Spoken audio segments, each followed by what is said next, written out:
except for the table part that looks like little slots. And then the other furniture was ordered from Amazon. Here's a look at the Hdmi outdoor living patio shea lounge. It has good reviews, but I'll be honest, it does feel kind of cheap. I like my metal furniture way better. But this guy has a 4.7 star review, so not too bad. Guys, please support the channel by liking and subscribing. Now, I don't get any money from IKEA if you buy from them, but if you buy this set from Amazon, I will get a small amount of money for the purchase or anything else that you click through any of my links to buy. Now, I don't have time to hang out here all day and talk to you guys. I have to go assemble 1,000 furniture.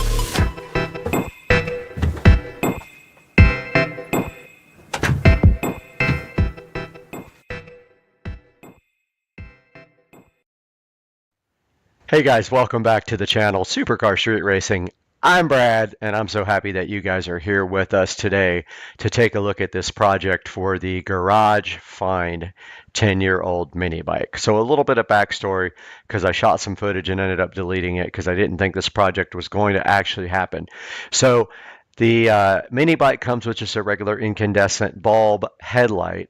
We wanted to do a little bit of upgrading on it, so I did order this light here, and it actually has a black housing, not a chrome one. I don't know why it looks chrome on here. So we ordered this light and then come to find out it was not the right size for the stock mini bike housing for the headlight. So then playing around a little bit, I decided to return it, but then all of a sudden I saw this guy, and this is exactly what I thought we needed to get this project done. So I ordered this. And I still had my return pending for the original LED headlight, but I did order this, and that's where this is going today. We're going to take over from where I ordered this, and we got that in the mail, and we started opening it up this morning. Stay with us, guys, on Supercar Street Racing.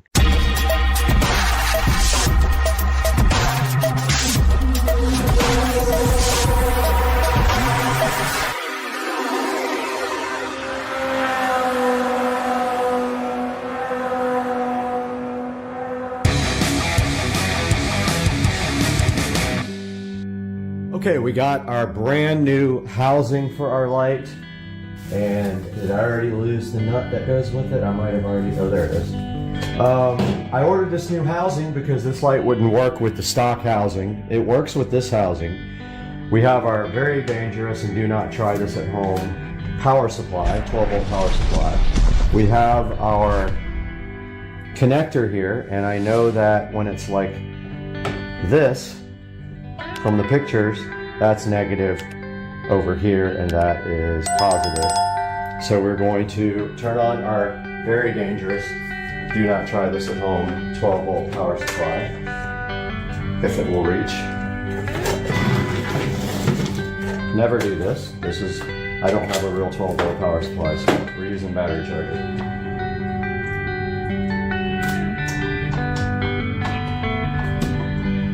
And we've got it on its lowest setting.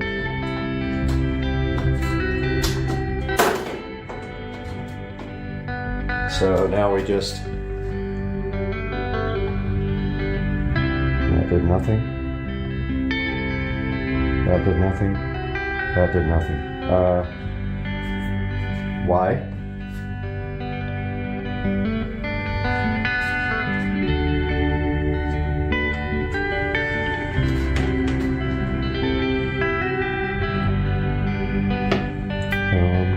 Okay.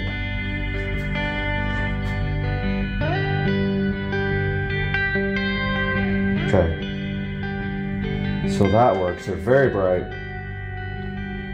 Okay, so that's negative. There. Okay. So this is negative on the left. Make sure. Yeah, this is positive, so this is negative. All right. Very bright, and then those are the running lights. So our goal is to get all three going at one time. If we can't, we'll just do the high beams. Let's go ahead and unplug this. So we got our battery charger unplugged now, everything's safe. And then we can mark negative and positive on this connector. So let's just go ahead and put a minus there. And now we need to test this on the actual motorcycle. Let's do that. I'm not putting this back on, so I'm just going to go ahead and cut this here. That's the old bulb connector there. We don't need the bulb sheath condom. And now we just need to kind of strip off this outer.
All right, so I'm gonna start it up just long enough to see if this works.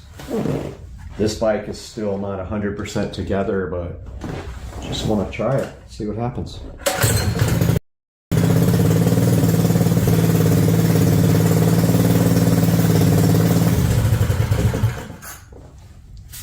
All right, it does work. It's not a solid light, but it probably gets brighter when you move, so that is totally fine with me. I don't care. It's going to be better than the stock one.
So I wish I could explain to you guys what's going on here. There's absolutely no way to get a nut on the end of a bolt right there. It's just not happening.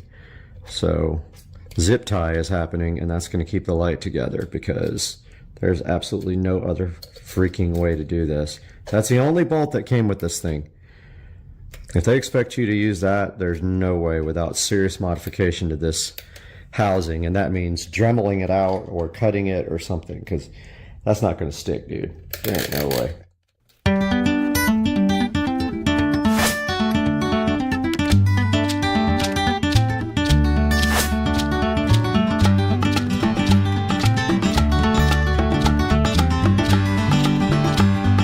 All right, time to try to install this headlight for the first time. I've not looked at if it's possible or not.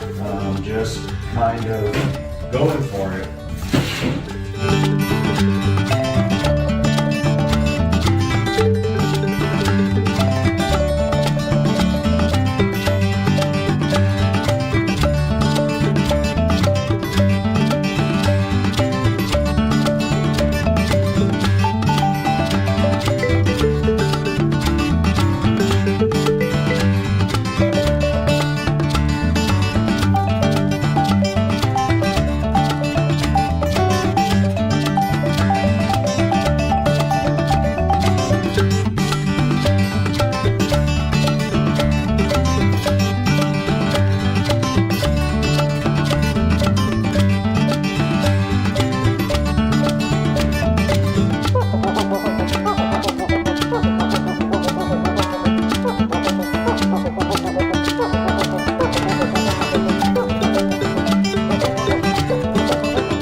Alright guys, the paint has dried for a while on our bolt, so let us go ahead and try to mount our brand new LED headlight. And I just realized it goes this way, right? Okay.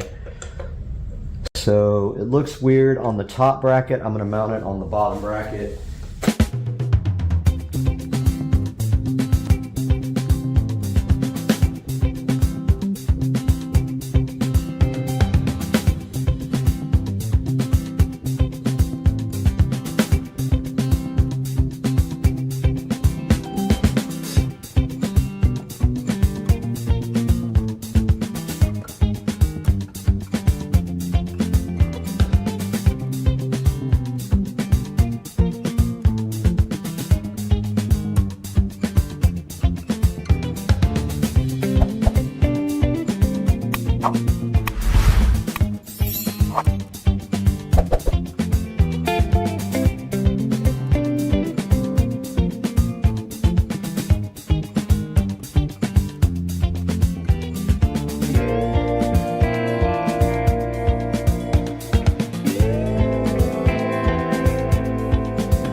Alright guys, I got the LED headlight mounted on the bike. I used some spacers and some washers. It's going to be difficult to see, but basically I spaced out the bracket so that it would work. There's a good shot of it. I used spacers and washers and it came out absolutely perfect. Now I am going to run some tubing for the wiring and secure that up here really nice. So you guys are going to see that next.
Hey guys, welcome back to Supercar Street Racing. So glad to have you with us today again on a beautiful Sunday. And today we're going to be taking a look at the media mod for the GoPro Hero. And I have a 10 black right below you right there, but this also works on the 11 and I think the 9, not 100% sure, but we know it works for sure on the 10 and 11. We're going to look at that today on the channel. Stick with us.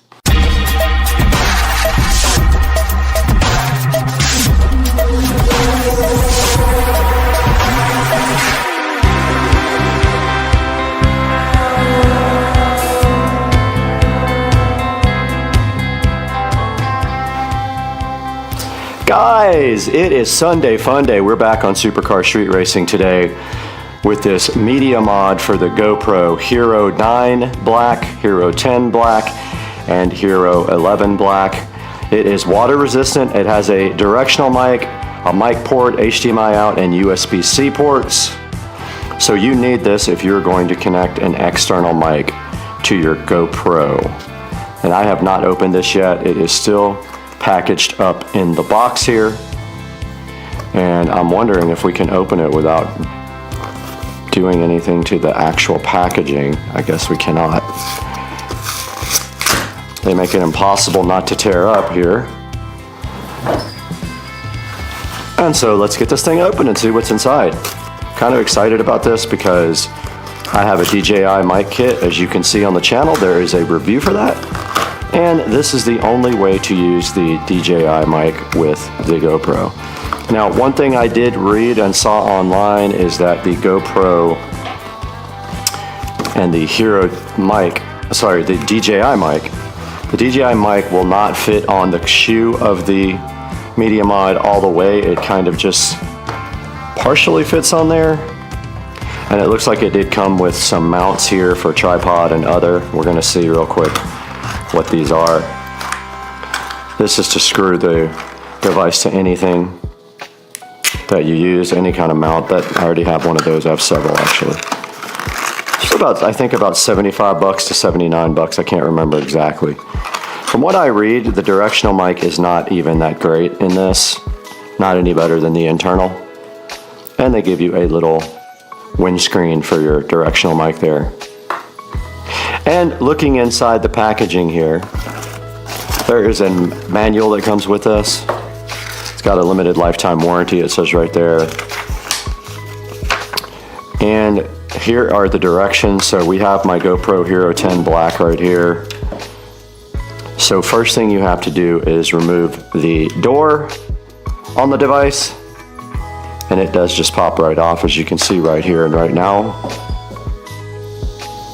And then this media mod case right here. It says next that you slide this thing down, open that up, which is just like the door on the side of the GoPro. And then it says you slide the Hero 10 Black into it, and obviously it can only go one way. This looks like the back because it's got ports on it. This is like the front because it's got a mic there. And the GoPro Hero 10 Black slides right in there just like that, as you can see. And it says that there is a USB Type-C that should have plugged in on the side. Let's see. Yep, so there's the USB Type-C that goes into the side of the GoPro, which actually interfaces this. And you cannot get a copy of this. This is only available from GoPro themselves. Notice that it is in all the way now. Now, to take your memory card out, you do have to remove the case, which is not a big deal. It takes 5 seconds. It's the same as having to open the battery door. Now it says close the case here, but guess what? I did not put a battery in it. You have to do that first. That has not changed. We have a battery in it, slide it in, and I did see the light pop on the GoPro, and it closes like that. And now this thing is completely inside of that. Now down here are the little GoPro accessory things, which are a little bit harder to get to. And it looks like this is some kind of shoe mount. and you have a shoe on top there like you did before. Going further in the manual, it says that you can then hook your little handle up to this, but I have a flexible clamp. And it says if you want to use your little windscreen right here, you can do that as well. And it just snaps on and pops off right here. Pretty simple. Just kind of like that, as you guys can see. And that is pretty much the only directions they give you with the Hero 10. And this, I guess, I don't know what this is actually for. But our mic is actually on top of the camera, the phone right now. So we're gonna have to take that off in order to test it out. But the way you connect a mic to this is this 3.5 millimeter jack right here. So you can kind of get your DJI mic in here. It won't go in all the way from what I read. So let's get the microphone off of the phone and onto this. When we do that, we will switch to phone recording, so the audio is going to change up a little bit at that point. Let's try that now. Alright guys, we are back with the GoPro Hero 10 Black and the DJI mic. And as you can see right here, I've got the shoe adapter, and it's also kind of a clip-on thing back on the DJI receiver. Once you have that, if you get your GoPro Hero 10 or Hero 11 Black, you can see this will slide somewhat into the shoe on top of the camera here. It might work on the side, I haven't tried it. Barely goes in the side shoe. And it will slide a little bit into the top. Now I bet if you trimmed off a little bit of that shoe, just take a little bit off, it would slide all the way in, which maybe like a little bit on the grinder or just clip a little bit off of it. It looks like it'll go all the way in the top. Now that that's mounted, you need the 3.5 millimeter cable to go from this receiver output to the back here on the Media Mod. So let's go grab our 3.5 millimeter cable. This is the 3.5 millimeter cable that DJI supplies with the actual mic. And what you want to do here now is come to the output of your receiver there, plug it there, open up the back here where you see the 3.5 millimeter plug that straight into the GoPro like that. This other port right here is a USB Type-C. And then that is, of course, a mini or micro HDMI. I think it's called a micro HDMI. A lot of people hate this port. It's not very robust and tends to break, but there you see the whole package here now with the wireless mic on top, which I think I'm going to try to grind the shoe down a little bit and kind of trim it off. And that is the whole package. All ready to go with the Media Mod. You still have a side shoe here for a light if you wanted to. And that is it. So now what we can do is switch over to the GoPro, start recording on the GoPro with our wireless mic, and see if that actually works. Alright, we powered on the GoPro and it says Media Mod connected. And the cool thing is I can see my audio down at the bottom from my wireless mic already going. So it wants to update the time from the app, so I'm going to do that now from the phone. But see right there, before that it said Media Mod connected. Okay, we are now recording on the GoPro Hero 10 Black and on the phone at the same time. However, the audio from the Hero 10 Black is using my microphone, I believe. Yep, I just touched the mic and we could see on the back here that we have the level meters from the wireless mic from the DJI mic, and you can see on the front here the level meters on the DJI receiver. So we have successfully set up the Media Mod for the GoPro Hero 10 Black. Now, I don't know exactly what this guy does here. It's some kind of shoe mount as well, but I like to use my Hero mostly on this thing. And so on the bottom of the Hero, there's two little tabs that come up for Hero related accessories. So you just pull those out basically, and they go between these little slots here. You're a slot. And yeah, just like that, and then you put your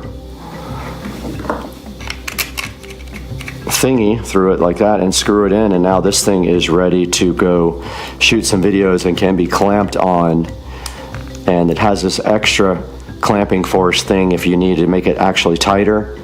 But there you go, that is the Hero 10 Black, and with the GoPro Media Mod and the DJI mic fully attached. And now we can go into the Supercar Street Racing Studios and take a look at this online, see what it costs, and see what people are saying about the Media Mod, because a lot of people are unhappy that they have to spend this much money after getting a GoPro just to connect an external mic to it. Doesn't make much sense. But because you can't connect directly to the USB Type-C port on the side like you can to your phone with this phone adapter here with the DJI mic. All right, let's head into the studio now. Today we are going to be taking a look. Welcome back once again to the beautiful editing studios here at Supercar Street Racing. This studio is capable of editing in 4K, super high resolution, super fast editing machine sitting right down here underneath me. And today we're taking a look at this GoPro Media Mod. Now, what do you need a GoPro Media Mod for? Well, you need it in order to connect an external microphone to your GoPro Hero 9 Black, Hero 10 Black, or Hero 11 of Black. And as you can see right here and right now, looking at this on the screen here, for 79 bucks you do not get the capability built in the GoPro. Now I know it kind of sucks that you buy a GoPro and you can't do this, but they're making extra money on this guy right here, and you just have to buy it if you want to hook up an external microphone or maybe have an extra place to put a light on. And as you can see, it also has on the back, it doesn't show it here, but it has a port for HDMI as well as a 3.5 inch microphone here. And this guy is $79, and I don't know why it would have a bad review, anything under $5. It just does what it does. The microphone is not that great. It's about the same as the built-in mic, so you're better off, of course, with an external microphone. And we will have a link to this guy right in the description. We really appreciate you guys buying through our affiliate links. It helps the channel out greatly because we don't make any money on the channel. We actually lose money. And so we make $1 or $2 off when you guys buy any Amazon products.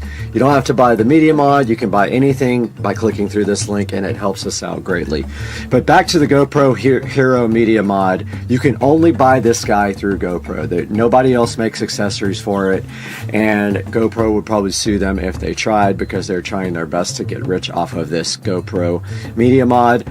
Now, I did verify after the fact that the receiver for the DJI mic does fit right here in the shoe, as you can see right here on this side.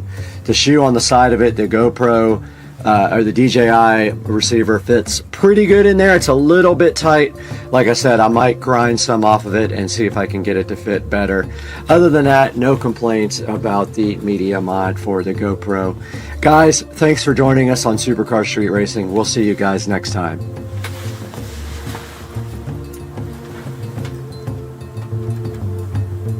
The Media Mod for the GoPro Hero 10 and 11.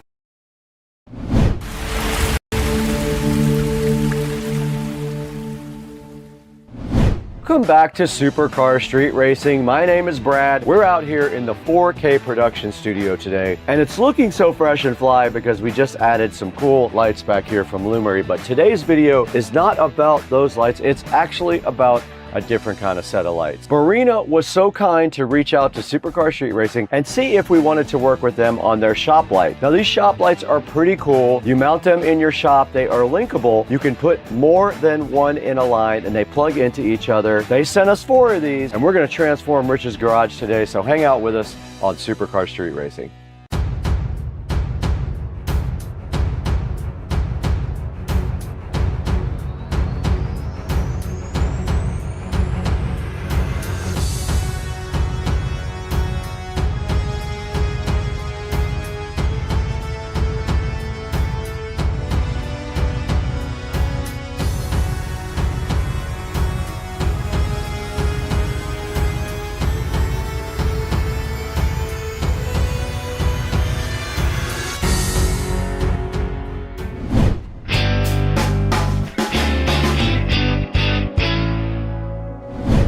Today on Supercar Street Racing, we have a very cool project lined up. Barina was so kind to reach out to us. They wanted to know if you guys would be interested in their shop lights, and I think you will find a use for these. So I told them I would love to work with them. Now, it won't work for my garage because I don't have enough power in my garage. My power is at the limit. Can't add them there, and I already have cool lights above the Tesla. I have those hexagonal lights out in the garage. But I did have an idea for Rich's house because Rich needs better lighting in his garage. So Barina was so kind, they sent us 4 of these awesome lights to check out. These lights are each 4 feet long, hanging up from your shop or on your ceiling if you want to mount them there. They are 5000 K color temperature. Now what that means exactly is when you get into the 5000s, you're into more of a bluish color temperature. 3000 is more of a warm white, so that is kind of typical for indoor light. 2000-ish K are very warm white. These are going to be approaching the cool blue spectrum of color on their Kelvin rating. 800 reviews,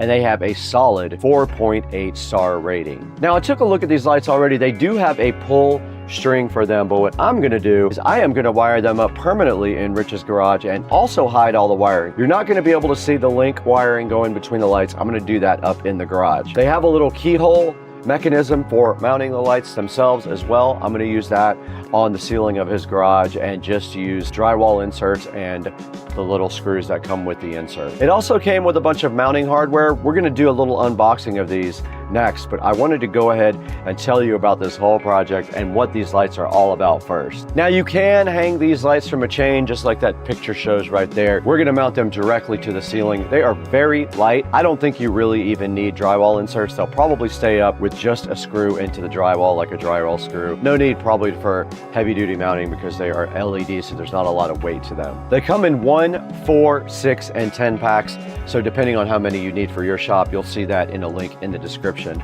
These guys have a huge amount of output too. 10,000 lumens is pretty bright. 4 of these in Rich's garage is going to be absolutely awesome. Now the power cord is 59 inches long. If you were wondering, that's how long you have between each light. But you can always put your own wiring in. You can either cut the plugs off and do whatever you want to that, or you can just run an extra extension cord between lights.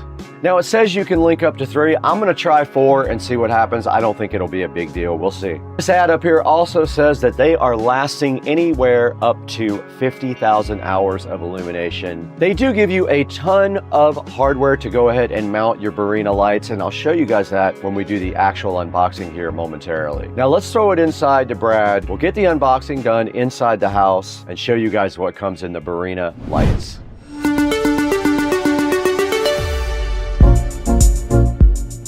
Guys, welcome back to the Supercar Street Racing dining room here, and I'm taking a look today at the Barina 4-foot shop light. Barina was so kind to send us 4 of these, and we're going to be installing them up in Rich's garage. I haven't gone over there and looked at it closely yet, so I don't have a definite plan, but I did order electrical wire to go ahead and install these the way that I think they should be installed. And I'm going to do it in a clean, nice way that they don't have in the actual manual or recommend to do, but I'm doing it a different way. Now, I already did crack open the box here of the Barina, and I have one open in the background. You probably already saw it, but I want to open this with you. So it just comes in a big cardboard box like this and is well packaged and enclosed in a nice plastic condom here. They give you a bunch of accessories right there with it. You cut the cardboard off the end here.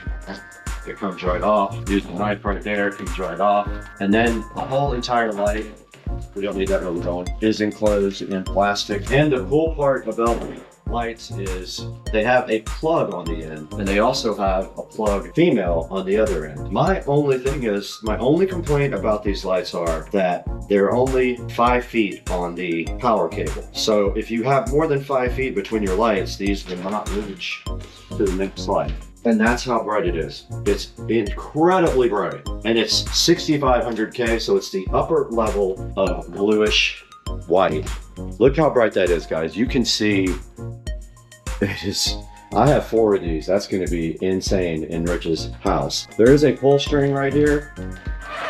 That turns it off and on. We are not going to be using that. I'll probably just leave it there or remove it somehow. You can also use chains to hang these if you want to. I'll open up this package in one moment. So basically you can use anchors or screws or anything you want to install these. Or look at that, it's shining through the table to the ground, glass table. But you can see here there's a keyhole right here for the screws. So you basically put your screws in the ceiling, the right length apart. You would slide the light either left or right to make the screw work there.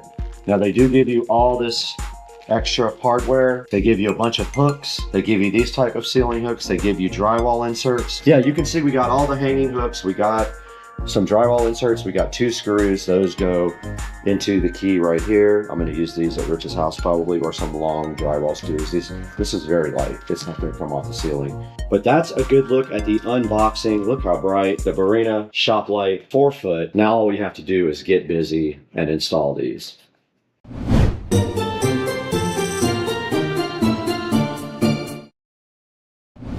You guys just saw these awesome Barina lights being unboxed. We went through the whole box and checked out everything that came with them. They give you a lot of cool mounting options inside the box. The packaging is great. It's very solid. No complaints there at all. Now we have to figure out what to do next. Part of that involves ordering some other parts. Now we did order some Romex wire. We ordered some plugs because we're going to be cutting the wires on these and adding our own plugs on the end so we can extend and go up into the garage and not see these ugly wires on Rich's ceiling. So that stuff is on the way. Once that stuff gets here, we're going to throw it directly across the street to Rich's house to start this install.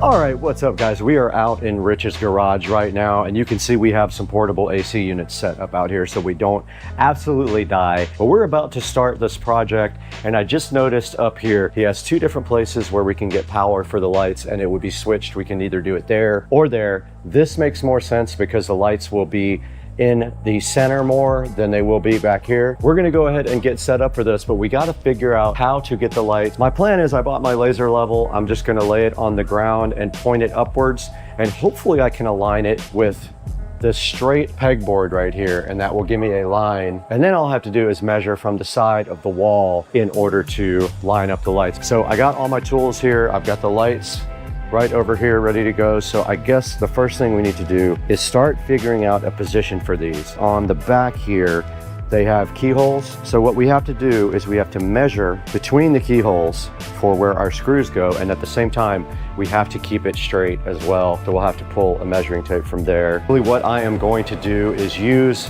my measuring tape. These are 4 feet long. Kind of want them right here. Right in there will be perfect. I just have to make sure that I get the same distance.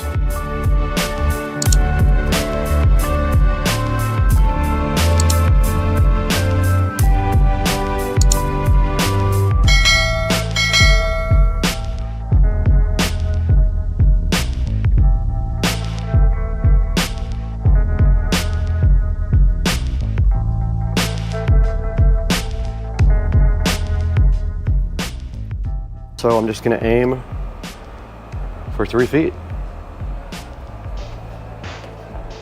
I'm gonna go right there.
Okay, we got 2 of the 4 lights installed. You can see right here. I did pretty good on the measurements. I know that I have to be 3 feet from that wall, and then I have to be 47 inches from the wall in front. So what I'm gonna do now is try to get my laser level. I use that a lot on this. I have it up on a shelf here. I don't know if I'll be able to do that up here. Hopefully I will. That was very helpful. All I did was measure the distance the line is from the wall on each side. And if it was the same, that means it's a straight line. And so let's go ahead and get this moved over. And then the second part of the equation is wiring, installing electrical boxes above them, each one, and then running Romex wire to this center light right here for power. So let's get everything moved over to the other side of the room.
Okay, we just finished installing all 4 lights, and yes, those 2 will be underneath the garage door when the garage door is open, but there's not much I can do about that. There's not a lot of space to put lights under here, and there's no way really to do it when you have a garage door. I have the same issue at my house. After this, I'll be up in the hot attic. So that's the next step. I've got my tools. I'm just going to drill a small hole. Got my paddle saw here. I think 1/2 inch is plenty. Might even be able to get away with smaller than that and forcing the wire through the hole. I don't want to go too big. Perfect. Just like that. No. Oh.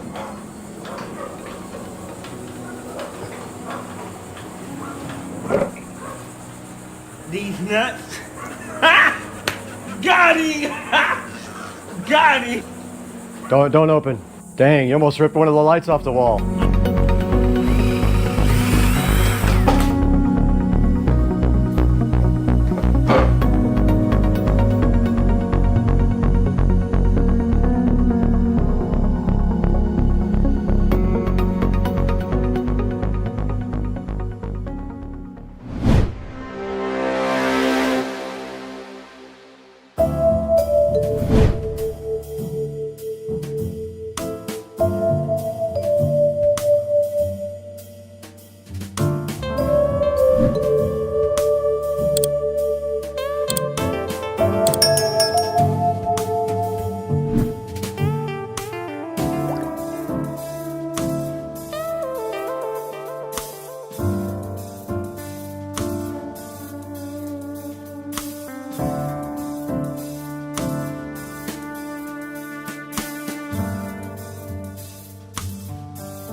All right, I just got out of the attic where it was very hot. I finished all the wiring in the attic, and now I only have one thing left to do down here, and that is tie into the existing circuit here. I left a pigtail right here. All I have to do is cut that wire and put a little pigtail on there, and I'll be totally done. Let's get to work on that right now.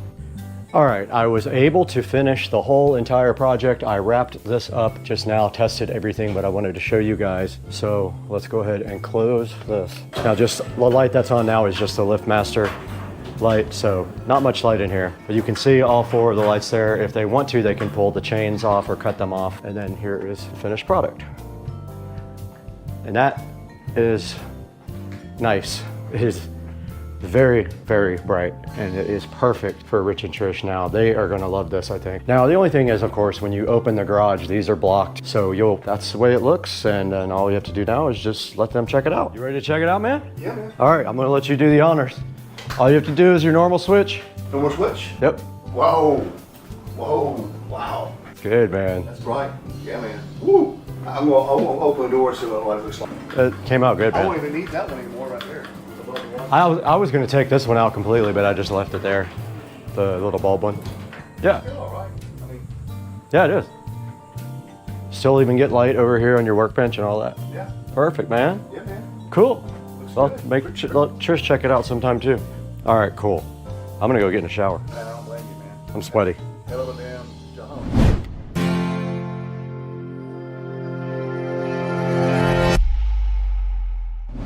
You guys just witnessed the whole thing. We were across the street over at Rich's house. Rich was not there, but I went ahead and wired up and mounted his brand new lights. I lined them all up perfectly by measuring from each wall to make sure that they were lined up properly. And I went ahead and cut the plugs off of each one of them, and I ran all the wires in the attic. That way, when Rich turns on his regular light, all of these lights will come on, no problem whatsoever. They're really bright. I showed you that at night, how bright they get inside of Rich's garage. They're very convenient, very strong, and I highly recommend you pick some up from the link in the description. All right, now that we have taken a look at installing the Barina light, there's only one more thing left to do. Let's toss it over to me, Brad, and see where you guys can get these on Amazon from the link down in the description. Please like and subscribe. Buy everything from our product links.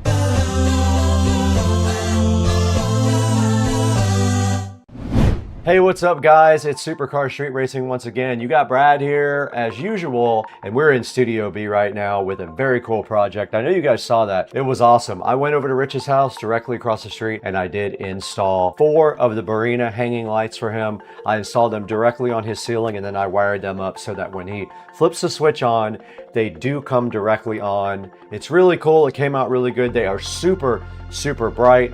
Right in front of me, you can see the 6500K lights right here. That's what we got. They are 10,000 lumens each. So we have 40,000 lumens up inside of Rich's garage now. I love the fit and finish of the lights. All you have to do is plug them into each other in a daisy chain.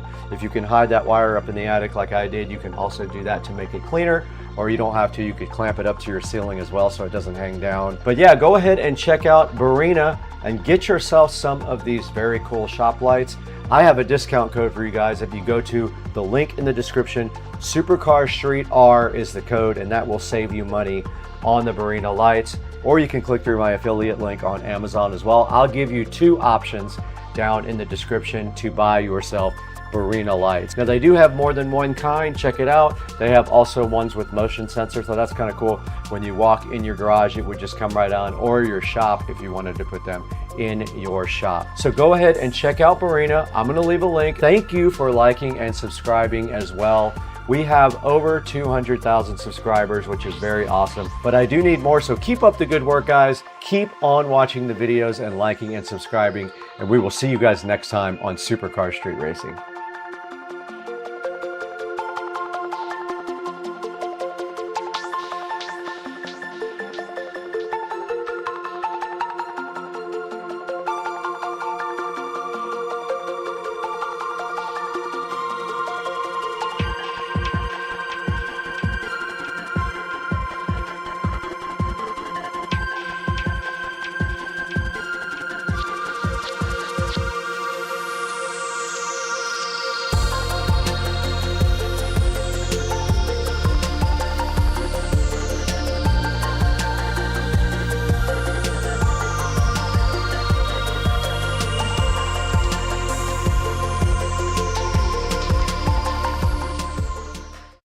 Such a fucking and pleasures. It's not about pleasures at all. It's not about this phone and the Sanchez. Please stop. And the bow tie. Moosh. And the cocktail.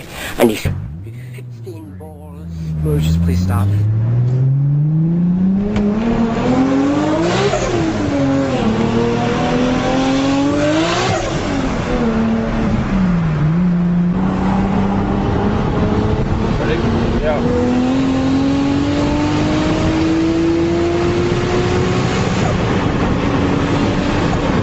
God damn!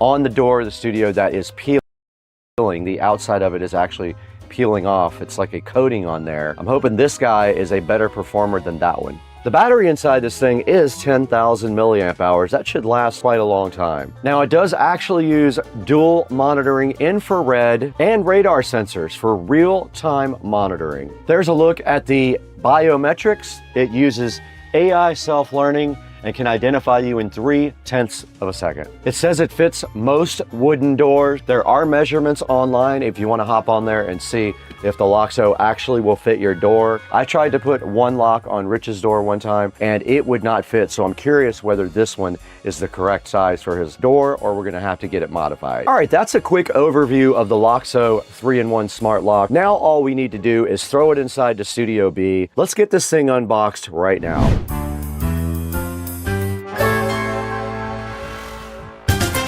Guys, right here in front of us is the Loxo 3-in-1 video smart lock. Loxo did reach out to us and ask if we wanted to take a look at this, and of course I did. And my plan is to install this on Rich's front door if it fits. I see no reason why it should not. This is the AL501 Smart Life Security at your fingertips. This thing has about 6 ways to open your door, and you can see right here it is also a video doorbell. It does touch unlocking as well. You can unlock it with the app, and there's not much on the front of the box, but on the back you do see all of the cool features that it can do. It has built-in Wi-Fi, it has auto lock, a privacy mode, two-way talking, a 10,000 milliamp hour battery, anti-peeping on the password. It supports 2.4 gig only, remember that. It's IPS65 waterproof. It can be remote controlled with the app. It tells you when the battery is low. It has a door lock with a chime and an emergency power supply. You can see up here how the whole thing about how it protects you and your family with comprehensive security monitoring. And that is all that is on the outside. Let's go ahead and get this guy opened up and see what we're in for when we actually install this thing. Nice packaging, and on the inside of the box here we have the user manual inside of a nice black thing, and we have a nice little contact us via email to get an extended warranty. Now there is a template in here for installing. Not sure what that is about. Probably fits in a standard lock, but we don't know until we actually try it. And then inside of the box you do see everything else that it comes with. There's an accessory kit right here, and then all the parts of the lock that we need. This is the outside of the lock, so that's what you see on the outside. There is the doorbell chime, and I'm assuming it lights up right here with the numbers. And then of course if you remove this, there's a key there and a USB charger in case you lose all your battery. You can still get in the house with the key or charge it up right here if you have an emergency. So this would be the outside portion of the lock, and then there is a little plate in there to go with it. This is going to end up... I can't figure out for the life of me what's missing from this closet. Oh yeah, we need to put a subwoofer in here.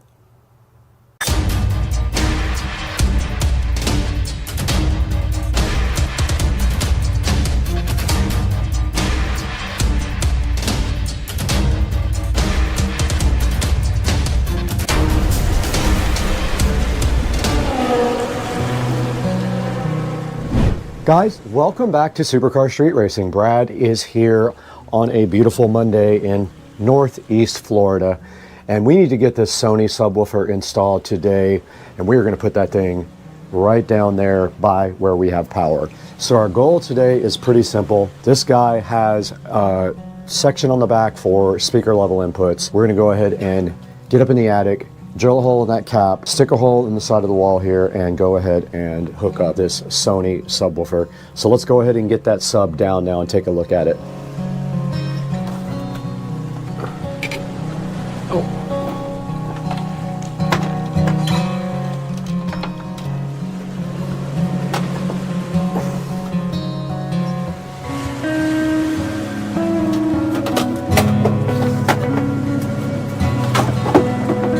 Nuts. All right, we are behind the Sony active subwoofer right now.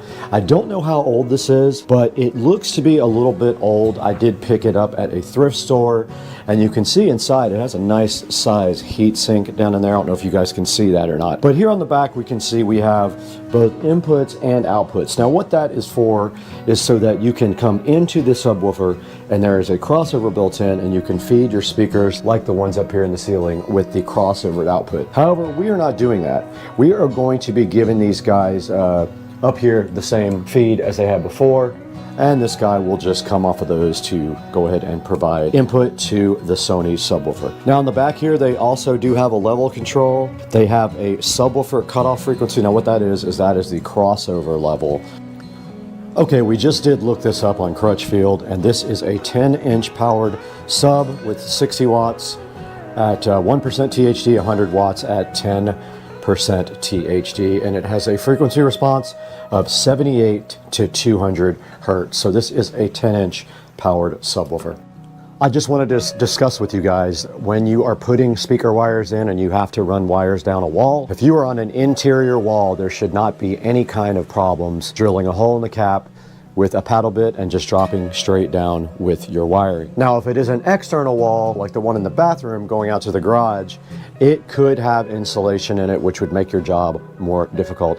And it could also have fire breaks, and those are studs that go left to right in the wall to prevent fire from breaking out as fast. So this wall here has no insulation whatsoever, and we are super lucky because it is literally right next to the attic. All I have to do is jump right up there with my drill and look for where the wire comes down to the other side of the wall for the outlet, and just drill further past it, maybe like 3-4 inches past it with my big paddle bit, and that should be it. So our wiring run, just FYI, is going to go up that wall, and then it's going to come right over here to this speaker at the top and that speaker. So I'm hoping I have enough wire. I'm going to bring extra up there with me in case I have to splice, but I'm kind of using old wire for this, and I will bring some electrical tape. So I'm going to bring my wire strippers up there with me and a pair of scissors and just have that handy. But it is easy to get up and down on here because it is so close to where we're going. So let's get everything prepped up to get up in the attic, which is going to be a lot nicer now because my attic is spray foamed. It should not be 1,000 degrees like it used to be.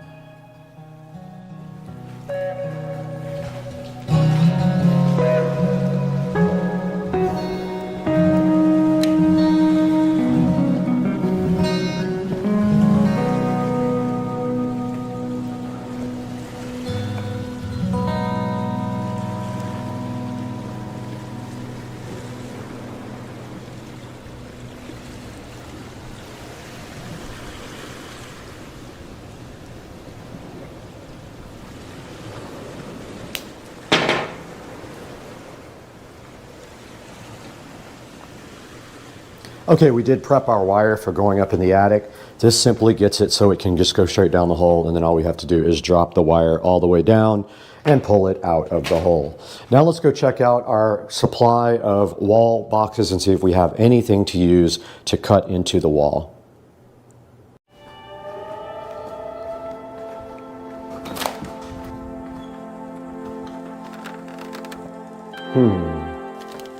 I actually found that I had bought an extra one last time, so I have the box and the little cover plate that the wires can just pull right through that has the little brush on it. So we are good to go to have everything to do for this project. This is the brushed part where the wires come through, cover plate, and actual box that we have to trace and cut out with a drywall knife.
Okay, we're right on the wall now where we are going to be installing our new wall plate. And I measured on the other side of the wall 35 inches to the wall box. Okay, now I really measured it. It's 49 inches from the side of my dining room wall, which is going to put it way, that's going to put it right about there. Hopefully I can come in right here. That's my goal, is to not hit anything on the other side and also be the same distance to the center of the outlet, which is 14.5 is the center. 14.5, and then we're just going to send it. I don't know what else to do. Hopefully my wire's in here.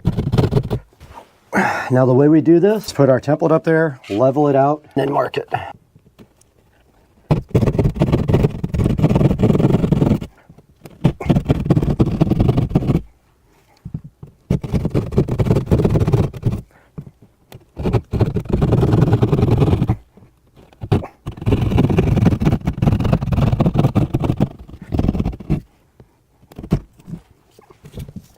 We went ahead and got our wire pulled through, and now all we have to do is take our brush plate and poke the wires through the center of it because it goes on last. But we need to get our, got my impact now, so we can go ahead and put the swap plate in. So this is the kind with the flaps that open.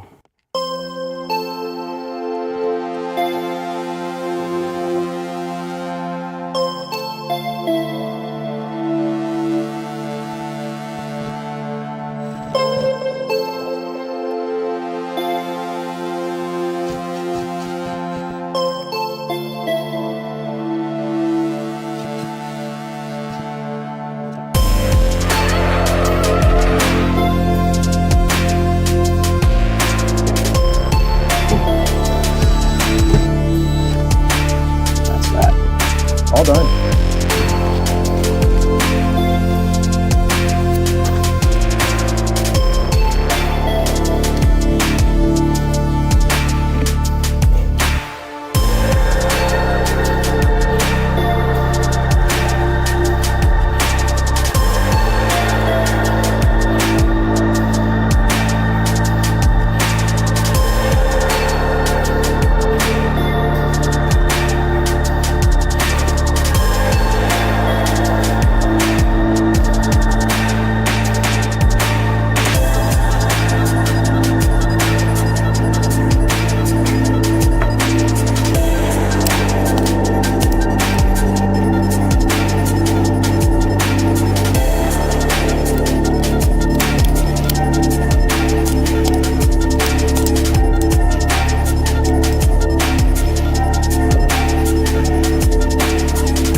Now we should be able to pop a battery on these and pop my speakers to test the wiring. Let's see.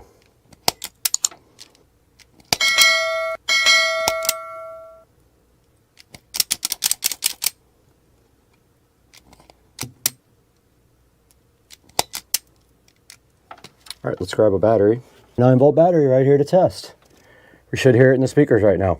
There's one and the other. Both of these work. Doesn't matter which is left or right. This is a mono system when you're using a sub, so you can Connect it to anything you want. In is the back ones. Positive is always stripe, remember that. And if you don't hook it up right, it'll be out of phase. All right, it is connected. Power is on. Go ahead and plug it in. I wish it was lower now so you didn't see the wall plate. Go ahead and get this thing connected all up. This wire behind here.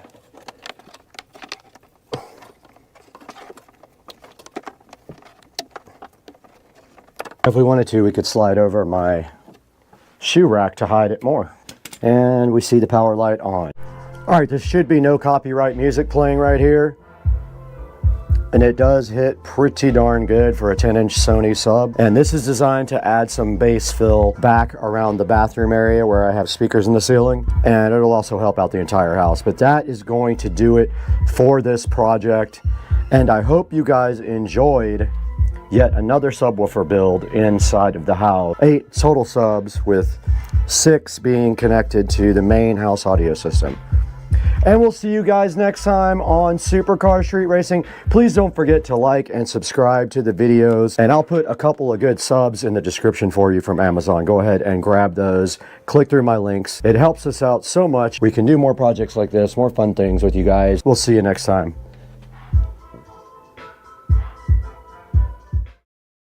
Mr. Binks.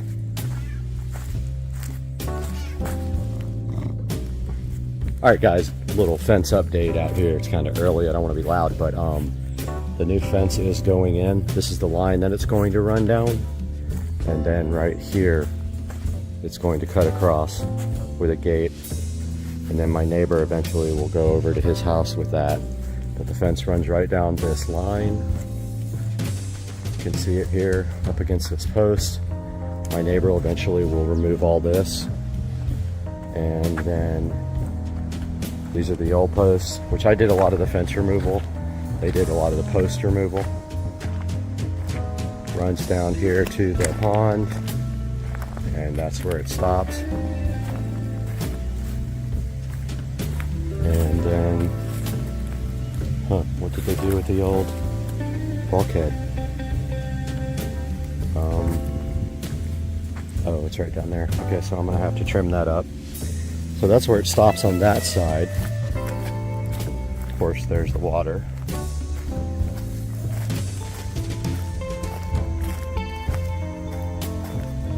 Starts up again right there. Runs along this fence line. There's one post hole, I believe. I'm not sure what that is. I actually cut the stumps out right here. That doesn't look level. It is though. It runs down this way.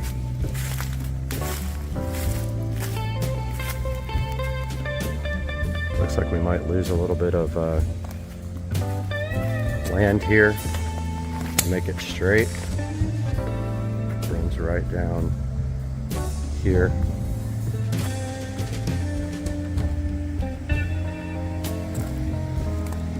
Yeah, we're gonna lose a little bit.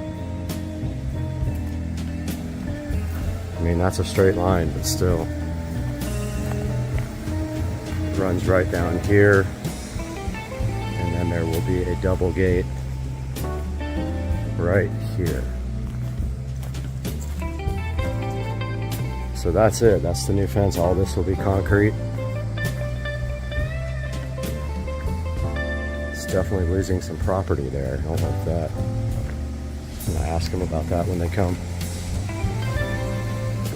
This fence is actually crooked. It runs kind of that way.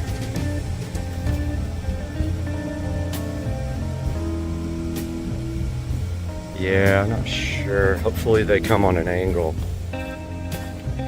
Like, I'm gonna talk to them about doing an angle. Angling it this way and then that way. Alright guys, we gotta get this part of the house painted.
Totally lied.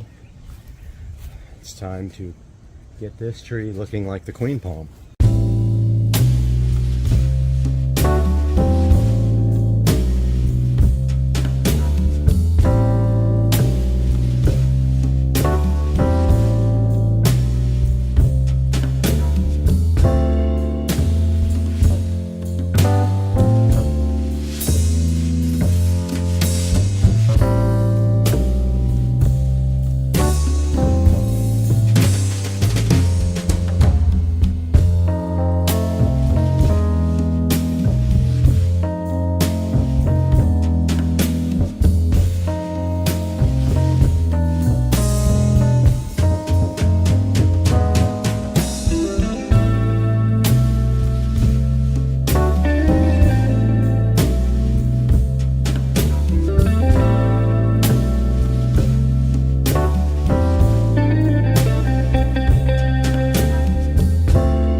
Alright guys, another fence update. I spent probably 5 or 6 hours today in the yard trimming my trees, as you saw from the time lapse.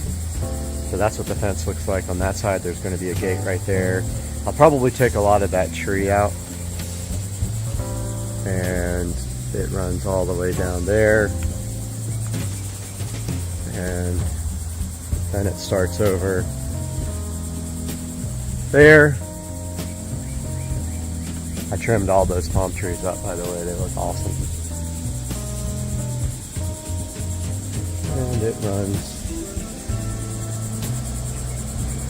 all the way to there, just to give you guys an update. I'm asking them to push these further back because they're too far this way. I want them to be up against that fence. But that's just a little update. Alright guys, welcome back to the channel. It is a beautiful hot day in sunny Florida, and I wanted to give you guys an update on the pool project. The fence is complete, 99.9%. That gate is sticking down there, but as you can see, we moved the gate from right here past the air conditioner to all the way up here to the front. So that allows me much more space for my backyard, and the plan right now is that all this will be concrete. All this is coming out, and then I will be able to put a shed right here for a golf cart or any other thing that I want, and that will go right there. So everything from there all the way up to this little garden here, which I might end up getting rid of this plant because it kind of like takes up a lot of space for no reason, and just keep this guy. So not sure. It's a cool plant, but it's right in the way of everything, and I'm not sure that I want that. But this can stay, this guy. These pavers are actually getting replaced. They got stained during construction, and then they tried to fix them, and they actually ruined them with acid. But this is the fence. This is my fish pond, and the fence goes all the way down here to the water. I also just completed the complete redoing of my outdoor electrical. So I pulled all the most of the existing wiring up, redid all the wiring from there where my pool equipment is. It all runs underground.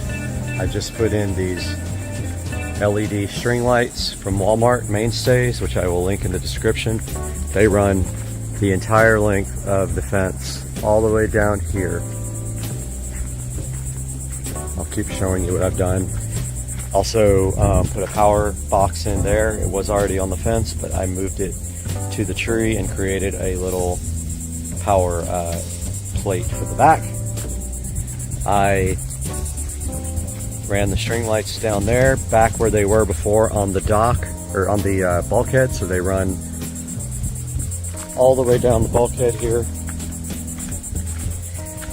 I pulled out also all of the 110 volt, meaning the wall powered spotlights, because they tend to cause issues when it rains. They reset, you know, the GFCI, so I got rid of as much of the 110 as I could, but these bulbs do run off of wall power. These guys here are low voltage. You can see them in my landscape lighting video, which I'm probably gonna have to update now, but the dome light, or the bulb lights, run all the way up the bulkhead. There are some spotlights as well that shine in the water. There's alligator right there. Right there. There are actually 4 in here right now. 4 gators. There's another one way back in the back. So yeah, here is my power box for the dock, and it has the Wi-Fi smart timer on it. I never even checked all the bulbs, but yep, they work. Cool. They're all on. That also powers the blue LED rope light on the dock that lights up the water in blue. Everything continues up here to the fence. And of course, all these are new spotlights for to light up the palms. They are also low voltage now. A few of them were high voltage, and I swapped those out. We've got some ground lights that need to be refurbished. And the fence continues on this side of the house where it was right here. Now it goes all the way to the front, so I have this whole entire side as a yard. All this will be concrete. All this here, and we'll go all the way up to the pool right there. This will remain mulch right here. That will concrete. All this will be concrete. All this will be rocks, river rock, and will be refreshed. All that mulch down there will be refreshed as well. So yeah, guys, that is the little fence update. Little huge fence update. $7,500 worth of fence update. And that is going to do it for now. I hope you guys are enjoying my pool project. We are still dealing with the pool. They have filed a warranty claim for the surface because there are some splotchiness, so the pool company has filed a warranty claim with the company that did the Pebble Tech. So they're going to try to be acid washing it inside the pool, and if they can't get it to work like that, they will drain the pool and re-acid wash it. Guys, have a good day, and I'll see you shortly. Oh, when you come over, do you want to hang out first? I'm like, oh, do you want to hang out with this? Oh, maybe this? Oh, maybe you want to hang out with this guy. Let's hang. Man, my new pool tile looks crazy cool. So stoked. Look at this, guys. Damn, son. I bet you can't wait to get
Guys, welcome back to the channel, and today we have the split volt 24 amp charger we're going to take a look at, and we're going to be installing that and see how it works in the Tesla Plaid on supercar street racing.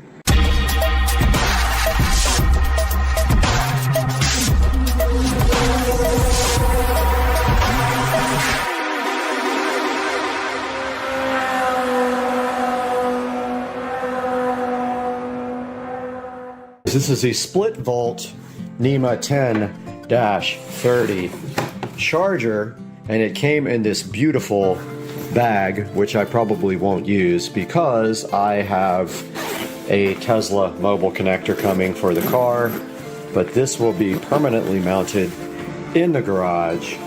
And so let's see what's inside of this beefy cable. This is the 16-foot version because that's all I need.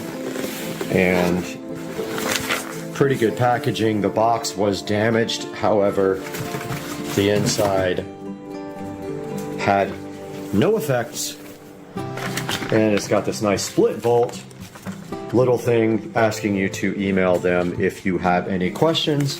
And then of course here is your charger, and just like most of the chargers, I don't like the fact that it doesn't have much of a pigtail. However, that's okay because it has a 16-foot cord and it doesn't have to go that far. I was hoping I wouldn't have to mount this on the back wall, but it looks like I will mount it right next to the dryer, right off the pigtail, and then take it into the car. So I did return the Electron charger. It would not do over 16 amps, and so it was a little bit cheaper, like $100 cheaper, and it wasn't worth it. So I returned that, and I got the 24 amp charger, which I will open now. Here's a look at the Electron on the front with the power light, charge light, fault lights, maximum 24 amps. And on the back we do see that it has the capability to be mounted right there with a screw, which we will have to use a drywall insert. And then we have our J1772 connector, and I have a J1772 adapter, and this should be a NEMA 1030 plug hiding under there that I will open now. Okay, here's the NEMA 10-30. I do have a splitter for the dryer, so we will go outside now and get this thing plugged right in. Alright, back behind the dryer we already have the NEMA 1030 splitter there. We are going to go ahead and mount the split volt right next to the washing machine here. The washing machine actually, of course, does not need the 220 volt circuit, does not need it. It's the dryer on the other side, but we're going to mount this thing pretty close to the splitter right here where it looks good. And first we got to vacuum up all this junk and clean up this back. Alright, I got the area all cleaned out, nice and mopped. It looks way better. So now my plan right here, right now, is to get this charger mounted somehow, and I need to figure out the height that we're going to put it back here as well, so I'm going to do that now. Alright, we got the split volt 24 amp charger mounted on the wall. Now we have to work on some wire management. I am unfortunately almost out of these big clamps, and I don't think the next size up will fit. I'm going to try it. I only got one of those right there, and I've got two of these, and I really need like 3 or 4. It's a complete bummer. None of these other ones will work. Maybe I have something else around here I can use, but I want to get the wire tied up all nice, but I'm not going to be able to use regular screws because the drywall is just going to break out. So got to use inserts and all that, so I'm going to work on that now. I got the clamps installed on the wall there and there. That one's a little bit too big. I'm actually going to go down to ACE and see what they have, but this size is too big for it. It's the size down below that, and I don't have any more. And I want to get something to mount to the side of this toolbox here, or the workbench, to hang the hose on right here so it coils up right on the edge. So I am headed that way to do that now. Headed up to Ace Hardware, the best place on earth. It's pretty close to the house. We're in the Tesla Plaid. that I don't fully understand how to operate yet, but I've been having fun playing with it for sure. Just took Susie out for a ride and absolutely blew her mind, and all I can say is this car accelerates at an insane rate that I've never felt in my life. I've had 1,000 horsepower Supra, 800 wheel horsepower, both my Supra and my IS 300, and they are slow compared to this car. I can't imagine what a 15 to 2,000 wheel horsepower car actually feels like. It just has to be unreal, because this thing is a beast at 1,020 horsepower. And I don't know how much parasitic loss there is. There's no transmission, so it must put most of that down to the tires. It feels like it does, because I'll tell you right now, I haven't had a car that would even come close to this car. So I might take this thing out to the street races at some point and see how we do, if I can get somebody to go with me and film, because this thing is a beast to drive and film. But yeah, we're headed to Ace Hardware right now. We'll be there shortly. All right, so this is what it looks like after I got done. We have the split volt charger right there, secured to the wall with cable clamps. It runs along the wall like that, comes down the side of my workbench, and then I installed this nice hook for the cable. Just a word of advice, 16 feet is not enough. If you need to reach all the way across your garage, you would have a problem. I have enough, I think. I think I did a good enough parking job. Let's see. Yep, I do have enough, and so I have the J1772 adapter right here. I don't have my tripod with me. I'm so mad because I missed a lot of tape filming because I didn't. But this J1772 adapts most public chargers to Tesla, and you can either keep it in your car or keep it on your J1772 at home. If you keep it at home, though, you need a second one for the car in case you can't charge with a Tesla supercharger. So this just fits literally right on the end of this, like so. It can only go one way. There's no way to mess this up. And then it goes right to the car. So I'm gonna do this now with the other hand because I am filming. The J1772 adapter is on. Let's see how the car reacts. All right, the charging port opened for me, and let's go ahead and charge. All right, the blue Tesla logo turned green. Don't know what that means.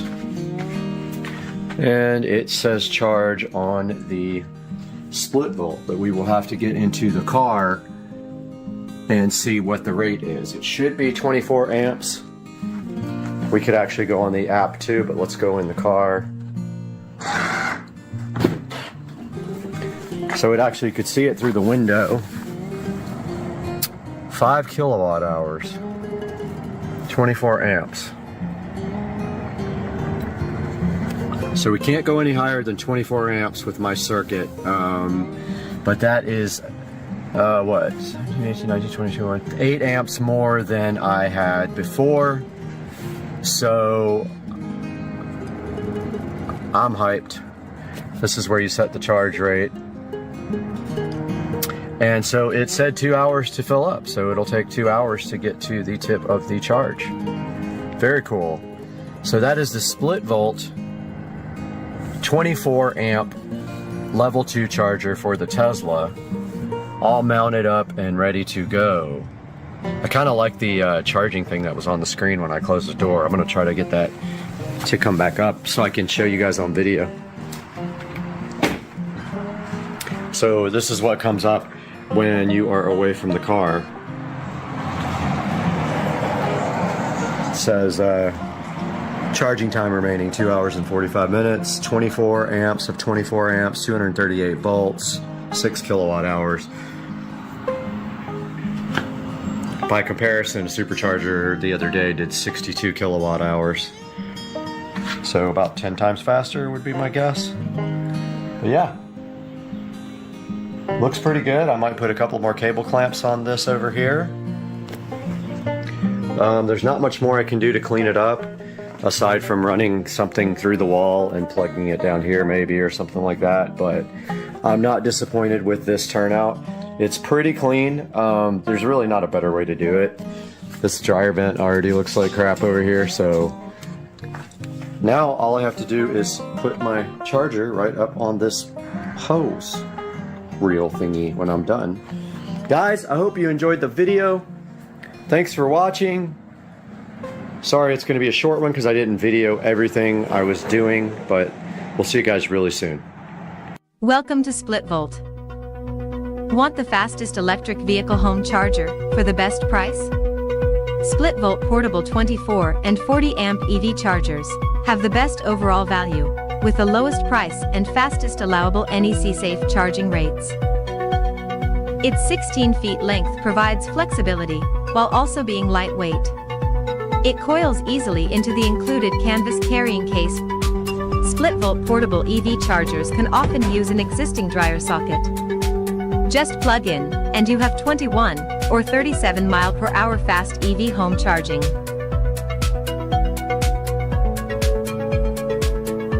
They are safety certified, come in a variety of configurations. The standard NEMA plug types support both existing and upgraded household power circuits.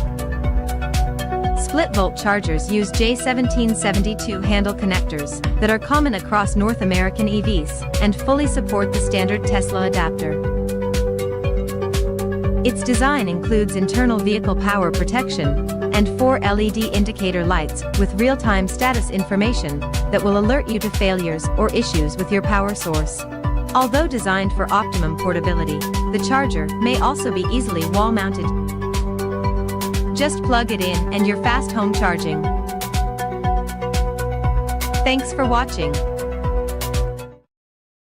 Good morning, guys, and welcome to the channel. Supercar Street Racing here, and we have another wonderful unboxing today that we are going to be taking a look at these FitLife expandable garden hoses. These are the 50-foot expandable garden hoses from Amazon.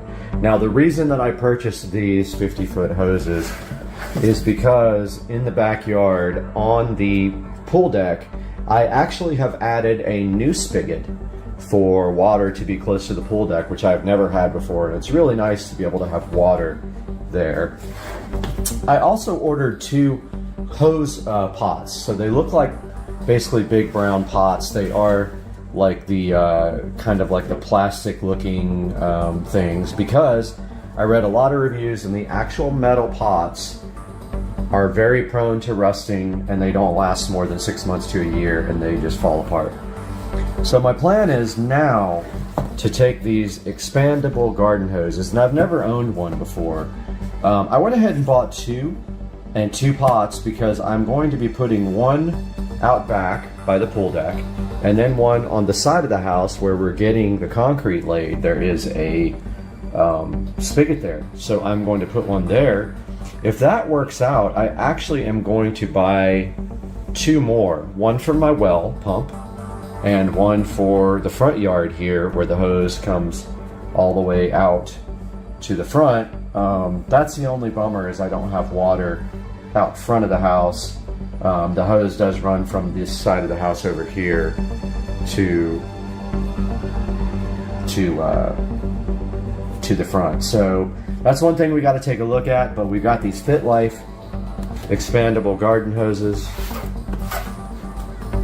and I believe these were in the $30 range. I bought 2 of these at 50 foot, and then we're going to take a look at those and unbox them and get them inside the pot that I bought as well. The pot will not be here till Saturday. So these actually have pretty good reviews, and there's some good information here. It tells you, like, you know, about the water pressure, the expansion, and they also give you it's supposed to come with a nozzle. So inside of here there should be a nozzle. So we'll unbox one and see what's in there.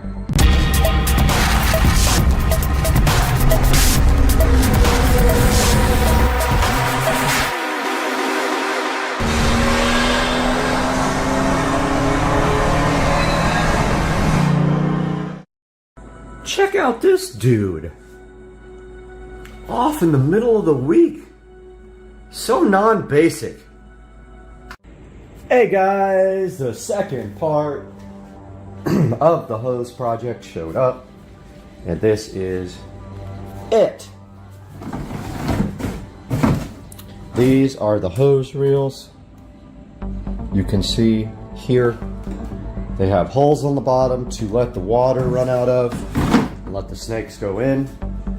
But anyway, they do have a hole right there for you to run the hose out of. So what we're gonna do is go outside to give you guys a little update on the entire pool project. And then we're going to install one of these guys. The other one, we're gonna wait. I did buy one for my well hose, but I've literally never used it. I think I'm just gonna hold off on that and save one of these for the side of the house after the concrete's poured. But let's do that now. I'll give you guys an update on the rock situation. All right, guys, we're outside where it is blazing hot to give you guys a look at the situation with the rocks. So they did come and refresh all the rocks. You can see here they refreshed the regular rocks and the lava rocks right there.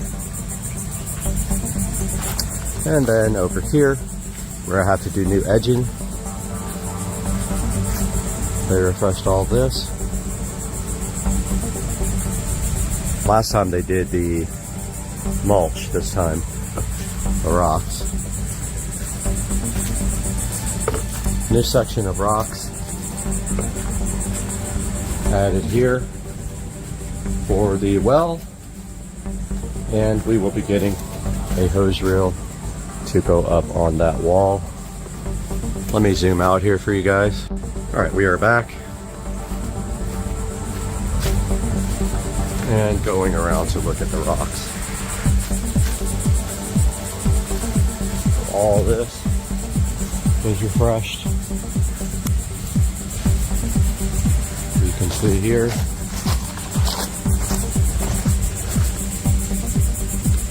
All these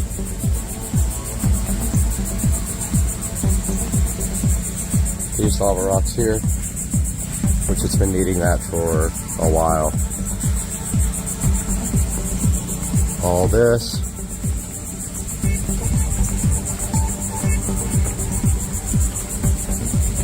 And this is new.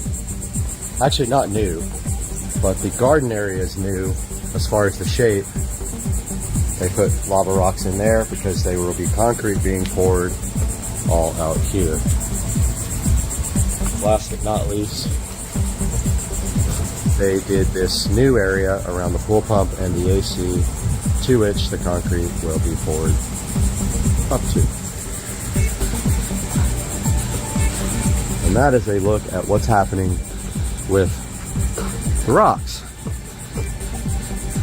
Now let's take a look at these new products. All right, guys. So we're using our lapel mic again. I moved it down a little more because I think it was too high. We are going to be taking a look at this Suncast resin wicker designer hose pipe and this Fit Life expandable garden hose. Now we have this typical old hose that's supposedly a lifetime warranty or whatever hose, of course. Good luck getting your money for one of those, but this hose is going into the absolute garbage. This is our new spigot. This was put in by the plumber, my sprinkler guy, last week because I never had water back here at the pool. Well, that's kind of a bummer that they put a hole in it to put this stupid tag in. So it is very light, so I would say if you can anchor it to the ground or put some kind of weight in it first, that's probably your best bet. What I'm going to try to do eventually is move it down into the rocks a little bit, and I can probably even do that now. And then put some rocks around it to keep it anchored.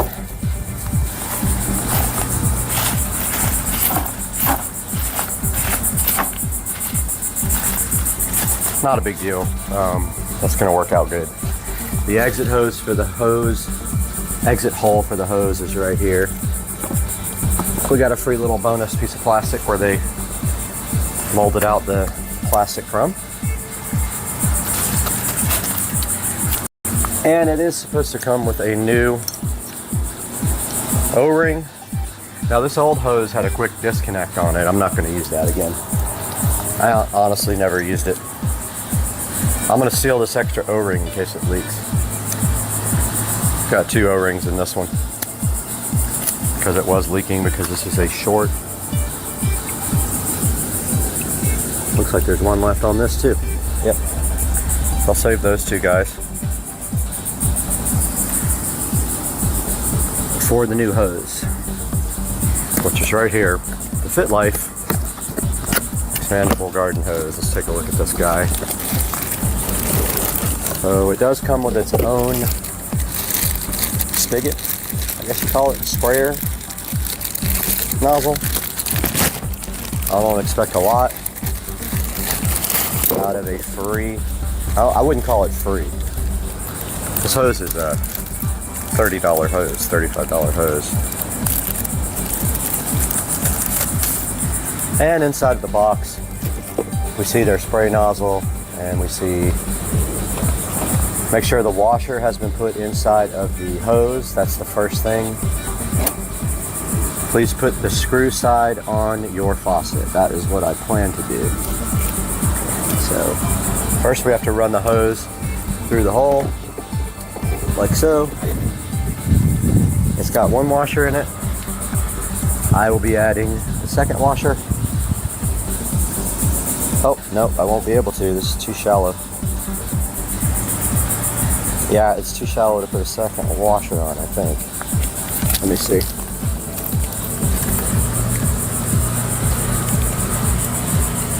Maybe.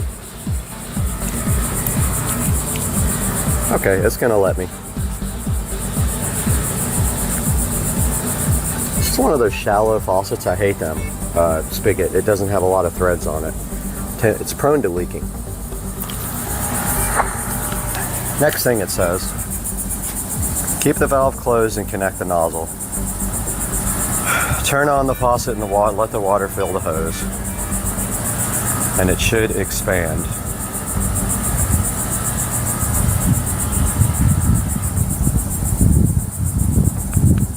Okay, so it doesn't say anything about putting on their end here, but I am going to do that now. But first, I'm going to get my paper, which is about to fly off into the pool.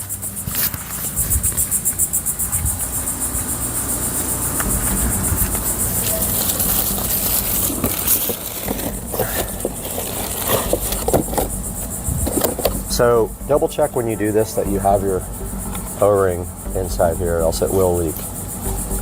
This sprayer feels like it's of good quality. Now we'll slowly turn on the water before we coil it up in there. Let's just give it a little test. Hose is pretty solid. As you can see already, this thing likes to move just with the easiest of pressure. So let's turn it on slowly and see what happens.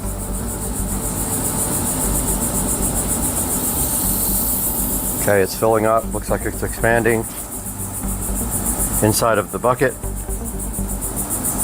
and in my hand. There's no leaking. It's growing. Pretty cool.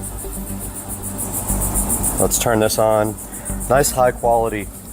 It looks like brass or copper connector here. I like that. No leaks at all here. No leaks at all here around with the extra gasket I put in. Let's turn the hose on. The valve.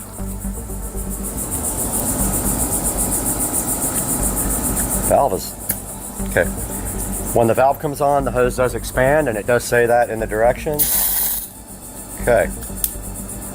Well, all right, this is working great. I'm gonna move the camera here. Thunder going on.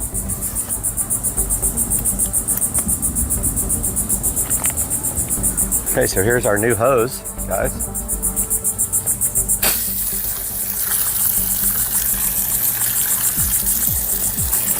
Working perfect.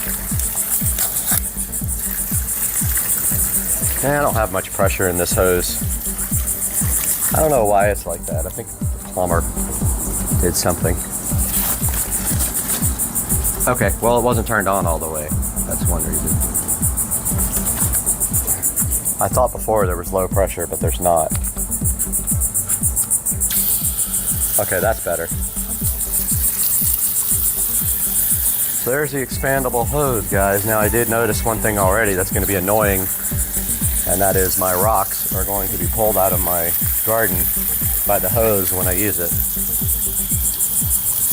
So here's a look at the different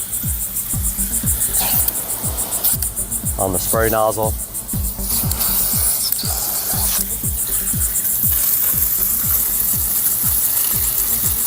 That's full. Shower.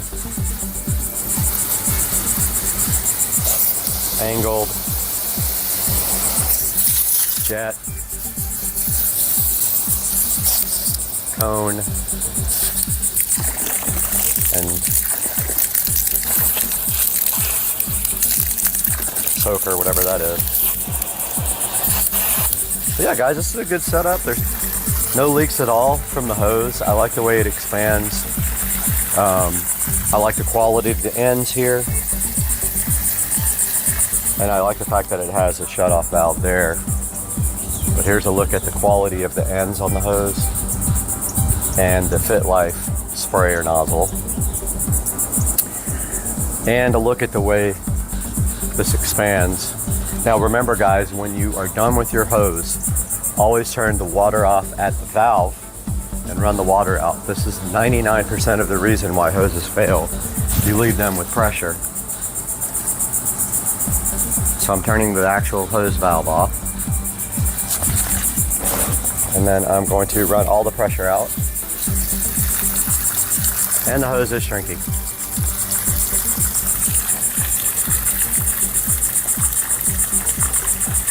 It is shrinking back up to its smaller size. That's awesome. That is so cool. You guys couldn't see it, but it shrank down back to the size, which is, I guess, what it's designed to do. Now it also says, when you're done, close the faucet while keeping the nozzle and valve open. Completely drain the water. That's what I just said. Store it in a bucket or hose in the garage. And there is a big amount of tips here on the sheet. So I'll take a picture of these and put that up on the screen, and then there's a 15% off code I will also put up on the screen. So that is the Fit Life garden hose. Now let's get it put away. Oh, that was good. Perfect for the video. The wind blew over the tripod, and the tripod went right into the water. That was awesome. Perfect for the video.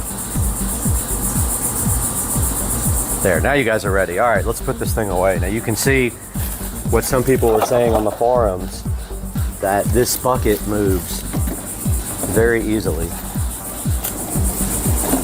because it is made of plastic. However, all the metal ones in the forums had bad reviews because they would rust. After 6 months to a year, they would be basically ruined. Once that is in there, I think maybe a brick or something inside of the bucket, or even a stake driven down through the ground would be ideal to keep this thing from going anywhere. I can see in a high wind this could possibly move, even though there's a heavy hose thing in there. So yeah, guys, that's going to do it for the review of the Suncast hose pot. and the Fit Life expandable garden hose. Highly recommend both products. I'll let you know in the future how the hose pot holds up, but I'm thinking some garden stakes, those screw-in ones, straight down the center with a big rod on it to also kind of make a place for you to loop up your garden hose. I think I'm going to order and then hope I don't put holes in any pipes or wires when I go straight down. So this is what it looks like with the hose coiled up. I didn't even show that. And you've got ample room for a larger hose if you want the 100-foot expandable hose, which I might recommend that because this one is only 50 feet. Although I do only need it for around the pool here. You might opt for the 100-foot, seeing as how little this takes up now. Probably would do that if I did it again. But there you go, guys. That's going to do it. Thanks. That truck right there just came and brought $18,000 worth of travertine. Look at that. You guys are so stoked. You can't wait to come swim in my brand new pool. And then you're going to try to take all your clothes off and do weird things, but no, I'm not going to. Lithium golf cart, 72 volt. Let's kick it.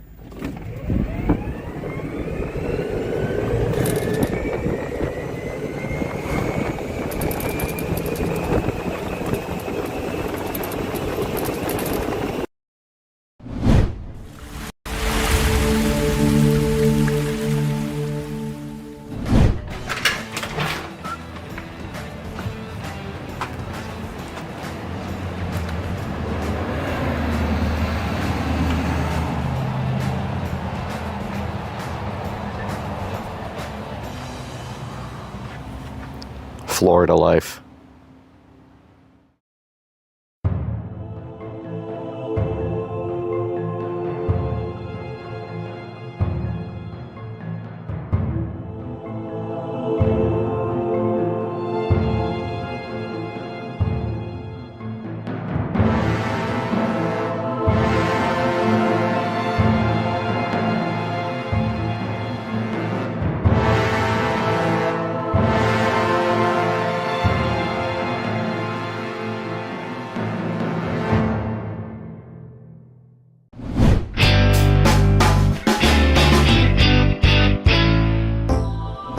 All right, guys, we are out front of the Supercar Street Racing compound, and forgive me, I am sick right now, but I wanted to show you guys these old plastic plants that we put in from IKEA about 2 years ago. That's how far they made it. The wind basically took every bit of them apart. You can see that there's hardly anything left here to these old plastic plants. We got one on each side now, though this one's doing a little bit better, but it is still also missing some leaves, but it still looks presentable. But these guys right here have to be replaced. So we have something inside, I think that will be perfect for this. Let's take a walk inside the compound. It's hot out here today, by the way. Let's take a walk inside the compound and go see what we have on the table that might be able to help us out with this problem of Florida life.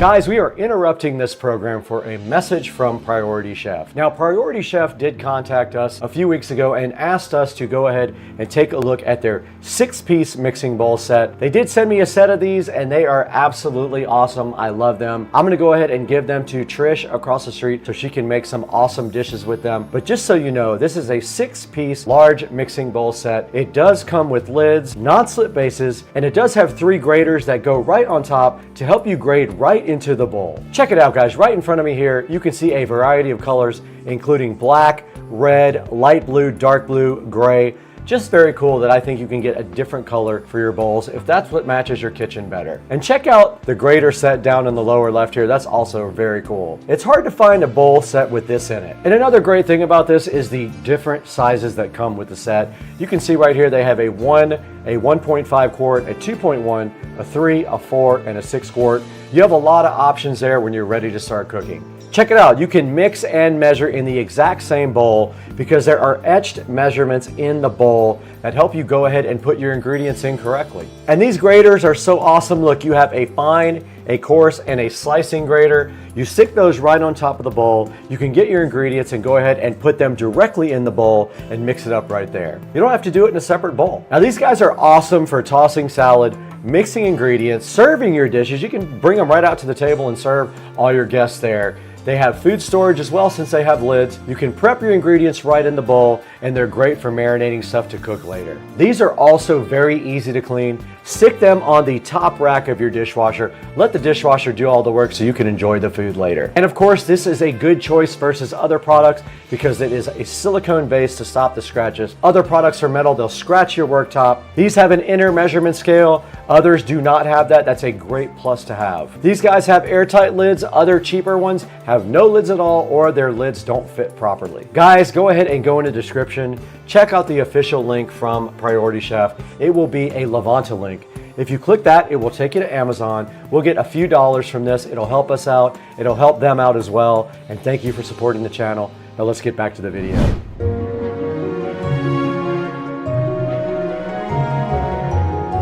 Getting hot in Jacksonville. It's 84 degrees today, and I apologize for my voice. I am sick today. So sitting on the table right here, we do have a nice box that might be able to help us with what we have going on outside. This says a VESA on it. I don't know what it is yet. We got to open it to find out. Let's get this box opened up. We have the patented SCSR knife here to go ahead and break into this package provided from Amazon today, and took a little bit longer to get this because of what it is. So it took about 5 days to get, you know how some of the packages are. You can't always get everything overnight. Can't always get what you want, but if you try sometime, you get this.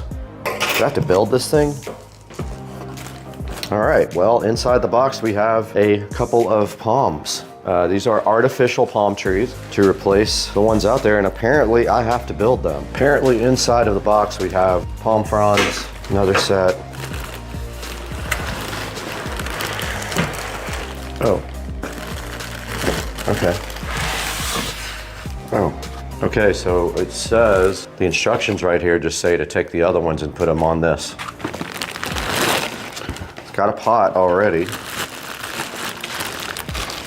All right, so basically what this is an artificial palm, and it comes with extra that you have to put on yourself. It does come in a little flower pot. We'll go ahead and get both of these guys unboxed. We don't need this where we're going anyway. So the first step is to pull off the plastic condom. This is the same size that I used on your mom.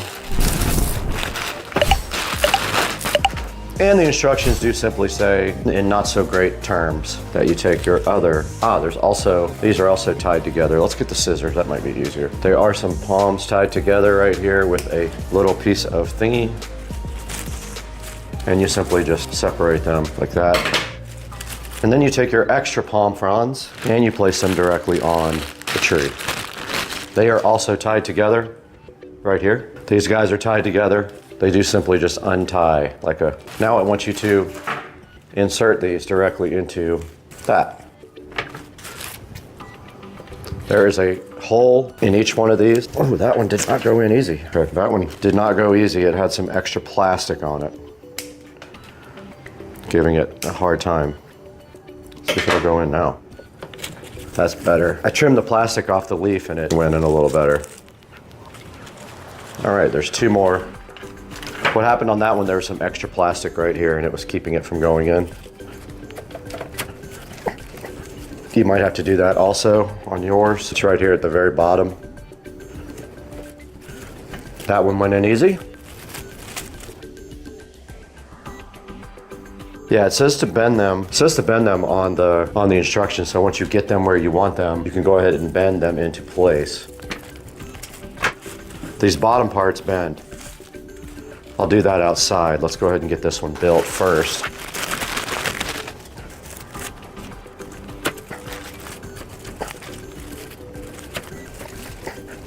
That one was hard to get in. That's what she said. That's what she said. Michael. This one was not hard to get in and it will come out very easy. Yep, that worked. I stuffed a little bit of this tape in there. That made it go in a little bit harder. So let's get some shoes on and get these guys out the door.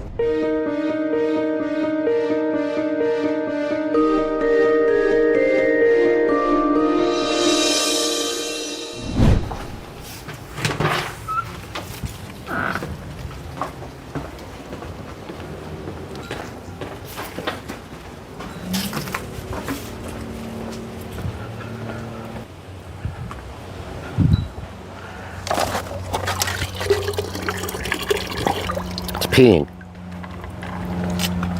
They both peed.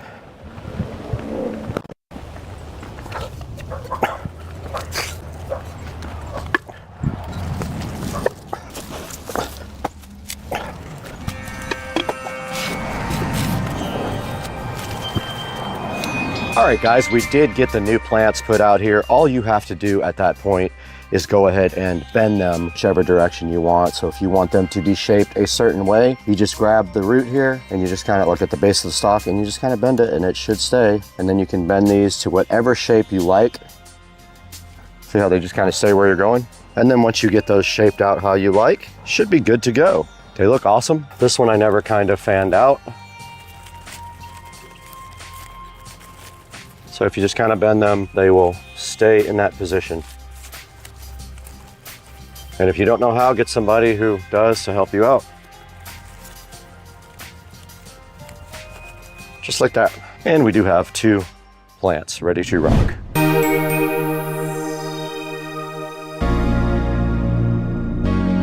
Ladies and gentlemen, we're so happy to see you once again in Studio B. We are recording from Studio B right now. You can see Supercar Street Racing right behind us playing on the television right there while we do a live show for you guys right here on this video.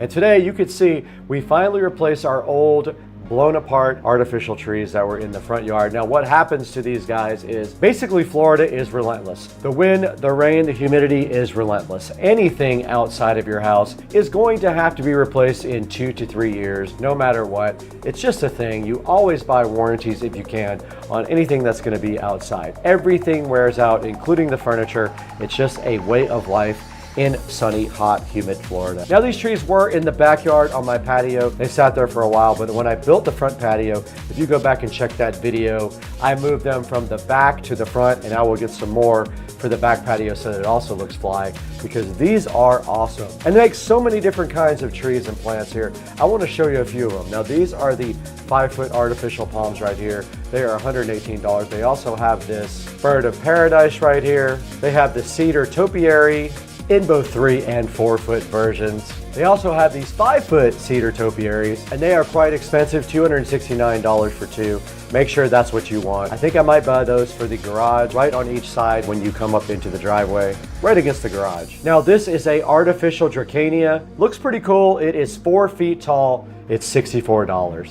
And right here, a cool artificial eucalyptus tree. I think that might look cool somewhere in the back around the pool area. Here is a 6-foot ficus for $114 also. Here's a Monstera deliciosa plant, 4.5 feet tall, faux Swiss cheese floor plant. Here's an artificial olive tree for only $79. And there's the 5-foot artificial palm trees back again. Now these guys are sitting at a solid 4.5 star reviews. I love the way the palm trees came out. You do have to go ahead and shape them the way you like them. When you get them, you'll take them and actually bend the bottom so that you get a nice natural looking plant wherever you want it. Now I'm going to go ahead and order a bunch more of these. I think I'm going to spend about $1,000 on artificial trees. I'm going to put them throughout the property. I just think they add such a cool touch, and they are zero maintenance for you. Ladies and gentlemen of Supercar Street Racing, there will be an official link down in the description. It's going to have a link for any of these trees you want. It doesn't have to be the exact one that I bought. If you click on mine and then you click on any of these other trees, you can buy those, and I still get a few dollars to support the channel. And they look so good out on the patio, as you guys saw. We'll put a little video at the end of this to show you what they look like. And thank you so much for 144,161 subscribers as we're creating this video. I couldn't do it without you guys. You are so awesome to subscribe and like all the videos. Now I got to get out of here. I got to order these plants and figure out where to put them.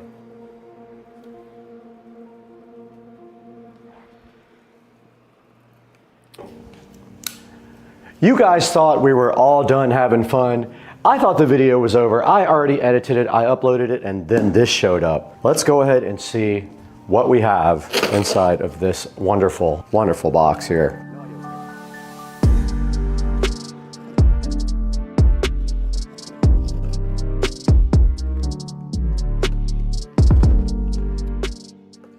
Ah, more plants. So I told you guys I was going to order some more. I ended up ordering 2 for the front of the garage to give some greenery.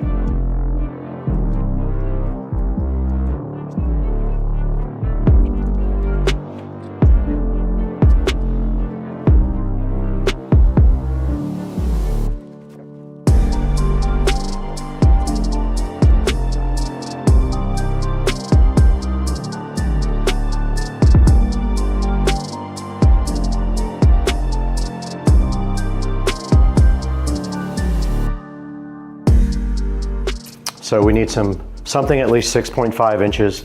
So let's make a trip to Ace, see what they got.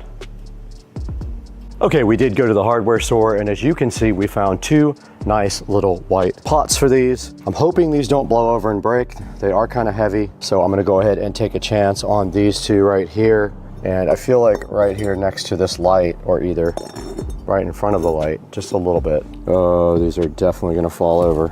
I might have to put a brick behind there.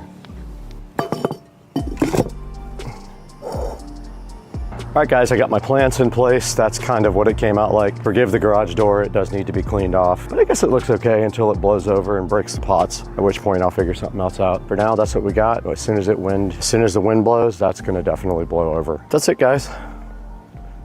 We'll see you on the next one. All right, this dude stole my phone and now he's got the Tesla Model S Plaid. Oh, let's go! That literally hurt my neck. I bet. Out this morning to see this amazing sunrise right before I'm about to get my walk on. And this is what it looks like in the morning in the Florida Keys. A little chilly. Moon is still out here. And that is what I am waking up to.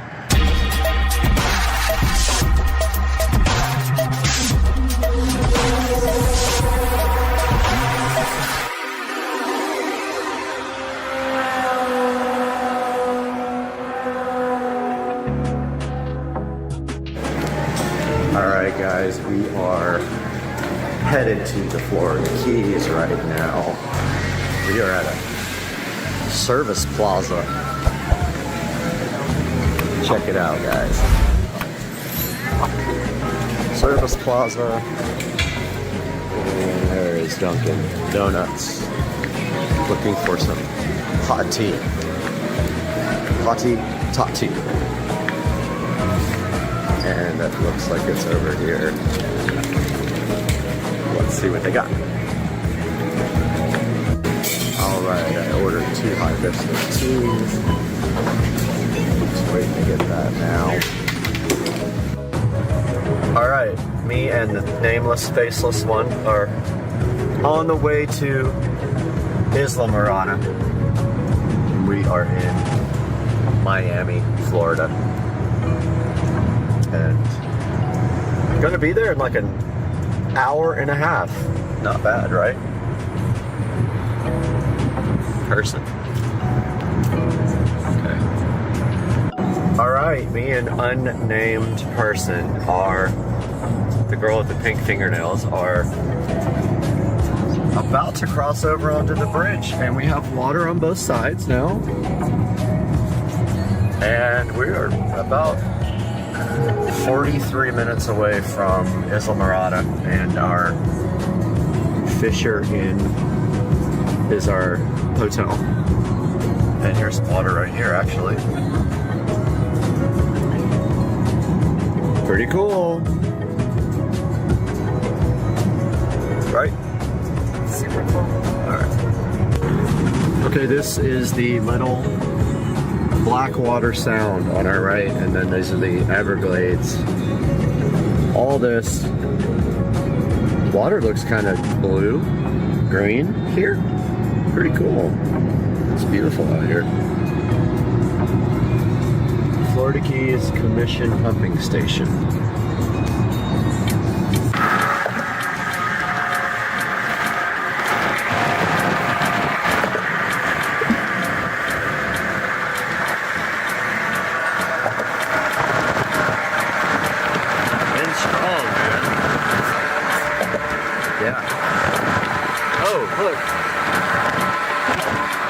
Motel Tiki Bar. The wind is like kicking.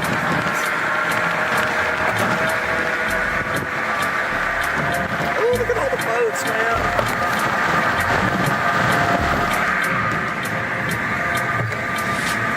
Alright, we're in Key Largo now. And we're checking out all the boats. And there's a lot of like diving shops, and there's a Lazy Lobster restaurant. And there's just like a lot of tourist shops and things like that. Pretty cool. Lots and lots of these though. Look at that boat. Wow. 3 big old engines. And look, there's all the wave runners. That's what we need. Yeah. Cool. Well, this is the place. And that is the beach right there. We have this cottage right here. So awesome. We've got our little porch with our beachfront view here. Absolutely beautiful. This is our resort, and there's boats right there. And this is the spot. Wow! This is cool. This is the place, man. We got a little kitchenette. And we're gonna be opening this window. All right, we found Hog Heaven Sports Bar, and it looks like it's popular. I like how this guy blocked the road. Where are we gonna park? Yeah, we should have just walked, huh? Yeah, this place is packed. Yeah, we can go in there. We can't go in that way, but we can park there. Look at the outdoor pool tables. You know, everybody's getting ready for the game now. Yep, they are. We might be out of luck. I think we're out of luck. Like, if you lived there, you would be at Hog Heaven. Every day, all day, party. And why can't we park right there? We can. Yeah, not reserved. Good Do deal. you think we're gonna get food in time? I guess whatever. Let's try it. See what happens. Well, we can just try. Yep. All right, lunch was so good. This place is so cool. And it's getting packed for the Super Bowl. And we found some cool people here for sure. All right, this is Super Bowl Sunday. I don't know the name of this place, forgot, but it's right on the water right there. And then we got the game right here. Fell asleep at like 8:30 on Super Bowl night. Didn't even watch the first whole quarter. But I'm out here in Isla Mirada at 5 a.m. getting my walk done. Sun rises until 7. There's a Starbucks here. No way they're actually open. But I'm looking for hot tea. I know they don't have any, but maybe by the time I walk back, they will. But yeah, it's pretty nice out here. The weather's in the 60s, and it's perfect for a 3 or 4 mile walk this morning. Walking the bridge is cool. It's a drawbridge, and it's like 5:30 in the morning. Like, traffic's kind of scary right here, but it's pretty cool. Here's the little drawbridge station. I don't know if anybody's in there, but maybe, who knows?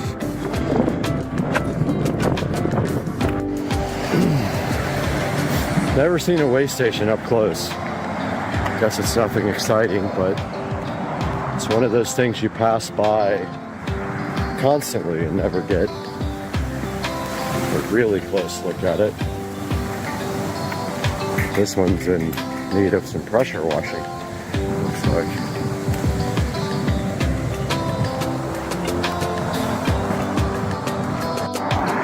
Walking along,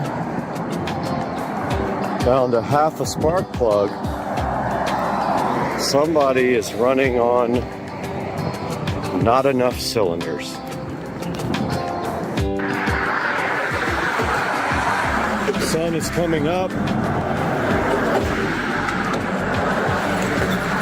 This bridge is so sketchy. I don't like it that much walking it, but beautiful sunrise is going to happen. This bridge is sketch.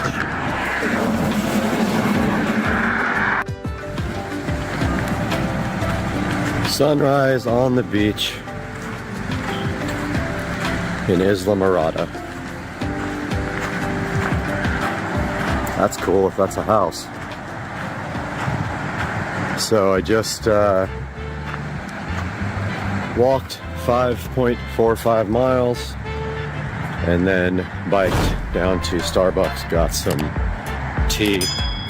Credit card machine wasn't working. They actually gave me the tea, which was really nice of them. Yeah, here's the view of the Florida Keys in the morning. This is the view of the Fisher Inn and our little thing, a little cabin. Look at all the trees in the water. So pretty. Breakfast over at Island Grill, hoping the music doesn't copyright me. So this is the view outside Island Grill. Pretty nice out here, but they've got copyright music playing. All right, on the beach here by myself, got some Maker's Mark, and I am enjoying the weather today. 72 degrees and beautiful. Light winds. Today we have had some really high winds yesterday, but today is just amazing. Had that fantastic steak and eggs on the keto diet, some avocado, a couple of little drinks, and now I am chilling on the beach in front of the cottage, which is straight behind me, right there. Alright, walked out this morning to see this amazing sunrise right before I'm about to get my walk on. And this is what it looks like in the morning in the Florida Keys. A little chilly. The moon is still out here. And that is what I am waking up to. We are in Islamorada, huffing it right now. On the way to Starbucks to get some hot tea. And I am sore from yesterday's extremely long walk. I did 4.75 miles, and then I did another mile on the bicycle, and then later in the day we walked back and forth to Appetizers. Another 20 minutes total. Probably walked 6 miles plus yesterday, so very good workout. So I'm gonna do an hour, 30 minutes this way, 30 minutes back, plus hot tea to wake me up, and then head back to the lovely town of Jacksonville, Florida, 5.5 hours away. And I'm also working today. The rest of that beautiful sunrise is going down below the horizon.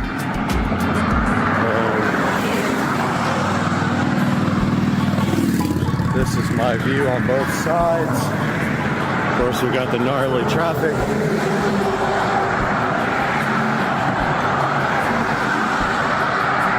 We're gonna get our walk done regardless. Get our hour in. Can't do weights today, but yeah, that's the view.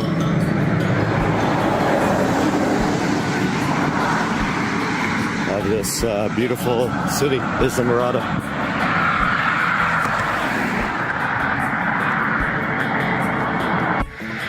Sun is so bright.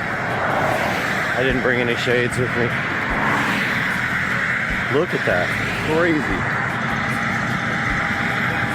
One time I need shades, of course I don't have them.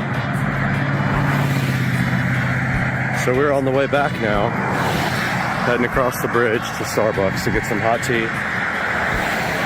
The credit card machine was broken for the second day in a row at Starbucks. I don't know how you have a business and don't have a credit card machine working after a full 24 hours of it being broken. But yeah, this is pretty out here. All right, there is the Theater of the Sea Marine Mammal Park pool at the entrance here in Islamorada. Pretty cool. I didn't get to go. I would love to see what that, but they have this beautiful garden outside of the front. Goes all the way around the entrance. Very cool.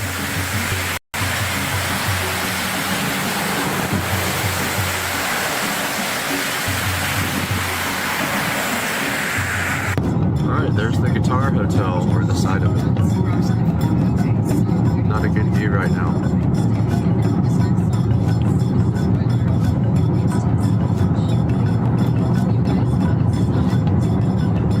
Guitar Hotel. Bunch of trees. That's the Hard Rock. In the front. Huh? I don't think it's part of It is. I just saw it. No, I know that. Hard Rock Hotel. This is in the front. What's up, everybody? Supercar Street Racing Brad here. Little update, quick update on installing the battery tender junior. You can pick this up on Amazon, very cheap. I think it's like $25, and it comes with a end that has alligator clips like this. But what we are doing today is we're going to permanently install these so that all I have to do is plug it in to charge the battery. I'll show you that here in a second. Got my socket wrench here.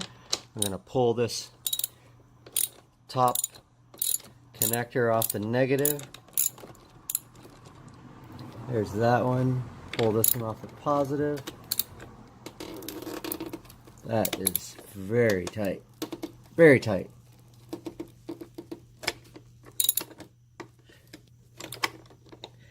That almost stripped. I'm going to go find the correct size.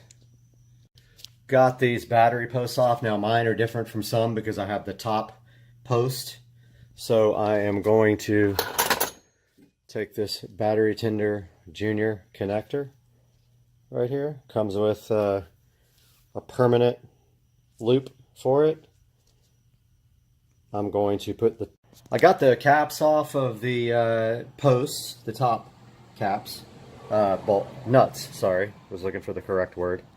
And now the battery tender junior has these posts here that just go right on them, and you can pull this out if you need more width. I'm going to go ahead and connect those to the back there and run the wire on the side, and I'll be right back. I got the battery tender junior installed here. All I have to do now is tighten these nuts up, and shouldn't be a big deal after that to run the wiring back behind there. I'm going to go ahead and tighten these two up, and then I'll show you guys how I am going to route the wiring. Alright, we got our battery tender junior hooked up right here. So this, again, this is $25 on Amazon. I will leave a link in the description. You can see the red light on there. That means it is charging. It will flash green, I think, when it's 75% charged, and then solid green when it's charged. So that means this battery needs to be topped off. Right here we've got that permanently wired to the posts. It runs around the back of the battery and zip tied to the side there. Now all we have to do is just lightly close the hood, and this will keep our battery topped off because I don't drive the car very much, maybe once a week. So good mod for the IS300 from Supercar Street Racing. Oh my god, this came out so good.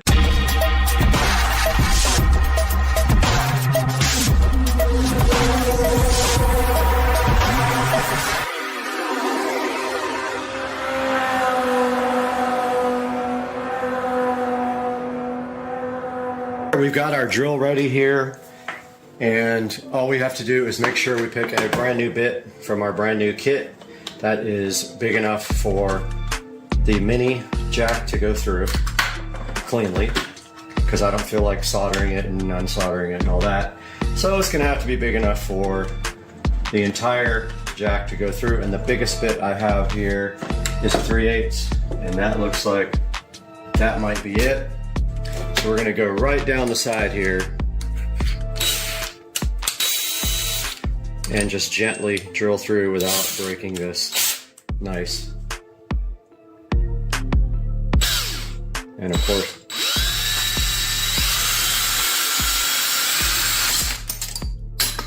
okay.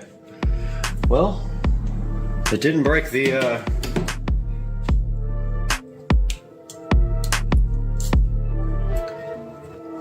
didn't break. It just wasn't tight.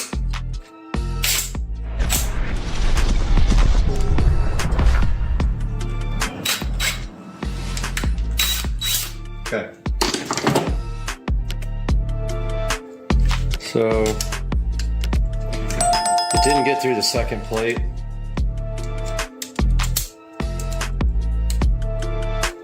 We've got a little bit of stuff left on there, keeping it from flat.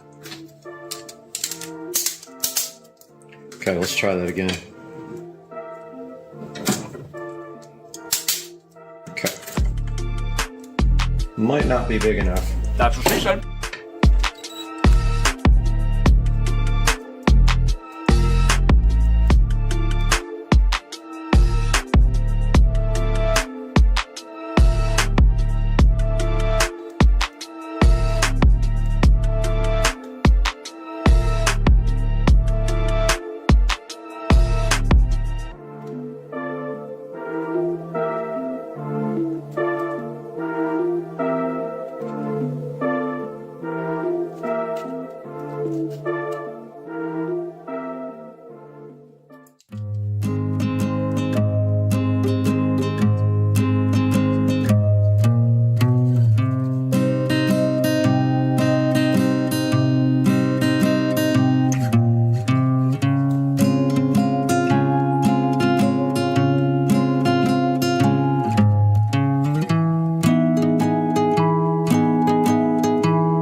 get this thing installed.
All right, we have everything powered up. Now we are just testing the ability of the built-in USB on the outlet to actually provide enough power.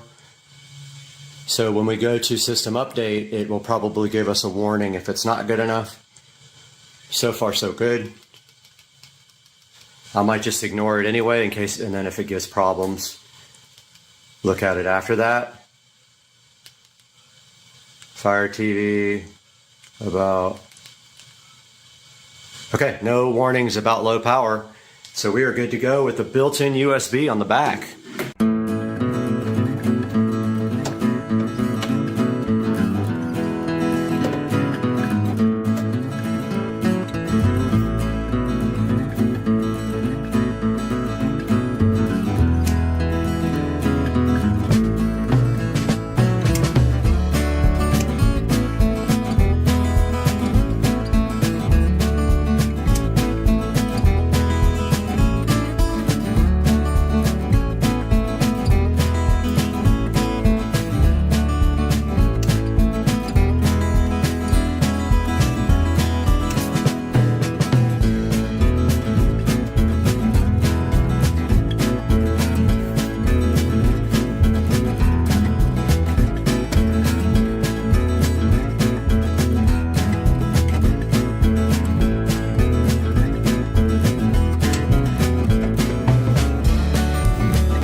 Hey guys, welcome back to the big reveal. And here we have the finished garage entertainment system, which consists of this Sharp Aquos 42-inch television. It is a 1080p television, rather old, does the job great. Behind the very nice Sharp, I can't even talk this morning, Sharp Aquos television, we have a Govee LED smart strip right there, chilling like a. We have some in-ceiling speakers here, which were already here and are contributing to the wonderful copyright-free audio being played right now. We have a vintage Onkyo receiver right there providing power to these speakers. And then we have a JBL Arc series. I believe it is it's either a 8 or a 10. I think it's a 10-inch subwoofer Arc 10 chilling up here on top of the cabinets. And then behind the television here, we have run power. We have run a mini to RCA all the way over to our receiver up there. We did it beautifully with the wall plate and made the wire come out of the wall plate by drilling the side. The wall plate also has USB. The USB is powering the Fire Stick that you are seeing. There is a look at the RGB LED. We do have an articulating mount that can come out and angle towards everyone in the garage. And that will complete our project. Please leave comments and let me know if you like the work I do, if you think it's clean. I'm a very, very OCD person, so everything is nice. Oh, I have not finished the very top yet, but the wiring up into the attic goes through a nice little sleeve right there of tubing. And yeah, guys, that is the audio project and video project in the garage, where we're going to be doing a lot of projects, and that light is on auto. So I hope you enjoyed it. Please like and subscribe and share this with everybody, and I love you guys. Have a good day.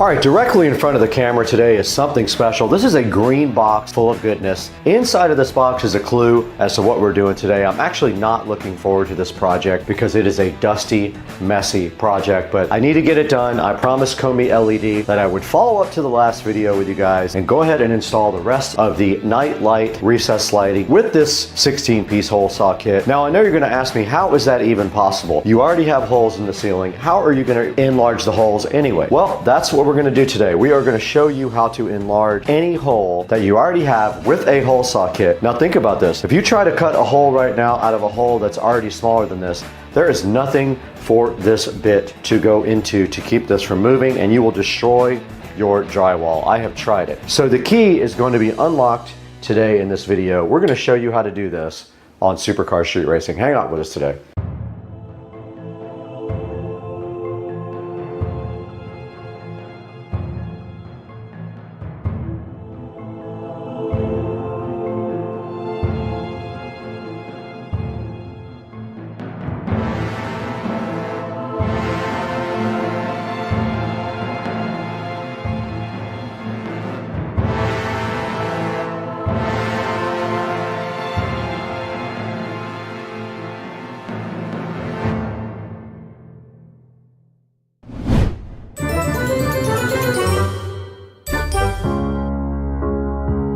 Right here in the kitchen in Supercar Street Racing, there is this amazing Tesla Model S sitting here, black. It looks like it has the arachnid wheels as well. And there's also this grip 16-piece hole saw kit sitting right here. We're gonna leave a link in the description to this guy right here. But today, our first mission is we are going to be expanding a smaller hole into a bigger one so that we can install these 4-inch LED lights from Komi LED. Now, what's so difficult about that? Well, as you know, you cannot just take an existing hole, put a bigger hole saw on it, and then drill, because this arbor in the center has no place to go. This drill bit right here, no place to go up through the hole and hold your bit steady. And what happens is it flies around and it completely destroys your drywall. So that's why we have a plan today. What we're gonna do is first go over to Chris's house, my neighbor. We're gonna break into his garage and see if we can figure out how to get this working.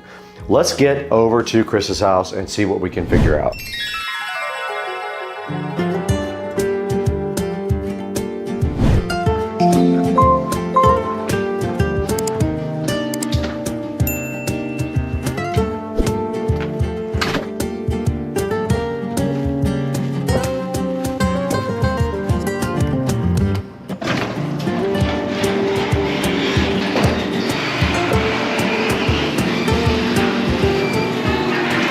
Okay, all we need is a spare piece of plywood, preferably a thicker piece. This looks like 1/2 inch right here.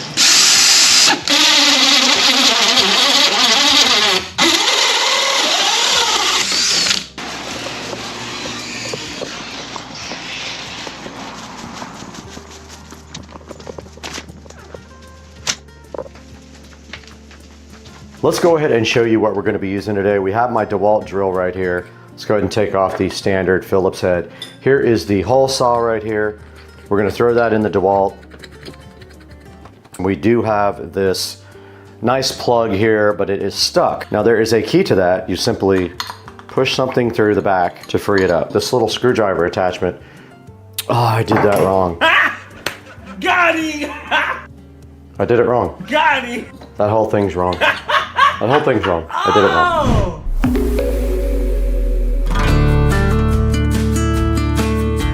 I'm gonna own my stupidity. I did that whole thing wrong. It was supposed to be the size of the old hole. I got to get up there, pull one of the lights out, and get a size of the old hole. Okay, we did get one of the lights out now. We just simply have to see if this matches the light hole, but it really messed up the ceiling. Be really close though, like really close. Luckily, I do have the 3-inch hole saw that I used when I actually made the holes. I'm gonna use that, go back to Chris's, cut the correct hole out this time because I'm an idiot. I am literally brain dead today. I don't know what's going on with me. I just realized I pried out the correct plug from the actual hole saw. So all we have to do now, this is how you do these. You take this, you put it on the end of that like that. That guides you into the hole, and then you cut the new hole. When you cut, it pushes it back into the thing, and then you pop it right back out. That's all you have to do. Okay, I put some double-sided tape to keep this plug from coming out because it had already worn out in the center and it would not stay.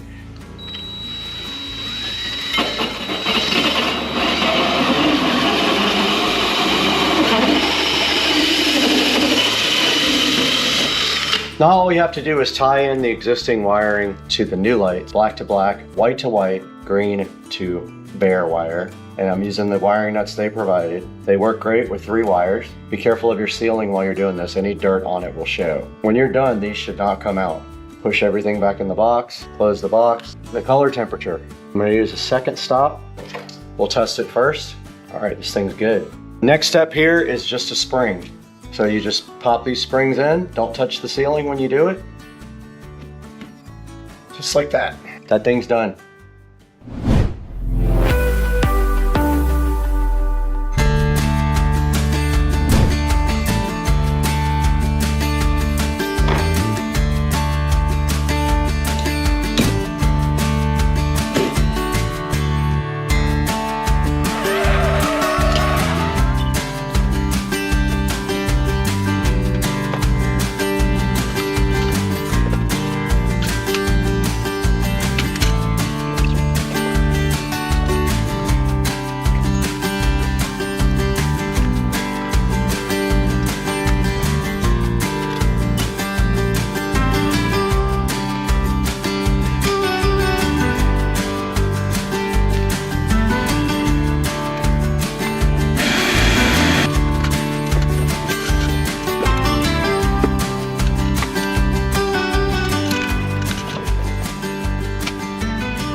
Okay, the last lights were foamed into the ceiling. I had to dig them out, and it was so ridiculous. I couldn't even get the clamps out because they were foamed in. This one is not. I had to dig that one out of the ceiling. And all the cables are too short. Whoever the electrician was that did this, I would love to slap them right in the face.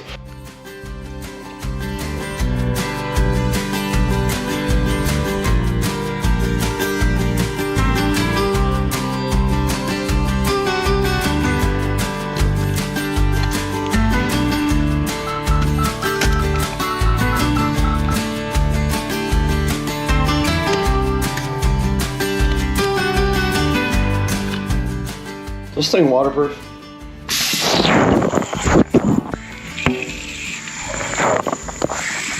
Okay.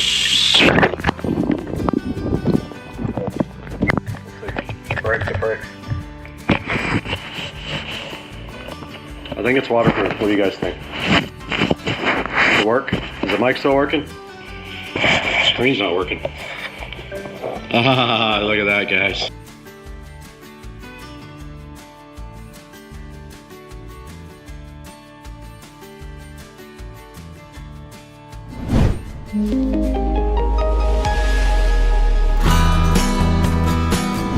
Alright guys, we are back in the Supercar Street Racing living room, and as you can see, it took me all day, but I did finish this project. We got the Hdmi LED lights installed at the top of the ceiling here. I had one huge error right there I had to correct. My pilot piece of wood slipped and I gashed the ceiling. I had to go buy the ceiling paint because I didn't have any, and the ceiling paint is just Valspar Signature Ultra White Flat. So I went and bought a quart of that after I patched the little nicks that I put in the ceiling, and now you can't even tell at all. But you can see, guys, I had to do a lot of work in here. This is a total of 10 lights that I put in today, and this one over here right there, that one was completely spray foamed into the actual ceiling, so I had to dig that one out. That was the hardest of all of them to get done. And if you can see here, these are also the night lights, so we should be able to go over here and click them off and back on and get night light. Let's see if it works. Oh, night light now, guys.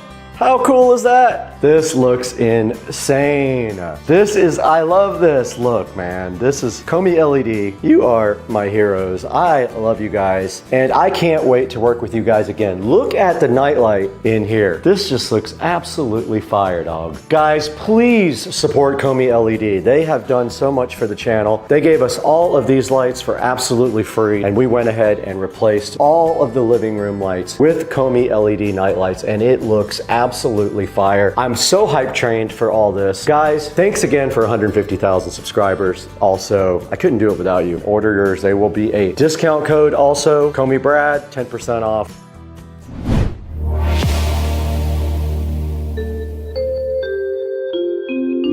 Okay, so these two 3-inch lights from Hdmi LED do not fit these holes. They are too small, unfortunately. I kind of wish they had a little bit more of a lip on them, but they do not. And so these need to come out and be replaced with the 4-inch. So the same process as earlier in the video. We got to drill out these two guys and then put in the 4-inch. The only annoying part is one of them is really short. This guy right here, the wire is so short on it that I had to struggle to get it in the first time. So let's go ahead and get these guys dismounted and then get the new Hdmi LEDs drilled out and in there. We're gonna need the ladder though. It's annoying on the stool. I don't wanna have to deal with that. Let me grab the ladder.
Okay, back in the bedroom, and I put these lights in a long time ago and they suck. So we're gonna be putting in the Hdmi LEDs now. We gotta get the old ones out first.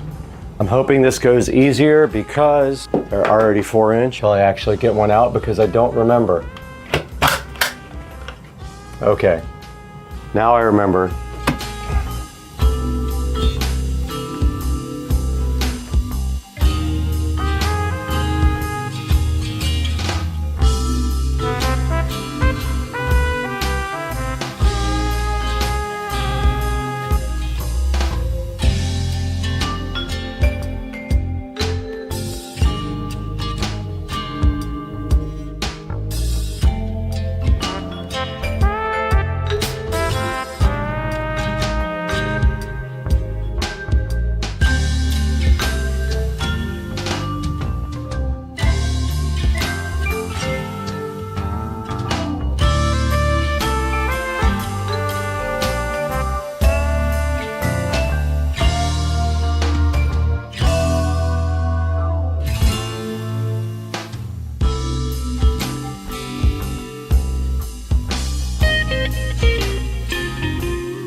All right, the bedroom is officially done. That was the easiest room of them all because the light holes were actually the right size. So all I had to do was punch those things right up in there. Came out great, looks awesome. I'm so hyped for Hdmi LED. Now we can actually throw it to Supercar Street Racing in Studio B and go over how you can get these lights for yourself.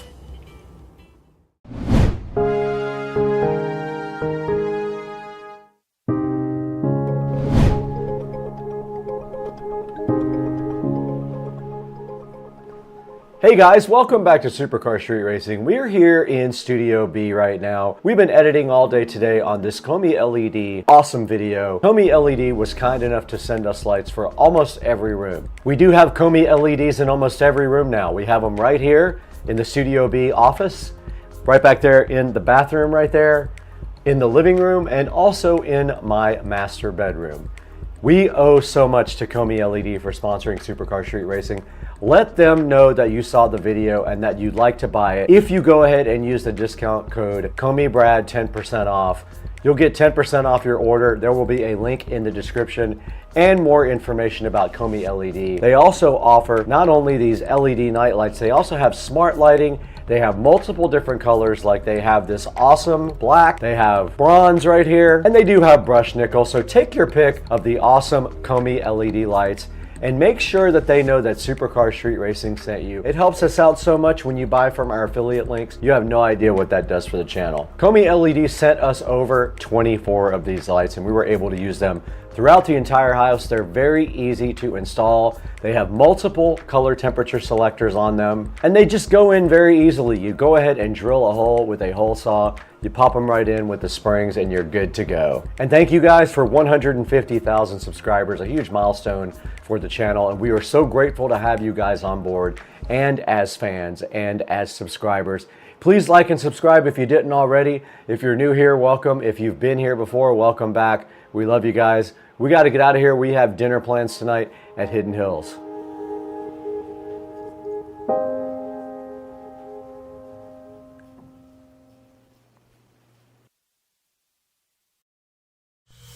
Hey guys, how's it going? Supercar Street Racing here again, and it's Saturday, and it's time to talk about the LG Signature washer and the LG Signature dryer we got here. So these are probably two of the more expensive, if not the most expensive, home line of washers and dryers made.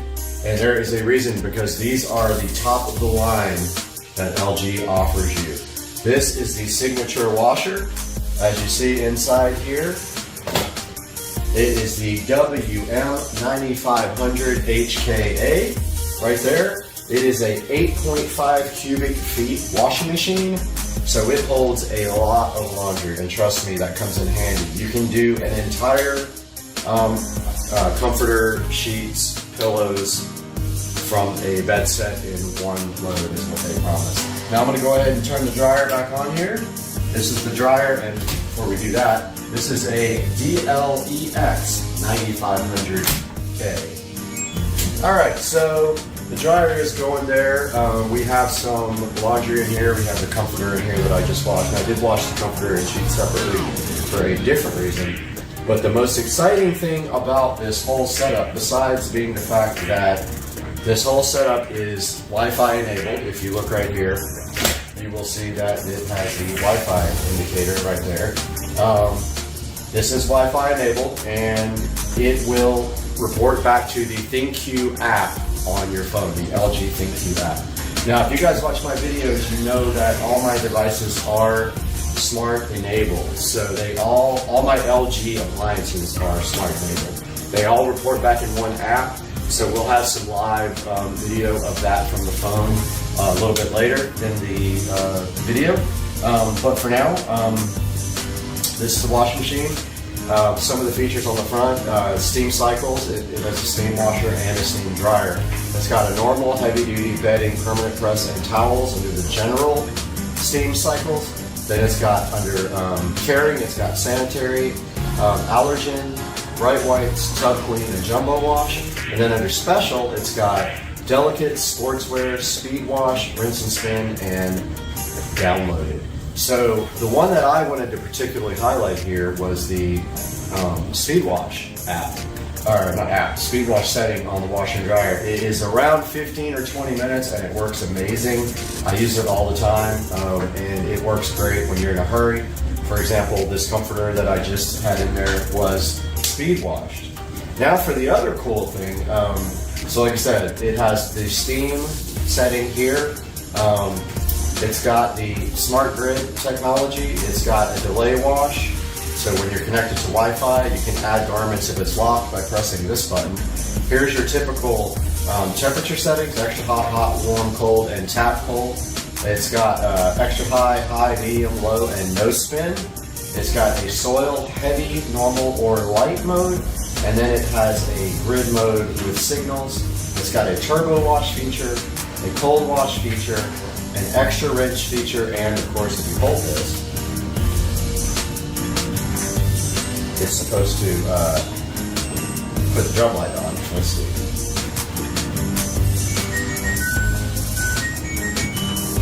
There we go. Drum light comes on with this, but it was ready to start a cycle, so it wasn't quite ready. But yeah, this comforter has already been washed on speed wash, and it is basically dry to the touch.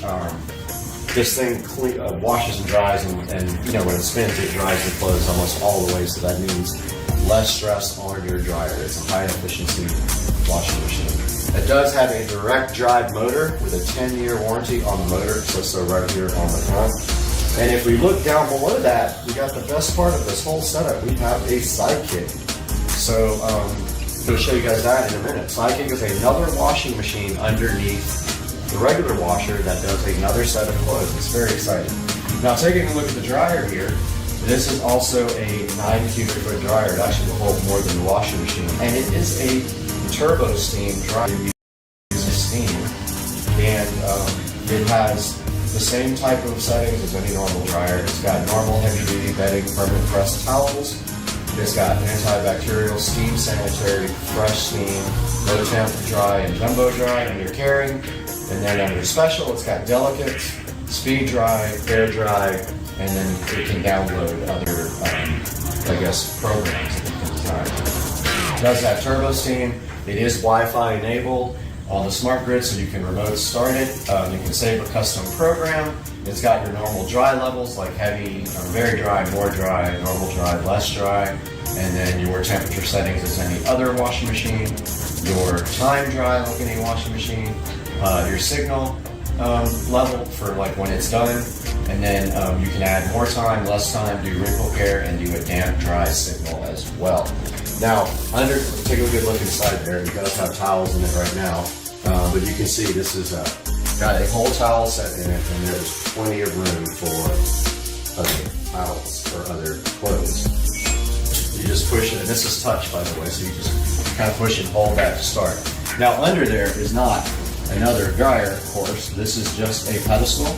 Now, these pedestals do not come with the units, and they are quite expensive, but I was insistent that this time when I got a washer and dryer that I would not get one without a pedestal because I wanted to have the sidekick, and of course it wouldn't look right with nothing underneath the dryer. So now I'm going to show you guys a little bit about the sidekick and how that works. All right, guys, here we have the sidekick, which is amazing. So this is its own washing machine here, built in by itself. Now, some things you need to know about the sidekick is you do not use laundry. You don't use these kind of laundry packets, what do they call them, in there. You don't use these. You use regular laundry detergent, high efficiency. For example, this Publix laundry detergent works perfect. We pull this out, we see that inside, you actually push the lid and it clicks to open. And then inside you will find a little thing to put your laundry detergent in. So you just fill this up and stick it in there. Now we do have some towels ready to go. So I am going to grab these towels right here to wash and show you guys the sidekick. So operating the sidekick is pretty easy. Click open the door, throw your towels in, get your laundry detergent ready with this. I'm going to do it over the thing because I guarantee you I will spill it. Pour your laundry detergent in the blue cup and just stick that directly in there. It just rides in there, no problem. It's rubber. Push down on your lid, it clicks closed. Now, you push the power button and you can select your program here. I'm just going to go normal, so I'm going to push start. Yes, and then you close it, and it is locked and closed. And as you can see here in the display, hopefully you can see it on camera, this guy's got 39 minutes, and this is locked now. To move it, you cannot pull it out now. It is locked. So in 39 minutes, that will be done, and that is your sidekick.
Alright guys, taking a look at the ThinkQ app here. Now as you can see, this app has all of my LG devices on it.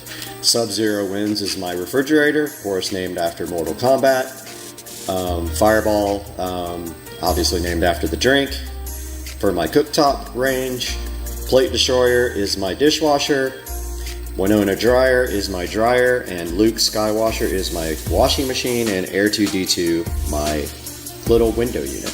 Now let's take a look at what's happening now on Luke Skywasher. You notice that it says it has 15 minutes left. If we walk into the actual device there, we see a little clock with 15 minutes left. That is the speed wash. Down here it tells you the settings, and that remote start is actually off. So that is Luke Skywasher with 15 minutes left on the speed wash.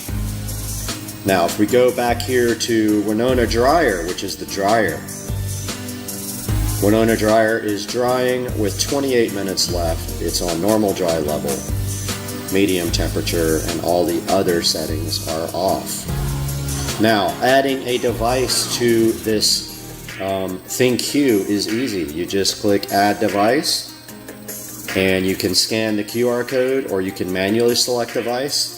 And what happens after that is it actually creates a temporary Wi-Fi network to connect to your device. Now, in order to connect, you do have to push the Wi-Fi button and hold it on the front of your LG Wi-Fi enabled device. It will go ahead and connect to your Wi-Fi network, and then you will see all your devices here. Now, you do need a LG account to use this guy, so make sure you sign up for an LG account if you buy any of the LG smart appliances. So here we have the LG Signature 5.8 cubic foot large smart Wi-Fi enabled front load washer.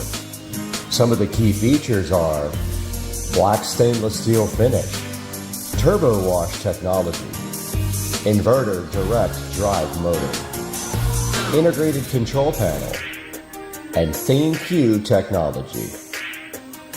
The model number is WM9500HKA.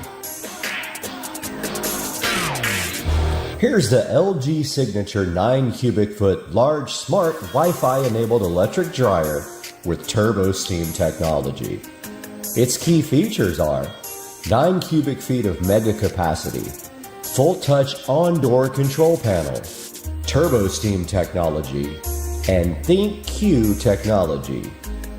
The model number is DLEX9500K. This is the LG Signature 1 cubic foot LG Sidekick model WD205K. This sits underneath your washing machine. It comes with all the hoses to split the water, and it has a black stainless steel finish, 6 custom care cycles, and a magnetic remote. This is the LG Signature Laundry Pedestal, model WDP5K. Its key features are, it sits underneath either the washer or the dryer instead of the Sidekick, and it has a slide-out drawer for storage, making things easy and convenient. I hope you enjoyed this review. This is Supercar Street Racing.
As we have something so special in front of us today, we have the best Ridge wallet you can possibly get, and there are a few reasons why. Because, as you can see right here, it is 24 karat gold RFID blocking wallet from Ridge. They are not a sponsor. I actually purchased this because I was interested in it. And today we're going to take a look at this, see exactly what the RFID blocking feature is. Open it up, see how nice it is for you guys. And then if you're interested in buying one, I will provide a link in the description, and maybe Ridge will work with us in the future. But for now, let's get this package opened up.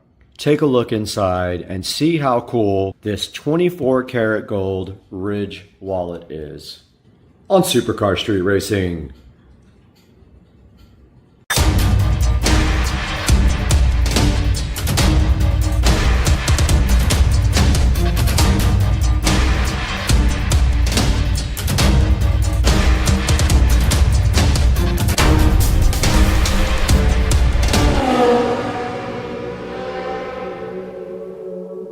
Guys, right in front of me, sitting next to my Skyrider drone here, we see the Ridge wallet, slim RFID blocking wallet in 24 karat gold. And today we are taking a look at this packaging, very nice packaging. And it says the wallet redefined here on the side. And on the back, it says that it expands to hold 1 to 12 cards. It does block all RFIDs from your cards. It's a modular design and it has a lifetime warranty. It does have a cash strap and a money clip, both included with it on the wallet, and additional accessories for the option to interchange cash carrying style. Now, I am used to doing a money clip, so I will probably do that. And on the side there, we just see that it does say Ridge wallet, looking ever so fresh with their logo here. And that is all that is to the outside of the packaging here of the 24 karat gold Ridge wallet from Ridge. Let's get this thing opened up now and see what's inside. Guys, the Ridge wallet in 24 karat gold is right here in front of me next to my Skyrider, and let's go ahead and get this guy opened up and see what is actually in here and take a look at this packaging. And right here, the first thing we do see is the Ridge right on top of it, just like that. And then underneath here, there is the wallet redefined on the side again, and lifting up the packaging here. We have a nice pamphlet right here, and it talks a little bit about getting started with your Ridge wallet and then guaranteed for life, military grade materials, durability, and a wallet that will last a lifetime. This is a guaranteed for life wallet. They said if you visit them, they will make it right if anything happens to it. So basically, you push your cards in and out through the cutout, and then you use your opposite hand and fan them. Keep your two most used cards at the front and the back of the wallet to maximize accessibility.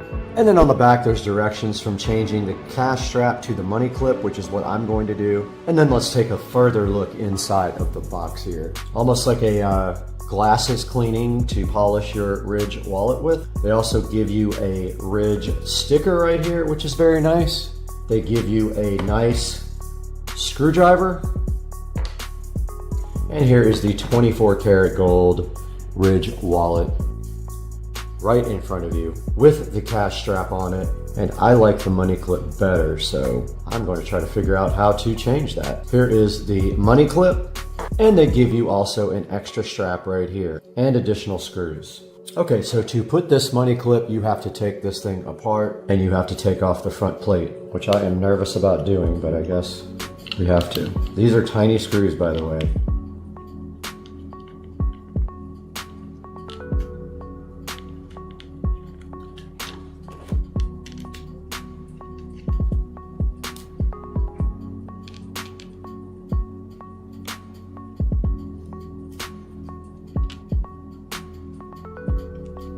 Okay, that is all of the screws now.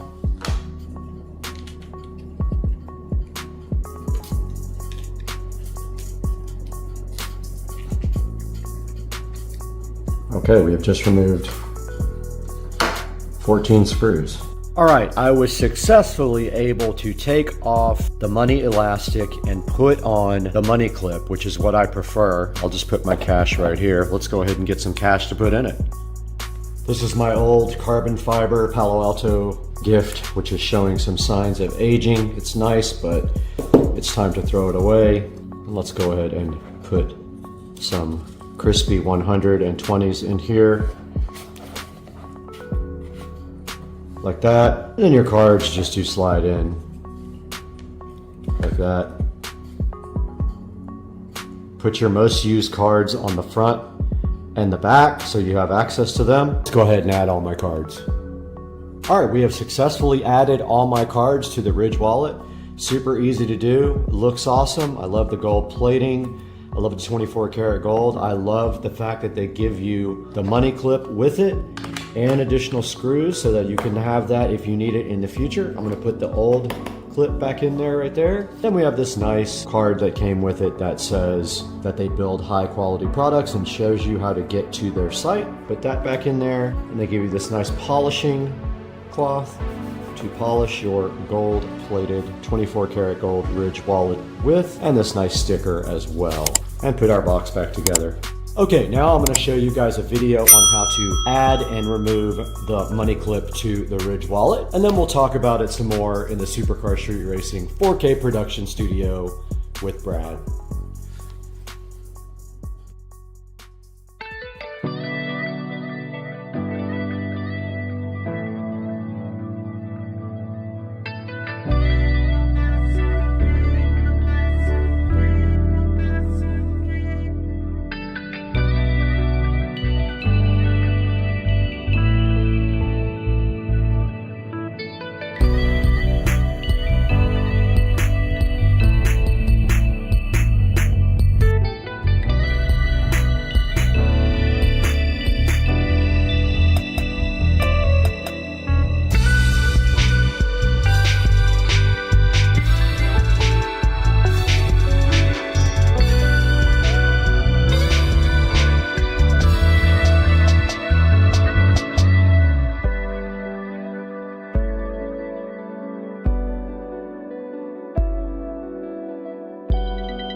We're back in the Supercar Street Racing 4K production studio, and I am Brad, and I want to take this opportunity to welcome you to the channel if you are new here, and if you're a returning subscriber, we appreciate your support so much here on Supercar Street Racing. And today we have the 24 karat gold Ridge wallet looking so fresh right here in front of me, and there is a good shot of it right from the studio with the money clip on it that we did just replace in the video. Now, this video was not sponsored by Ridge Wallet. I did actually buy this. I had a carbon fiber clone wallet that I got from a vendor that was wearing out.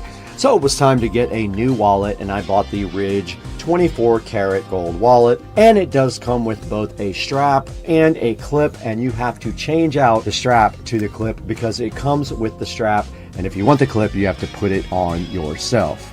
Now this wallet was a little over $200 and something, almost $300, and you can see right in front of you here that they have a range of them on Amazon. This one right here on Amazon is the titanium, but there are plenty of colors for you to choose from, and another good close-up look at the ridge right there is what it looks like. And these screws are also 24 karat gold plated for your enjoyment. And so go ahead, and when you order stuff through our links in the description, it helps us out tremendously, and go ahead, subscribe. We recently have some videos doing very well, and I am so appreciative of your support. Now, when you do click through the links in the bottom of the video description, it does give us just a few dollars to keep the channel going, because we lose money on the channel, as you know, but we want to continue to bring you reviews and products. So it does help us out if you buy anything from Amazon by clicking any of our links. It doesn't have to be the actual product in the description. It will still help us out tremendously. So far, so good. I love the Ridge wallet. It does get a lot of attention when you go out and people ask about it for sure. But pick whatever color you want, and if you can't afford the gold one, that's fine too. Get whatever you can afford and order it through the SCSR official promotional links. Now I have to go work 7 more jobs to be able to afford this. So I'll talk to you guys later, and we'll see you soon on the channel.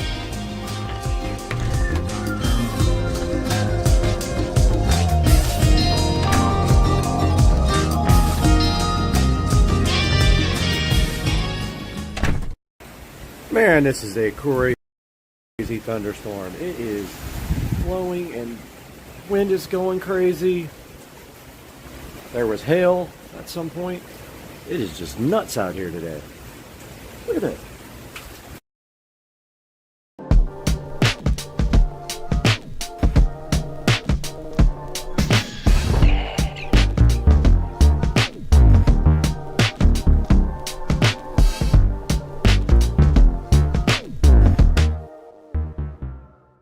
All right, so buckle up, everybody, because today we are diving deep into the age-old rivalry, the golf cart showdown club car versus EZ.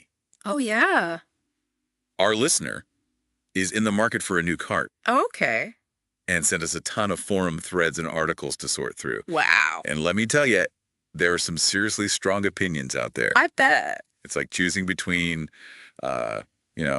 Coke or Pepsi, Yeah. or maybe even like Ford versus Chevy trucks. Oh, yeah. I hear that a lot. People really get fired up about their cars. We even saw, I think it was InSmallard78 on The Whole Truth, who actually made that Ford versus Chevy comparison. Interesting. And there were some pretty intense debates about some features that I'd never even thought about, like flag sockets. I mean, Fuel sockets. yeah. Yeah. Who knew? Who knew those could be so controversial? Right. It is funny, though. You know what I noticed is that, well, everyone has their favorites. A few themes keep coming up over and over again. Okay. Like what? Durability is a big one, especially for people living near the coast. Makes sense. And then there's performance. You know how well the carts handle hills. Yeah. And then, of course, style. Everybody wants a cart that looks good. Of course. But it's totally subjective. Absolutely. It's all about personal taste. Well, let's tee off with brand loyalty. Okay. You know, like I mentioned before, we saw at Smallard78 making that Ford versus Chevy comparison. Right.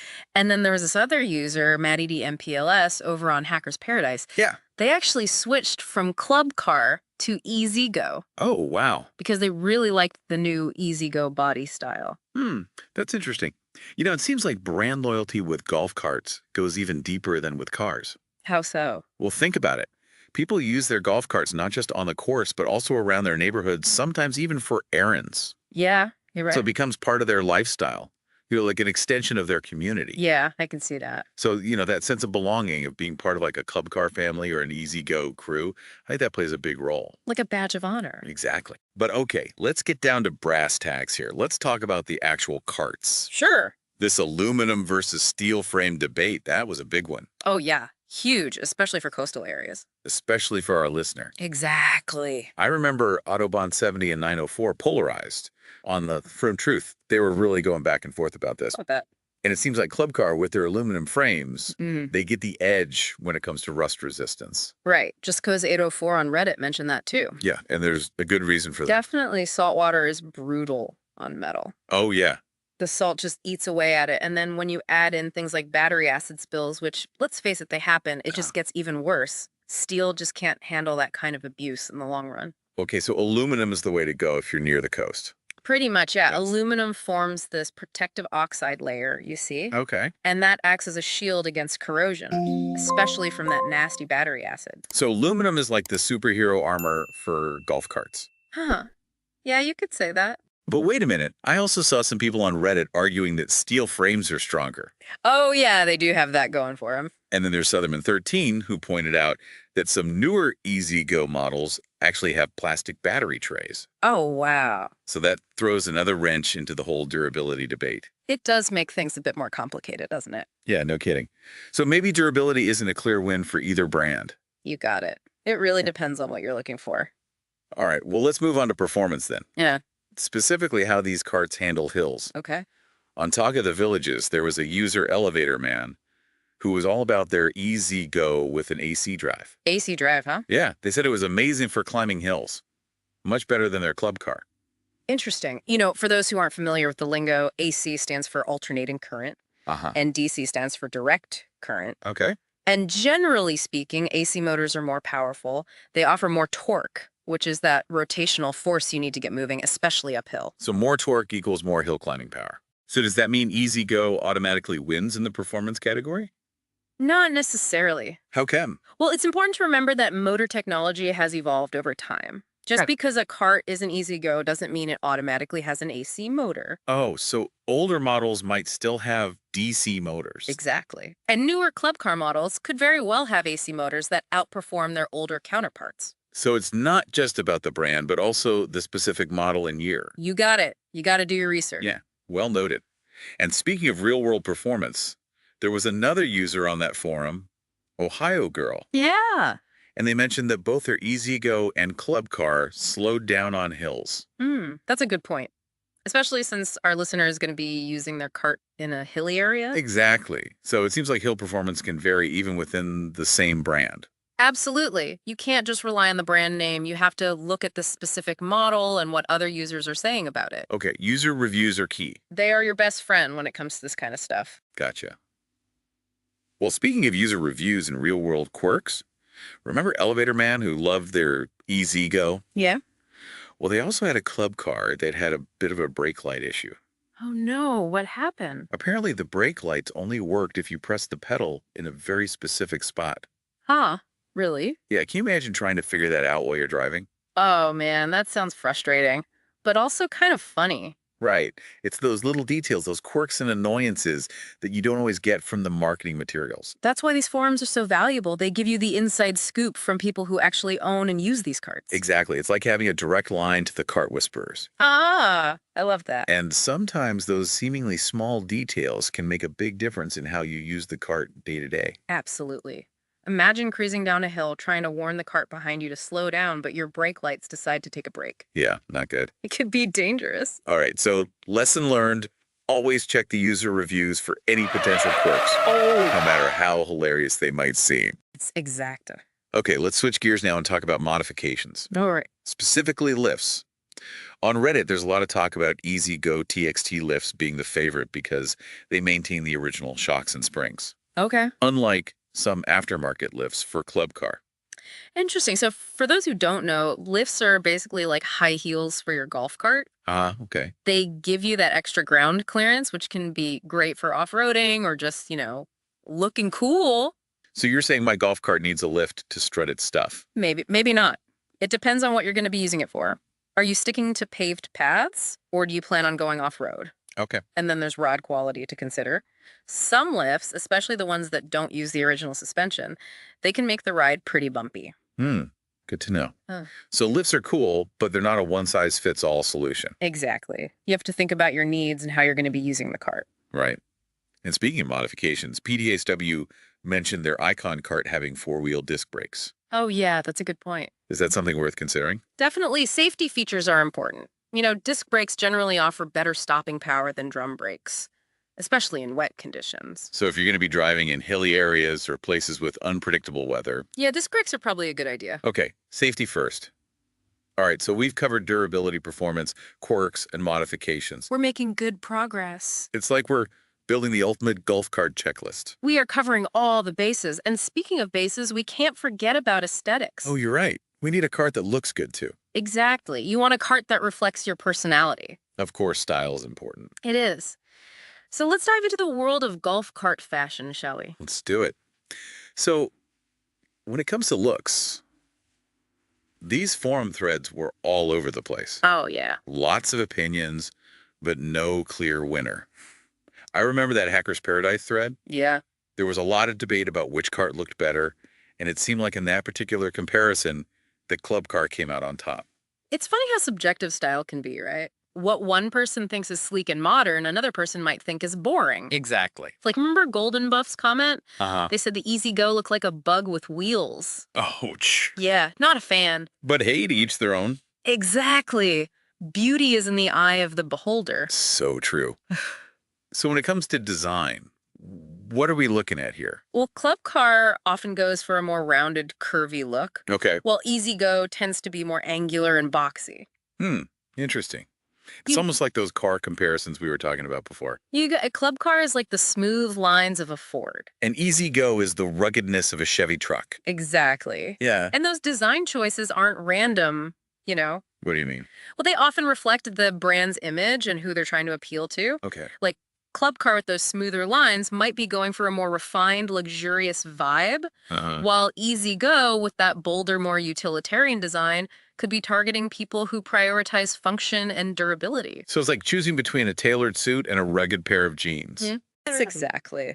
Both stylish in their own way, but for different occasions and personalities. I like that analogy. Yeah. So at the end of the day, it's all about personal preference. Absolutely. Yeah. What makes you feel good when you're behind the wheel? Okay, so we've covered Club Car and Easy Go, The big two. right? But what about some of those other brands that people mentioned, like Yamaha and Icon? Oh, yeah, those are good ones, too. I think it was Brick Clark 904 and PDSW on The Whole Truth. Yeah. They brought those up. It's good to explore all the options. Definitely. Yamaha is known for having really quiet engines. That's nice. Harrison Mitch mentioned that. Yeah. And then Icon has a reputation for being super comfortable. Oh, that's important too. Definitely. Brick Clark 904 said that their Icon cart rode like a dream. Well, it's like finding a hidden gem. You got it. You know, a brand that you might not have considered before, but turns out to be perfect for you. Exactly.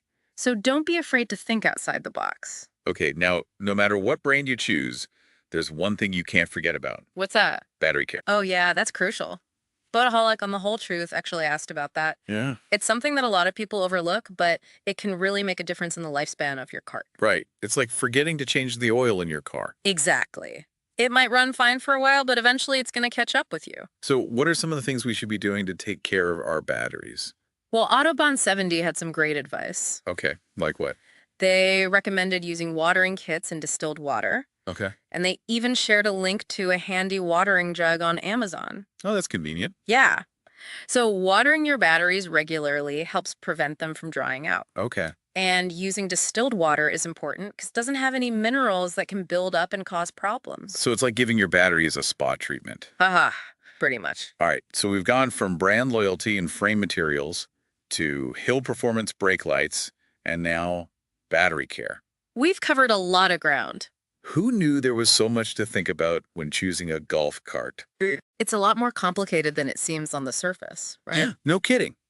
But that's the beauty of a deep dive. Exactly. We get to explore all the nuances and uncover all the hidden gems of knowledge. We're like golf cart detectives, Ah, love it. sifting through the clues to find the perfect ride. Well said. And remember, this whole deep dive is for you, our listener. That's right. So let's shift gears and focus on what matters most. Your needs. Exactly. Your priorities and your vision for the perfect golf cart. Right. We've given you the tools. Now it's time to build your masterpiece. What are the things that stand out to you the most? What features or factors are most important to you?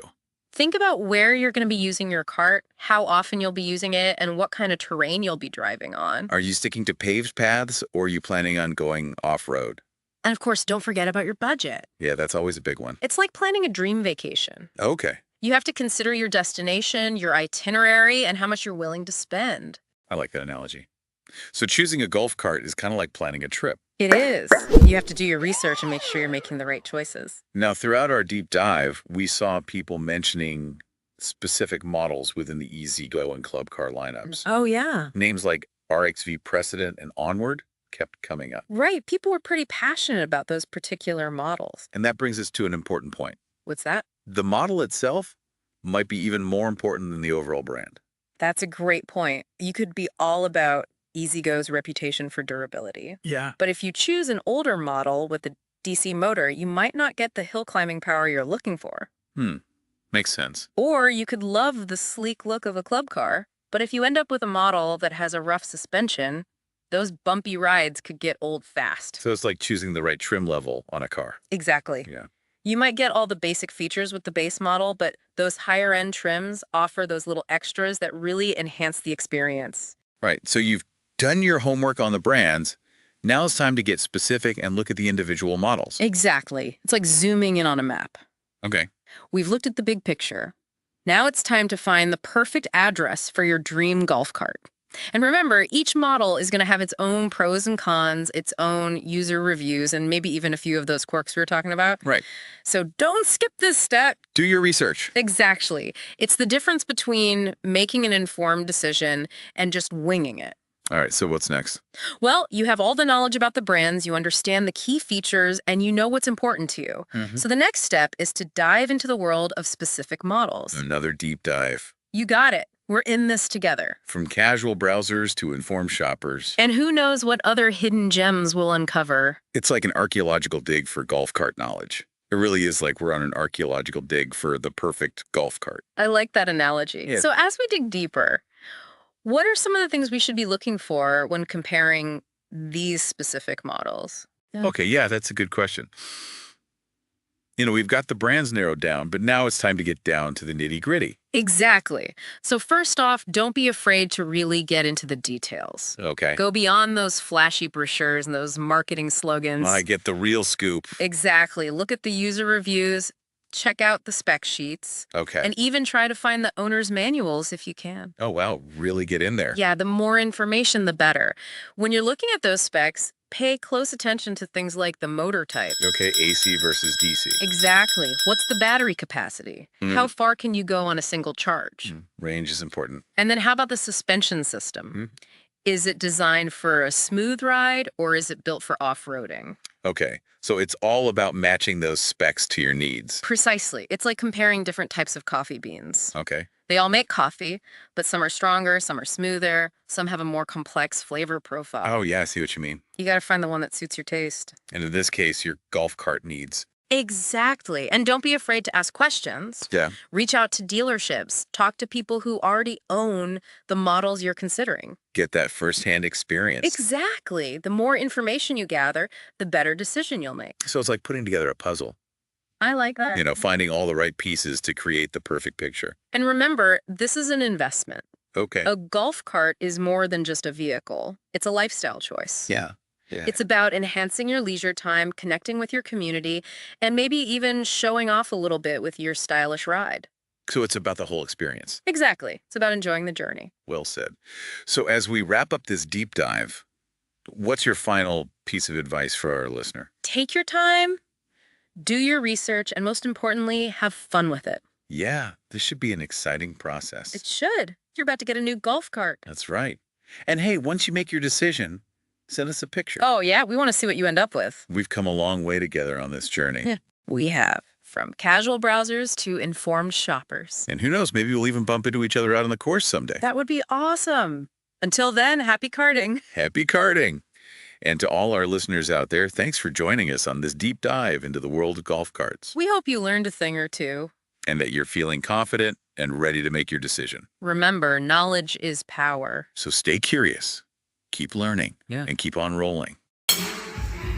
All right, we got Joe here with the bone-in ribeye. What's the secret? You got 5 seconds. Can't tell him.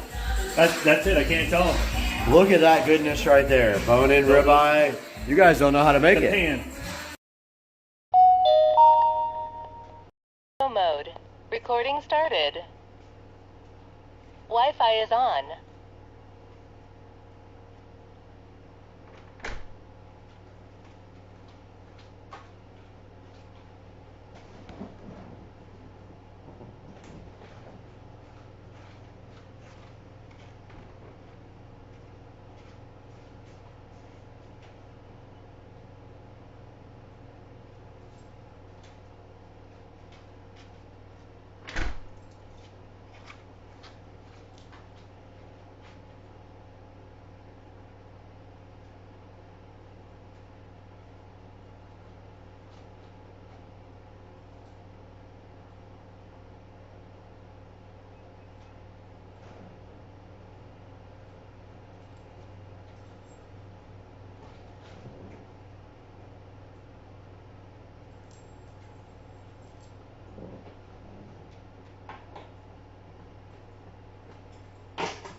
Video mode. Recording started. Wi-Fi is on.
What's up, everybody? Headed to get the wheels and tires put on right now at Visual Effects Body Shop. First, I get to sit through the most terrible traffic in Orange Park. Did get out of work early today, which is cool. Won an award at my work meeting, so that was also awesome. Headed that way. Hit you guys up again when I get there.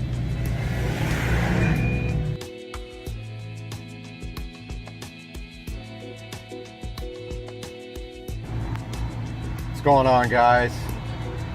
Just got back from the body shop that does the fender rolling. Ended up not having to roll the fenders. That's the good news. The wheels and tires look sick, and in about 5 seconds you're going to see the reveal. Okay guys, I just got back from the body shop and it's time for the big reveal. What kind of wheels did I get?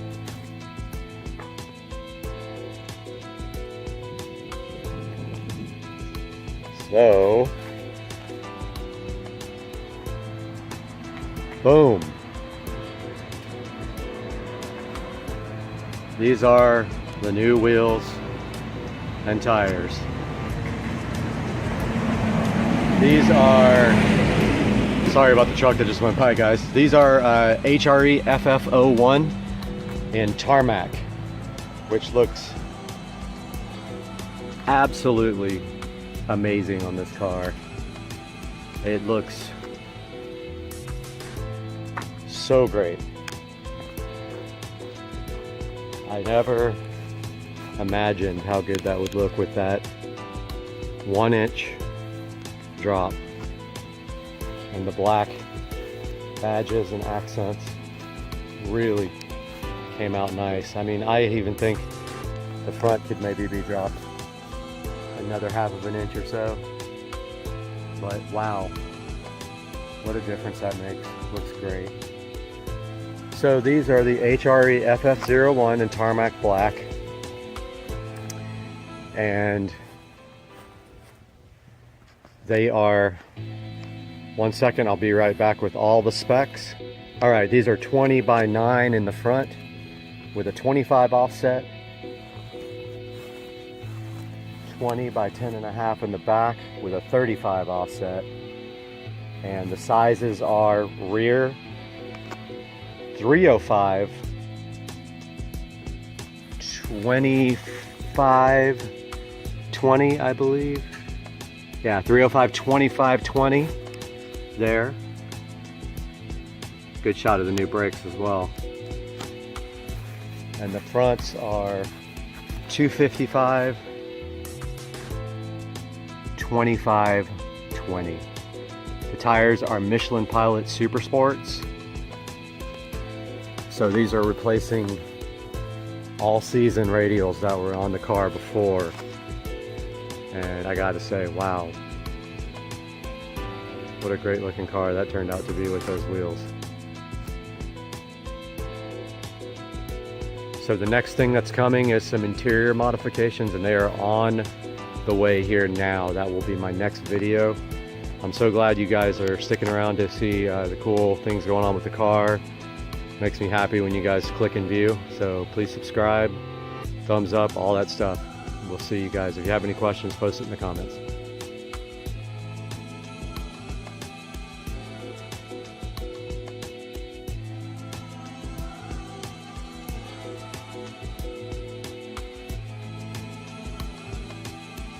Absolutely. That did come out good, man.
Hey guys, Supercar Street Racing here.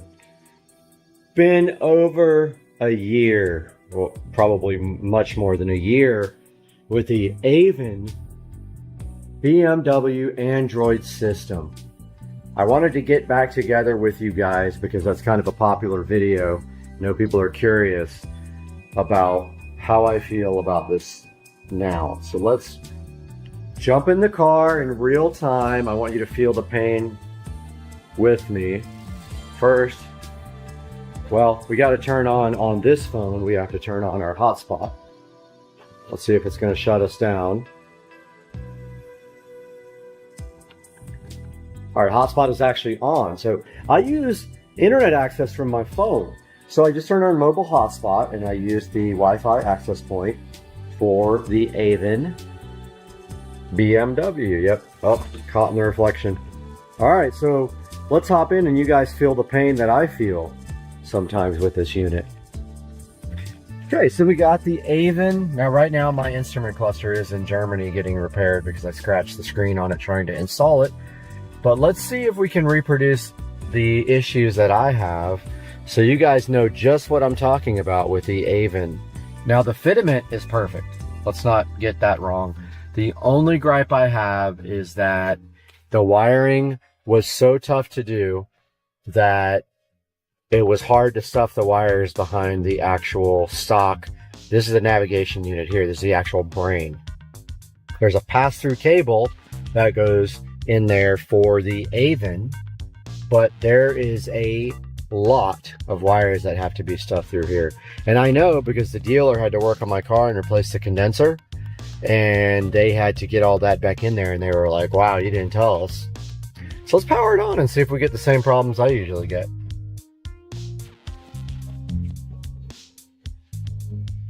All right, so first things first, this is booting up to the actual AVEN, which is unusual.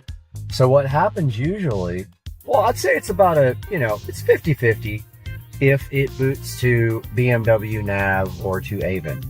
Now there's a setting inside of the navigation system that says memory. If that setting is on, whatever you were booted to when you shut down is supposed to boot back up. I'm sorry, AVEN, that has never worked properly. Half the time, it boots up to Android. So see, Android is starting here. So this has been in here for over a year and a half. Now let's see what happens once it boots up. Now here's another thing. So of course, I always want navigation to start. So why wouldn't you want to start navigation every single time that you get in your car? Because that's just what you do. Especially with Waze, because then you can go in and you can see police and other issues. Now, see, booting up, we're already connected to Wi-Fi. Not sure if it's the phone Wi-Fi? Let's check. All right, we are connected to my home Wi-Fi, so that's fine too. Now, you can see here that I have this type of menu system on as the default graphics system. I did not do the, I mean, this is sort of BMW-ish. They copied. I've tried different ones. I am sticking with this one for now, but I do like some of the other ones a little bit better. But as you can see here, if you, this is the iDrive. I'm using the iDrive to do this. You can go to navigation, Bluetooth, video, audio, or the dashboard. So one thing that I want to tell you guys is I found a program for Android that automatically starts whatever program that you like when you boot up your Android, and that's a phone or whatever, because it uses regular Android apps. So I have Waze actually as a boot up program for my device. Now you can see we've been on here for what? Over a minute, and Waze has not started yet. Now I don't know if that's an issue with the operating system or what, but it takes a variable amount of time for Waze to start up. And here we go. Waze is starting up.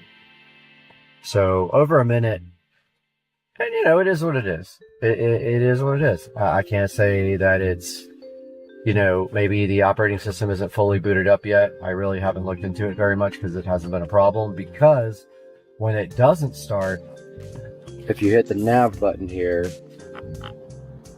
if I can get it to focus, then Waze will start because Waze is the default navigation. Now you can see here it's still trying to load Waze. Now likely that's related to Wi-Fi because the Wi-Fi signal from inside the house is low. Let's go to the Wi-Fi. And okay, so it did decide finally that it wanted to start. Yeah, my Wi-Fi and my phone inside of here is going to be a little low. Now, also, Waze just updated the actual app. So there we go. Waze is on and ready to go. So if we zoomed out here, reminder, there's a touch screen. So if we zoomed out there, we would see police or hazards or anything else in the area. So let's just zoom out. Not really much going on around this area, but yeah, so Waze finally booted up. Now, let's talk about some of the issues that I've had with this box. So the first major issue is obviously what I just talked about. Sometimes the box wants to boot to the BMW navigation. Now you can get there by pushing this and holding down the menu. There we are. We're on the stock BMW navigation system. If you want to go back, hold down menu, it switches back. All right, so that is the first issue. The second issue is Wi-Fi. If your Wi-Fi system is not on and available when you boot up the system, it takes either will not connect to Wi-Fi or it takes a very long time to connect to your Wi-Fi. So in other words, when you boot this up, you want your hotspot on your phone already active. So this device is a PX6, so it's a 6-core unit. There are people making aftermarket ROMs for it. I haven't even gotten into that because I've just been busy with so much other stuff, but there are aftermarket ROMs available. If you want to take that chance, go for it. By all means, you're welcome to do that. Now this guy has the Google Play Store installed. Let's take a look at that. So Google Play is installed. So if you go over here and you go to Play Store. So there is the actual Play Store. So if you touch your little icon, I don't want to reveal my whole name, but if you touch your icon there, you can actually go update all your apps. So you can install anything you want. So let's take a look at the menu again. Now, once the menu's up, you have use of your iDrive controller. Let's go to apps. So there's my app screen. Now you can use the iDrive controller. Or you got signed into Waze after it showed my full name, which I'm not really keen on. But yeah, so this thing is still connected to inside. Let's connect it to hotspot, which is my phone. Okay, now it's connected to hotspot. Go back to this app. I'm not sure if my phone has any access here, but as you can see, there's no thumbnails for my security cameras for the house. So just an example of something you can do with this guy. But yeah, it runs all standard apps. So of course you've got Pandora, you've got YouTube. Now if we go to YouTube, we can probably go to subscriptions. And let's see if I'm in here. It's a different account. But if we go to all, I mean, you'll be able to see like all my subs here. There's the channel.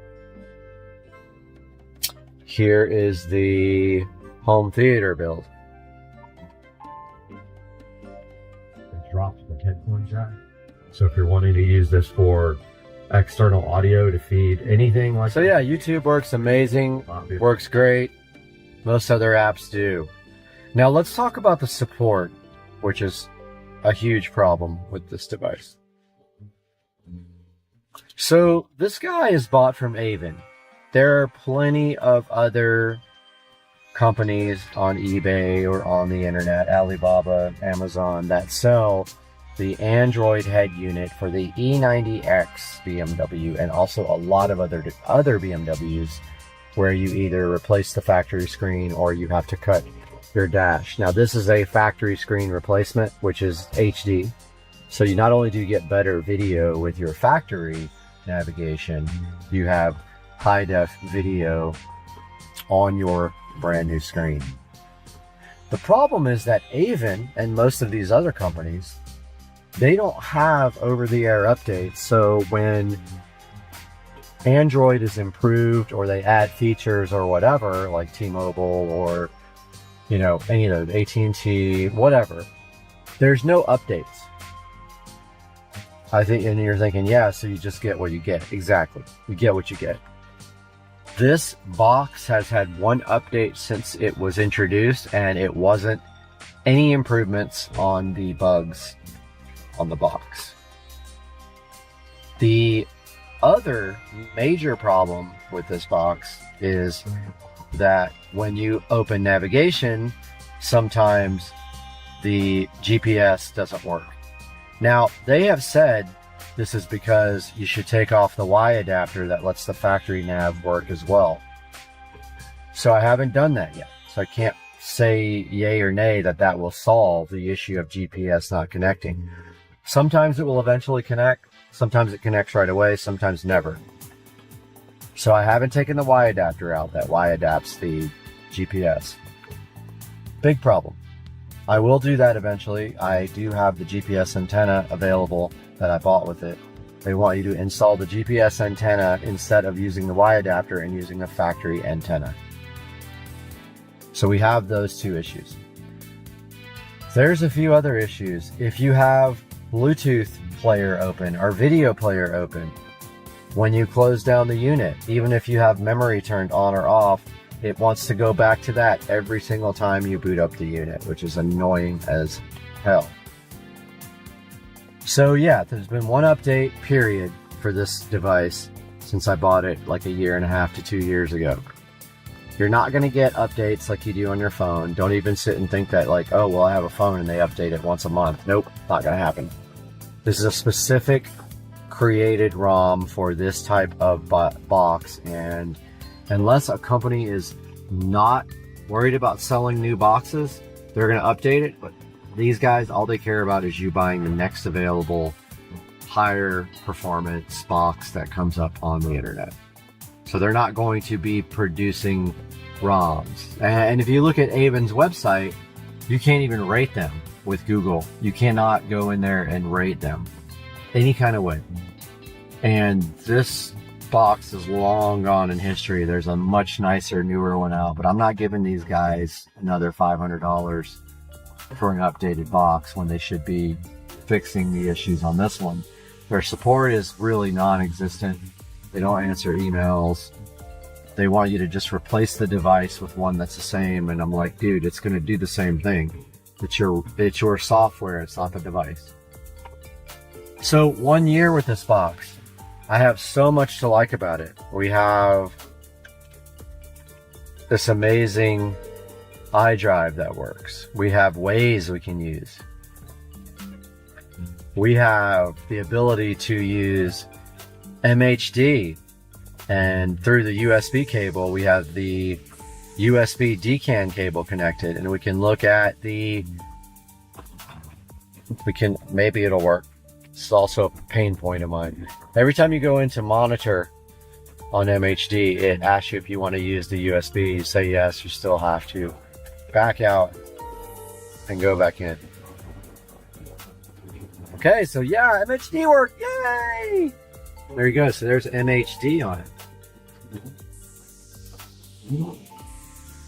Now, let's talk about MHD. Now, when I bought the device, I was like, yeah, I'll be able to flash MHD ROMs with this. Nope, not happening. You'll learn the hard way the first time you try that when you start flashing with this guy with connected to the factory unit, MHD is going to fail because this thing shuts down in the middle of the flash process. It shuts down the navigation system. I bricked my car I actually recovered it with the phone. I had to Uber to my house, get my phone, come back and flash the factory stock map on it because my car wouldn't start anymore. So you're not flashing this with, you're not flashing MHD with this aftermarket head unit. What you can flash, which is awesome, is XHP. So if you're programming your transmission, this works with the Android head unit. What would I suggest for you guys? Well, my advice is this. You're never going to get a perfect product if you're not getting a reputable company. Not saying Avon is not reputable, but they're not dedicated to supporting old units. I would get something off of eBay, honestly, and save a couple of $100. So if you buy this now, I would get whatever the most modern, fast, and highest level Android is, because you're not getting an Android update ever. Unless you're really good at using the XDA Developers Forum and flashing custom ROMs, you're not getting a newer version of Android on this. They're not going to do it. Even a company like Avon, who's based in the US, and most of these eBay companies are based, you know, out of the country, and they're not going to update it. They're getting it out the door. Hopefully it works when you get it. If it doesn't, you might have to return it. But just beware that this is some of the things I've gone through with the device. Things like this. Let's go to car info. Well, car info goes back to the actual factory. Let's go to the dashboard. Okay, so if we go to dashboard. Oh, you're like, oh wow, this is awesome. No, that's in kilometers per hour, and that's in liters of fuel. The only thing that really is good is the RPMs. So would this be cool if it was, you know, miles per hour and gallons? Yeah, it'd be cool. I would use it all the time, but it's never going to be that way. There's no option to change it to US because they just don't care. All they care about is selling it. So that's my little 1.5 to 2 year update. Not sure when I bought it. I'd have to look at the records on the Avon Android for E90X, BMWs, E90, E92, E93, BMWs. If you got more questions, hit me up in the comments section. I'd be glad to talk to you guys and let you know and help you out with some of the install stuff. Oh, one more thing.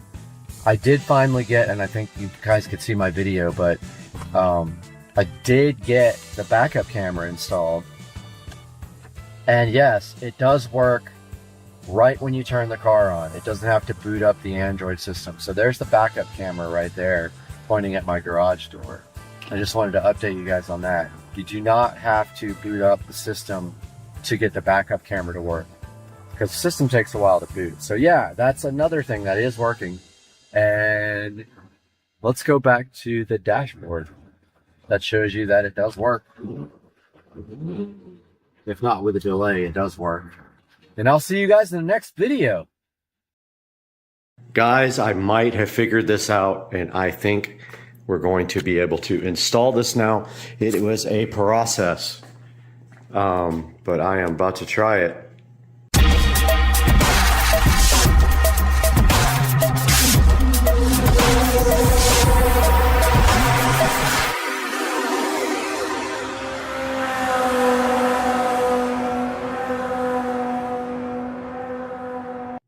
Hey guys, welcome back to the channel, and today we're going to show you how to install Kodi on a show device. That's right.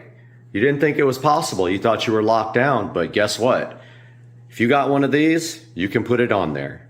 Back in front of the Show 15 now, where we're going to show you guys how to install Kodi on this device. So the first thing you have to do this is a Show 15. I'm not going to say the name because it will wake up.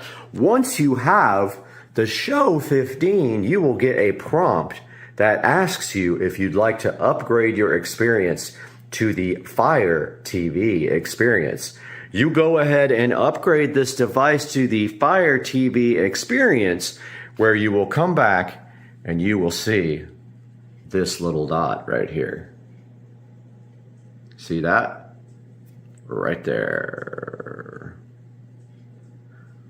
Once you have that, then you're well on your way to getting Kodi. So guys, what is Kodi?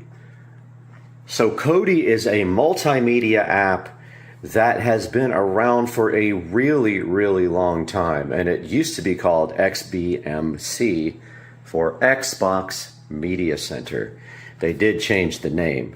Now, what is important about this Kodi app is that people write add-ons for it, and you can actually download add-ons to watch certain things. I won't tell you what, because obviously we're not going to be breaking the law here, but a good app like this might assist you in watching certain things. It has all kinds of apps. You can also actually just play multimedia from a server. You can install apps directly onto Kodi, like YouTube, if you would like, but the important thing is you can install these add-ons. These are video add-ons. And to do that, you have to find their repository and install them from the repository, which I will show you here momentarily. But this is Kodi. All right, let's quickly go over what you have to do to install Kodi on your Echo Show 15. First, you go into the Fire TV. You go ahead and go to Find, and you search for the Developer menu. Developer Tools menu there. Here it is. Go ahead and open that. It pops up this little window. You can just hit the back button on your remote or either on the display remote. You're going to have Toolless installed as well. So go ahead and do that, and you're going to have File Explorer installed as well. When you press on them, you should be able to install them. Now let's go get Kodi TV. So we can hit back button here or back on the remote. So we will need the downloader for that. So back to the home screen. Go to Find.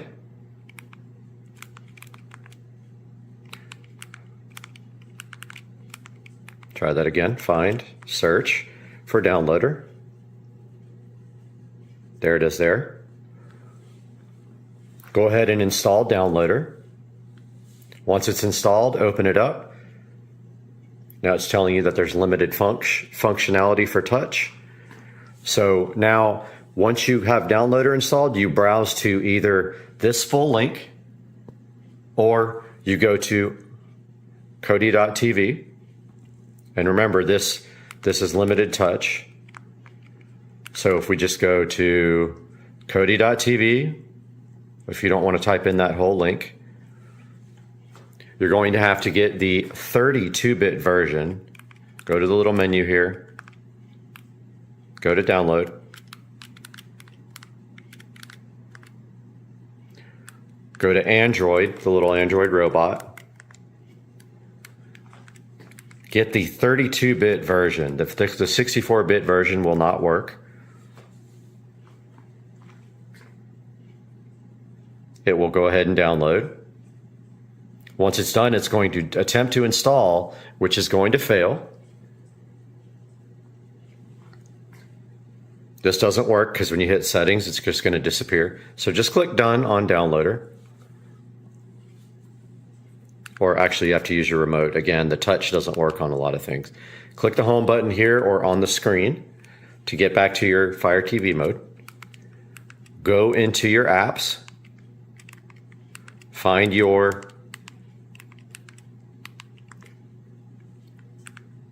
Developer Tools menu. Open that. Just hit the back button to get out of that. Now on File Explorer, you have to use your remote. Again, see how it says limited touch? You're going to want to go to your downloader folder where you downloaded that Kodi. Select the one you just downloaded. I have a couple in here. So just select it with the middle button or on the screen. Click Cut.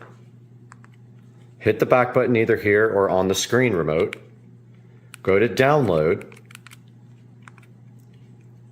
and paste it.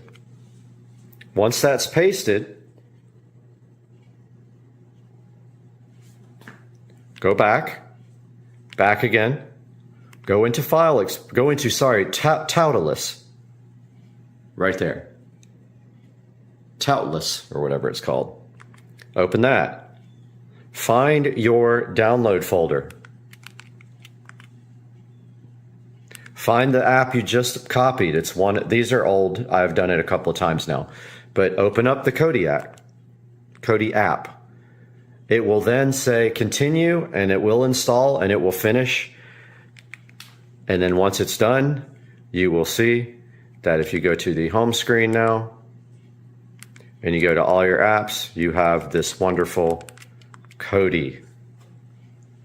There is proof that Kodi works on the Show 15. And then now we will show you how to put a good app like the Crew into this. Okay, now that we have this installed, you're going to want to put something in it. So to do that, you need to get a add-on. So if you go to Settings, File Manager, Add Source, Browse, click enter a name for this, call it Crew, and then click None where it says Path. Okay, so here is the path, https://team-crew.github.io. Click OK, click OK, click back. I'm just going to use the remote because it's easier. Go to add-ons. The touch works. Install from zip file. Yes. You'll have to enable unknown sources when it gives you the warning. You can enable unknown sources. Come back here, click on the Crew. There's the repository. It is installing now. There we go, add-on installed. Now install from repository. Click the Crew repo. Click Video Add-ons. Click the Crew, install, and then OK. It is installing now.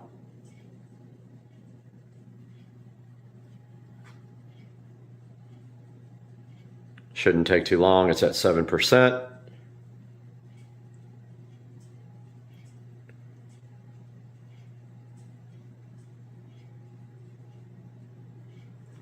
At 20. We'll be back up. It's already at 7. I was gonna pause it, but it's almost done, and now it is installed. Let's hit the back button on the remote here. And go back to the home. Now we have the Crew. And you can proceed to enjoy your favorite things on your Echo Show 15.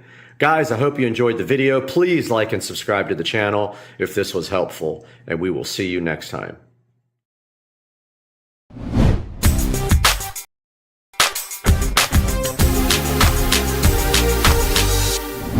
Guys, welcome back to Supercar Street Racing. We are so happy that you joined us today.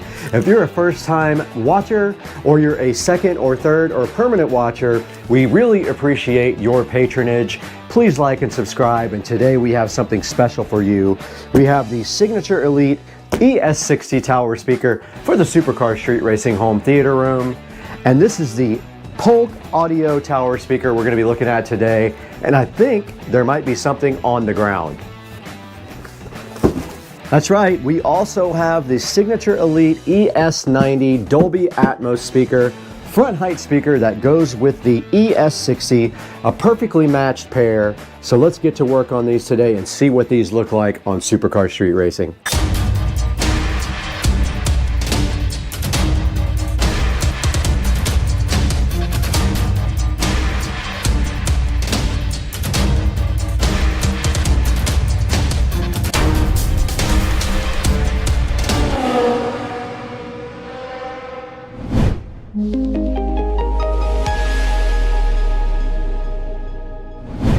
We are back in the Supercar Street Racing awesome home theater room today with some upgrades. You saw before that we upgraded our receiver to the Marantz Cinema 50, which is a super high-end upgrade for Supercar Street Racing Studio right here that you see in this room. And now today in front of me, we do have the Polk Audio Signature Elite Series. We have the ES90 Dolby Atmos speakers up here on top.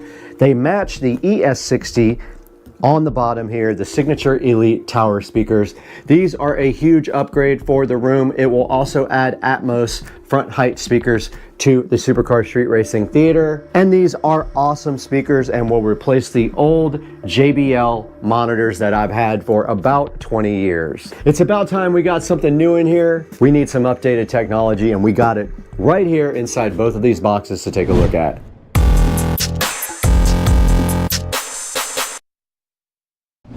Now, going along with these two guys right here, we also do have some pre-made wiring with banana plugs. It was supposed to be flat, and we also have some Amazon Basics banana plugs right here. These are the best. The ones that I have now are junk, so these will be replacing them as well if we need them. And I got both of these on sale for Black Friday. I don't recall the price, but this was around $300 and this was around $300, a little bit more possibly, but about around $350 on Black Friday. Got both of these at the same time and did the Amazon payment plan with 0% interest. Look into that if you've never done it. They will allow you to pay with your credit card on monthly payments, and they charge you 0 interest. There will be a link in the description to both of these, but now let's get busy getting these things unboxed.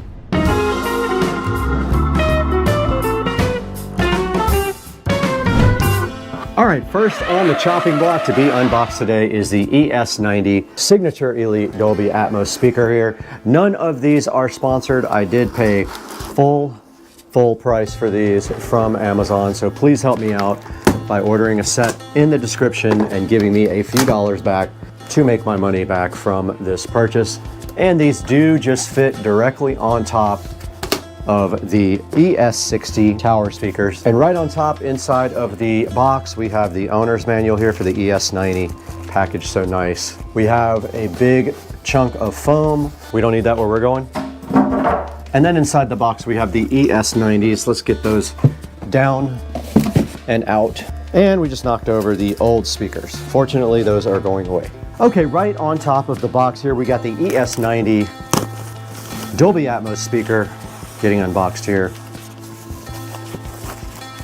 And there it is sitting so fly and fresh. And it is angled and molded for the Polk Audio ES60. It has a angled back here, as you can see. It has a cutout to sit straight on top of these. But that is a look at the ES90 Dolby Atmos height speakers. There's the way it looks with the Polk Audio badge up.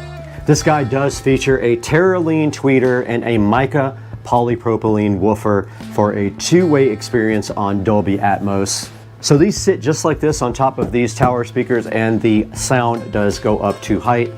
And then they do have speaker connectors right on the back for you. So yeah, these are the Polk Audio Height Atmos speakers. Now let's get this tower speaker unboxed.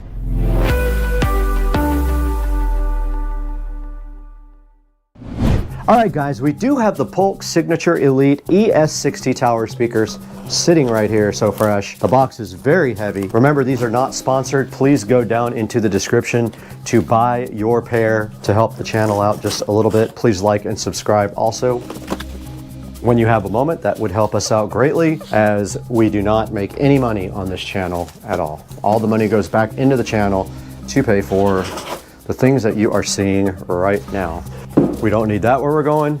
Okay, we did get the Polk Audio speakers unboxed here, and inside the box it did come with this owner's manual right here. Now this is the ES60 right here, and on the back of it, which I'll show you in a moment, it does have bi-amp capability. We'll explain that in a minute. So there are jumpers in place basically if you want to bi-amp these speakers, and you will see on the back that you have that capability if you have separate amplifiers for your highs and lows here on this guy. Checking out the bottom there, you can see the double binding posts right there, and they are jumpered by gold plated jumpers. We get our other speaker, we'll be able to show more of that, but let's show you how the Dolby Atmos speaker fits right on top. Just like that. Perfect fit. Just like that. That is how you pair the ES60 and ES90 speakers together. And that's how they will sit on this wall. We will be removing this JBL speaker permanently. Taking its place will be a delicious Polk Audio tower speaker, which we can go ahead and move into position now. This whole area here is getting redone. We have a runner to put down when we get our audio shelf, which will be here about the same time as the second speaker. The second speaker was a little bit back ordered.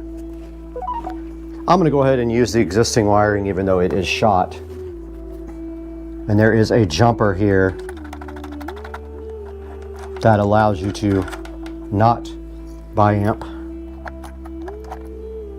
Okay, the caps come off here to expose the banana plugs, and if you screw them all the way in, it does help that process. And there we go. This banana plug has seen better days.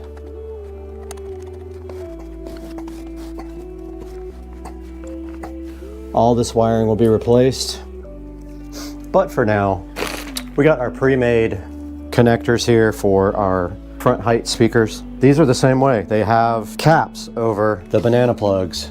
Look right here. All you have to do is pry these out. So if you screw them down all the way, the caps are exposed a little bit. Take a small screwdriver and then just pop these off. They come right out just like that, these little caps. And then your banana plugs go in super easy. So there's just plug in like that. Those are very stiff. And then the speaker does sit just like so. Pretty cool, dude.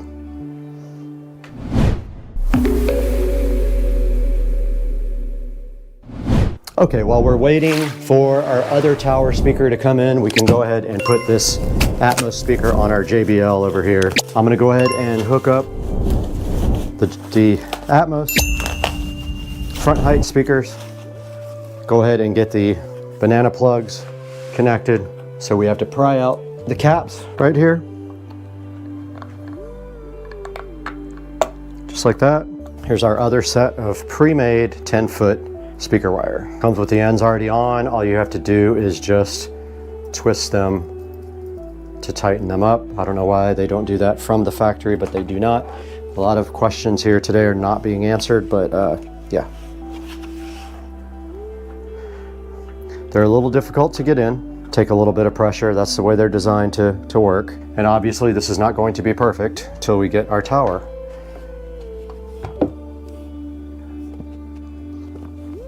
And then we'll go through our setup and figure out how we connect these.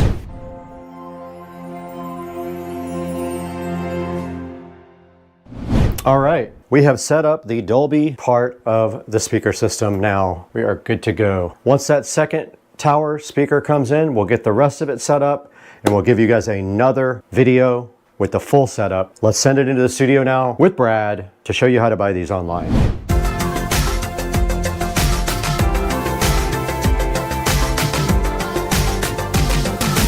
Okay guys, we are in the Supercar Street Racing office now, editing the latest video. I wanted to drop in here instead of in the studio so I could go ahead and show you guys what we ordered. Now these are the ES60s. You can see right here they have three 6.5-inch woofers there, and then they also have a tweeter up top. These are bi-ampable, and if you look right here, it says they have a 2.5-way cascading crossover, a Terraline tweeter, and three 6.5-inch woofers for the tower speakers on the ES60s here. And if we go to the next tab here, we have the ES90 height speakers. These guys right here have a nice set of drivers, two-way, a 1-inch Terraline dome tweeter, and a 5.25-inch mica fortified polypropylene mid-range woofer with 75% more surface area than typical 4-inch drivers do. And then I also did order the center channel, the ES35 here, which has six of them. Now count it, 6 3-inch woofers, and it does have a 1-inch Terraline tweeter as well, and they are slimline. And so these are all actually on the way right now. The second tower speaker will be here shortly. It will be here, I think, between, I don't know, in the next week and a half or so. And then this center channel will actually be here on Friday, I believe. So we'll have something to show you guys on Friday when we go ahead and look at the center channel Elite. These are all Holt Signature Elite speakers. They're all part of the same family. Now, of course, I don't have any of the other ones because I have in-ceiling speakers for the rears, and also that we don't need. So we just have these. We've got the Atmos. These are the ES90 Atmos speakers that fit right nicely on top of the ES60s here. They're form fitted to fit right on top. And guys, that is going to do it. Please like and subscribe and order these from the affiliate links down in the description. It helps out Supercar Street Racing so much when you support the channel, and we really appreciate you guys tuning in. Like, subscribe, and we will see you when we get the center channel speaker in for a nice unboxing and review.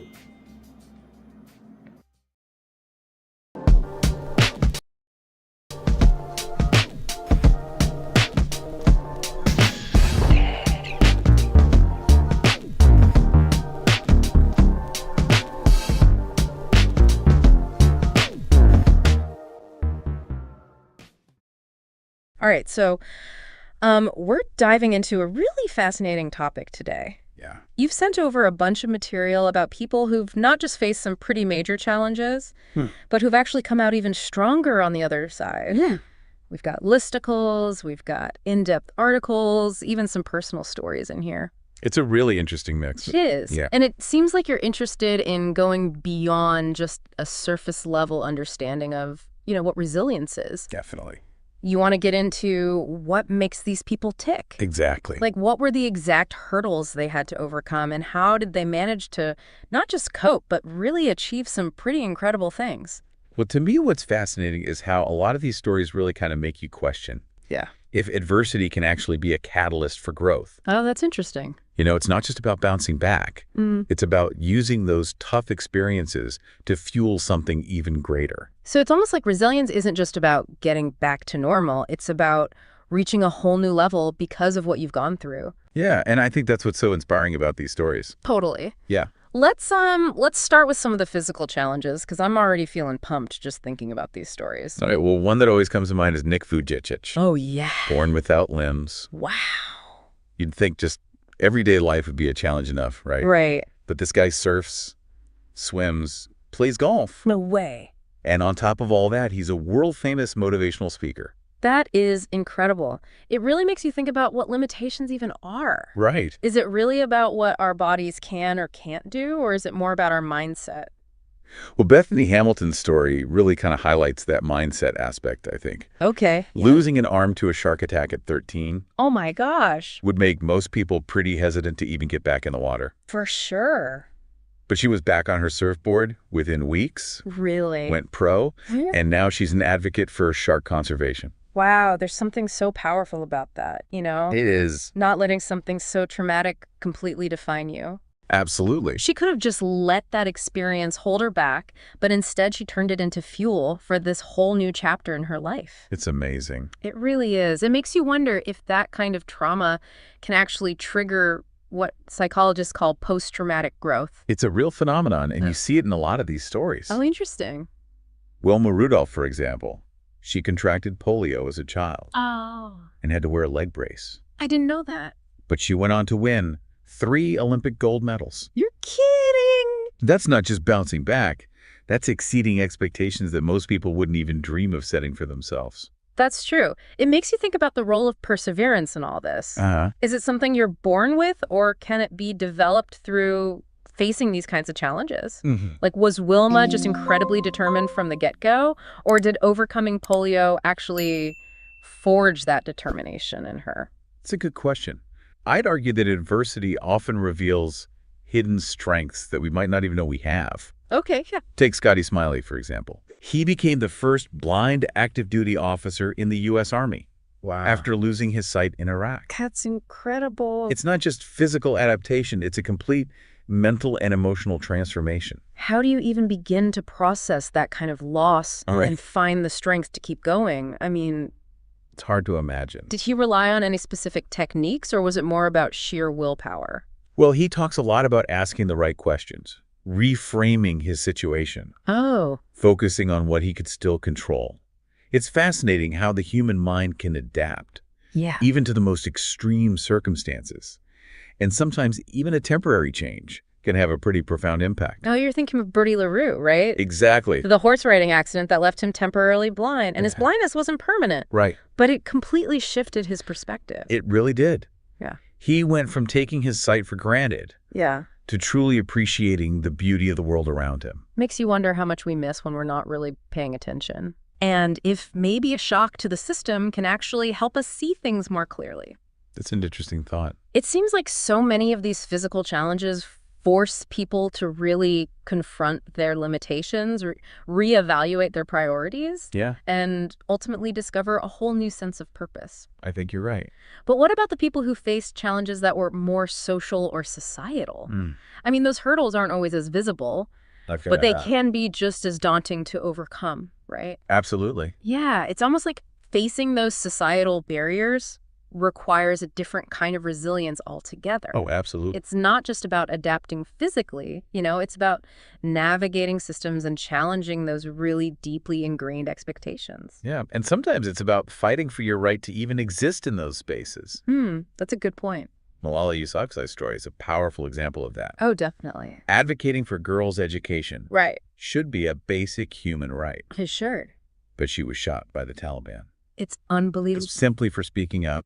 Her story is a stark reminder that knowledge can be a threat to those in power. It is. It makes you really question those structures that try to limit access to education, Yeah. especially for girls. And then you have someone like Nelson Mandela, Oh, wow. who spent 27 years in prison I can't even for imagine. fighting against apartheid in South Africa. 27 years. It's hard to fathom the kind of resilience it takes It is. to not only endure that kind of injustice, Right. but to emerge as a leader who promotes forgiveness and reconciliation.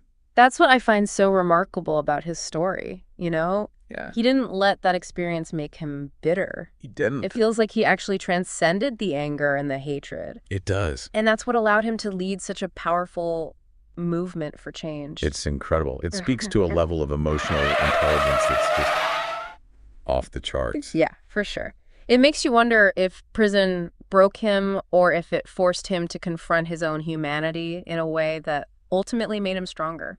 It's a fascinating question, isn't it? Yeah, it is. It's a reminder that even in the darkest of places, there's still that possibility for growth. I agree. And sometimes those incredibly difficult experiences can give birth to something truly extraordinary. We see that in J.K. Rowling's story, too. Oh, absolutely. Going from a struggling single mother on welfare Right. to creating this global phenomenon that is Harry Potter. It's an amazing journey. It is. It really challenged that idea that creativity can only flourish, Yeah. in comfort and stability. Right. She faced financial hardship, single parenthood, countless rejections from publishers. Wow. Yet she persevered. And it seems like her own struggles infused her writing with this depth and relatability All right.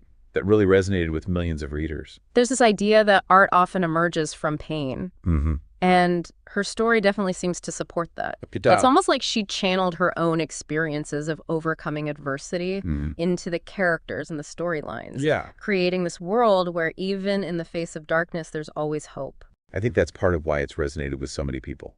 Yeah, and it's not just about the creative output either. Right. It's about the impact her success has had on so many readers. Absolutely. Particularly young people who saw themselves reflected in her characters. It's a powerful reminder that our stories Yeah. have this ability to empower others, even when we might not realize it. Speaking of empowering others, Oprah Winfrey's story is incredible. Oh, it is. I mean, going from a childhood marked by poverty, abuse, and neglect A lot. to becoming a media mogul and philanthropist. It's amazing. It's truly remarkable.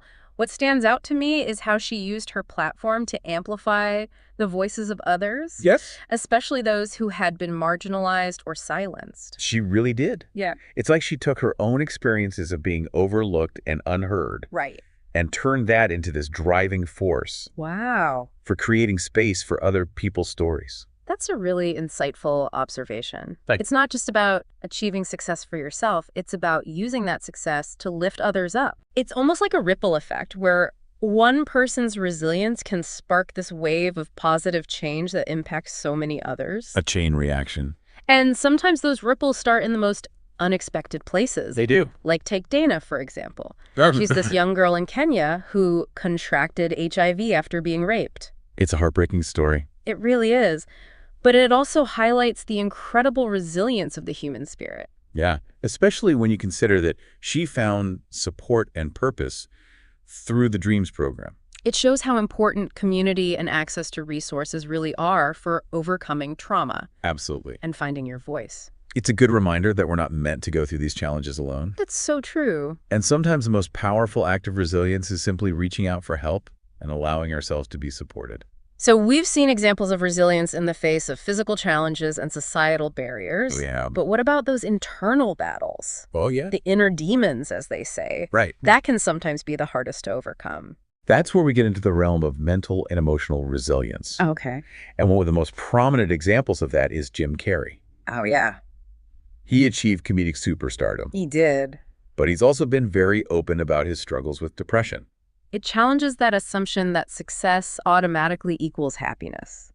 It really does. And it highlights how important mental health awareness is. Yeah. Especially for those who might appear to have it all on the surface. You never know what someone's going through. You really don't. His willingness to be vulnerable about his struggles has helped to destigmatize mental health issues. Oh, for sure. And that's huge. It is. It shows that even those who seem to have it all figured out still face these internal battles. Right. And that seeking help is a sign of strength, not weakness. It's not giving up.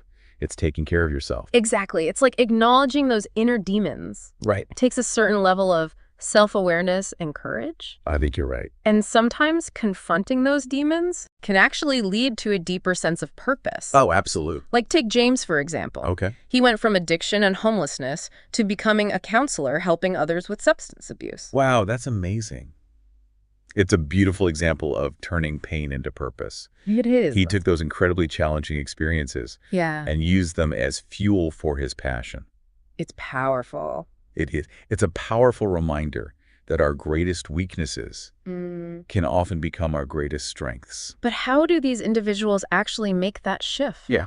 What are those common threads, the mindsets, the strategies that allow them to not just survive, but thrive? That's the million-dollar question, isn't it? It is. And while there's no one-size-fits-all answer, Right. I think we can definitely see some recurring themes here. Yeah, it feels like we've been talking about this idea of post-traumatic growth quite a bit. We have. It's not just about bouncing back to where you were before the challenge. It's about actually using that experience to kind of propel yourself forward in a new way. It's a fascinating concept, isn't it? It is. That something so inherently negative as adversity can actually become this catalyst for such profound personal transformation. Yeah. You know, I always think of it like kintsugi. Okay. It's the Japanese art of repairing broken pottery with gold. Oh, yeah, I've heard that. So the cracks and the imperfections actually become part of the object's history.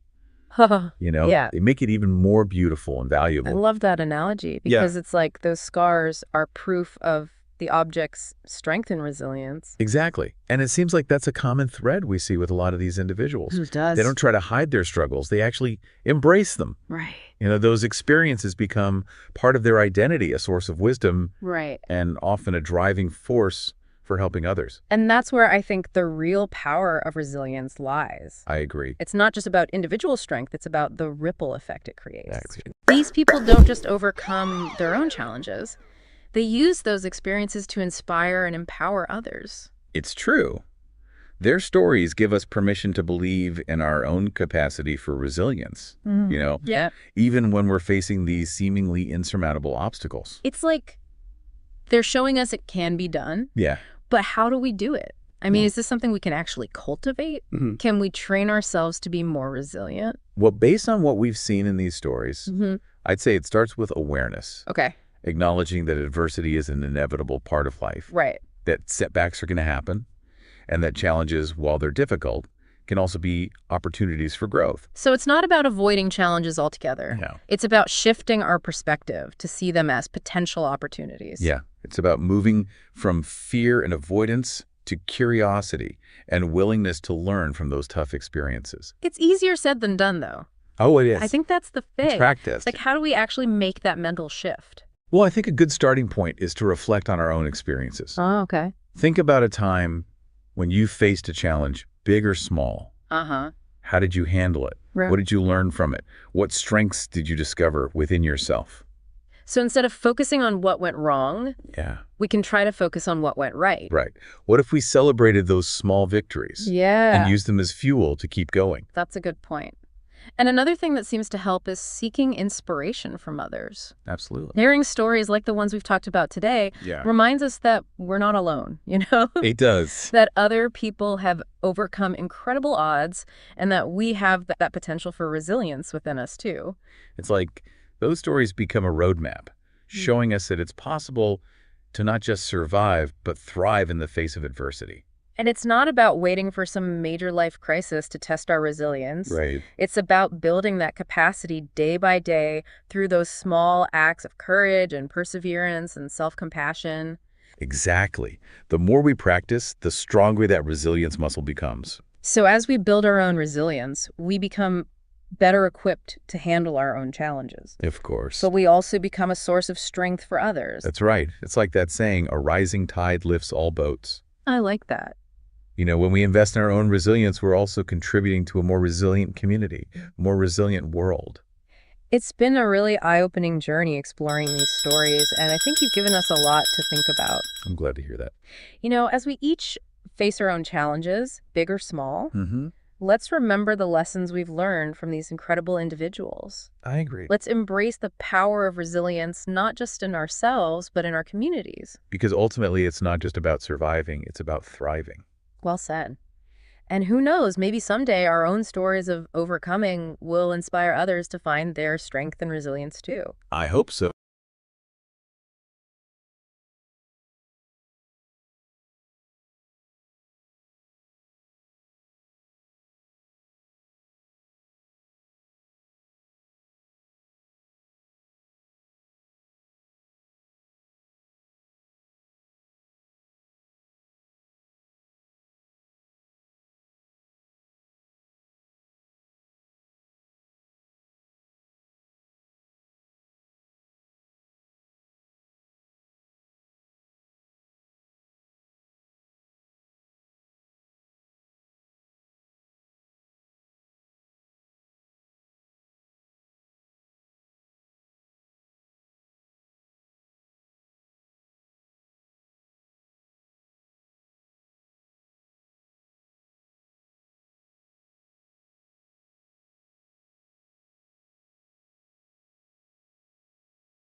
Guys, we have something to do today, and this is a clue about what it is. Look at that. Right there has been a problem for a long time. But today we are about to fix that problem because I think I saw something. Don't you dare. Today we're gonna fix that problem because I think I saw Amazon pull up a second ago. Let's see what's out here.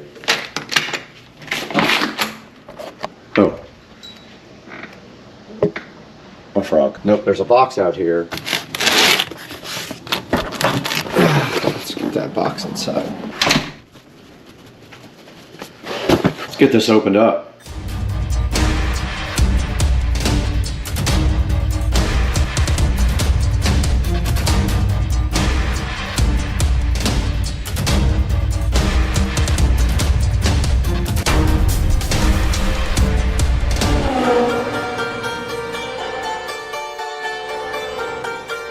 Back in the Supercar Street Racing kitchen now with Brad, and it is a lovely Thursday afternoon, but we have something here to help us fix that ridiculousness right there. And this lighting in the kitchen is ancient and old. I think I have had it for over 10 years, but I did update the bulbs, but not the actual fixtures. And it is time today to not only update 1, 2, 3, 4, 5, 6, 7, because we have 8 things in this box to help us with this upgrade today.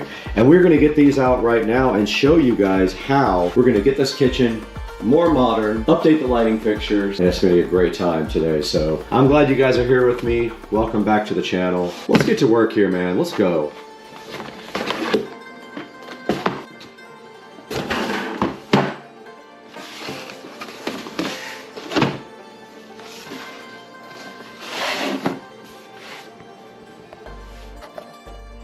Inside of the box, we have this Govee recessed RGB WW downlight. And today we're going to be taking these out and installing them in the place of these older fixtures. And what that is going to involve, you can clearly see that that one was cut a little bit too big because the light will not stay in. And these we just have to pop out and go ahead and cut bigger with our drywall saw.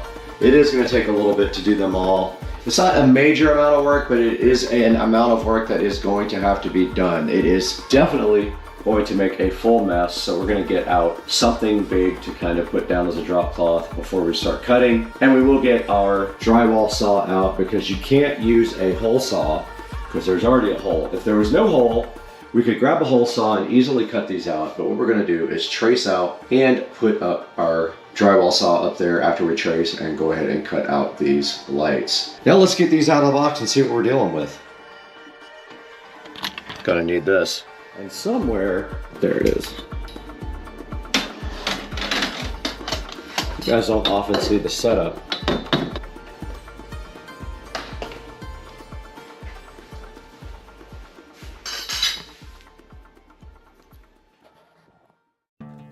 All right, directly in front of me right here, we did finally get our microphone working. We have our RGB WW Govee recessed downlight that we have to go ahead and get unboxed. So let's get our trusty SCSR scissors out and go ahead and unbox these right now. And they are both going to be identical, of course, but inside of the box, we already do see a DreamView sync manual here. So basically DreamView means that they allow any of the Govee lights to mirror TV or movies. We do already have some DreamView stuff, so this will be another set that is capable. And here is a little template that we will use to cut out the holes. And then they have these cool little handles for the lights. Govee always does great on the presentation because they are not cheap products. There are copies out there that are cheaper and do the same thing, that are trying to literally copy every product that Govee has. I work with a couple of manufacturers that do just that, but hey, they come with a little gasket too to seal up the ceiling. The gasket does just go on it like that. So there are the 4 lights. This is not sponsored, they did not pay for this, so this is all me. There's the transformer area, and these are the transformers, and then these are the clips. And inside these boxes you do have 3 little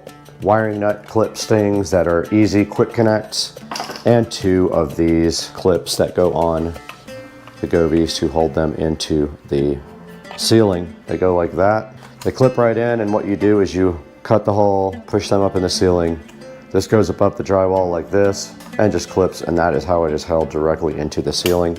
These clips are easy. Once you strip your wire out, you have 3 wires per clip. Here's the junction boxes. They're so easy to use. You just flip that out.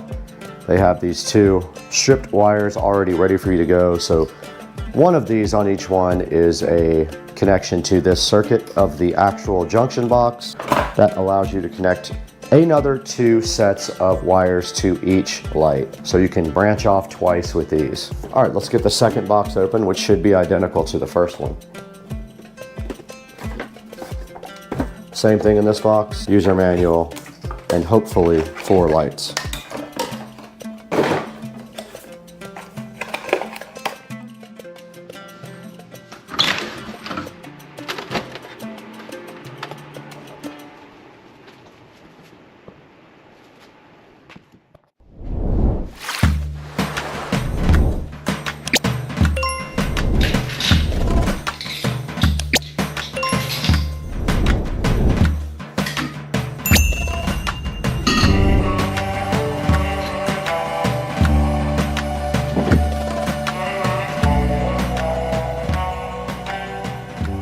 All right, we are all set to remove the old light, and basically these old cans are just clipped into the ceiling. And all we have to do right here and right now is remove the plug that's on the back of this guy, like this. And that comes straight out, and you can see where I tried to patch this up to get it to stay. Basically, the can was too big because the hole was too big, and we tried to make it work with some cardboard, but it has come out over and over again, and now it's time to get rid of these lights and throw them in the trash. And you can see we took some original GU10 light sockets. We bought IKEA bulbs for them. That's what we were doing before. These are actually very hot, by the way. This is about, it actually is almost burning my hand. So we're gonna trash these. We're kind of at a bad position here too. All right. So that's all there is to these. Now, inside of this box is where the power is, and that needs a Phillips screwdriver to get out. They got smarter as the technology got better. There is no more screw, it just kind of clips. And that is that. All we have to do simply is unwire this one and wire the new one in after we cut the hole. So let's turn the lights off first of all, because we're not using those anymore. Power's off. No danger of getting shocked now. And we don't need the wire nuts anymore. The new ones have clips, and this wire is disconnected, and so are the wiring nuts. Okay, I'm just marking the circle now. Be careful when you do this. Don't slip your pen or you will be painting.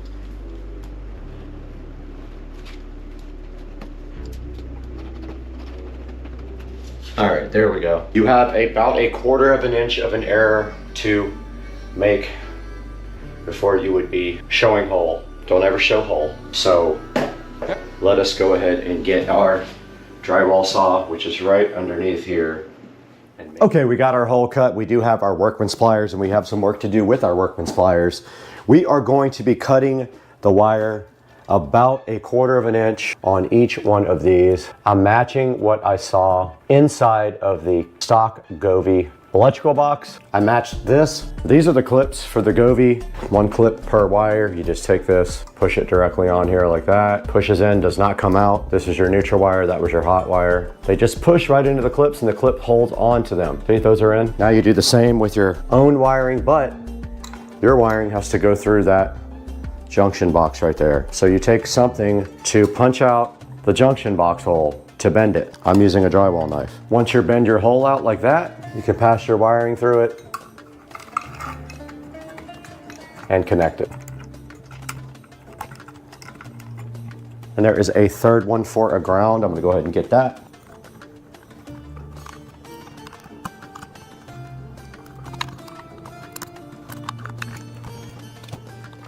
We got our gasket around the light that helps seal up the attic from your house. All you do at this point is plug it in. There's a lock. You just turn it, push it in, turn it, pull out your clips. Watch your ceiling while you're doing this so you don't get it dirty.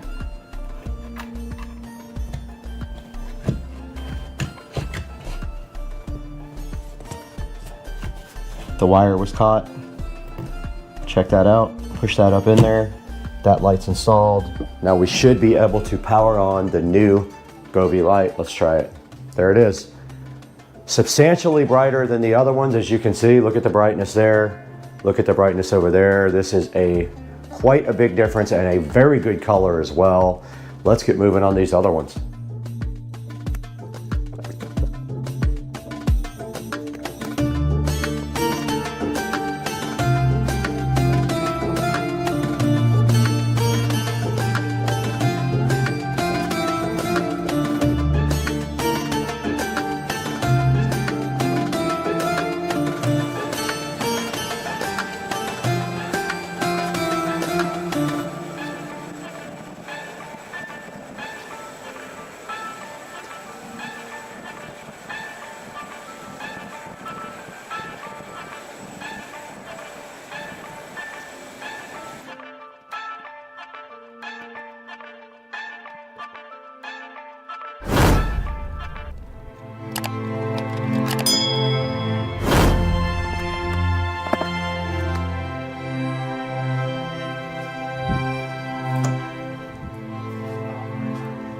Okay, we got the third light installed right now. Apparently I didn't record that, but there is the third light ready to go. We have 3 out of 4, 5, 6, 7. So probably 30 minutes into the process and we've done 3 lights. The next one is up here above the sink. Might be a little bit easier access. Not sure, might suck. I think I could stand on the countertop on this one.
All right, we are in the Breakfast Nook today in the Supercar Street Racing compound, and we have some stuff for this project that we have in a box. Let's go ahead and get this unboxed real quick. I bought a bunch of supplies to go ahead and fix the electrical for good. We have some Romex wire here. We have a wall plate. We have a bunch of electrical boxes, 4 of those. And then we have, of course, some blanks to go on top of these boxes to shut them up. And we have some quick connectors here. They're the push-in style. What we need to do first though is make a few jumper wires, because there are some areas up in the attic where there was some wiring done in a shady manner. We're gonna replace that with electrical boxes, and we need some jumper wires. Let's get busy on that. Okay, we do have some Romex wire here to make some jumpers. I'm gonna go ahead and cut off a section of this and make 3 or 4 jumper wires. So I have some extra up in the attic.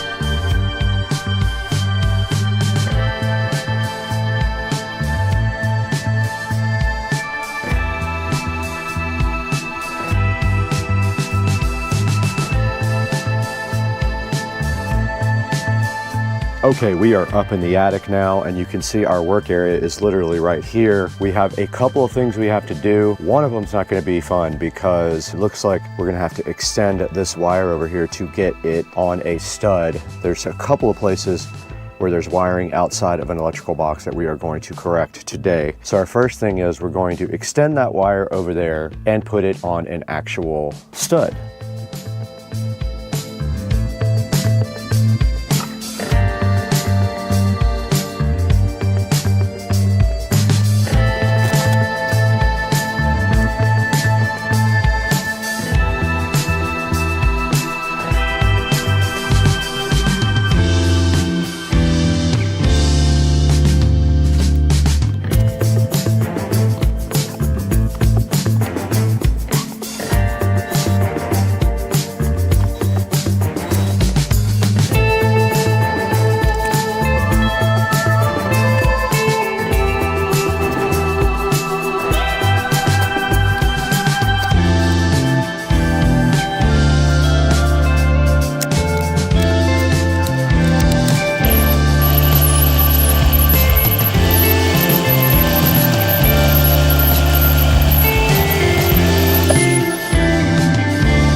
Okay, we just got down from the attic where we mostly completed the electrical. I got to get back up there one more time, but I need another electrical box to do it with. And we can see right here that I'm about to tie these wires together because when we touch this wire, we have lights finally.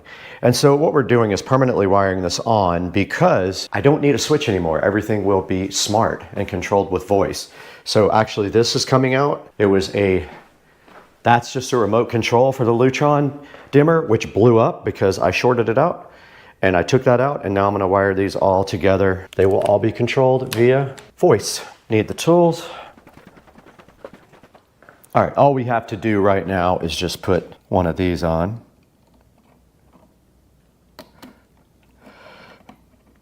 Notice I'm doing it without gloves or anything.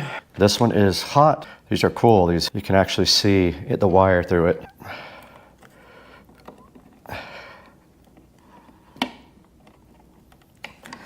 That's that. Okay, here's a good look at the new Govee recessed lighting. It is way brighter than what I had before. These are on 100%. I have to get them joined into the app. We'll add all these lights, hopefully, and put them in one big group.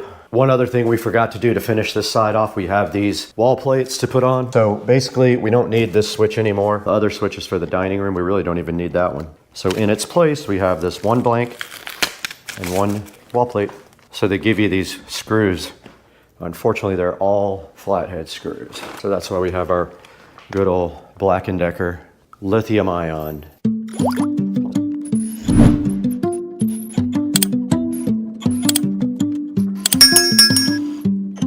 That's all this was, just a remote.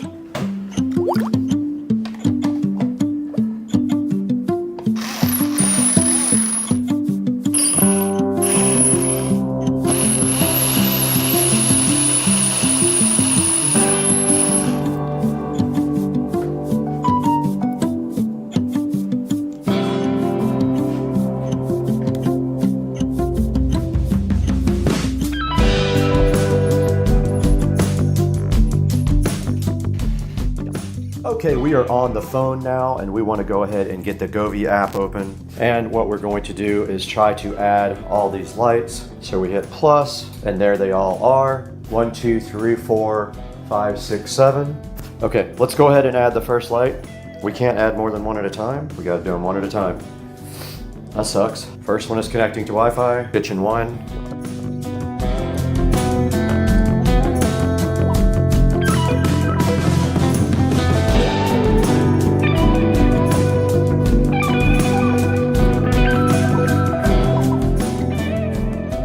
Okay, we're back on the GoPro now with the Govee recessed ceiling lighting, and you can see right here that we have put them all in a single group called Kitchen Recessed Light.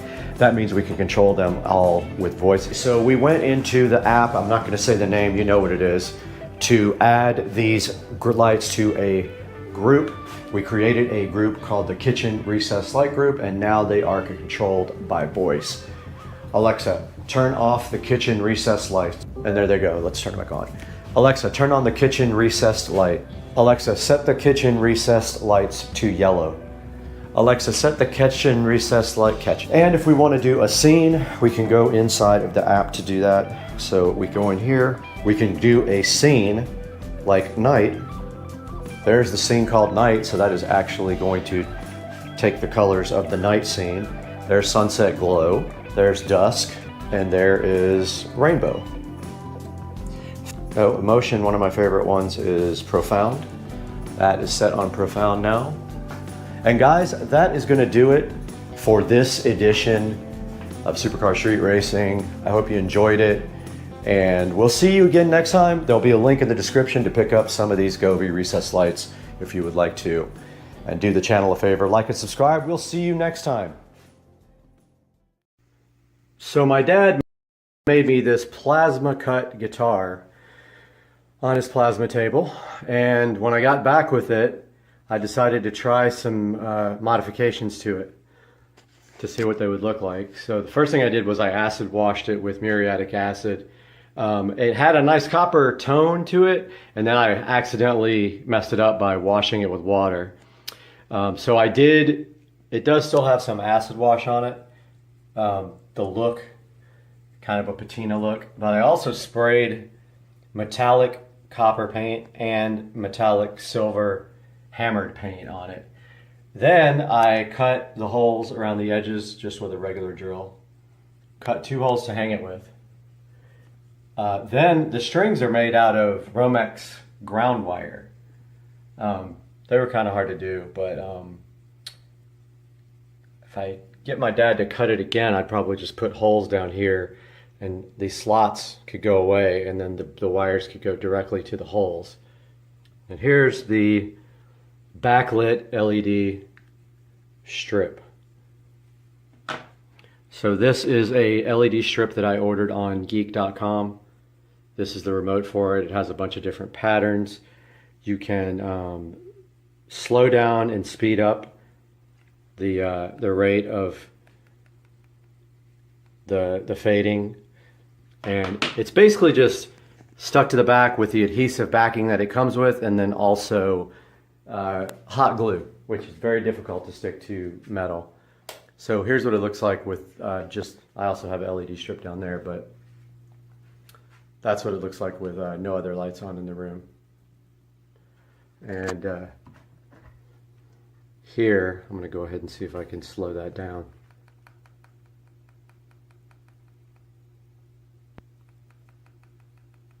Okay, so that's it. LED backlit plasma cut guitar. And then we'll just pull it tight. Well, that's not good. Anything break? No. Guys, welcome back to the channel, and today we have a special enhancement for the garage, and it's sitting right here looking so fly and fresh, and this is going to go into the garage right now, but first we're going to open it up on Supercar Street Racing.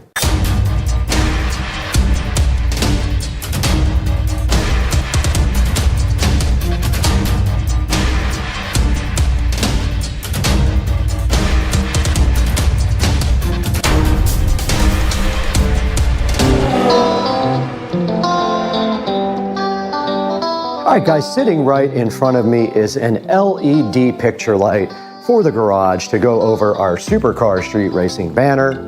And let's get this thing unboxed.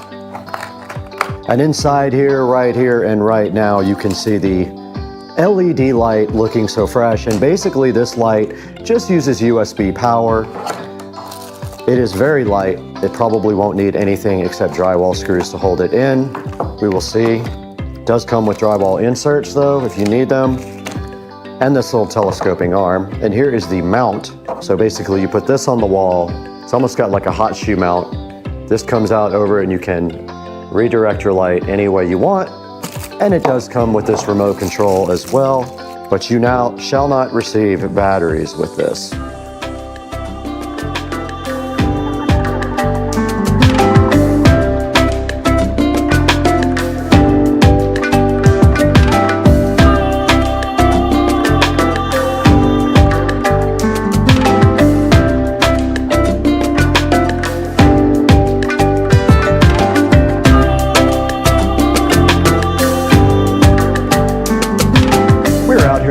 In front of the Supercar Street Racing banner, and the plan right here and right now is to put this TV back all the way like this and hang this banner. The TV will generally be facing this way because it's in the corner.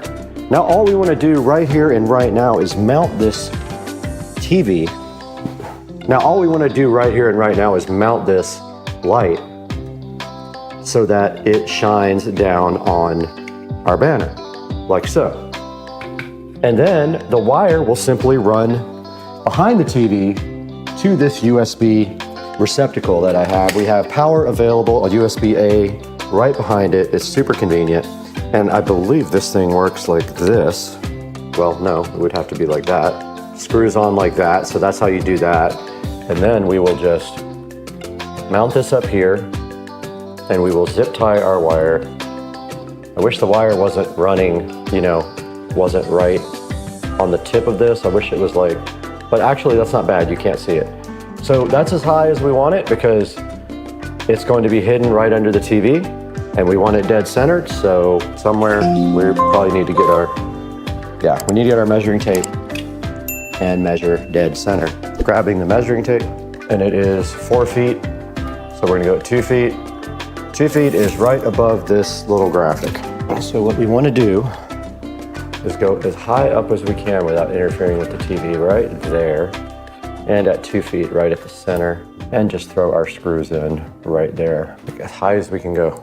Hopefully we don't need inserts for this, it's very light.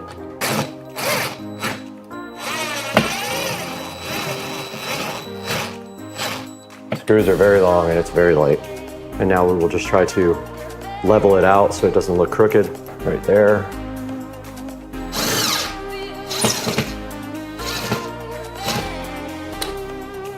There is that.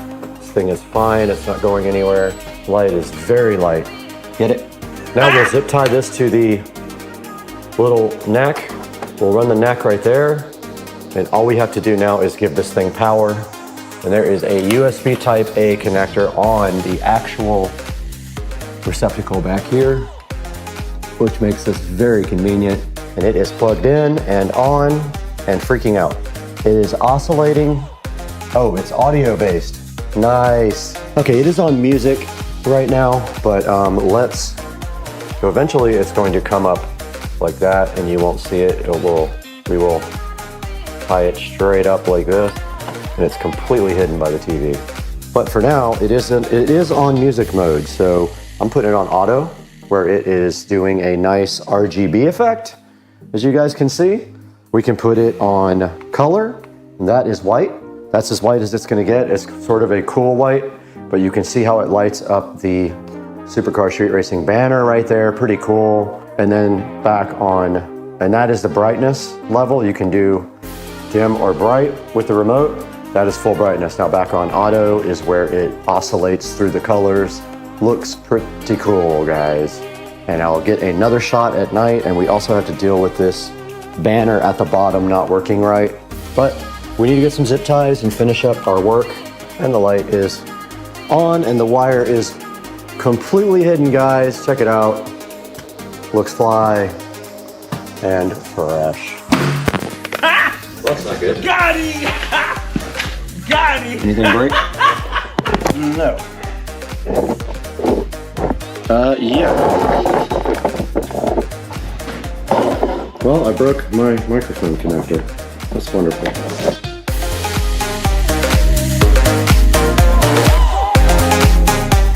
Hey guys, and welcome back to the 4K production studio. My name is Brad, and today we're taking a look at this RGB picture light. Now this RGB picture light is pretty cool, and what we wanted to do is also show you our custom vinyl banner. Now this banner was made specifically by me, and I designed it on uprinting.com. But first, let's take a look at this RGB picture light. Now basically what this light is for right here is for hanging on top of a piece of art, and it can light up your art in multiple different ways. Now we are using it for our supercar street racing banner out in the garage, and you can see it right here on the screen where it says RGB picture light with remote, and this thing does work with USB, so it does have a USB type A on the end of the plug. And checking right here online here on Amazon, it does have a 4.3 star review, and it does cost $34.98 right now for the RGB one. And that's the one we have out here in the garage right now. And let's take a look at some of the reviews here.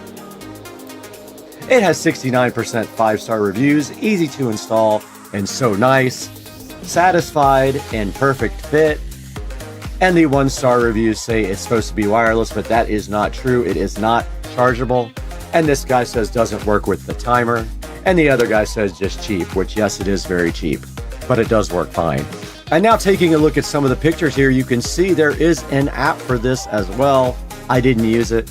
And here we have the different colors that you can switch it to over your artwork. And right here, right now, you can see on the app where you can control the music as well. And right here is what's in the package. Basically, it comes in pieces. It has some drywall inserts and screws, the neck, and it has a small remote control on the actual wire so you don't have to use the app. And you can see a picture of it right here in someone's living room with the RGB effect, and that's what I had turned down, as you guys could see in the video, out in the Supercar Street Racing garage. And right here it has the remote control feature, the button control feature, and also you can control it with an app on your phone. And now we're taking a look at the custom banner that I ordered on uprinting. Now I did design this myself. I'm pretty good at Photoshop, as you can see on some of the videos. So I did design this myself, and I used Photoshop to design it, and then I uploaded it to uprinting.com. I chose 48 by 36 because of the area I wanted to cover up. And you can see right here, right now, it was $29 for the subtotal here for my custom banner, which is not bad. Now the other two banners I ordered were very large, and they were much more expensive.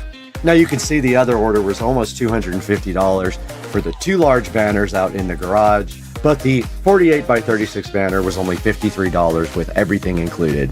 So please check out uprinting.com. And back here on this Supercar Street Racing channel here, and we want to encourage you to please help out the channel by buying all your Amazon products through the links in the description. And you don't have to buy the actual product. You can buy anything you want through any of our links in our description. It does give us a small amount of money, and you help support the channel. And please like and subscribe. That's very important for the channel as well. A lot of people watch but aren't subscribed, and we could really use your support. And we want to thank you guys for the shark coating video support. That video has over 200,000 views, and it did very well. And we're so excited to be growing with the community and have you here on Supercar Street Racing. So go ahead and hit that like and subscribe button, and we'd love to hear from you in the comments as well. What do you think about the channel? What needs to be improved? What are we doing right? And what are we doing wrong? And we're going to be back soon with the Marantz Cinema 70S review. We have that all set up and ready to go. I just need to put that video together and get it out to you guys. But for now, I got to bounce. I got to get over here and edit.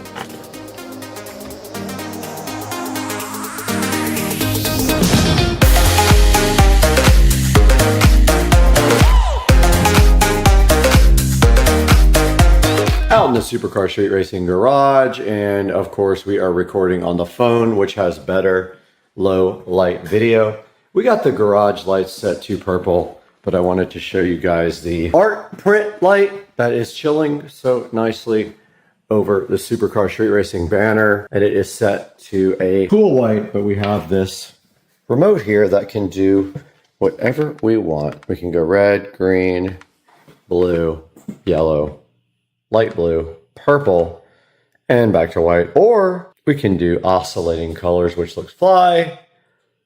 Guys, I hope you like this video. Please like and subscribe. Bag to hold all your attachments there on number 6. Number 7 is the filter bag. Number 8 is the instruction manual.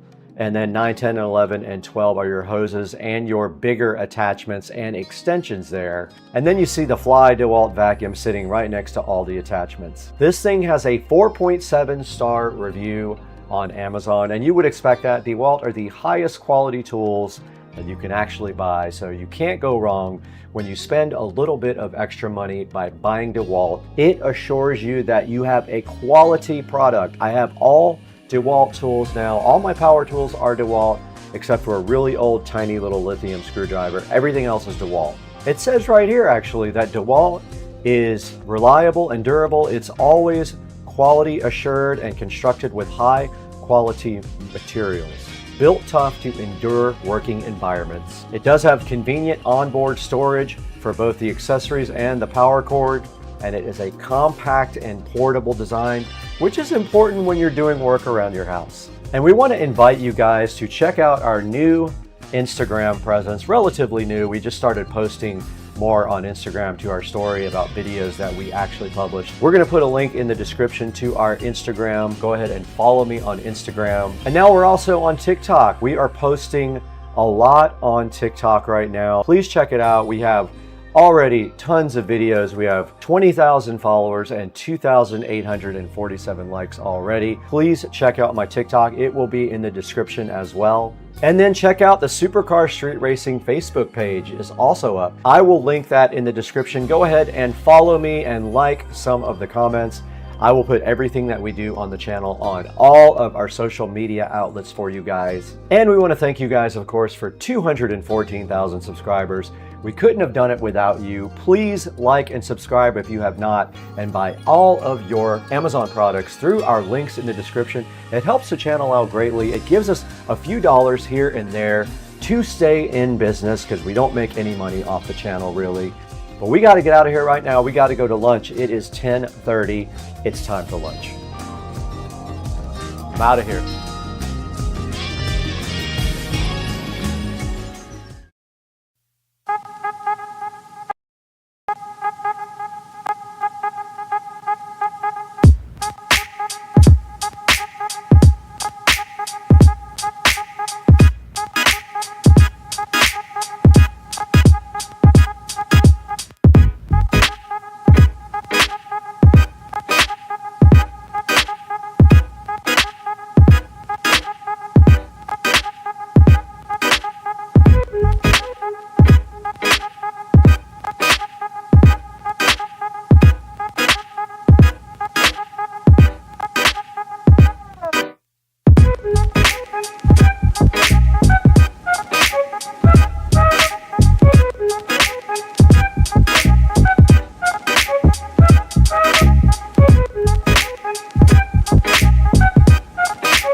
Guys, welcome back to Supercar Street Racing. Today is an exciting day because we have a new sponsor. Imalaza has sent us one of their smart irrigation controllers for you guys to go ahead and check out. And today we're going to be removing the old Wise controller and putting in the Imalaza controller on Supercar Street Racing.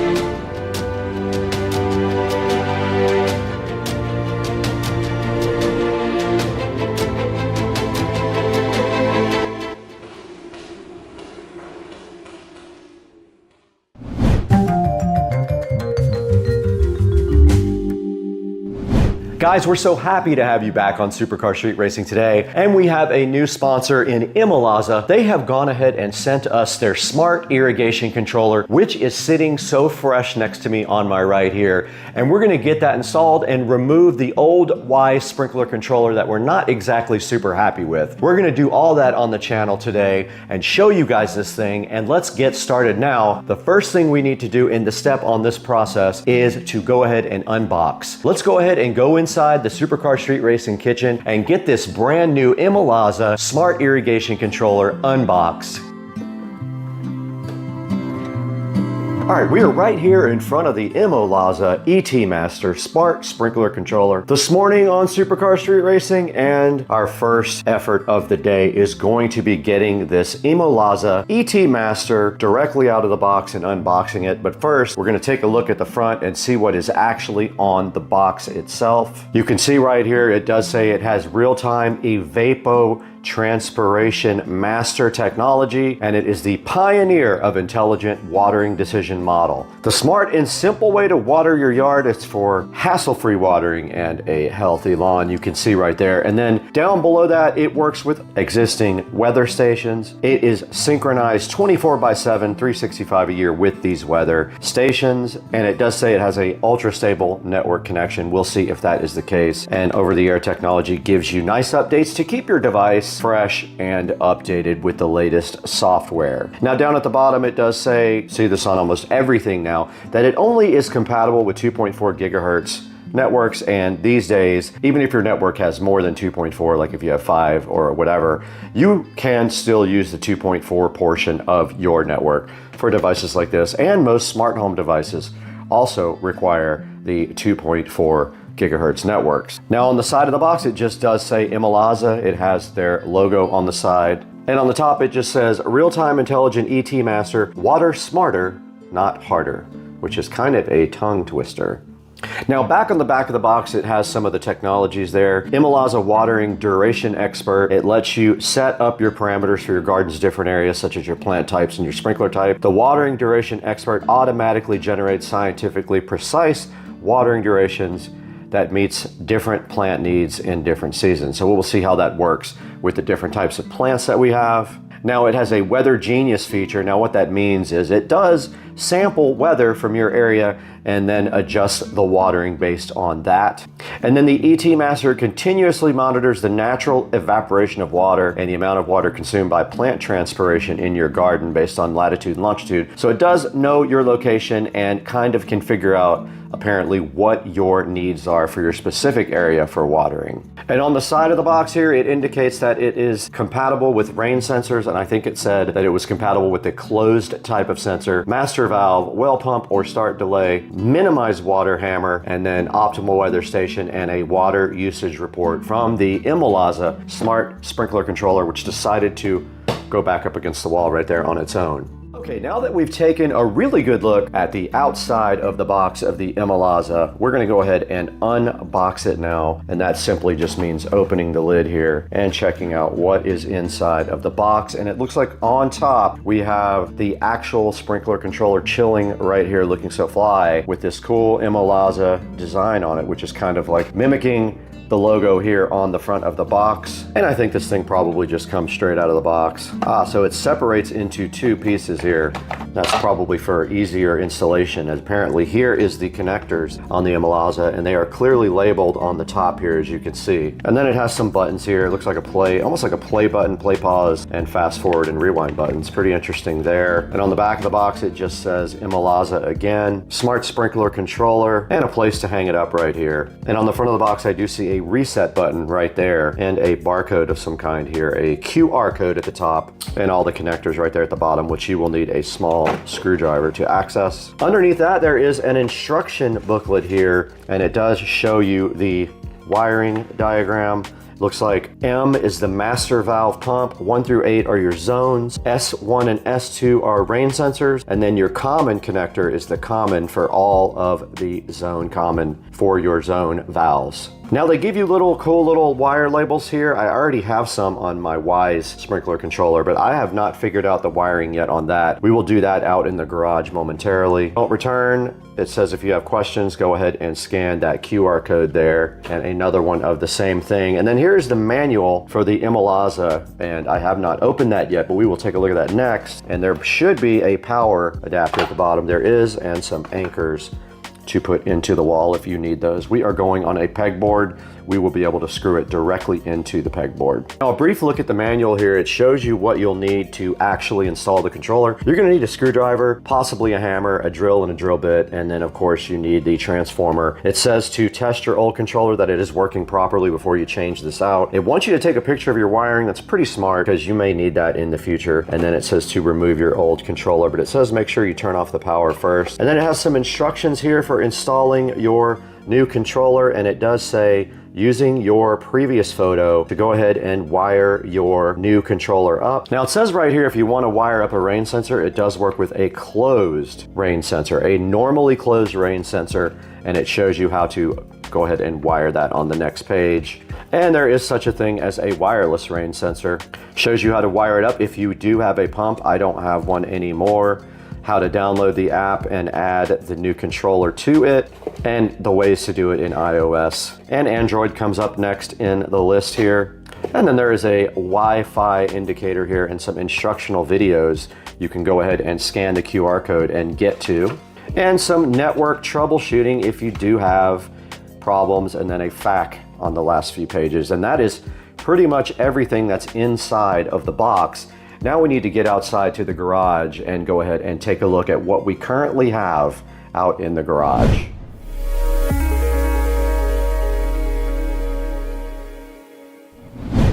Now that we've unboxed the Imalaza Smart Irrigation Controller, there's a next step that needs to be done. We need to get this Wise sprinkler controller off the wall. We did that earlier today. Let's go ahead and take a look at the process of removing the Wise controller right now.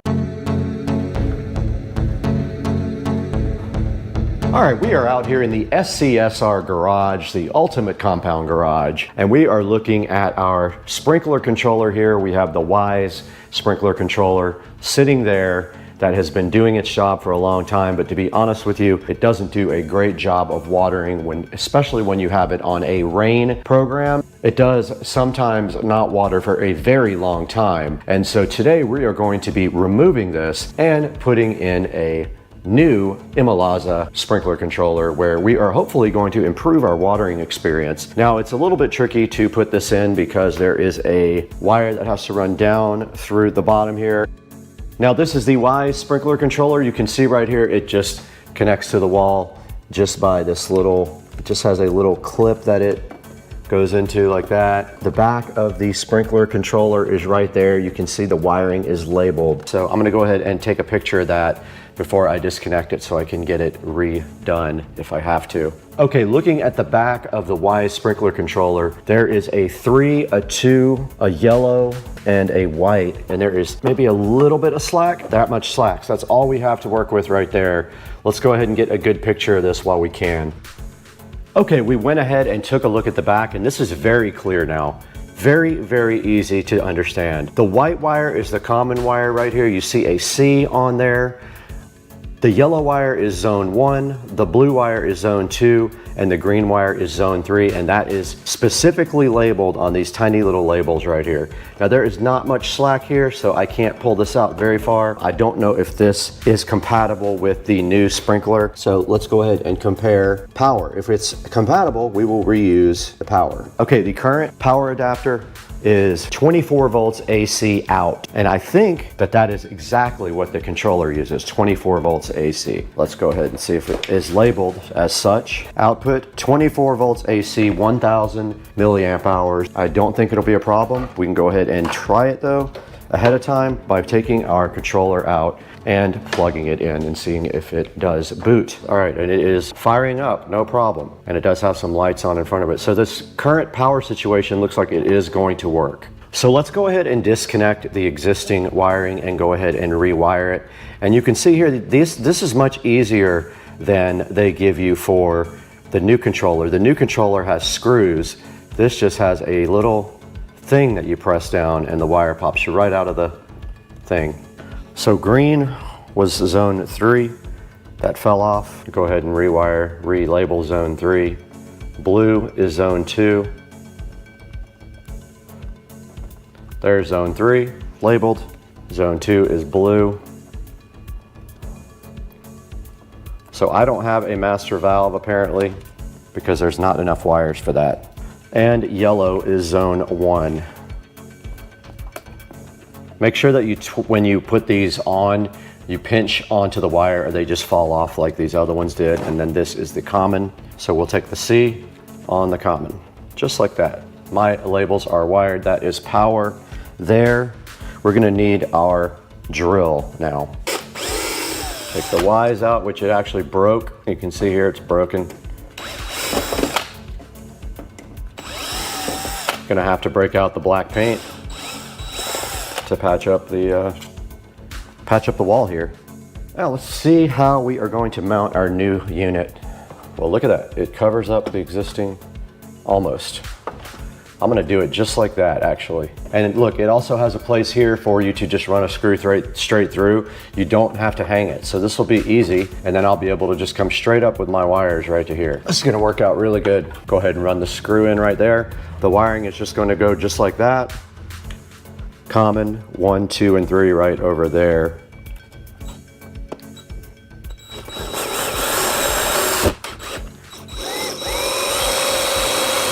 Now wiring. So the power will go there. We'll need our tiny screwdriver for this. I'm gonna go grab it.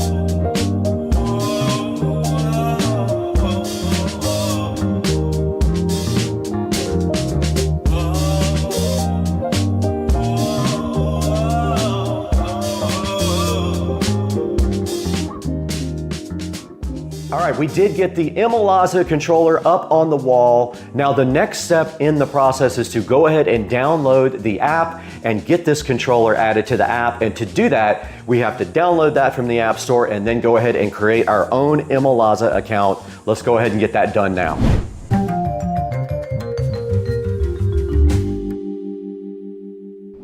We're at the next step of our process here, and that is going to be to download the Imalaza app. So we have to go online in order to do that. So let's go ahead and get our double view going here of the phone and the GoPro. Guys, today on Supercar Street Racing, we have a new sponsor, and we want to thank the Beard Club for sending us this beard grooming kit for you guys to check out. There will be a link down in the description so you can order your own, but check out this cool beardclub.com kit, and inside of the kit right here, you can see we do have beard growing vitamins right here, and these are supposed to help your beard grow stronger.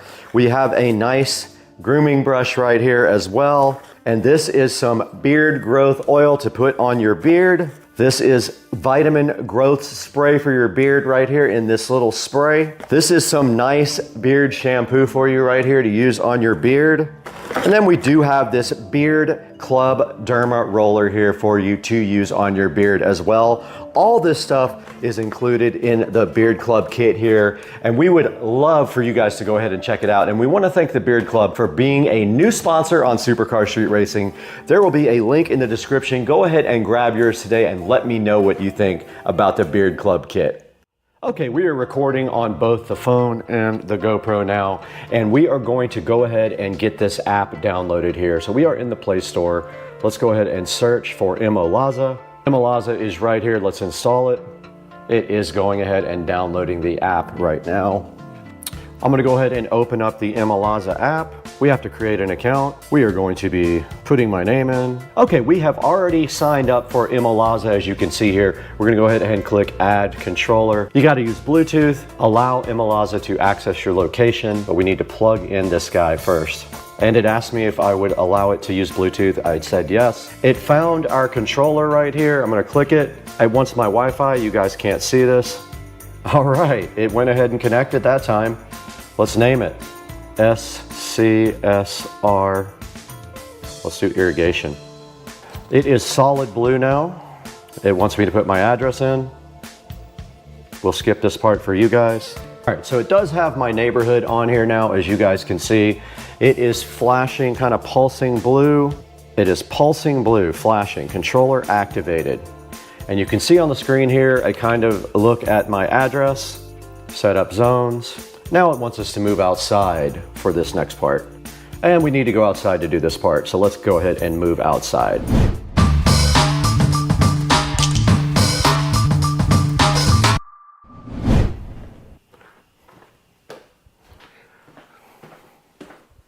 Yum.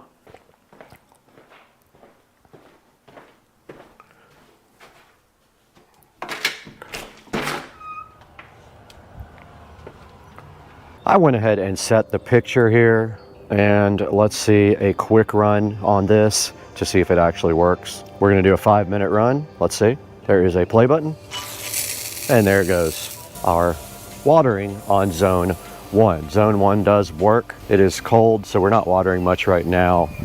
Let's go ahead and stop the zone. Let's move on over here to zone 2, get a picture, add a photo. All right, let's go ahead and do a quick run on zone 2. All we have to do is hit the play button, and there is zone 2. And we have a problem with this head right here. So we might have to call the irrigation company on that one, but zone 2 is working.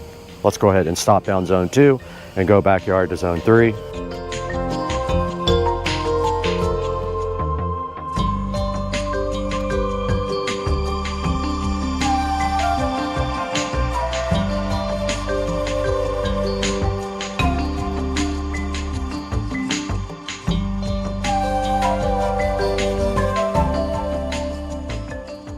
All right, here we go in the backyard with zone 3. Let's go ahead and open it up. Let's get our picture sorted, add a photo with camera, zone 3 for 5 minutes. Let's hit play. Let's see if all of our valves work. Looks like they're all working. That one has a little issue, but we're gonna call Millennium Irrigation before summer and get a tune-up. So that is all 3 zones functioning properly. Let's go ahead and stop this one.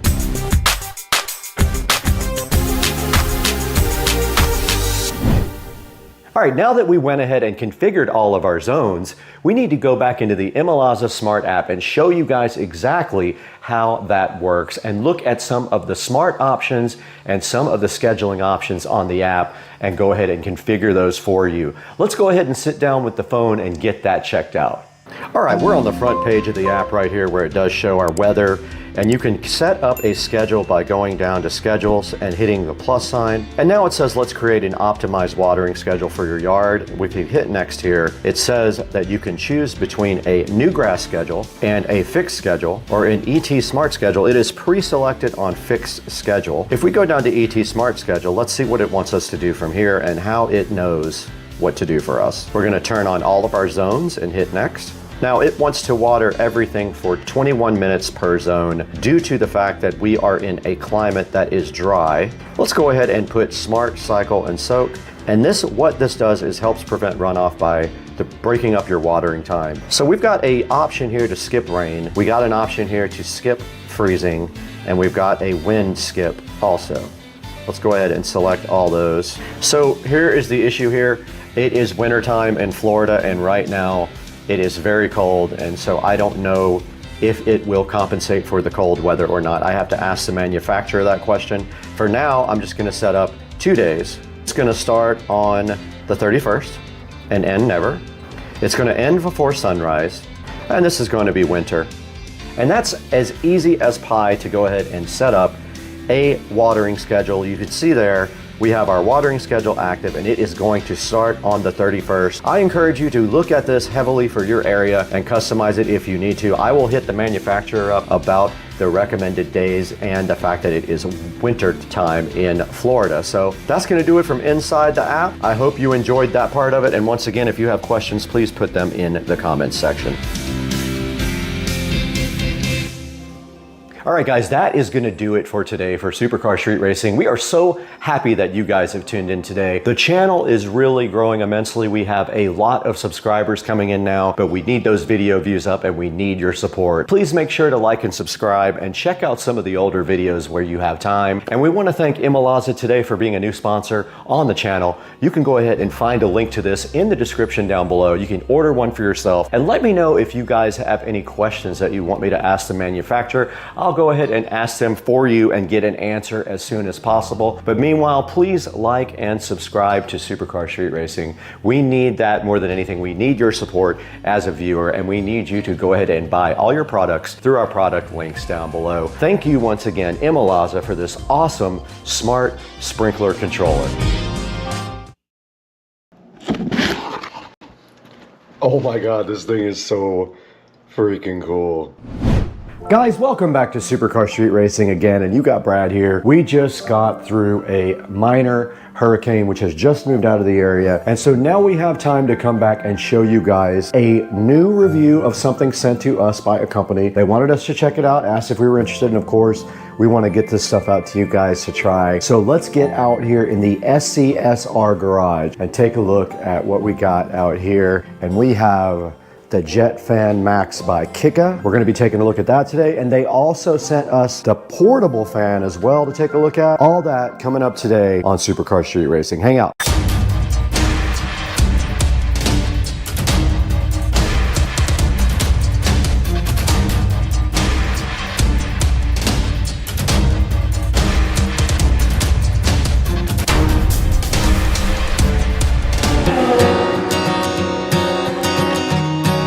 Out here in the SCSR garage, we've got a very special product for you today. I'm wearing green for absolutely no reason, but today we have the Jet Fan Max sitting here, and you guys have no idea how cool this thing is.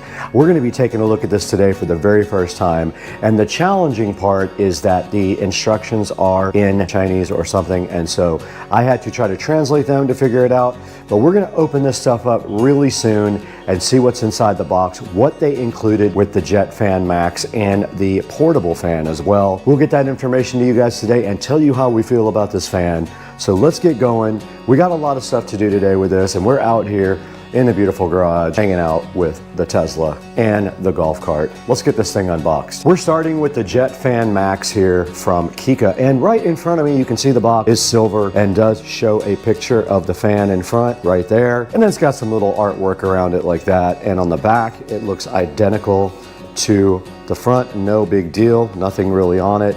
And then on the side right here, it does have the actual label right there, which we will take a look at in a little bit. And then just the company information. They are from China, so the information inside is in Chinese. Now, the Jet Fan Max is supposed to be a super powerful portable rechargeable fan that could work in any circumstance where you don't have a lot of breeze going, let's say like a sporting event or camping or something like that. This would almost be perfect for that, but we have yet to see if this thing can rip or not. Now, I did cheat and I charged it ahead of time, so it is completely charged up. So let's go ahead and open the little one first and see what that's all about. You guys can see the Kika cute little portable fan sitting right in front of you. And if we take a look at the box, it just says portable fan on the front and has the company logo. And then on the side, it does say that it comes in multiple colors there: red, blue, green, black, and gray. It says that it has a long battery life, it's quiet, and ultra compact. And then on the back, it just has information about the model number, the label, and other things like that. And so that pretty much is all that's on the box of the Kika Mini portable fan, the cute little fan. So I guess our next thing would be get this thing unboxed, get it charged up, and let's see what this thing is capable of doing. All right, we're gonna go ahead and unbox the Kika Mini portable fan, and it is taped shut with a little sticker, and those came out fairly easy. Let's go ahead and get this thing unboxed. It does slide right out of the packaging just like that, and when it slides out, you'll be surprised later what you see in the big box, because this looks very similar. But let's take it out, and it looks like it has a USB Type-C charging port on the bottom, which is great. It means you can charge it with any of your USB-C adapters. And it did come with a power cord here in case you don't have a USB Type-C, which I'm sure you do. Pretty much everyone has one of those now. So let's go ahead and get this thing on the charger and see how much charging it actually needs.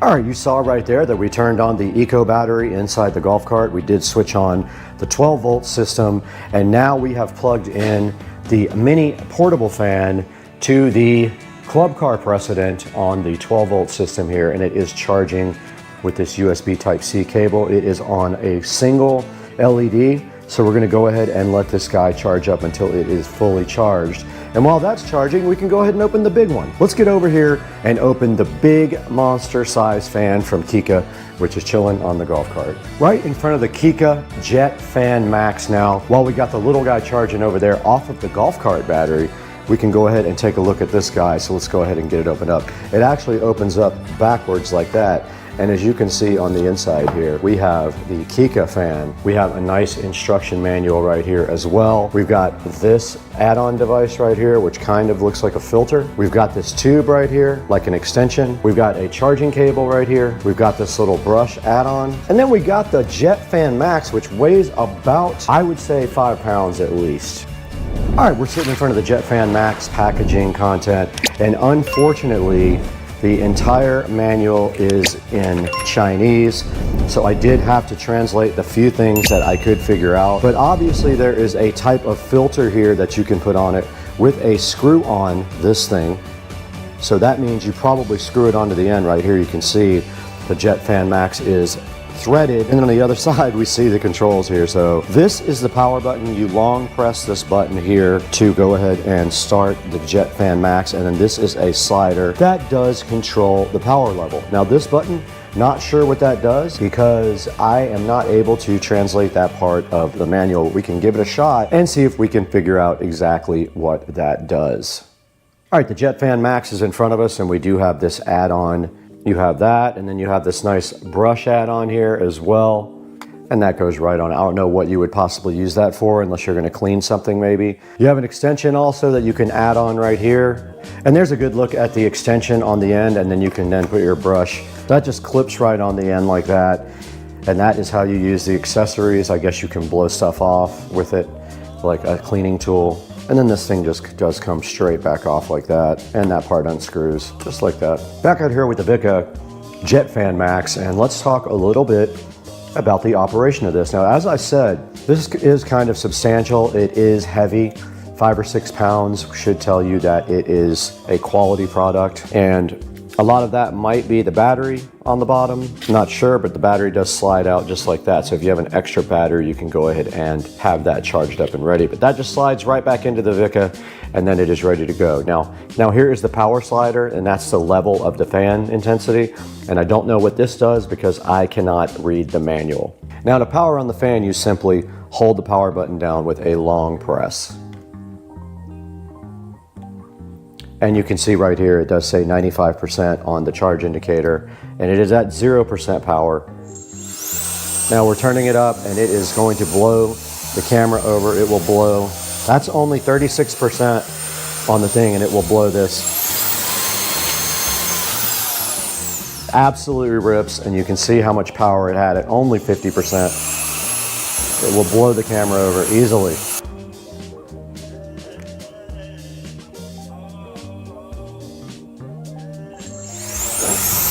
%60 power. 100.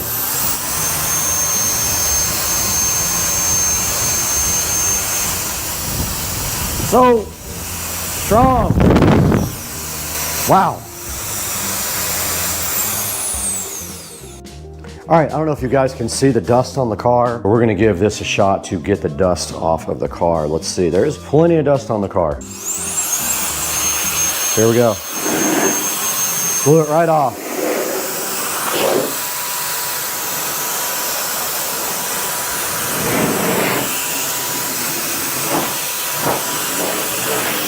The dust that isn't stuck to it is coming right off.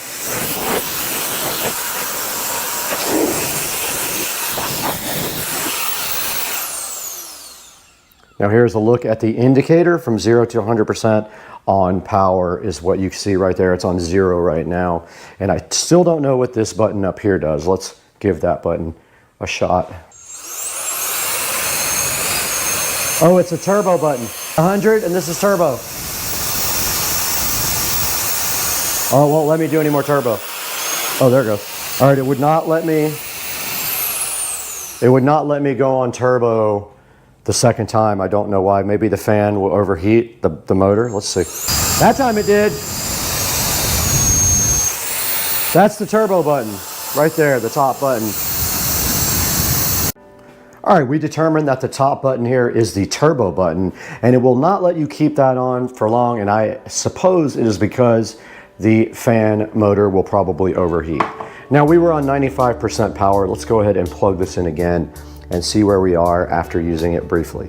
77% charge after using it for about 2 or 3 minutes. So you're not gonna get a whole lot of power time out of this, it looks like.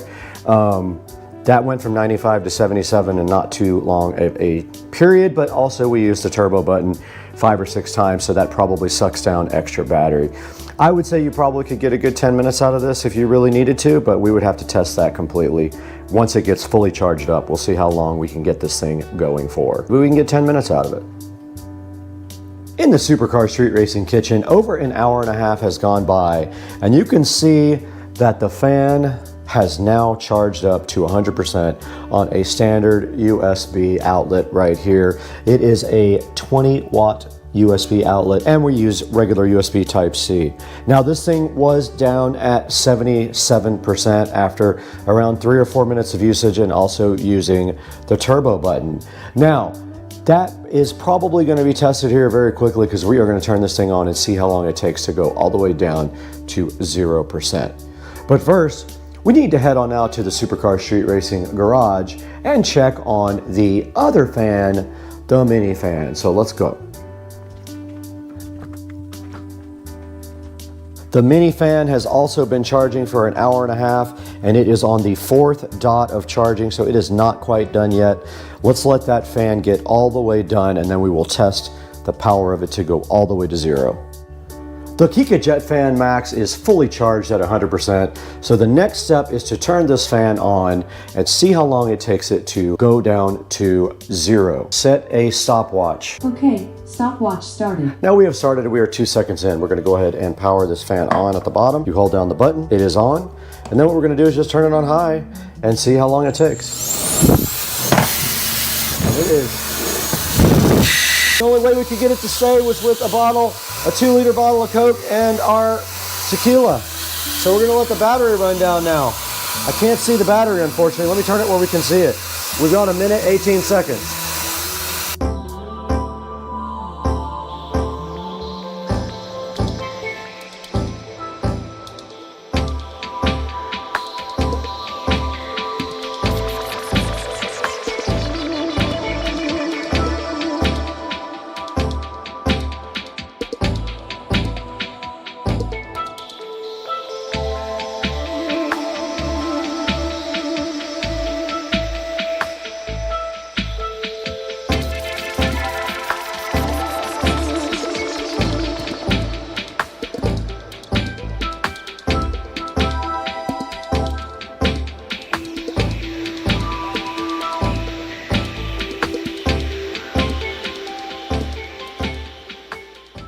right, guys, we got the mini fan here now, the portable fan by Kika. And you just saw how the JetFan Max did in the endurance test.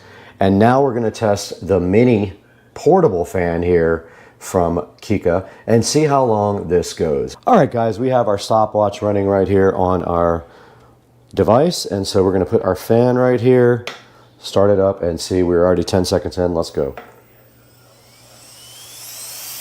Fully charged right here. Let's let this thing run.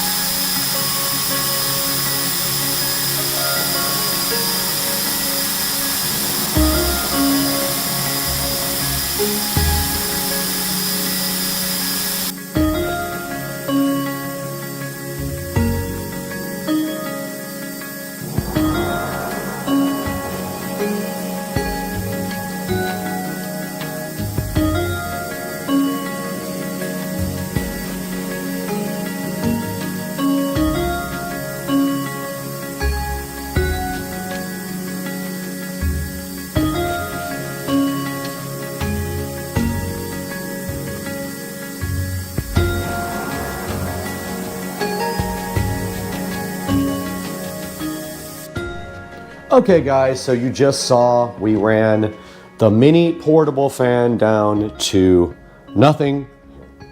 You saw how much time that took, and we ran the big JetFan Max down to nothing, and it is at 96% after 3 hours, so it is almost recharged to 100%.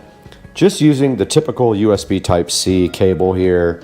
This guy right here ran completely down as well, so we can actually put this on the charger now. It has a USB Type-C on the bottom also, so we just plug this thing right in like this. And you can see on the back of the unit, it does have 4 LEDs, and it did start blowing again as soon as I plugged it in, but it has 4 LEDs right here. Both of these guys are recharging. Okay, let's reset the stopwatch and see how long it takes this portable tiny mini fan to recharge. This is going on 3 hours right now, maybe a little bit more.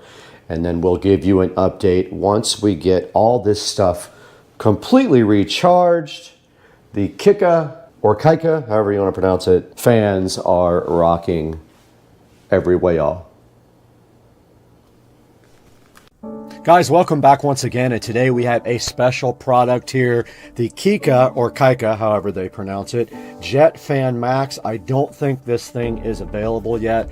I've been looking for it online, but they did send me this and their portable fan to go ahead and check out, and I can highly recommend both. These things actually, I never even thought about it this way, but they're designed to be dusters, or, I mean, you could use it for a portable fan as well for yourself, like I thought, but these are for doing dusting and things on computers. And this thing really rips. If you just hold down the button here, it has 100% charge now, and you just turn it on and it will literally blow the camera off of the entire computer. So that's the JetFan Max, and this is the portable fan. The JetFan Max takes about 3 or 4 hours to charge up, and this little guy took a couple of hours to charge up. We got about 23 minutes out of the big guy, and we got hours out of the small guy. So please check out Kika. I'll put a link in the description to their store, and go ahead and buy a JetFan Max when it is available, or one of their tiny little fans as well. And this thing did blow all the dust right off of the Tesla Model S Plaid. Guys, we got to get going today. We have a lot of stuff to do in the house. We'll see you next time.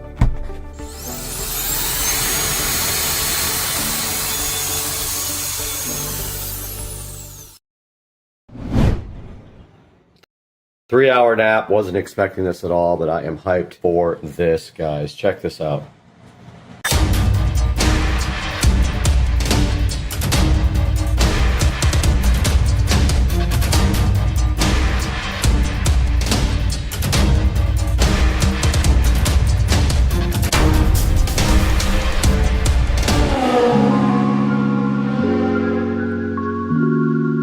All right, we are back in the kitchen as the Roomba goes crazy in there, looking at this new wine fridge that we just got, and that is going to go right here. However, we do have lighting for this first, and so I have to come up with a scenario here that's going to work. We're going to work on that today. Okay, so I do kind of have a layout here. Sorry about the vacuum cleaner. It's doing its thing in there, but I had to put this down on paper to kind of visualize what I wanted to do. And I am gonna have to drill 2 holes, one at the top up here in the cabinet and one at the top up here in this cabinet here with my paddle bits. I'm gonna go grab my bits right now, and I think they say that these are not cuttable, but I'm gonna look at the manual because I think they're cuttable. Not sure. I'm gonna go ahead and also, before I put the stuff on, I'm gonna prep it with the alcohol pad.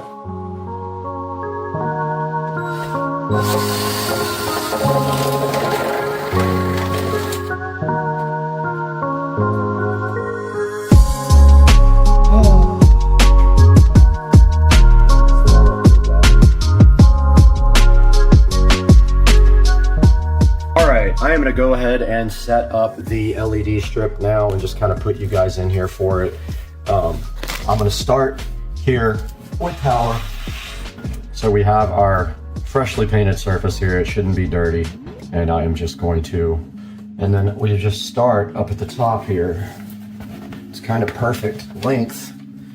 And we'll tack up the wire. Oh, I drilled that in the wrong place anyway, but we'll tack the wire up right there somehow.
Did get the lights added to the Gobi app. Now all we have to do is get our vacuum cleaner out and clean. We will have to have a different power solution. I have a flat plug for this, but let's get busy and get the vacuum out.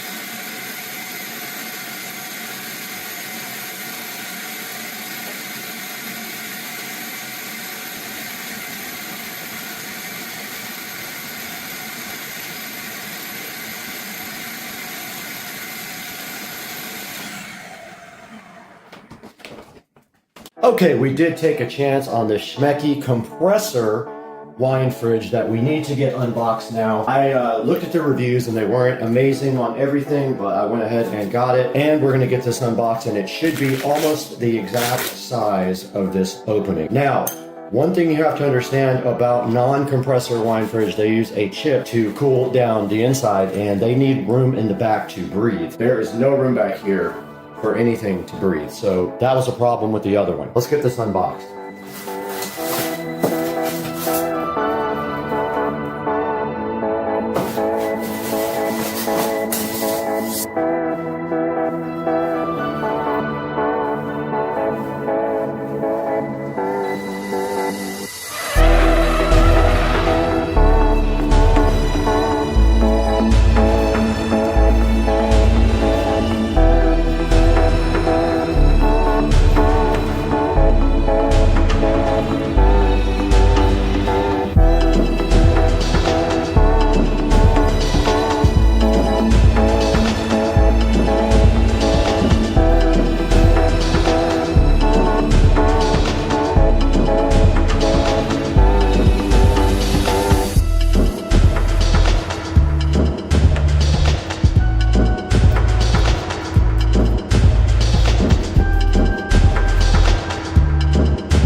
All right, we have this tiny little flat plug extension cord just for this purpose.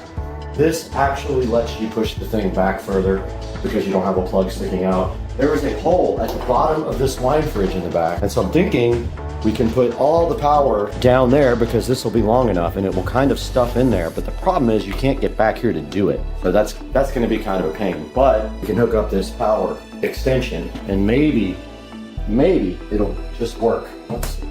I might be able to get my hand in there. Once it's in there, it's kind of in there. So I don't know how I'm gonna do this.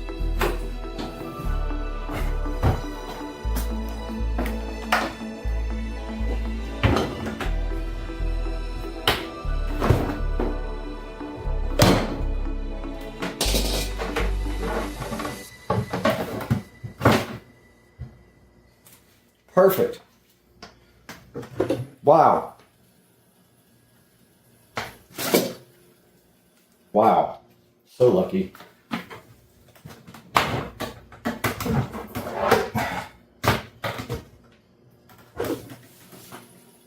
Dang, that's fire.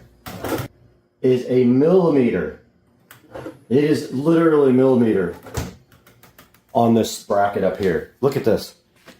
I don't think I've ever had anything fit that lucky. It almost would have had to been pulled out because this is right on it. Unreal. Very cool. Now let's clean up.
I just realized I didn't get the handle put on, and that's what these two screws are for. That fell out, and the handle just goes like that. And I do have my drill up there for this, so should be pretty simple.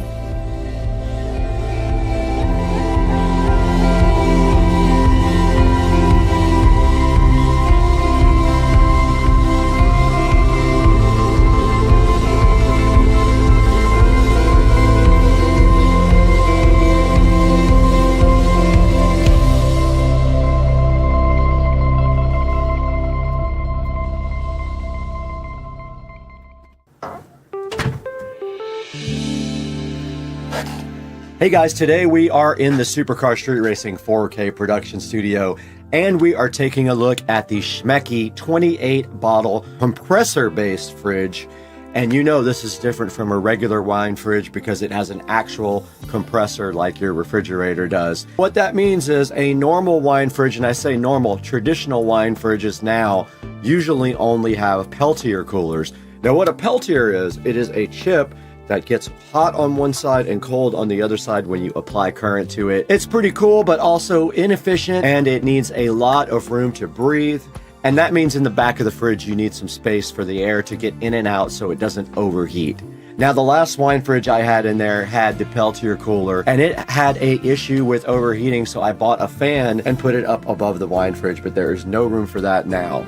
And here's a good look at the wine fridge with a 4.2 star review. Doesn't have absolutely great reviews, but I'm going to go ahead and give it a shot, and if it doesn't work out, I will let you guys know somewhere in the future. But you can see right here, it is only a single zone fridge. It does not have two zones. So if you wanted to do your hot side for red wines and your colder side for whites, you actually cannot do that on this fridge.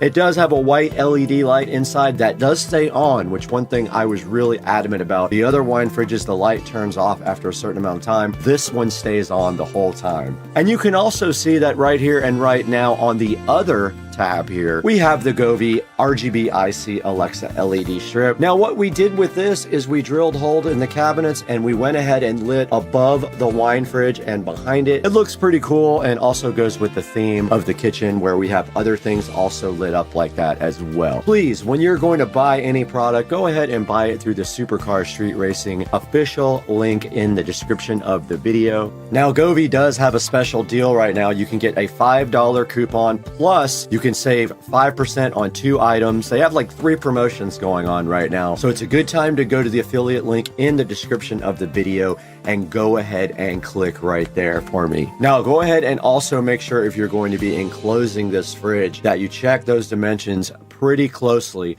If you notice in the video at the top of the fridge there is a hinge that sticks out about another ½ inch that could make things difficult for you, and that is not shown in the description of the fridge on Amazon. Guys, I want to stick around and hang out with you guys for longer, but I got to get this video all edited up and I've got to actually work.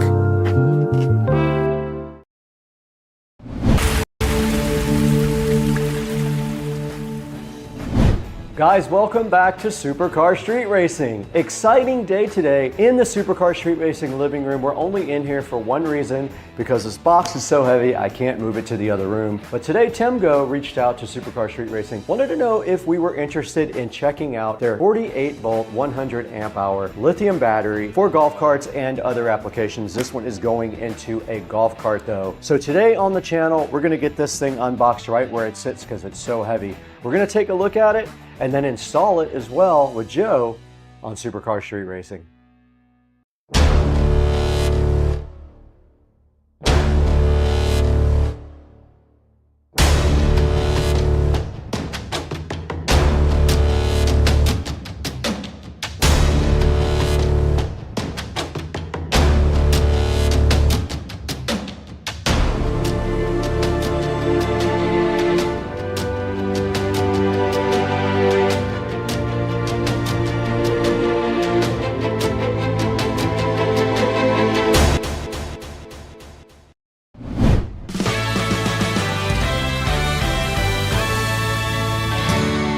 Guys, welcome back to the channel today. It's great to have you guys back on Supercar Street Racing. And before we even get started with this Temgo battery, I want to thank you guys for almost 200,000 subscribers. In fact, that little readout right there says 191,000, and I couldn't do it without you guys. Thank you so much for liking, subscribing, commenting, and checking out all the videos on Supercar Street Racing. Now on to the action. Directly in front of me, this huge box does have a Temgo 48 volt lithium ion battery inside, which is destined for a golf cart for a friend of ours. Now, Temgo did reach out to us and say, hey, would you guys want a sponsor that has a 48 volt lithium ion battery available? And we were like, absolutely. Temgo wanted to make sure we had a golf cart to put this in, and we do. We reached out to one of our friends and we will be checking out that cart later today. But right now, right in front of me, we need to get this thing unboxed for you guys and see exactly what is inside. It's packaged very well. It has these straps on the front. It is very heavy. I don't know how heavy. There is no weight on the outside of this box. The battery is very heavy. I know I put one in Joe's cart with him,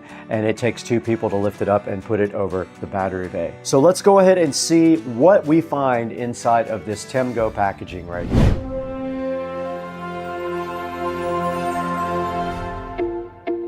We have an interesting box right in front of me. As I told you guys before, this is the Temgo 48 volt lithium ion battery. This is Temgo's solution for getting your golf cart up to lithium ion standards. And inside of this box should have something in here that can accomplish just that. We have to get this open though to see what's inside of it. Might be easier to open for you guys to see if we do it this way. And in order to open this, we have the SCSR patented knife that Rich so kindly gave us, which is very cool. It just pops right out right there. And it does do away with straps and any other objects or persons that you want to. As easy as that. We got the first set of nylon straps off here, guys. And one slice on that side, and we'll manhandle the rest.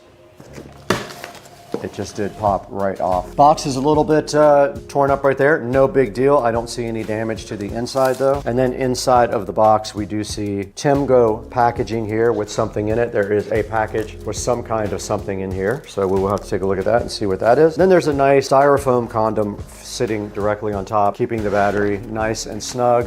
Very nice packaging, as you can see here. We don't need that where we're going.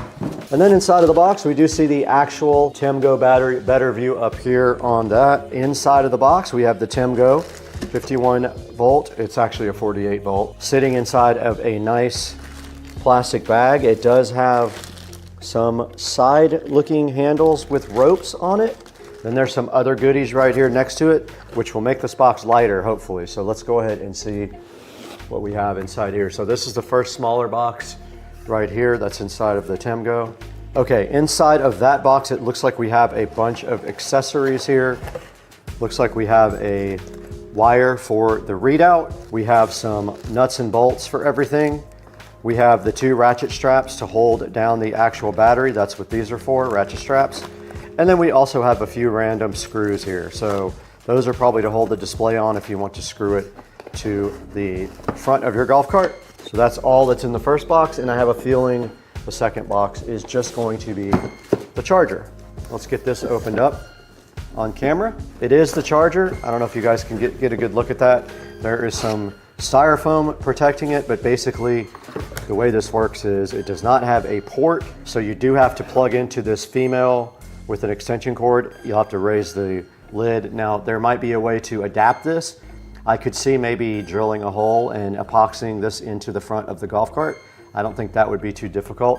Just a small hole, and they might make a kit for this. So they might have something you can buy on Amazon that you can slip this into. And then of course, this just goes directly into the charger here. And then this is the actual charger. It's very small, just like that. That's the entire charger right there. Pretty cool.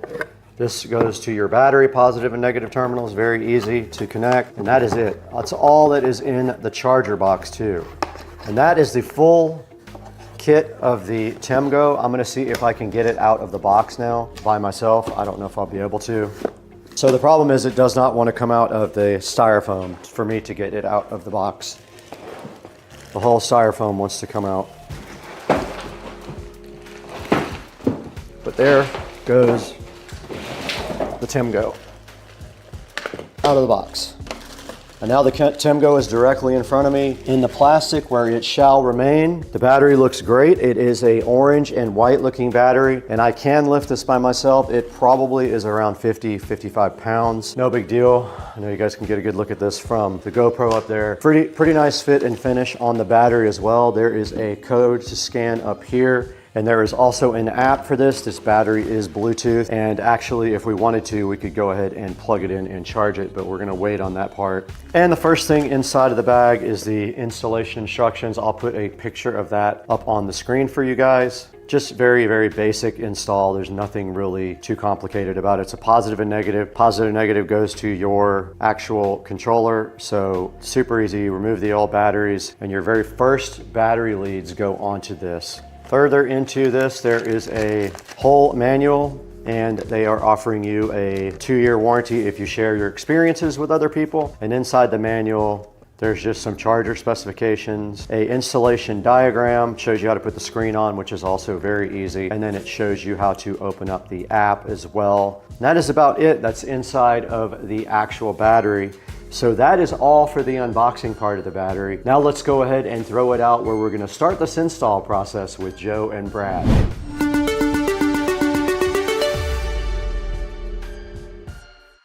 What's up everybody? It's early. I just woke up after partying last night, so I'm probably have the worst eyes and voice ever, but I'm ready to work. I gotta get some stuff together here. I got some coffee right here going. So once I get this going, get everything packed for production. I gotta pack lights, tools, everything else. Drink this coffee right here, and I'm gonna get in that golf cart and go over to Joe's house and start working. Let's get it done. I'm ready to work today. I got nothing to do till later.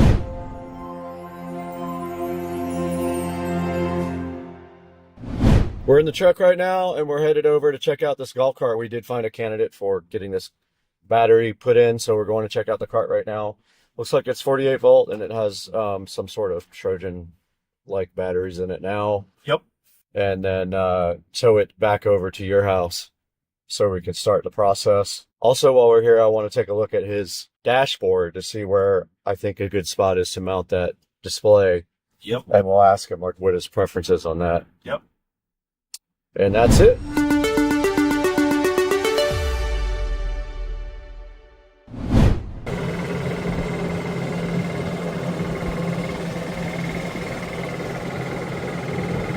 And tow to Joe's house.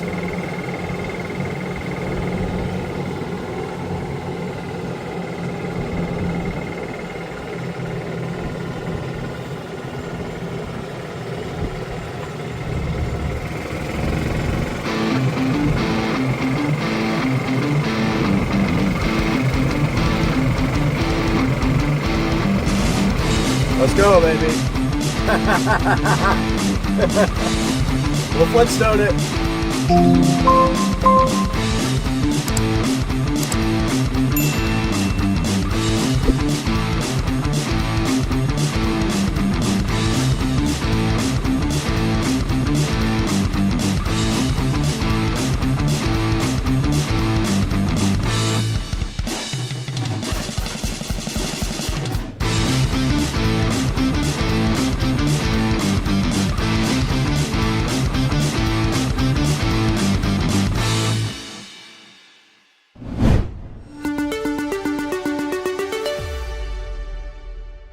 Okay, you guys just saw the golf cart that we're going to be putting this nice Timgo, and so let's go ahead and throw it back outside to that next step in the process, getting those old batteries out.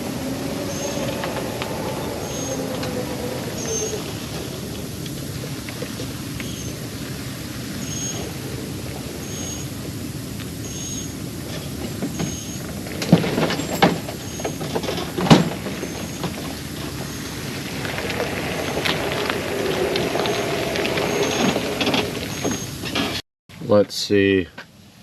B O O B S. Got him.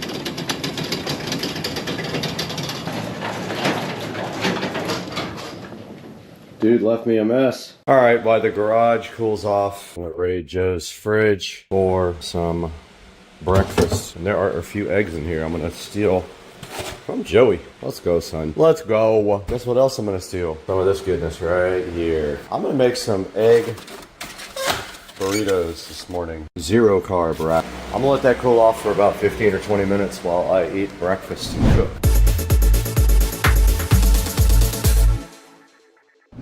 Okay, so there's copyright music playing, but thanks, Joe, for breakfast, dude.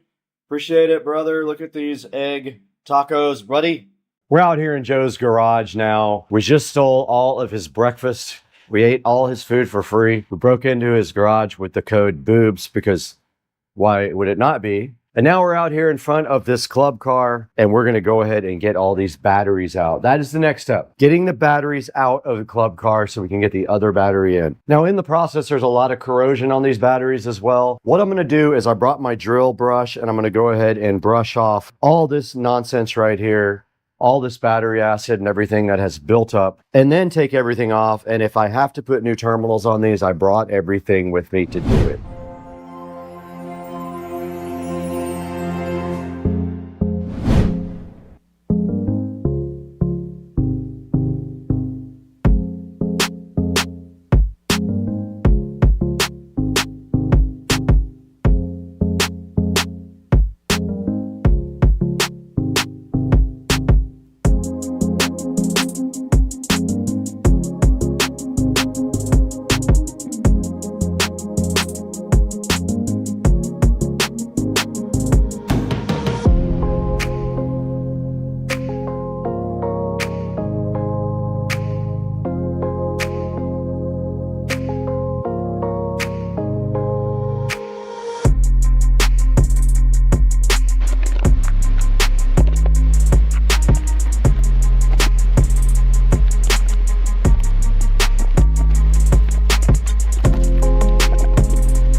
All right, we got the battery compartment cleaned out as best I could. It could get better, but to be honest with you, I don't think that it's a big deal. We'll figure it out.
Okay, I got the battery into the bay here, and as you can see, it is a tight fit. It is barely fitting, so that's fine though. So all we have to do now is go ahead and start wiring up the battery, and then after that, if the cart runs, I'm going to take it to my house to do the wiring dress on this and get it all nice and tied up good. But you can see the negative cable. Only way it would fit like that is I had to actually cut a lot more of the battery tray out. And then after this is all done, we have to figure out a way to secure it with the strap. But yeah, we're going to have to feed that through the other side like that and then make a slice right there.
All right, the battery is connected now.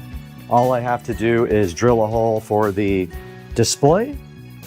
So it makes sense to go right here. And I have to drill it big enough for this guy to get through. So probably the 4th or 5th. And also that has to go through. So yeah, I'm gonna go ahead and send a hole right through here.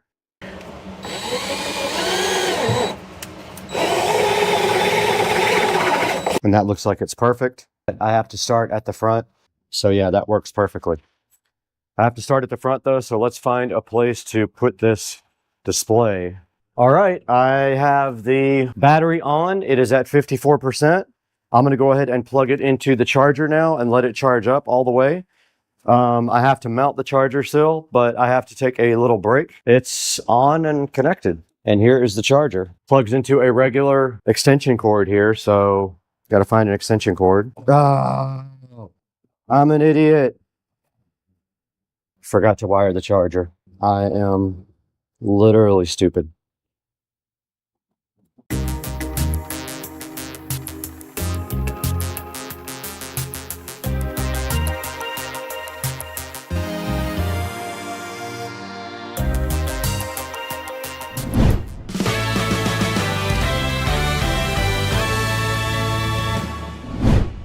Okay, you guys just saw us install the screen and wrap up everything in the bay. that we needed to get this TEMGO battery all installed for this cool golf cart to make it such a better place to be. Now, there's only one thing left to do. We need to take this thing for a drive and make sure it works and test out the display and the battery. I have not tested the cart yet. I just turned the key on. I turned the battery indicator on and it looks like the battery was 100% charged. I am going to try to move this cart right now for the first time on lithium. I'm going to put the charger cable in here first. And then if this thing moves, I'm going to drive it home and finish the wiring and all that. So let's throw it in gear. All right, it did complain when I went to reverse, so that's perfect. The alignment is way off on this thing. Let's see if it rolls. It does work. Wow, okay.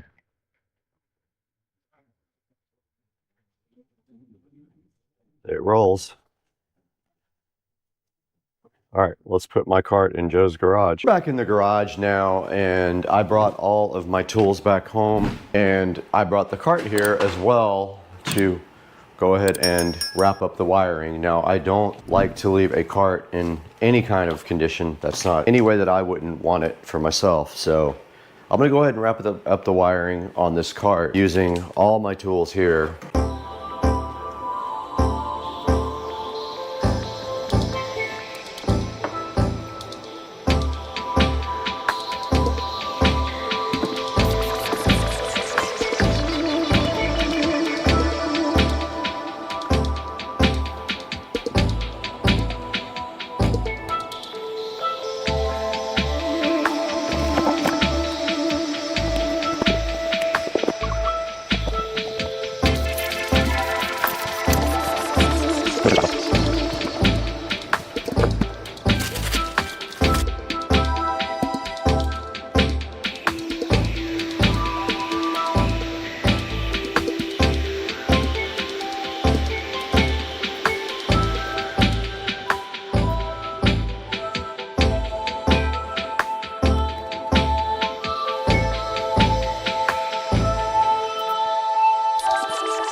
All right, we're going to go ahead and download the app for the TEMGO. So we go TEMGO, looks like it right there, install. It found the battery already. And there is a good look at the battery. We have all of the different cells here available and we can see the battery temperature, but I'm going to go ahead and plug the cart in. I am going to breakfast, so don't have a lot of time, but I wanted to show you guys the app. We are connected via Bluetooth, and then the cool dashboard where we can see everything going on with the battery. That is the TEMGO app.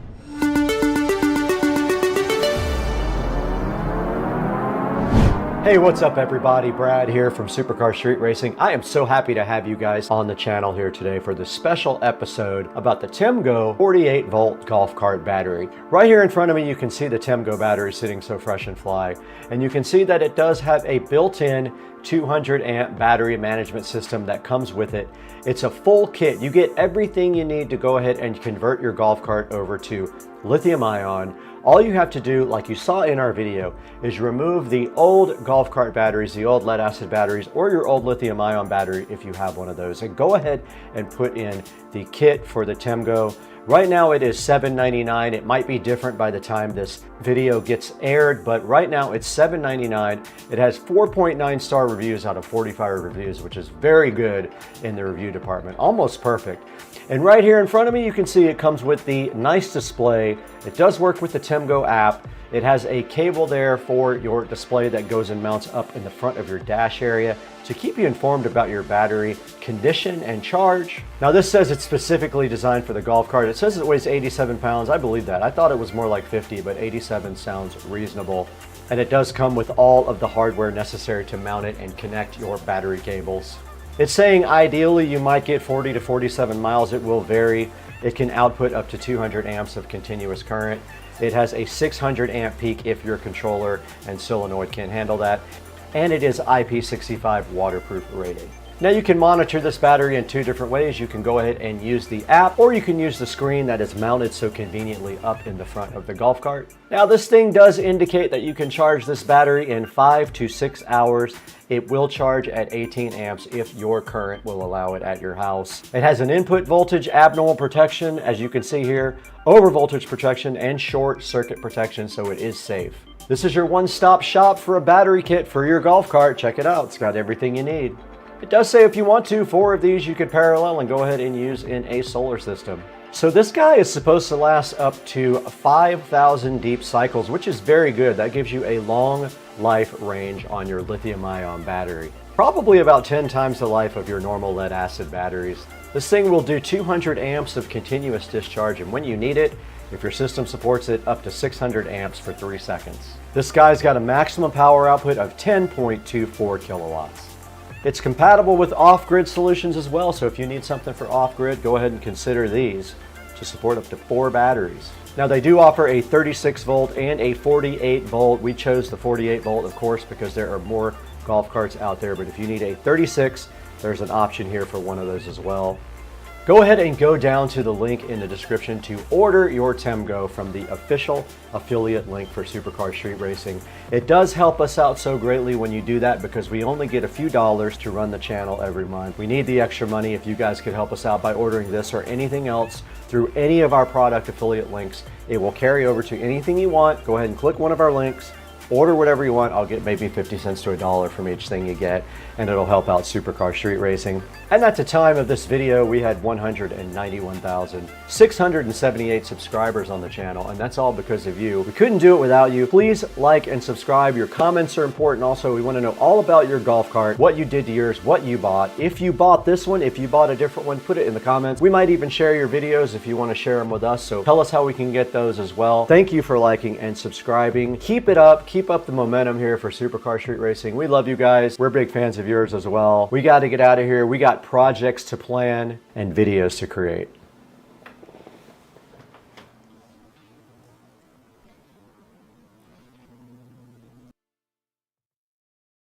Just looked outside and my new Greenworks Pro electric lawnmower got here. Yes, I am going to be cutting my own grass now because my yard people have messed it up so many times that I finally said I fired him. So he must have cut his grass today. I was going to do it with my new Greenworks Pro, but I guess I'll wait till next week to cut the grass when it gets longer. There is the Greenworks Pro sitting so fresh outside the door.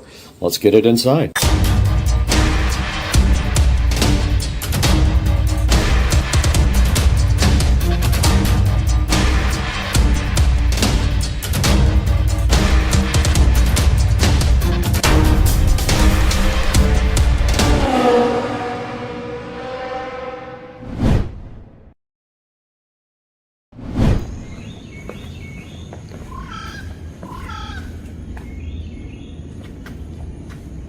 That is insane. Look at all the bugs. Whoa.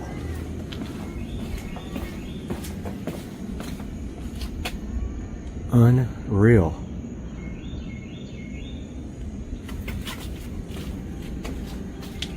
There's millions of them. I've never seen anything like that. Whoa. Not gonna lie, I didn't expect this to be that heavy, but it was quite a event getting that in here. I rolled it in here, but yeah, it's pretty cool looking, huh? It does come with one battery and a fast charger. I did buy an extra battery as well. So I have 2 batteries for this, and they're both the good batteries. And I have the perfect place for the quick charger to go. Out in the garage, and it looks like this thing has to be assembled. Let's get it out of the box.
All right, the next part of the puzzle did arrive for the Greenworks project, and this is the Greenworks Pro 80 volt trimmer here, and we're going to go ahead and get that unboxed as well and take a look at that today. I did order a blower as well, so I will have all three, and I can get rid of my gas-powered blower. This is the cover for the Greenworks lawnmower. We're going to go ahead and get that out of the vacuum seal here. But because the Greenworks mower is going to be stored outside, I don't want to keep it in the garage and it won't fit in the shed. So I'm going to store it next to the shed under this nice cover. There's the cover laid out on the floor right now for the Greenworks lawnmower. You can see here that this fits right over the Greenworks. It's got a hole in the back here that you just slide it straight over, and it has some quick clamps there to keep it on. Pretty nice.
I just came back inside and the light was fully green.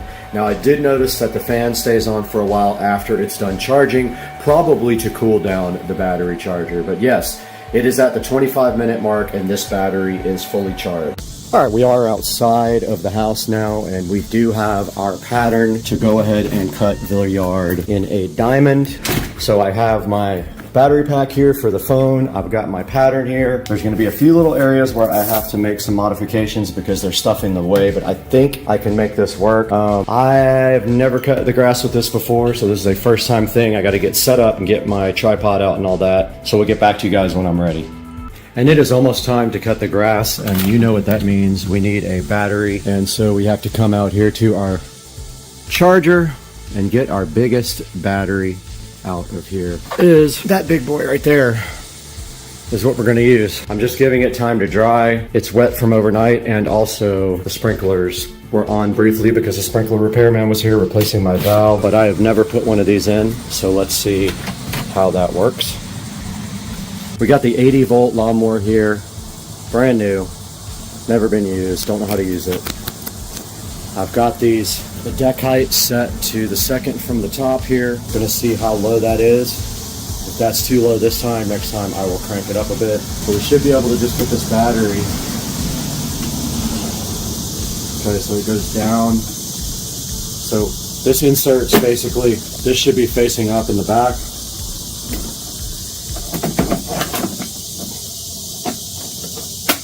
And then it clicks, I guess, and it's in there.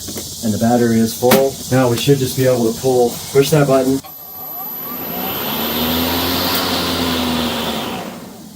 And that is how you use the lawnmower. Now the self-propel functions are on here. Pull it back to go slower, push it forward to go faster, and then you pull. You gotta hold this to keep the motor running. You pull this to self-propel. And you see it is on now, so it will go right now. So my plan is to follow my pattern, cut the outside first. So I'm gonna go to the corner of the yard here, start at that corner, cut diagonally to the bushes over here. That's my first pass. So you always make one pass one way and two back the other way, heading that way in the yard. So I'll start down there, cut one stripe there. You can't go backwards, so you have to go all the way either around the outer edge again to make your return stripes, or get on the concrete right here and go around. So it takes a little bit longer, but it is self-propelled, so we should be fine. But yeah, I'm gonna start on number 6 on the deck and see how low that cuts the grass.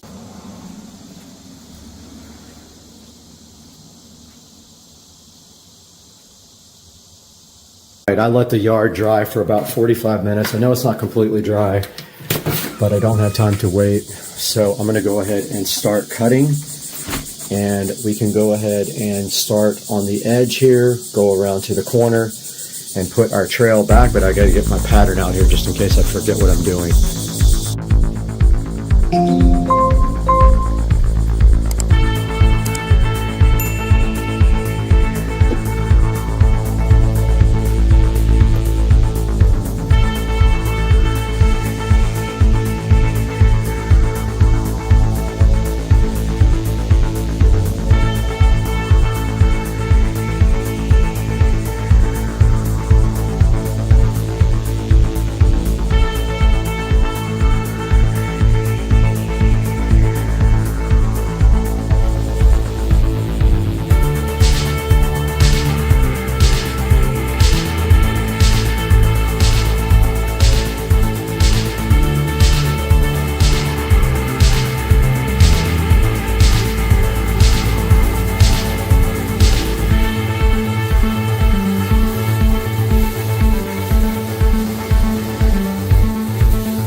Okay guys, the final part of the puzzle did come in for the Greenworks project, and that is the Greenworks 80 volt blower that goes with the rest of the kit. It is sitting right here, and I was not able to use it the other day when I cut the yard, but I will be using that next time.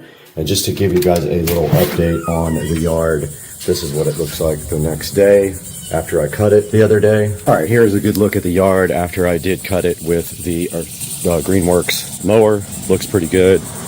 I did also edge it with the electric trimmer, and you can see it came out really good. This lawnmower absolutely rips through everything, no problem whatsoever with it, so I do highly recommend it. Let's take it into the studio now. We'll look this stuff up on Amazon and give you guys a link for it if you want to buy it. Oh, hey guys, I didn't even see you there. Welcome back to Supercar Street Racing. You're with Brad, and if you haven't been with our channel before, I'm so happy to have you here with us. And if you have been here before, I'm happy to have you back. Please like and subscribe is the first thing I would love for you to do to support the channel.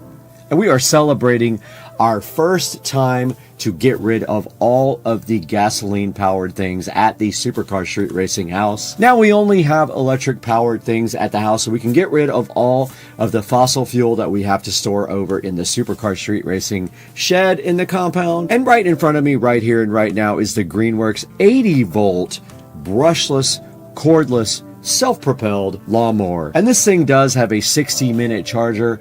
I went ahead and verified with you on the video that it charged in about 31 minutes, but I don't know how much power it had left right from the factory. And you can see right here and right now, we did cut the entire front yard, the entire backyard, and we still had one bar left on the 80 volt lawnmower. And this thing absolutely rips. It's so cool. It does get right through any amount of tall grass. It is self-propelled. It has a slider on the left side that controls the speed of the propel. And on the right side is where you press the start button and you hold down another lever for safety purposes. And then the self-propel lever is back in the back. If you let go of that, the lawnmower will stop going forward. And this thing did rip through the front yard like it was nothing at all. Now this thing does come with a very big, strong battery that did take about 31 minutes to charge, and it was plenty enough power to rip through the yard. Now complementing the Greenworks 80 volt mower, we have the Greenworks Pro brushless trimmer that I did purchase as well. And you could see in the video that I did trim the entire front yard with just the weed eater. Everything looked absolutely amazing. It did a great job. Absolutely no worries about the power or whether it can handle big grass and trees or brush. It has no problem at all with any of that stuff. And it does come with a battery also, the one that I will link in the description. And it's a smaller battery than the one that goes into the mower. It's less amp hours because you don't need that much for the trimmer. Right here in front of me is a Greenworks 80 volt 170 mile per hour blower that I also bought and have not even unboxed yet. I had to go ahead and cut the grass, and I didn't have this yet, so I used the gas blower for the last time. That is up for sale now. If you're in the Jacksonville area and you want this blower, let me know. I'll go ahead and hook you up with it. And this thing I haven't tested yet, so we'll get another video going about that. This is an extra 80 volt 4 amp hour lithium ion battery that I also bought from Amazon, and you can get that as well so that you have a spare if you have a larger yard. But like I said, this thing had plenty of power left after I was done to go ahead and cut the entire yard and still have one whole bar left. This is the toe kept cover that I bought for the mower because it will be stored outside. But don't get any ideas about stealing it because I've got cameras and other things to protect my property. And this thing is pretty cool. It already went through a storm. The lawnmower didn't get wet at all, so it's doing its job perfectly. And guys, this thing sits at a solid 4.4 star reviews, and I can tell you firsthand that I love this mower. It does exactly what it is supposed to do. And I want to thank you guys for supporting Supercar Street Racing. 10,000 subscribers this week. We hit 10,000 subscribers, which is amazing. It's such a cool thing for the channel, and I hope you guys like and subscribe, and I will leave links to all these products in the description. All you have to do is click through any of my links on any of my videos, buy anything you want from Amazon from any of those links, and it does help us out so much, and we do appreciate it. Like, subscribe. We have to get out of here. The yard has already grown up so much, we got to go cut it again.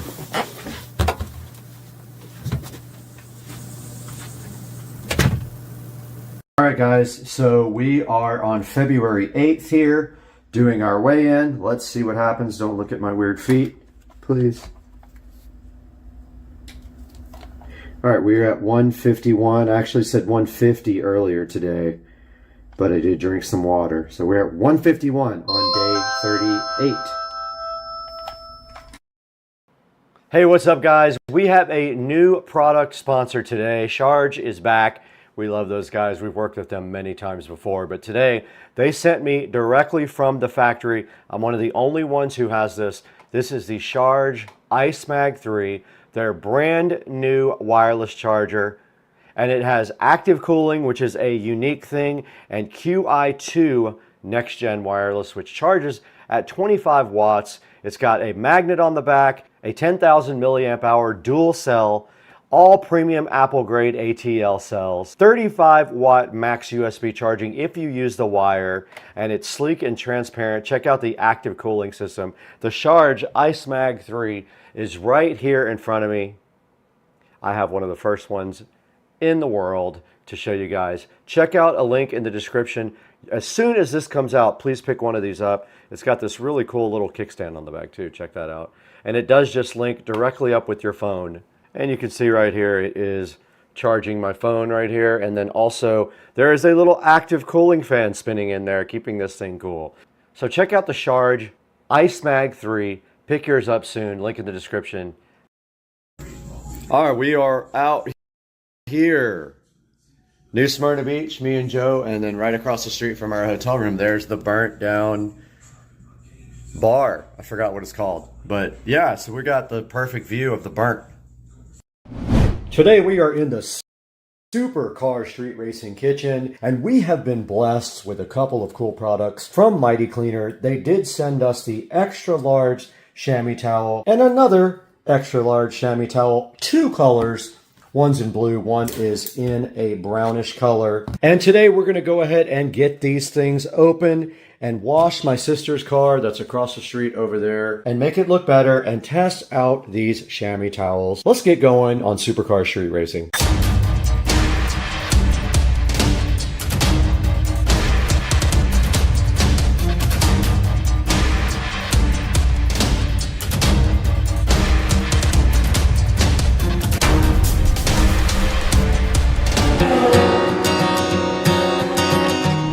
Back on Supercar Street Racing, we have another sponsor today. We have the Mighty Cleaner extra large chamois towels here, highly absorbent. You can see their website right there on the side. There's some nice directions back on the back. So what we are going to do is go see that we have all the proper stuff to wash my sister's car, which is parked across the street at Rich and Trisha's house. And then we are going to proceed to wash her car, and we're going to use these chamois towels to dry it, and we're going to follow the instructions on the back when we do that. Now, the first thing you're supposed to do on these is warm water them for 5 minutes. You're supposed to soak them both in warm water for 5 minutes and wring it out. You're supposed to wring it out a lot to avoid sticking to your car's paint. And when you're finished, you bring it out again. On out to the Supercar Street Racing shed and make sure that we have a bucket and some car wash.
All right, so we just got done washing my sister's car. She's checking out the chamois towels. She's taking these home with her because I don't wash my car. But now we have to put the towels up. There's specific instructions on the back. Once we wring them out, we have to fold them lengthwise, roll them up, and then insert them back into these plastic tubes for preservation, I guess, you know, so that they'll be good again next time it's time to use them. So if that one's wrung out, all she has to do is fold it lengthwise and then roll it.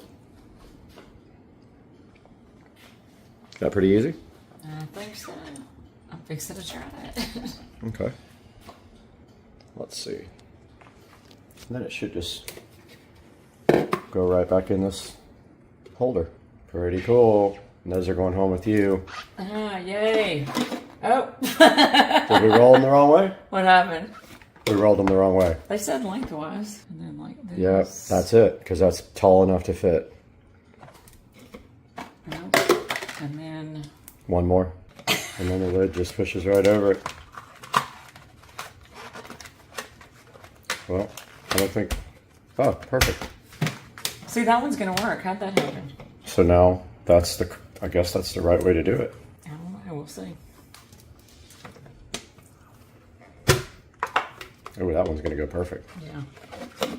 That one seems bigger, the brown one, but it's the same. Extra large. Now those are going back to Mississippi, and then now we'll go take a look So happy. at those in the studio online and see how you can get your own chamois towel from Mighty Cleaner, who was generous enough to send these for free to the station. Hey guys, welcome back to Supercar Street Racing in the 4K production studio. And let me just start by saying it is absolutely pouring outside.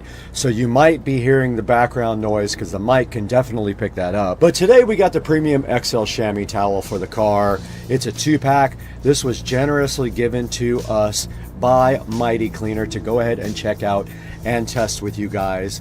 And you do see that I went ahead and washed my sister's car with the chamois towels. Now, part of the process of using the chamois towels is that you have to warm them up first. So you get a bunch of hot water or warm water and you put the chamois in there for 5 minutes, then you wring them out, then they're ready to go, and that is every time you use them. I believe you have to do that. And looking online right here, you can see we have the XL chamois towel in 25 by 34. Here is a good picture of it right there.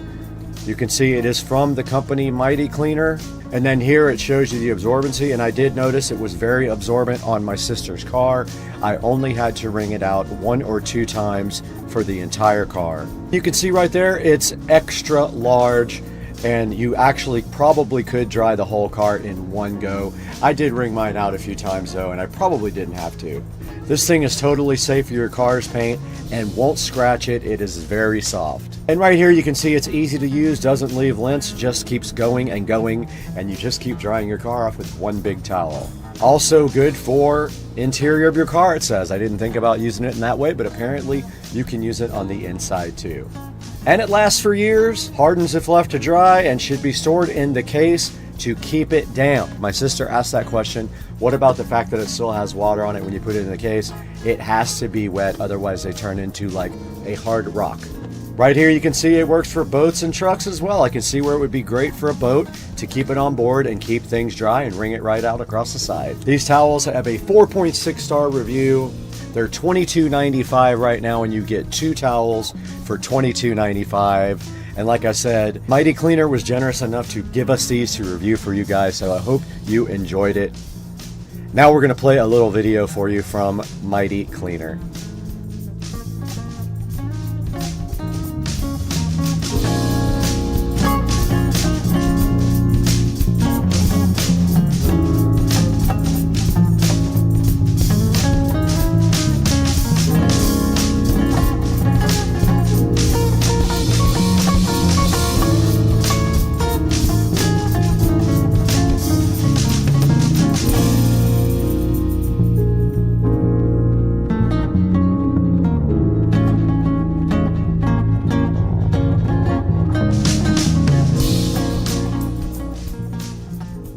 All right, you guys can hear the thunder in the background. It is really pouring outside still in Supercar Street Racing headquarters, and that was the Mighty Chamois Towel, Premium XL Towel for your car. Please go down to the link in the description to order yours, and thank you so much for the support for for Supercar Street Racing. Please like and subscribe, and we will see you next time on the channel.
of the soul. Oh, he got it. He got it. He went down to the bottom with it. He's rolling with it. Shut up. Awesome. He grabbed it and started rolling with it. That's amazing. Look, he's still going after it. Wow, crazy. He got a piece off of it.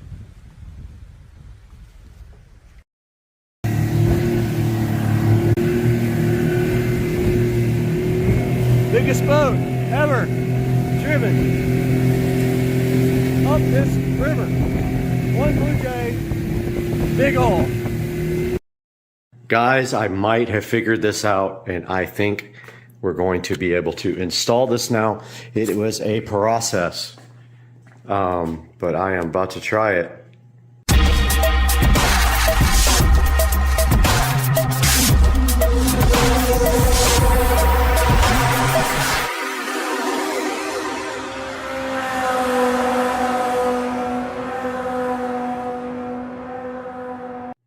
Hey guys, welcome back to the channel, and today we're going to show you how to install Kodi on a show device. That's right. You didn't think it was possible. You thought you were locked down, but guess what? If you got one of these, you can put it on there. Back in front of the Show 15 now, where we're going to show you guys how to install Kodi on this device. So the first thing you have to do this is a Show 15. I'm not going to say the name because it will wake up. Once you have the Show 15, you will get a prompt that asks you if you'd like to upgrade your experience to the Fire TV experience. You go ahead and upgrade this device to the Fire TV experience, where you will come back and you will see this little dot right here. See that? Right there. Once you have that, then you're well on your way to getting Kodi. All right, let's quickly go over what you have to do to install Kodi on your Echo Show 15. First, you go into the Fire TV. You go ahead and go to Find. And you search for the developer menu. Developer tools menu there. Here it is. Go ahead and open that.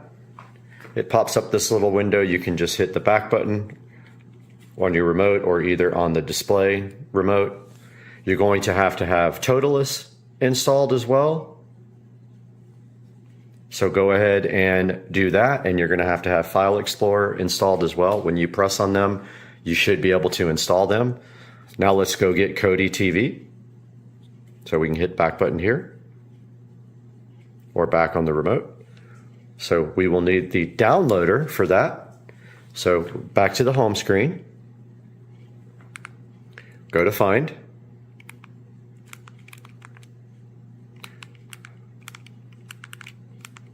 Try that again. Find, search for downloader.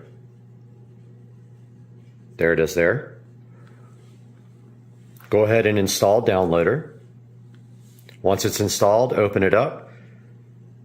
Now it's telling you that there's limited functionality for touch. So now, once you have downloader installed, you browse to either this full link, or you go to Kodi.tv.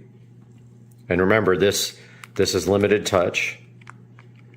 So if we just go to Kodi.tv, if you don't want to type in that whole link, you're going to have to get the 32-bit version. Go to the little menu here. Go to download. Go to Android, the little Android robot. Get the 32-bit version. The 64-bit version will not work. It will go ahead and download. Once it's done, it's going to attempt to install, which is going to fail.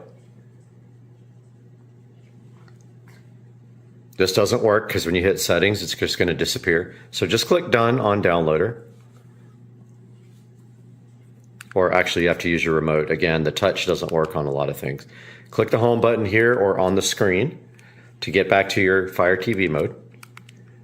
Go into your apps. Find your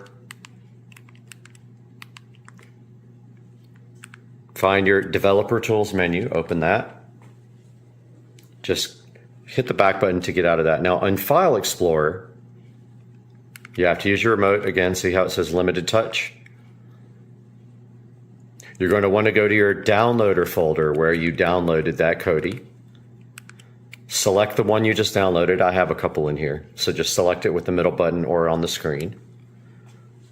Click cut. Hit the back button either here or on the screen remote. Go to download and paste it. Once that's pasted, go back again, go into Toolless, right there. Toolless, or whatever it's called. Open that. Find your download folder. Find the app you just copied. It's one. These are old. I've done it a couple of times now. But open up the Kodi app. It will then say continue, and it will install, and it will finish.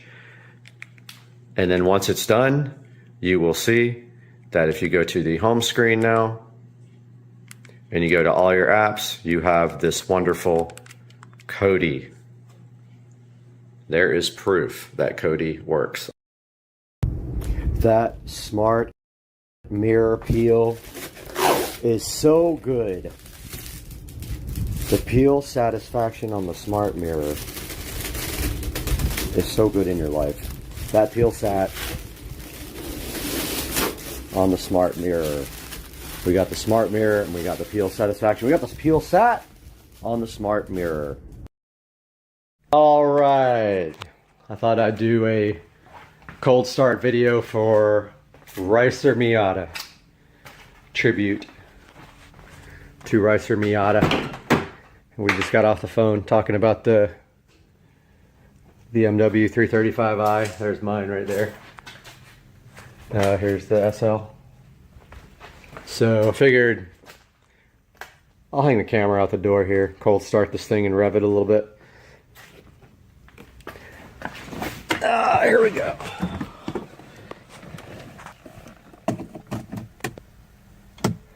All right, we'll hold it out the door here.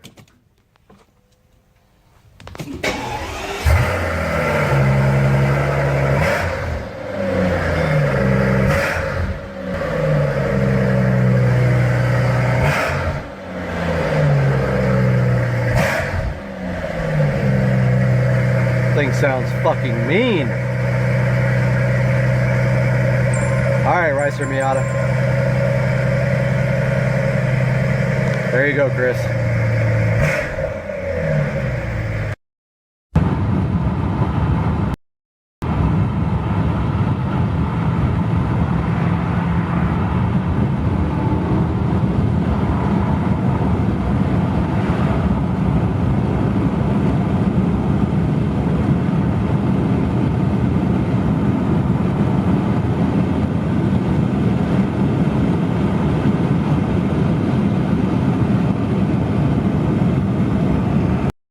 Down like crazy, and you can see out in the distance there we do have some alligator action way back in the back there in the pond there, and also over here if we take a little walk around the corner right here. Check this out, guys. There's an alligator chilling in my neighbor's yard right there. He just jumped in the water when he heard me coming, and he is headed our way. This is Florida life, guys. One there, one behind him, and one out there. And here comes this dude ready to hang out with us. Now let's get back to the video and take a look at this Xbox Series X 1 terabyte digital edition on Amazon. What's up, guy?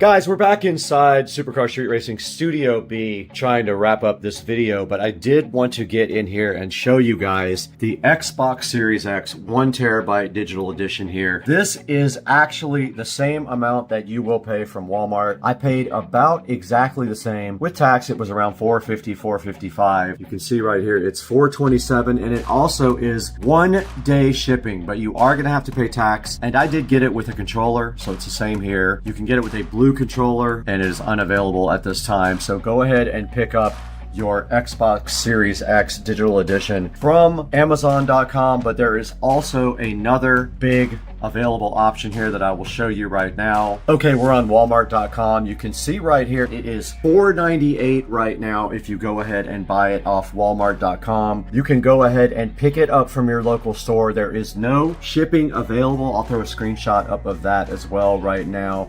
And you can see right here and right now, if we did pick up, we could get it from our local store, the Jacksonville Supercenter, and probably by like 2 or 3 o'clock today, it would be ready to roll up and go ahead and pick up. When Joe and I did go to the Walmart near my house, they went ahead and brought it out to the car and stuck it directly in the car, and we went away with our brand new Xbox Series X and went ahead and downloaded Golf. We did download the PGA 2K25 New Edition Golf. We got all of the available options with it, and it was $119. And we want you guys to go ahead and use our Amazon link if possible, because we do get a little bit of money out of that when you use our Amazon official affiliate links. Now we're on the Supercar Street Racing front page here. You can see we don't make that much money. You know how much we make now, $169 so far this month. Not enough to actually pay for the channel or even some of the subscriptions that we use to create the content. And you can see right here we have 75,052. We've had 13,209 in the last 28 days. A huge pick me up for the channel. And the last videos that are doing the best are the Rove 4K front and rear raw floor life. You go in your backyard, you got one of these guys chilling in the freaking weeds, ready to come out, get you, bite your face off. All right, this is 0 to 85 in the 2023 Model S dual motor. Here we go. 1, 2, 3, go.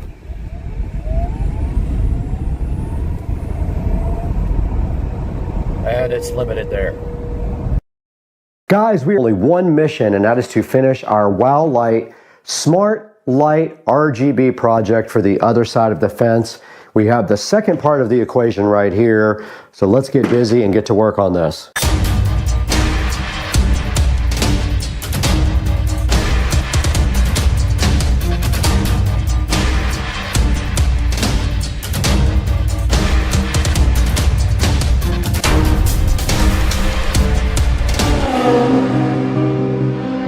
Guys, right here and right now in the Supercar Street Racing dining room, where we are joined by a cigar and some Happy Rocks, we have the WOW Light Smart RGB Permanent Outdoor Light, and we have another set that was so graciously donated by the manufacturer for us to go ahead and finish our light project. And I did order a couple of things for outside for the electrical, and that will help us finish this project because we need to tie into existing electrical outside. But first things first, we need to get outside and go ahead and make the fence all even before we start tying these lights up to the fence. Let's take this thing outside and get to work.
All right, we're on the phone now since the GoPro can't exist without overheating, even in 70-degree weather.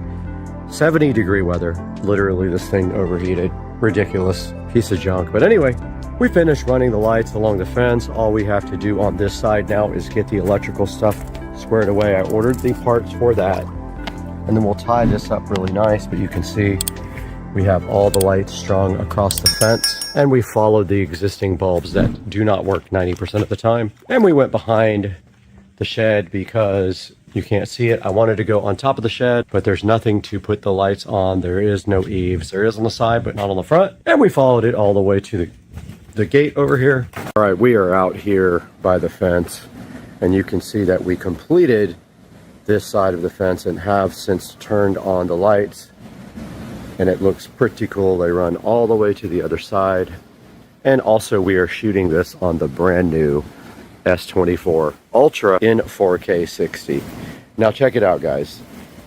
We have that side. All right, we got the other side turned on as well. So looking around the property now, you can see we have the lights up on the house as well. And then looking back on that fence, we have totally finished this project. I just need to clean up the wiring down in the corner and install a power stake, which will be coming in today.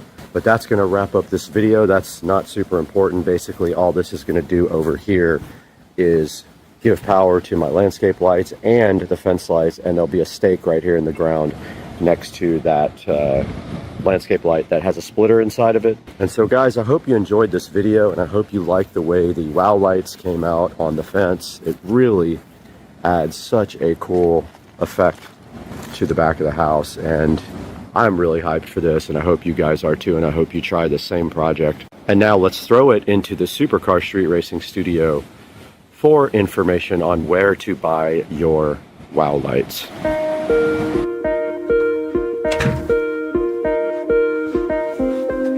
Welcome back to the channel, guys. Supercar Street Racing, Brad here, and today we are back again with the wow lights permanent outdoor LED lights, your alternative to the Govee permanent outdoor LED lights. And this is the second set we've had, and we came here today, right here and right now, to finish our project for lighting our fence. The first set went on the left side of the fence. If you're facing the outside of the house towards the pond and the pool, it would be on your left side. The second set here goes on the right side of the yard, and this was offered up to us by the manufacturer at a discount price. The first set we got for free, and the second set we got for about half price. And you can see right here and right now, we did take the second set of outdoor permanent lights from Wow Lights, and we put them right on the fence on the right hand side of the fence, and we showed you what they look like at night. They use the Smart Life app to control the lights, and we probably tried to sync them up, but I recorded this part first, so I'm not sure if we were able to do that. And I hope you guys will support Supercar Street Racing by buying these wow lights through our link in the description. Everything you can do for Supercar Street Racing helps us because we lose money on the channel. And right here and right now, these have a 4.4 star review, so people do enjoy the wow light permanent outdoor lights in their yard or on their house. I might be the first person in the world to put them on the fence, but I'm not on the fence about the wow lights. I absolutely love them. Please support the channel by buying anything through any of our links. It doesn't have to be the exact link for the product. Click any of my links and buy anything, and it helps the channel out greatly. We can't hang out a lot today though. We have a lot to do. We've got 75,000 other things to review, but stay tuned. We got another great video coming up soon, and we'll see you guys around.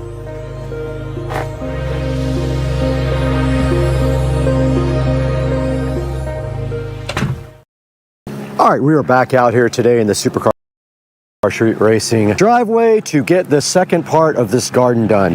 Now we have a mission today. We have to get a lot of this stuff out of the garden, get it bagged up and out on the street, and then also get this other light working, which I don't know what happened to it. It probably got cut when they were digging. We got all that to do today, so let's get busy and get to work ASAP.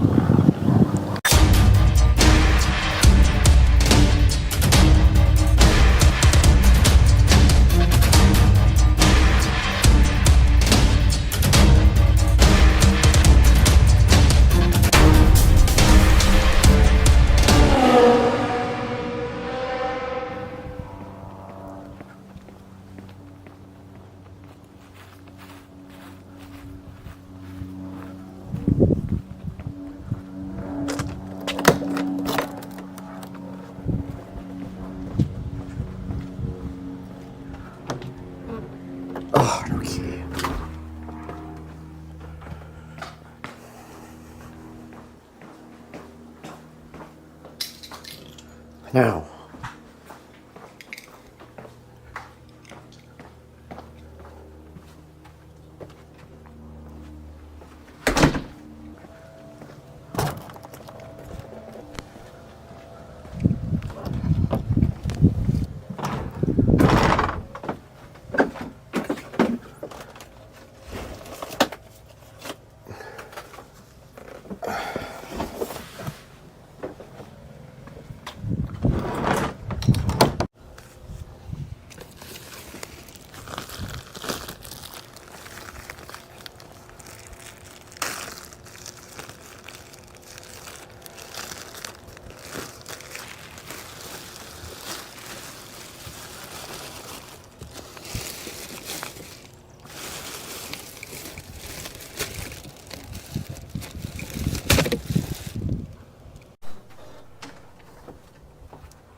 brand new shears.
All right, guys, it is time to start laying the trim, and I am going to start up there, probably at that end, and work my way around, or maybe I'll start here. Not sure yet, but I need to go get my benders because I know I'm going to have to probably bend.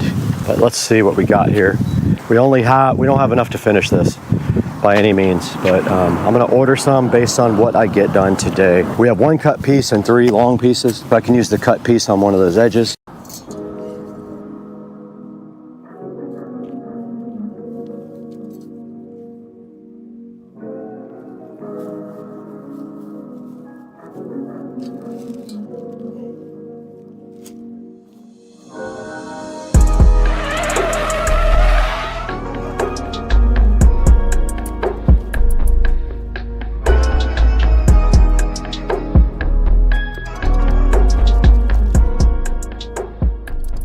All right, I got my new shipment of edging in, so I'm gonna go ahead and continue this whole process here. Actually need to get a marker to know where to mark this edging off to cut it. I'm just gonna come straight across here.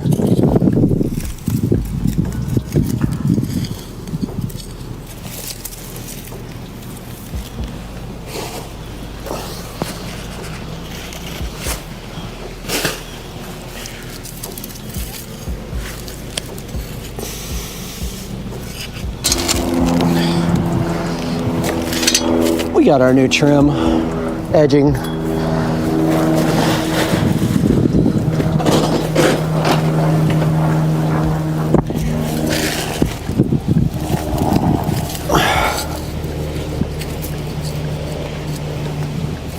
All we have to do now is get this in.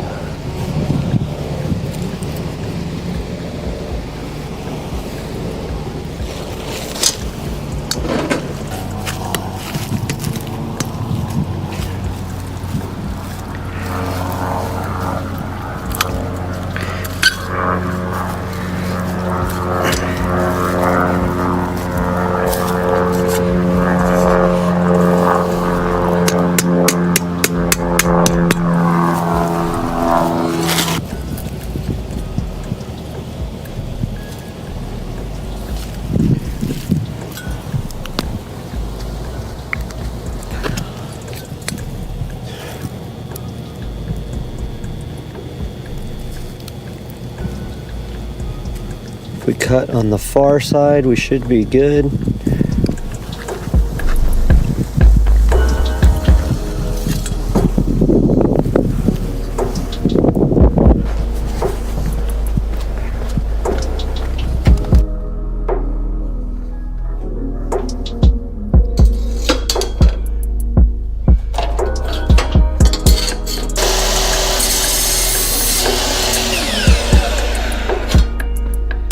Test this.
Because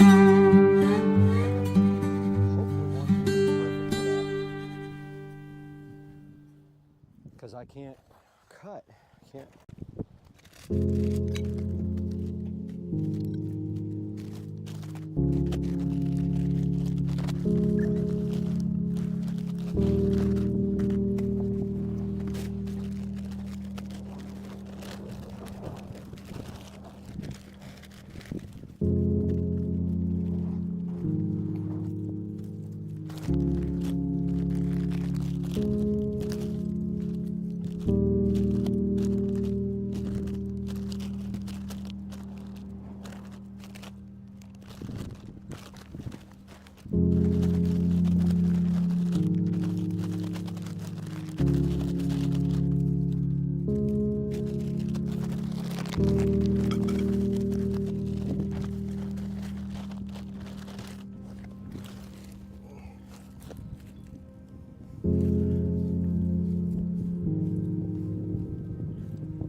Okay guys, so this project is completely done.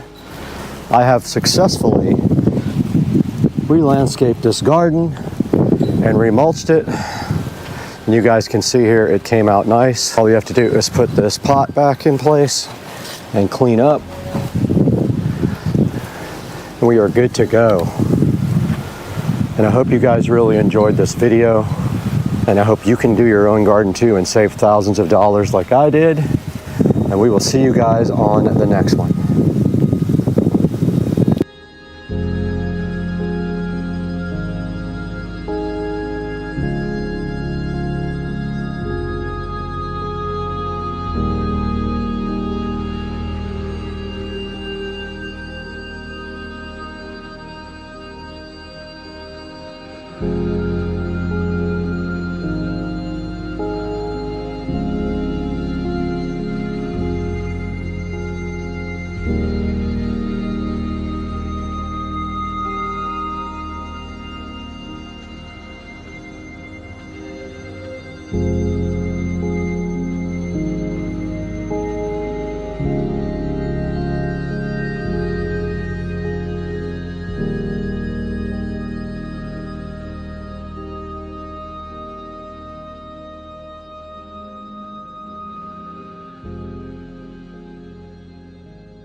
Hey guys, welcome back to Supercar Street Racing once again. You can see Joe and I are out here in the Supercar Street Racing garage. We have everything set up to do an awesome project today. So Joe, what's one problem we need to get fixed on this golf cart? Well, if you guys remember in a prior video, we did a full system in my golf cart, but at the time I had an old subwoofer sitting around. That old subwoofer didn't last very long with the system that we put in here. I have no bass right now. Right, so we did notice that your old subwoofer box when we did that last project, that box is actually falling apart. I don't know if it's got wet so many times or if it's just old, but basically when we did that last project, there were actually pieces of wood of the MDF falling directly off the box. Now we actually do have that box somewhere. We'll show that to you guys here in a few minutes and show you what actually happened with that. And today we are so happy because we have a new sponsor. That's correct, yeah. So who is that sponsor? That's Crutchfield. Absolutely, Crutchfield decided to go ahead and sponsor this video. So today we have some products by Crutchfield that we're going to be throwing into this golf cart, and we have a piece of wood right here that we're going to be using also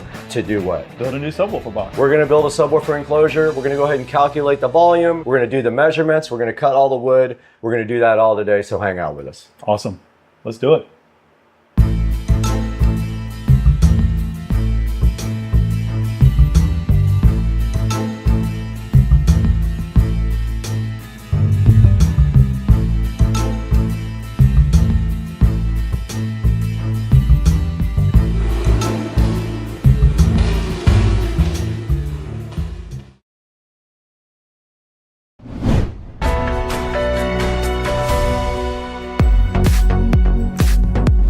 Joe, we're back in the Supercar Street Racing garage again. It seems like we're in here all the time. And today we have a cool project. We have to get the base on this cart redone because basically the woofer blew up and the box was falling apart, right? That's correct, yep. So what's our plan today? What are we actually gonna do? So as you mentioned, we got this great sponsor by Crutchfield. Right. They've provided us some really awesome products, including a very nice subwoofer. So in this particular situation, although Crutchfield has an enormous amount of subwoofer boxes in very different sizes, for us, we are doing a very unique situation because we're putting it in a golf cart and we need to maximize the space that we have inside there to put a 12-inch subwoofer. So it's going to be very unique. So they supplied us with all the stuff that we need to do a DIY project ourselves. They did. So inside the house, we'll show you guys this in a few minutes. We have a brand new Kicker comp subwoofer. It's a dual voice coil, 4 ohm per voice coil. So what we're going to do is we're going to parallel those voice coils, and that's going to be a 2-in-load on the amp that's inside of the golf cart right there. We'll show you that a little bit also later. We also have some carpet, so we're going to try custom carpeting your brand new enclosure. Yep. And then we also have a square speaker terminal thing. So that goes on the side of the box and connects to the woofer voice coils, and that's how we will supply power to your subwoofer. Absolutely. So all that's inside, but for right now, we also want to take a look at the old subwoofer. Can you go ahead and pull that out? Let's pull it out. So I've already disconnected it. And if you can, flip that seat down, Brad. Right. And let's take a look at this thing. I found this subwoofer a long time ago on the side of the road, and it was in decent shape, but over the years sitting in the garage, it's just been weathered too much, and we did a quick carpeting job on it, but one of the things is that the carpet is completely falling off, and that's really stemming from the box falling apart. As you can see, all the particles on the side of it. Wood's coming off. Yep, and that happens, right? So this was a quick job at the time, but we knew we needed to upgrade. So on top of that, as a 10-inch subwoofer that was in here, I think this is made by Boston Acoustic. It was. It was. And as you can see, the dust coil, I think that's what they call that, is falling off. Dust cap, yeah. Yep, and then I think it's also got some other issues with it. So obviously it's time. We needed an upgrade. The 10-inch subwoofer for this cart sounded good, but I wanted some more bass. I wanted to be deeper bass, so we went with a 12-inch for this particular project. Out with the old, and then we'll start putting in the new. We're not going to do ported. We're going to do a sealed enclosure. Sealed enclosures hit tighter.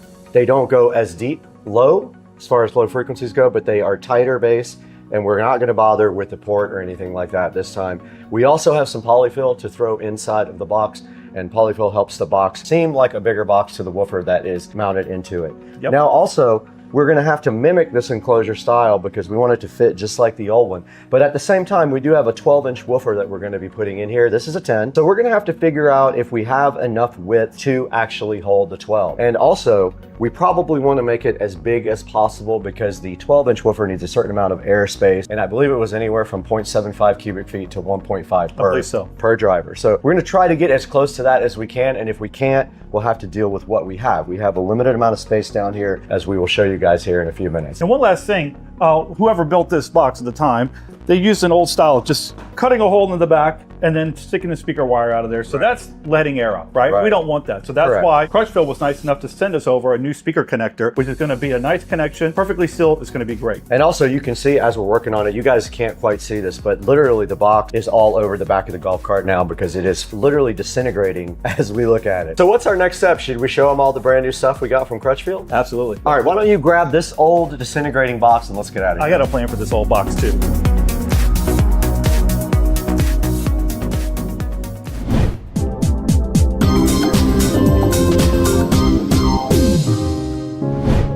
Okay, we're back in the garage and we brought all the stuff out that we got from Crutchfield. The only thing Crutchfield did not provide, just because I forgot at the time, was this polyfill for inside of the box. But they did provide this 12-inch dual voice coil kicker comp woofer. This is the CWR12, and I'm really hyped to see what this thing can do in our own custom enclosure. Absolutely. What do you think about this compared to the old Boston Acoustic subwoofer that we had before? It's a different age, a lot newer technology, and do you think that this is an advantage that we have a much newer style woofer with new technology? Absolutely. On top of that, it's a 12-inch subwoofer, right? Correct. So that's going to be one of the things that we're going to be dealing with. Is that's why we're building a custom box, but to maximize the amount of volume at the same time. So we have some tricks up our sleeves to get the volume that we need. We do. Hence why we had the polyfill. We'll talk about that in a minute. Also, we got some carpet here from Crutchfield. It's just standard enclosure carpet for speakers. It is black, and we probably have enough to do 25 boxes. So we'll have some extra for the future. And then what was the last thing we got from Crutchfield? Yeah, we got this nice connector here. So we haven't opened it up yet, but pretty simple. So this is what's going to seal that off. So when you have that connection from your speaker wire from the amp that goes to the subwoofer, it makes that clean connection. Right, and also when we put that in, we'll go ahead and caulk around it so it'll be absolutely sealed all the way around here. And if you notice on the back, it has the spade type terminals. I have a bunch of those. I have all the solder stuff for that. So we're gonna do it correctly when we do it. We're gonna do everything the right way so that it looks nice and that it performs great. So one cool thing about ordering from Crutchfield as opposed to something like Amazon is their technical support is amazing. They offer full lifetime technical support. That means when we're 75, if this woofer dies, we can call them and say, hey, this woofer's doing this, and they'll offer us free technical support. How do you feel about that? Well, that's awesome. That's a great benefit from buying directly from Crutchfield. And they have so many good technical support features that we'll touch on some of those during this video. But for right now, we want to talk about our enclosure and what we're going to be doing to build our enclosure. Absolutely.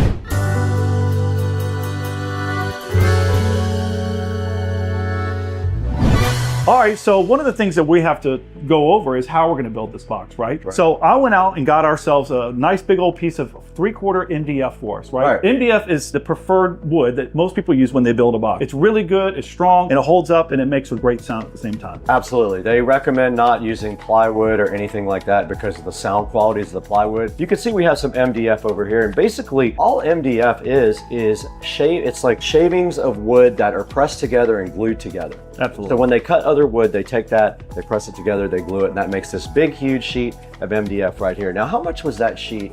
Yeah, I paid about 50 bucks for it, so wood prices are a little up, but not too bad. Okay, cool. Yep. So we have this right here. Now, what are we gonna do in order to go ahead and measure? Where are we starting? What is our starting point for building? Yeah, so the first thing that we wanna do is we obviously wanna get down here, take some really good measurements. We want this thing to fit in there really snug, maximize the space because we have a big subwoofer going in, but at the same time, what we don't want is a big bulky box sticking out. So we're really gonna get down and take some serious measurements and make sure this box is perfect. Right, that sounds good. And then once we measure everything, how are we going to go ahead and mark that out and cut it on the actual wood? So we have a couple sawhorses that we have set up outside. So we're going to get the MDF set up out there. We're going to take our measurements and then we're going to go out there, take a pencil, we're going to lay it out, cut to the size that we need. From there, we're going to obviously start to assemble it. Okay. Part of that assembly is making sure that everything fits up correctly, screwing it together while using wood glue to make sure that we got a good bond so it stays together nice. After that, we're going to need to caulk it to make sure that we're sealing up every opportunity that we have so air doesn't escape. So we have a couple of tubes of caulk in there that I found in the shed a few minutes ago. We'll use that in all the seams on the inside. We should be able to go through the actual 12-inch hole for the last board to go ahead and caulk that last little section. We can just use our fingers and run it in the inside. Absolutely. And then after that, do we have a plan for carpeting? I thought I saw you watching a video about how to do like the edges and everything and fold over the carpet. I did. So I carpeted the last box and that was kind of a rush job, but I wanted to make sure I did it perfect. So sometimes it's not bad to just go on YouTube and watch someone else give you some advice on doing it. So I watched a quick video video, and I'm going to try to duplicate that, and I think it's going to end up being really nice. And you don't just cut it straight. There's a special pattern you cut, and then everything folds over nice and neat, huh? Yeah, really, really easy. So one of the things that we're going to have to do is obviously make a cutout for this to get inserted in there. Yeah, so how are we going to do that? So you have a jigsaw, so we're going to obviously get a template made. I believe that this is going to be pretty simple because we're going to lay this down, do a quick measurement, cut the hole out where it needs to go, and this will sit flush right in the box. Yeah, I kind of have an idea of what I want to do with that. So it's the inner square here that's going to flush mount. So we'll take that, we'll measure that, we'll cut it, and then we'll just take a drill bit, put a drill hole there, and we'll jigsaw this out nice and neat. That'll sit nice and flush. It'll look great on top of the carpet, and the carpet will seal off any of the airflow, so we don't really have to do any caulking on the inside. I don't believe so. Nope. So that sounds like our plan for actually building the box, but first, we got to get a bunch of measurements done. We do. Let's get down here and take a look at what we have and get some measurements done on this cart. Let's do it.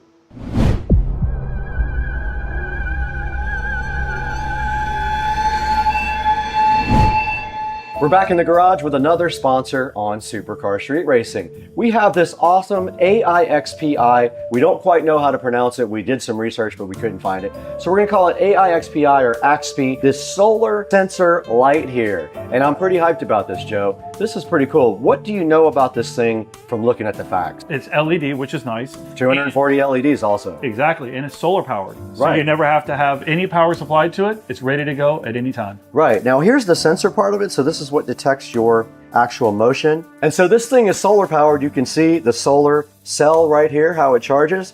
There's the connector that you mount this with. They give you another little bracket here. So basically what you do is you mount that to your house or your gutters or whatever. Then this thing just simply slides right there. Yep. All right, so this thing is not fully charged. Admittedly, it's been sitting in the kitchen, but you can see when I turn it on, it flashes. It's pretty bright, even Very bright. completely dead.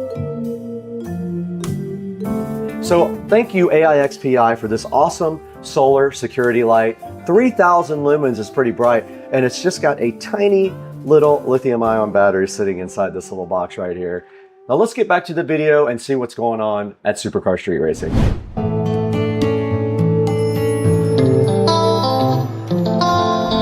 All right, so we're going to take a couple of basic measurements right now. Right. One of the things that I really want to do is to get as much space as possible for the volume that we need for the speaker. With that, I also want to make it as clean as possible and flush so that when this box goes in here, we don't have folks that are sitting on the back riding around having the speaker box pushing out. So with that, I'm going to hit the bottom here. It tapers back a little bit towards the top, but I can't worry about that. My measurements need to be where I know it can fit. Okay. So what we're going to do is we're going to do 14 inches deep. Okay. We're going to maximize the width, maybe a little bit shorter. We'll make a call on that, but we can go up to 18 3/4. Okay.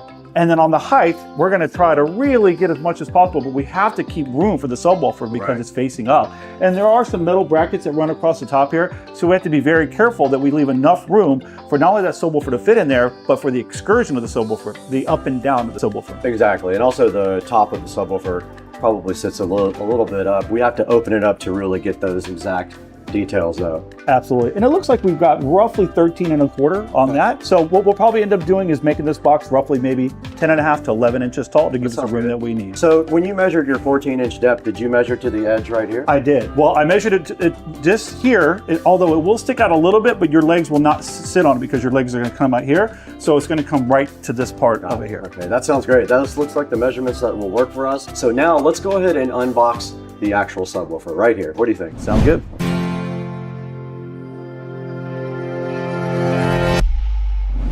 All right, so we're gonna go ahead and pull this subwoofer out, get a couple of basic measurements on here. The biggest thing that we're worried about right now is the height of where it's gonna sit above the box that we build itself to make sure that we have room for the subwoofer to sit on top and to have the room for it to move up and down. So let's take a look at it.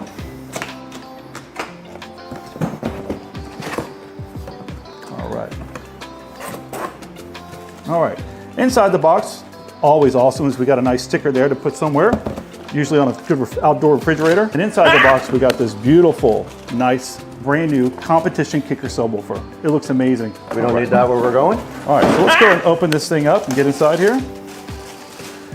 All right, I will say, just from the looks alone, this is a beautiful looking subwoofer. The first thing I noticed is that the outside is very strong and it's got this really strong red stitching inside. It's a really great looking subwoofer here. So this is a competition speaker, and although I'm not going to be entering any competitions with this, it's going to drive really good solid bass. So I don't have to turn it up too loud to drown it out. It's going to have really good deep tones in it. On the back, we got a really nice large magnet on the back, and then we have great connections right here. It's a 4 ohm dual voice coil, so there's 2 connections on both sides, positive and negative. One of the great things about this speaker already is the easy setup for putting the speaker wires in there. It's a push connection, so you push this open, slide your speaker wire right in there, let off, and it puts a nice connection. And now we're going to pass this over to Brad to give you some more technical aspects of this great subwoofer.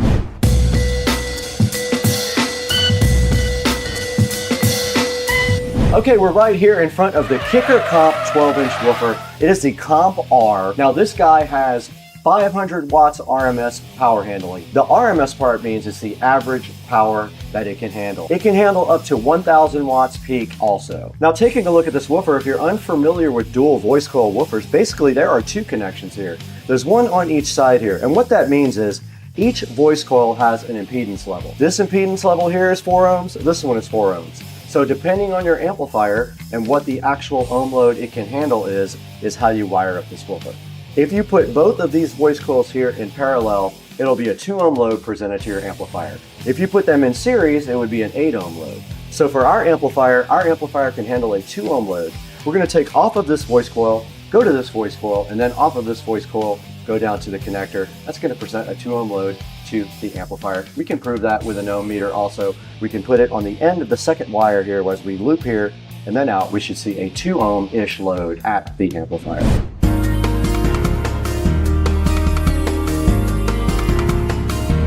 All right, so here we are on to our next step.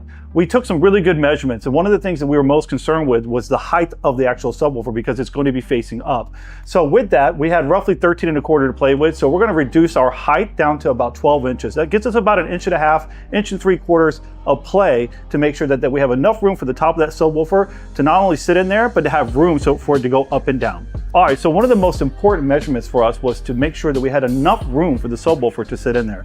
So we roughly have about 13 1/4 inches of height that we can play with. We're going to reduce that down to about 12 inches. That's going to be more than enough room for that subwoofer to sit on the top and have room for it to go up and down. So what we're going to do is take a few minutes here to kind of outline the box itself. So there's going to be quite a few cuts. One of the things that we don't have at our leisure is a nice big table saw. So we're going to be doing this by hand. So to make sure that we get as best cuts as possible, I have this straight edge here that we're going to use to clamp down to make sure that when we're running our skill saw that we get a nice clean cut. So we're going to take a few minutes right now to take these measurements, transpose them onto our MDF and start outlining all the cuts that we need to get done. And then from there, we can start to assemble the box. So we took a couple minutes to make sure that the measurements were correct. And we went ahead and wrote them down just so that you guys can understand what we're doing. So the first thing is that we got to put a top and a bottom and 4 sides. So for the top, we know that we needed 18.5 inches in width and we had 14 inches of depth to put it towards the back of the golf cart. So with that, we just times that times 2. So our tops are going to be 18.5 inches by 14 inches. Easy cuts for those. Now we need to do the 4 sides. Our 4 sides are not equal because the front and the back are going to be 18.5 inches, which will match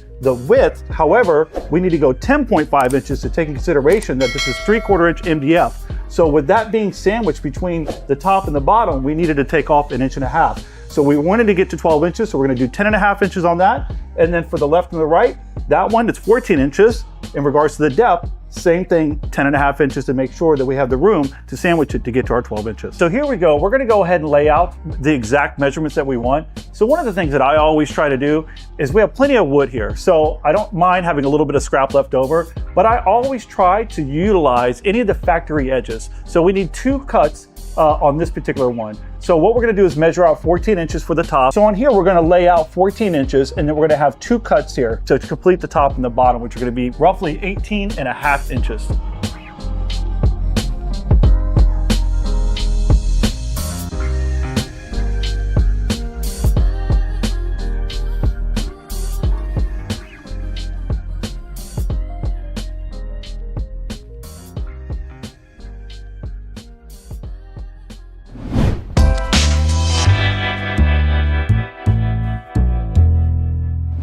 All right, so here we are. We're going to take the time to cut this out. We got a little break in the weather, so we're going to make this pretty fast. Like I said, we had already laid out all of our measurements. So from here, we're just going to make our quick cuts, get back inside as quick as possible. So again, we don't have a table saw. So to try to get this to be as even as possible, I'm going to take this straight edge here. We're going to clamp it down so that we can bump our skill saw right up against it and make a quick, so we can make a quick cut, and hopefully it's nice and straight.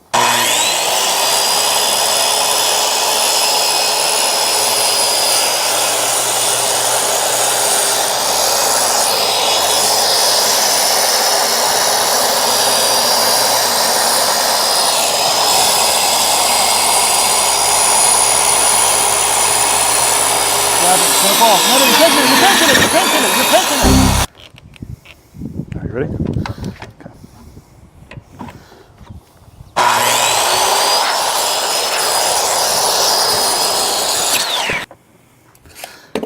And for the sake of time, I'm turning and burning here, all right? You ready?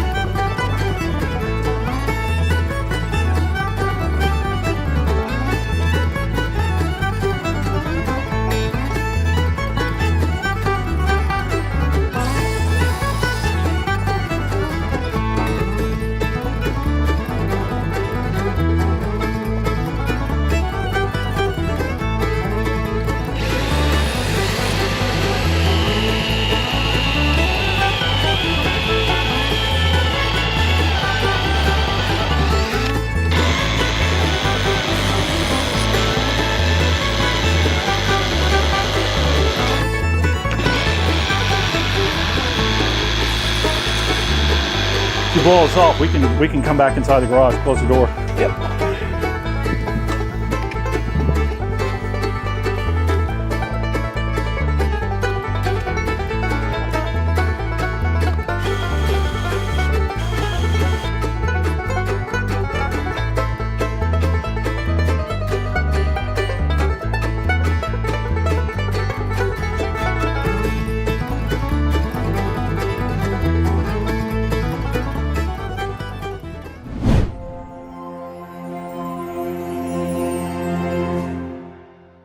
Guys, I am so happy to announce Crutchfield as an official sponsor for Supercar Street Racing, and today I want to talk to you a little bit about what makes them special. Now, one of the biggest things about Crutchfield is obviously their technical support. You have free lifetime technical support on everything. You get a 60-day price drop protection at Crutchfield. 60-day returns is also awesome. They offer that. They have all kinds of information on their website, like DIY articles and videos, a huge car stereo database. They can figure out what fits your car. They also offer free custom vehicle instructions, car-specific installation packages, research, wiring, and things like that. They've been doing it since 1974. Check out Crutchfield. I will have a link in the description. Buy what you need from them and support the channel, and let them know Supercar Street Racing sent you.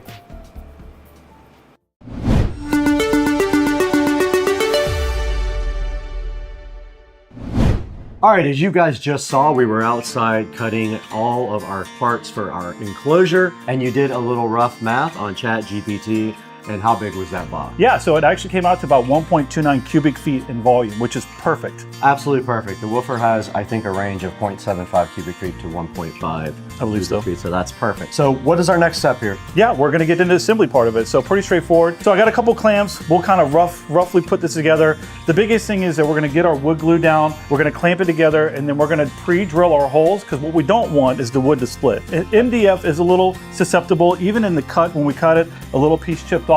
So to stop that from happening, we'll get this roughly put together with the clamps, put the glue on it, and then we'll take the time to pre-drill our holes, and then we'll countersink, if we want to, may not be necessary, our screws in there to make sure we get a good, nice contact and a good screw down. Sounds great. Let's get to work. Yeah, let's do it. Got your drill ready here? Yep, got a good bit. Where's our screws at, so we can make sure that we have the correct screw size? Okay. Make sure we got plenty of the same. These are 2.5. We're gonna pre-drill to get our holes, then we'll take it back apart, and then we'll glue it, and then we'll screw it back in. All right? Okay. Is this looking good right here? Yeah, just so you can see in the center. Yep, perfect. Let's go straight in. That's good. Perfect. Yeah.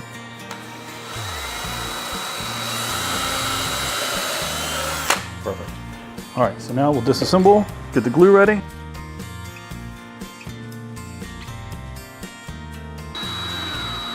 Perfect. Wondering if we should have countersunk them, but I guess it doesn't matter. Oh, Got no. him. I let go of it. It didn't hold. Oh! So, it is what it is. Pop another one in there? Nope, go ahead and screw that one in. Yep.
All right, so as you just saw, we assembled the box. It actually went pretty smooth. We did have one little issue where I made one mistake on a cut, but that was very easy to fix. We just had to take a little bit more off. The box went together perfectly. The fact that we were using a circular saw and everything was almost perfect was shocking to me, to be honest with you. And there's only like that much clearance. It is absolutely sitting in there perfect. So our measurements were right on spot. The box is almost perfect. Very happy with it. So from here, what we're going to end up doing now is removing it and carpeting it. So we are not the best carpenters by any means, but I think we're going to be able to do a good job on this. So we'll let you guys follow along, but it goes pretty fast. And so far, this project's been pretty smooth. I think we're at about 3 hours in. The majority of our time is really moving cameras around, doing stuff. Yeah. So maybe we got an hour and a half, maybe, into this project so far. And once we get this carpeted, put in the speaker in, goes very fast, and we'll be done. All right, should we get this box out of here real quick? Let's do it.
We're going to do our best here.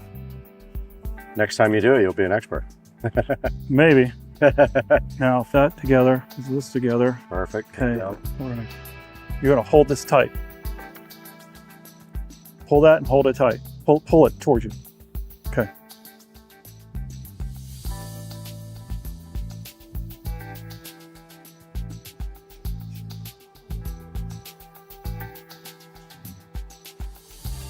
That's sick.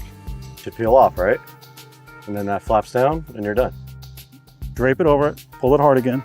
It's actually not bad. That's not bad. All right, flip it over.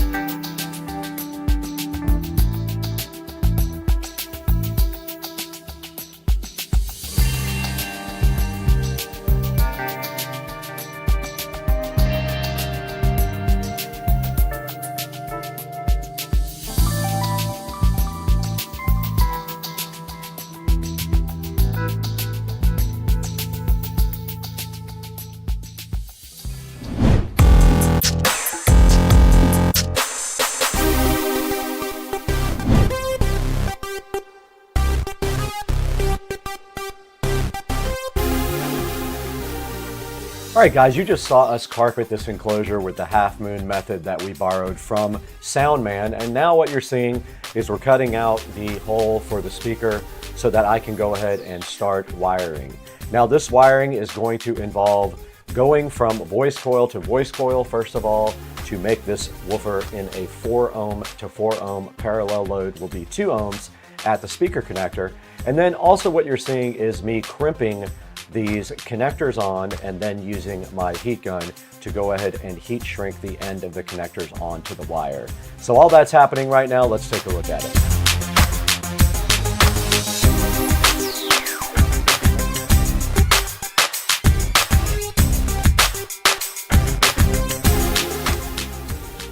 Now what you're seeing here is we are installing the woofer and we're making 100% sure that we are covering up the surround with a piece of plastic while we're screwing in the screws so we don't make any stupid mistakes. All right, we're back and we did install the subwoofer enclosure and we've been adjusting the amplifier a little bit, the gains on the amplifier, just to compensate for a different subwoofer that might be a little bit more sensitive or less sensitive than the other one.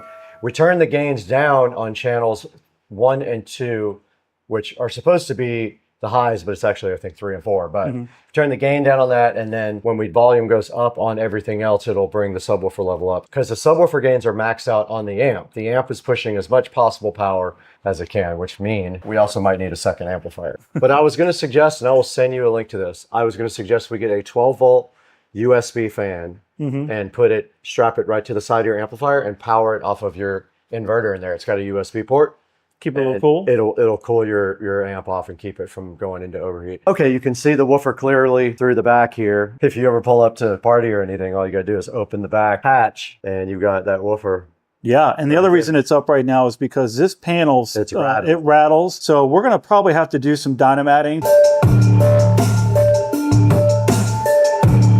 Sounds so good. Like, perfect.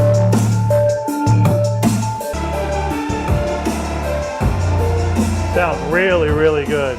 It is. That was a lot of power it was pushing for that.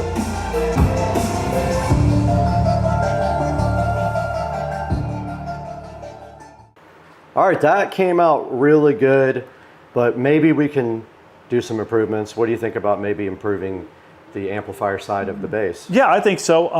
I think that the current amp is working, but this 12-inch subwoofer can handle a whole lot more power, and certainly with the battery that we have in this thing, it can take a bigger amp. So it might be a good idea to go on Crutchfield again, look around, see what makes sense, and beef it up a little bit. Sounds good to me. I'll get in touch with Crutchfield tomorrow. Meanwhile, let's wrap it up from in here and throw it back to literally us. Yeah.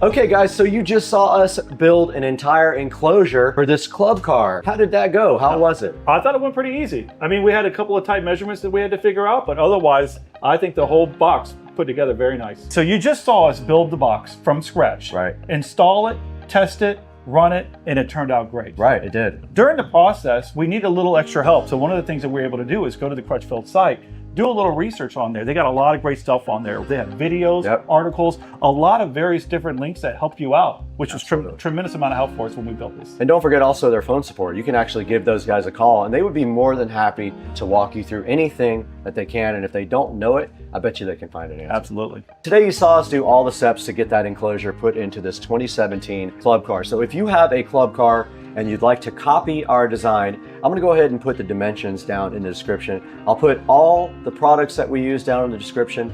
Go ahead and click our affiliate links because that helps us out tremendously. Crutchfield wants you guys to use these links so they can see if you guys are engaged in watching supercar street racing.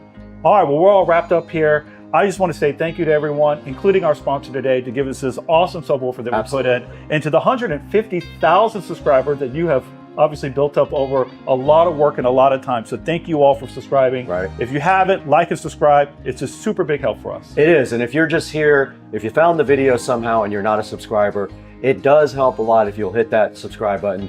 Leave us a comment too. We're really interested in what you guys are doing on your club car. And if you do this same project, we want to know about it, and I want some video of it. I'll put it on my channel and feature it for everybody. Love it. Because we really hope that you guys like our design and you copy it. Yeah, and you know what? We want to hear from you so that we know if we made some mistakes, we don't mind it, you know? Absolutely. Part of the learning process is making mistakes, and we're fine with that. We kind of learn everything on the fly sometimes, especially like with this carpet job. That is an on-the-fly thing. That was the first time that we've ever tried that. Correct. All right, guys, we got to get out of here. We got to go to lunch because we're starving. Let's go. Let's go.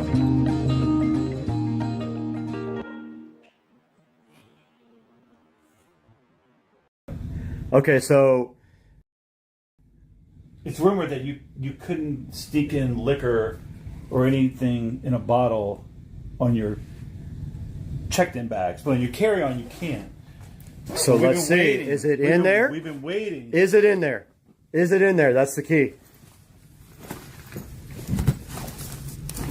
Let's go! They stole it. They took it out. They took it. They took it. 100%.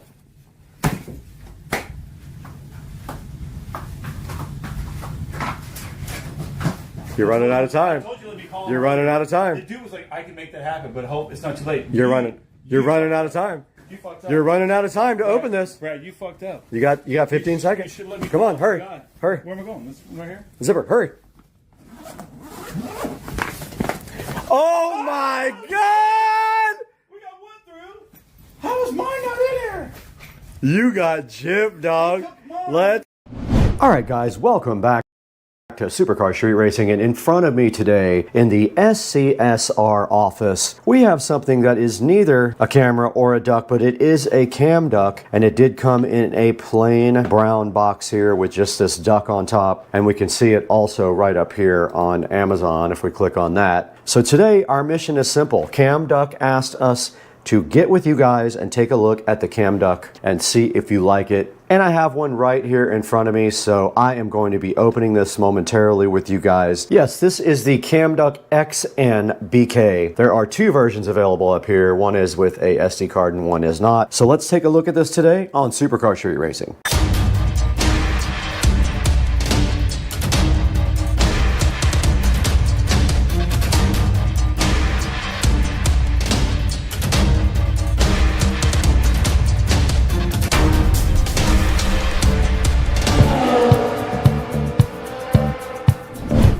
Guys, welcome back to the channel, and today we have a proud sponsor. Cam Duck has sponsored this video, and they have sent us a Cam Duck XN BK to check out today on the channel. And what exactly is a Cam Duck? Well, this is a hidden camera charger. It has motion detection and it is wireless, and we have one right here today to check out and unbox on the channel. Now, taking a look at the plain box, as I said before, there is not really a whole lot on the box at all except for the front. There is that cute little Cam Duck logo looking so cute and fresh and fly. And up here on the screen you can see that they are $89 at this time, and it says it's discreet. You can barely tell that this thing has a camera on it. Apparently it has night vision, 4K video quality, Wi-Fi and Bluetooth, device sharing, and instant alerts for motion detection. And going through the pictures up here on the screen, which we will also do later in the production studio, we can see here continuous innovation, things like that. Completely hidden, ultra wide angle, etc., etc., etc., remote viewing.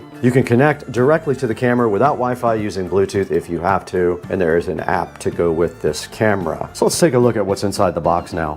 Okay, we have the Cam Duck in front of us right now on Supercar Street Racing, provided by the manufacturer to go ahead and take a look and do a review. So let's go ahead and see what is inside of the Cam Duck box here. And right on top, you do actually see the Cam Duck, and look at that. It has 4 regular 110 volt outlets on it, and they are sideways, which means it might be easier to put power bricks on it. It does have a screw hole here, so you can actually secure it to the outlet if you want to. And then up top here, it has 2 USB Type A and 1 USB Type C connector for direct connection to charging your devices. Now, looking further into the box, we do see the user manual here, which we will look at in a minute. We also have a micro SD to USB. Let's go ahead and open that. Yeah, this is just a SD card reader. You put your micro SD card right in the top. Cool. But it's only USB 2.0, unfortunately. No USB 3. Here is the screw that you can use to secure the Cam Duck to your actual outlet if you wish to. You have to take off your cover plate to do that. And then further inside the box here, we do have a blue. Wow, this is interesting.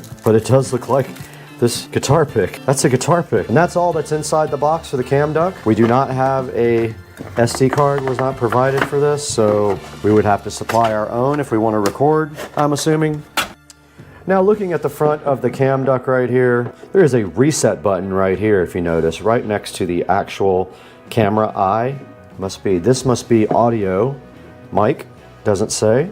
I know what this is for now, to take off the back plate to get to the SD card slot, which is right there, and they did not provide one, so I have one. I will go grab it now. All right, right in front of me there is a very small 4 gigabyte SD card, so that will not record for long, but this is just for testing. Okay, it just does go simply like that, and this is cool because if anybody took out this from the wall, they would never know. And then your SD card cover just does pop right back on like that.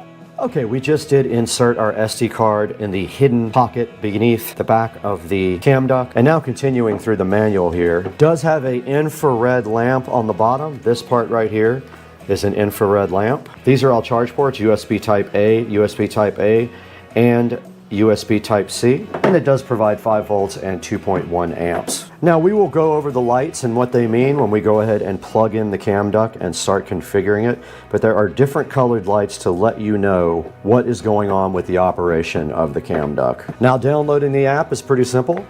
There is a QR code provided here to download it, or you can search for the cam duck app manually. Let's go on our phone here and get that done real quick. Okay, we are now on the phone here, and all we have to do supposedly is scan. We are also recording on the phone, and it did go ahead and prompt me to open up this link, and there is the cam duck Android and iPhone download. Let's go ahead and download it and install it. And the device is installing cam duck. It says app access opening, and it does want permissions. I'm going to go ahead and grant while using the app. I'm going to go ahead and set everything allow, and we'll go ahead and start on the app. Just click the plus sign in the upper right to add a camera. We have not plugged this in yet. Let's move this whole thing to, all right, we have moved the official party to the kitchen now. And so we are going to go ahead and plug in the cam duck to this outlet here. And if you want to, you can remove the plate and you can secure the cam duck via this little screw hole right there, but let's go ahead and plug it in. Now, this is not directly facing my door. I could put it over to the left here where it is. I kind of want to check the angle. Now it is flashing blue and red. You can see the two lights there, one flashing blue rapidly and one flashing red. The blue light flashing means camera is not connected to Wi-Fi. Not sure, but it says red light on until off, SD card is recognized. Red light and blue light mean the camera factory settings have been restored. Now all the lights have gone out in the camera. Let's go ahead and click add on the app. I'm going to go remote monitor setting instead of close range monitor setting. It is now asking me for the model, and I did find the model number. It is asking me for the password. Now it says if the camera, please check if the camera was plugged in and there are lights flashed after plugged in. It wants me to power off and power back on the camera. I'm going to go ahead and do that now. Okay, I heard it reset. If blue light flash until off, please tick. And all the lights did turn off again. I am super confused. Let me look at the instructions. All right, it says turn on Bluetooth on your mobile phone. It is. Okay, it wants me to connect my phone to the camera's Wi-Fi. So I'm doing that now. Oh, I got it. I clicked back to the app at that time. It says it's connecting to Wi-Fi. I don't see anything happening on the front of the device. Okay, there it says connecting to Wi-Fi. It's at 1%. And it's counting upwards. There is no lights on the device right now. Okay, my battery's probably almost dead.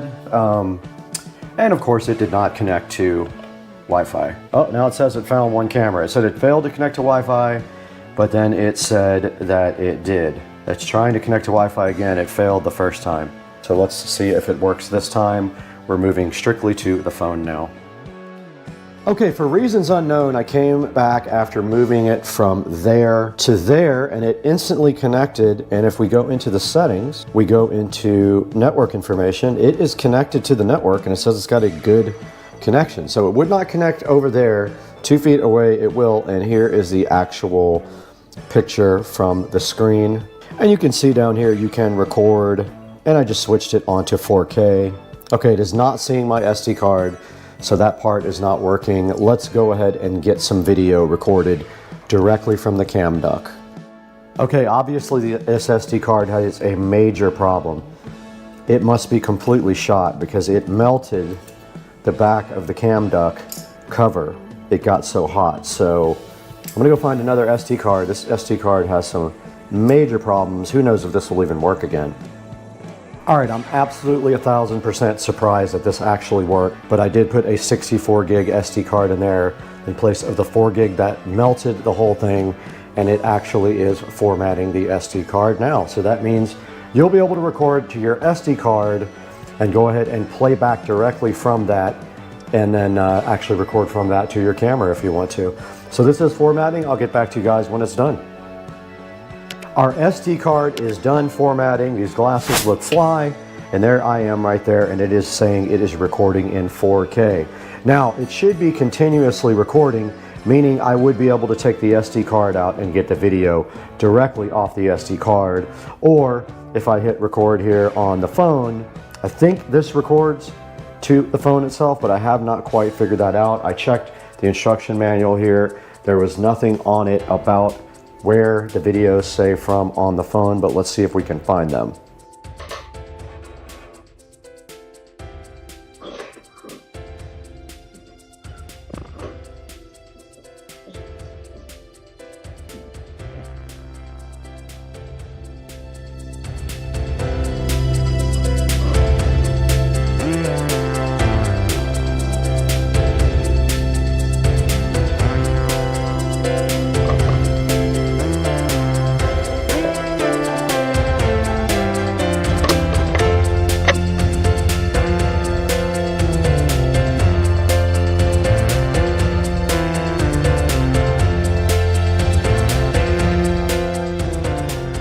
Alright guys, it is the next day and we did have to restart the cam duct this morning to get it back onto Wi-Fi. It lost its Wi-Fi connection last night, but it came right back on when I started it, and I am going to let the manufacturer know that I had a little bit of issues with that. Yes, we did get video off of the SD card. You guys saw that, and I am showing you a recording now in the corner of the actual screen grab of the live view of the cam duct. The cam duct is sitting right here in front of me, plugged into the wall, and as you can see right here, it has a great view of the door here in the kitchen and the windows. So this is a good security device to have at your external perimeter like I do here. I am working on getting a new garage door. I already ordered it.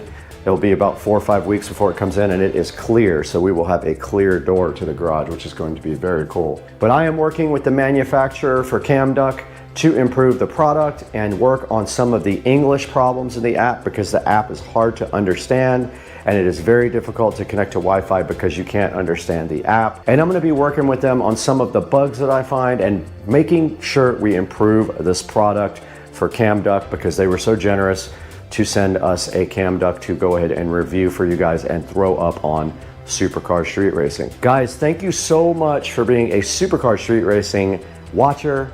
Thanks for liking and subscribing to the videos, and please remember to go ahead and buy all your Amazon products through the links in the description. It helps us out so much, and we really do appreciate it. And we will see you next time on Supercar Street Racing. We have another review coming up of another type of camera, and that'll be up this coming week. So stay tuned for that, and we'll see you guys next time.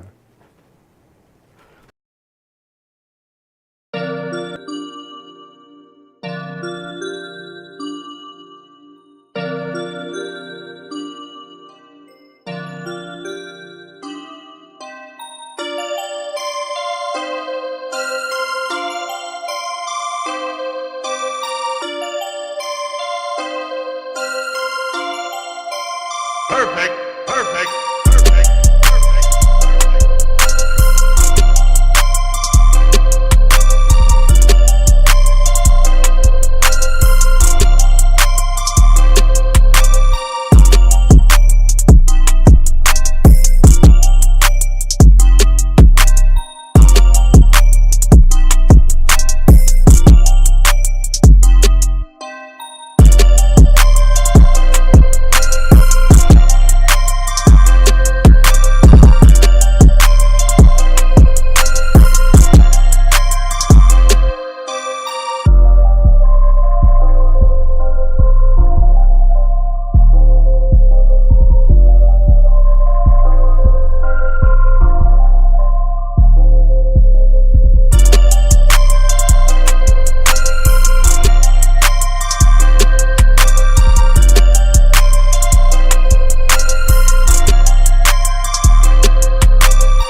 Why are you saying hello?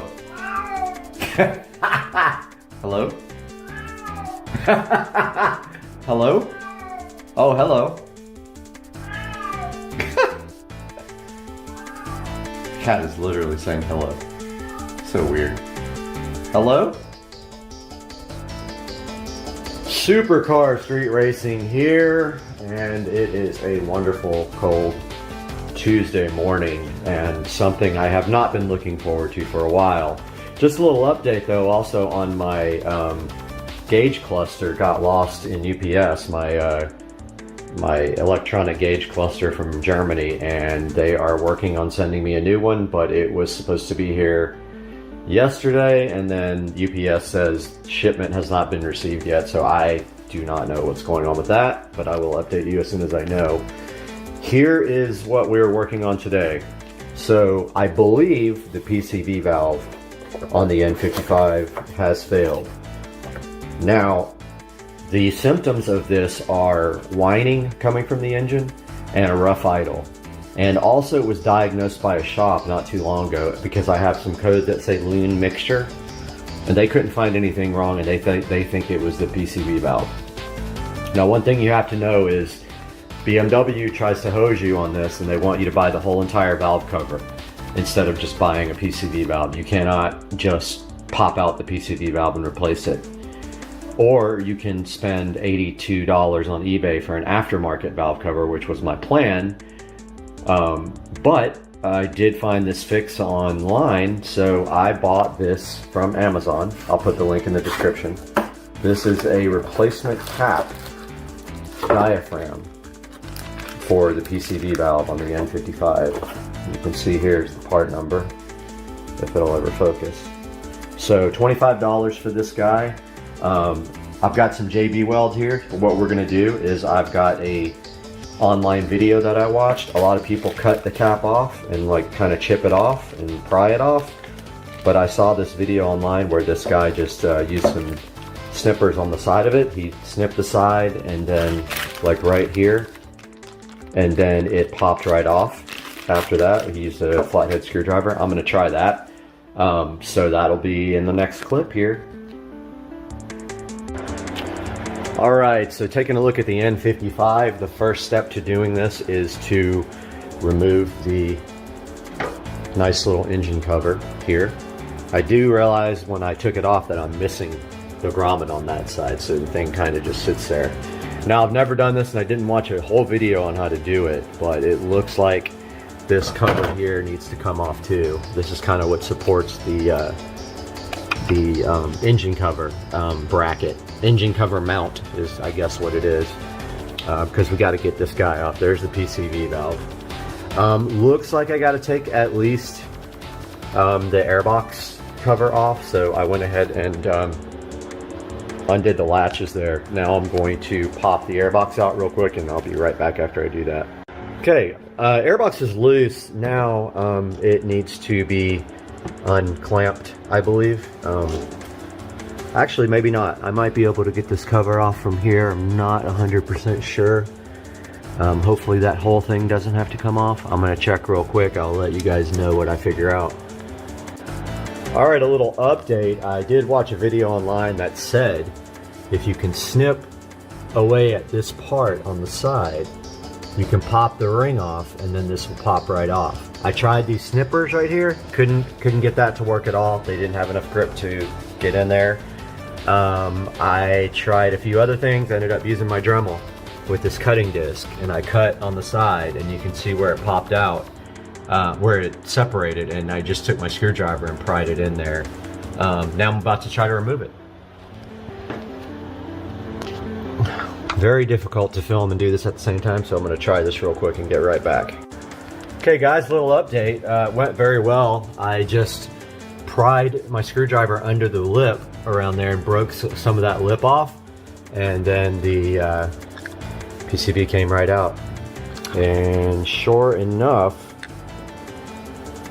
I can't tell whether it was damaged or not because I damaged it with the screwdriver, but chances are that this thing has a hole or two or is malfunctional somehow, because This is a very common problem. Let's see. Those are holes that I put in it with the screwdriver. So, but I think this thing is shot. So go ahead and grab the new one out of the box. Now these designs are different, so don't be surprised when the new one doesn't have a diaphragm out to the end. That's a new design that it works, I'm sure, just as good. I'm going to take the opportunity now to clean this out completely, and I'll get right back to you. Just a little reminder, so I did clean this out completely. Just a reminder, when you start cutting on this thing, don't go too crazy. You can actually damage the housing there because it's plastic. So you don't have to cut too far. When you think you're not there, you probably are there. So cut until you just have to kind of figure it out. It's not very thick, but you see I did nick the little housing, but that's fine because we're using JB Weld. I'm now going to take this opportunity to clean all underneath this area because I'm kind of OCD about that. So I'll be right back. Got the new PCV valve cap here. This is the old one. Don't forget to take the little plastic piece off and replace it here. And then this lines up the same way the old piece was. And so just line it up the same way with the notches on the inside. And don't forget your spring. So when you take it out, keep your spring the same direction that you had it. So I left my spring like that. You're going to put your cap back on, but before you do that, you're going to get your JB Weld all ready. The biggest deal is do not get any JB Weld on top of this, only on the side. It will interfere with the diaphragm working correctly, and people have had issues with that. Keep the JB Weld all along the side there, and that should seal it off good. It's going to be a little difficult to get in here because of this cover, but I think I can figure it out, I hope. So I'm going to try to find some stick to do this with. I'll be back. Okay guys, just a little update video. It was impossible to video and make the repair at the same time, but I am completely done. So what I did was I mixed up JB Weld here. It's the quick set, so it's 6 minute. If you're worried about running out of time, which it does set pretty quickly, you might want to get the stuff that takes a little bit longer, but I kind of wanted the car to be running sooner. So I got that JB Weld, and I used actually just used part of the packaging from another box as a little spatula, and I ran the JB Weld around the side of it all the way around, and then I pushed the cap back on, aligning it properly. Don't forget your spring. I couldn't actually remember if I put mine in, but I don't see it, so hopefully it is in there. This stuff is probably dry already. And if you have any issues with leaking, you can always go back afterwards and put some like caulk around the outside edge. But I would say that if you don't get it completely covered on the inside edge, then it's probably not that huge of a deal. Like I said, just go back over it. I've got some black silicone over there that I could use. I'm going to reassemble the car and start it up, and I'll come back with an update.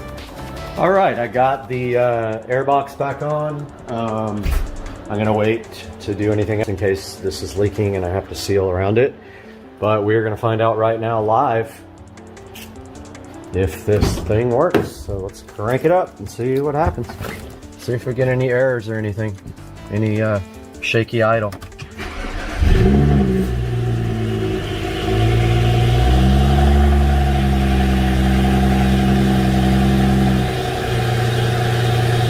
So it's running fine. First start is always loud.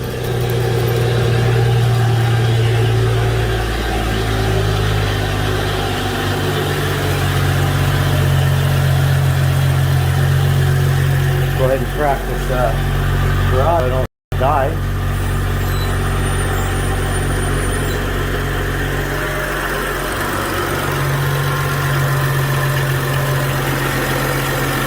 Looks like everything's fine.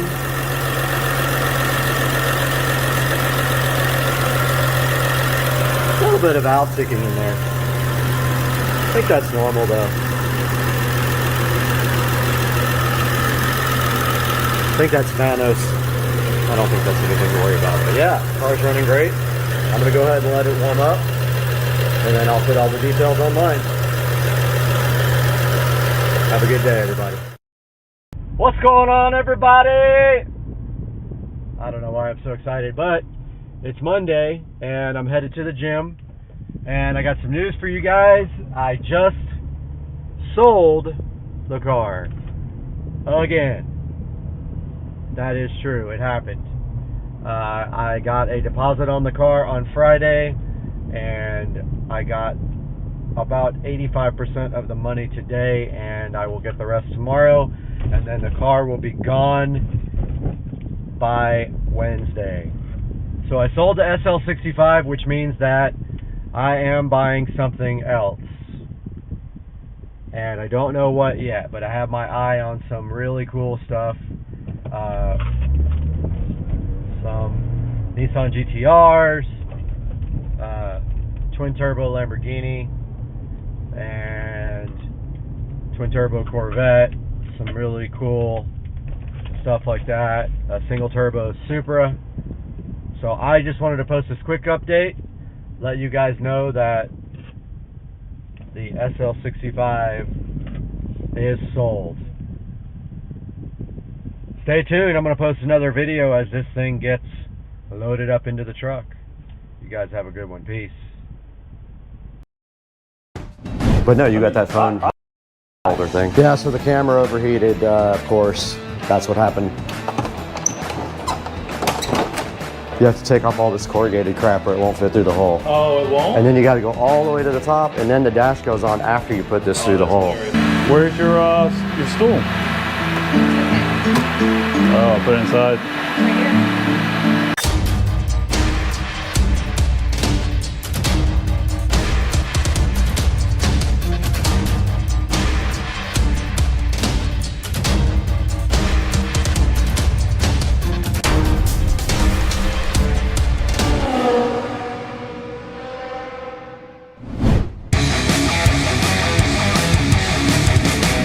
Even come out, honestly. But no, you got that phone holder thing. I'm okay with just sticking it somewhere on the bottom. This thing is tilted up at you, right? Or is it so ugly? Sure didn't have to put it up here. Just spin the wires like this and go straight through if I... Because I've got 3M stuff, and I've got the good 3M stuff that's not going to come off. Or I've got Velcro. What do I do with all of it? What about this? All the way to the back where you can still get your finger on it. Oh, I like it. Yep. You gotta have to get into there to hold the button down if it needs to be paired to somebody else. You kind of need to see it too. Oh, perfect. Yep. And then the wiring straight back. Yep. So I found a place to put your charger cable through. Look, charger cable can go. Oh yeah, perfect. Right through that hole and right up to here. So do you have it? Right through that little. Yeah, pull it back. Yeah, grab it. That's exactly what I do with mine. I knew there was like a. It certainly does. Look, it's got threads. That's how you flush mount it. Oh, it comes apart. I don't know how to get it apart though.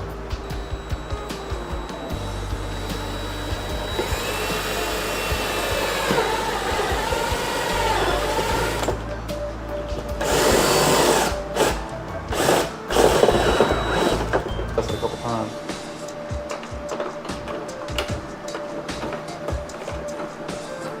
Oh, literally. Perfect. What's it hitting?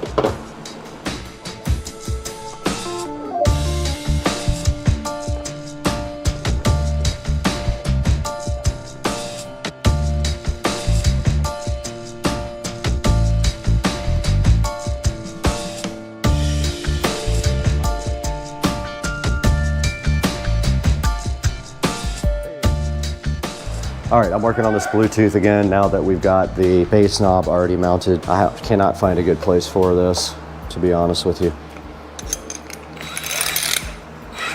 All right, I'm drilling a hole in the bottom of this for the RCA cables and the power wire to go through.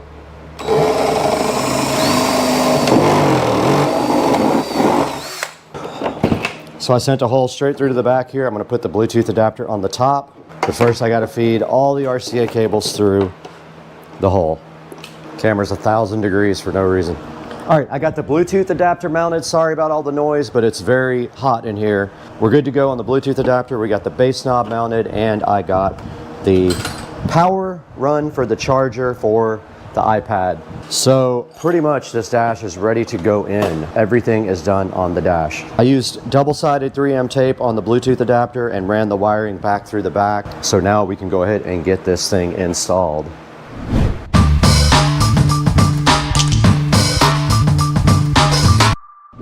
Okay, I'm gonna clear everything out and go ahead and try to put the dash over the steering wheel. To install the dash, you simply slide it over. Now I can work on running the communications cable underneath the cart for the display. So I'm gonna go around to that side and start that process.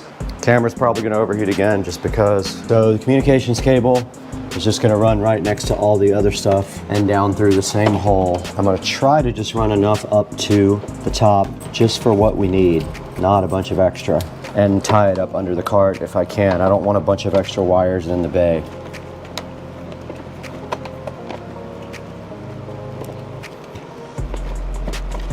There's plenty of wire, that's for sure. Okay, I have to get under the cart to do the rest. Got the first zip tie on. Now I'm just following these other cables and I'm gonna zip tie to them. It's got its own hole to pass through though, the one that I drilled.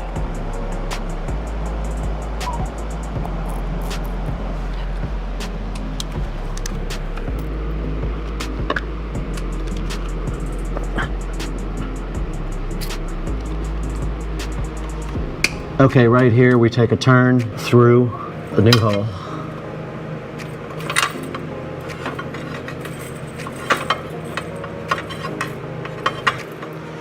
Okay, I got the comm cable run into the bay here. I'm gonna try to pull some of it all the way over here so it's not all in the bay. Let's see what I can do here. There's so much slack.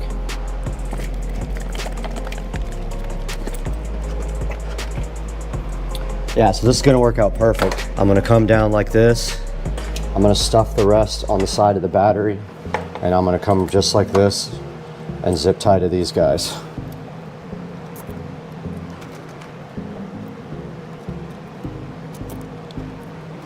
The comm cable is done. That means the display should work now. Our display's on, we're good to go with that.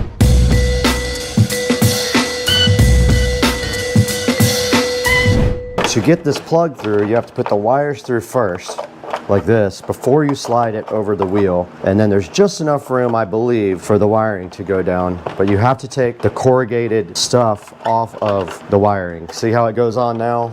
No problem. And you can also pull it till you get to that part. Now, I need to know if I have enough. I don't think I do. I think all this needs to come off. It can go back on after, but you can't get the dash on with this.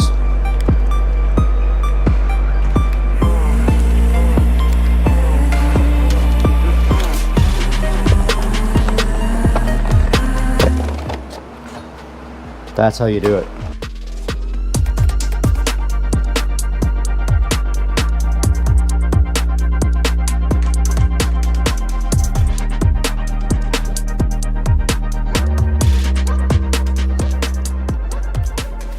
It took me about 10 minutes to figure out how to get the wiring through the dash. You have to take off all this corrugated crap or it won't fit through the hole. Oh, it won't? And then you got to go all the way to the top, and then the dash goes on after you put this through the hole. Hilarious. Yeah. Because there's no notch. We need to connect some stuff and we need to finish this real quick. I just wanted to make sure this was able to go up and everything.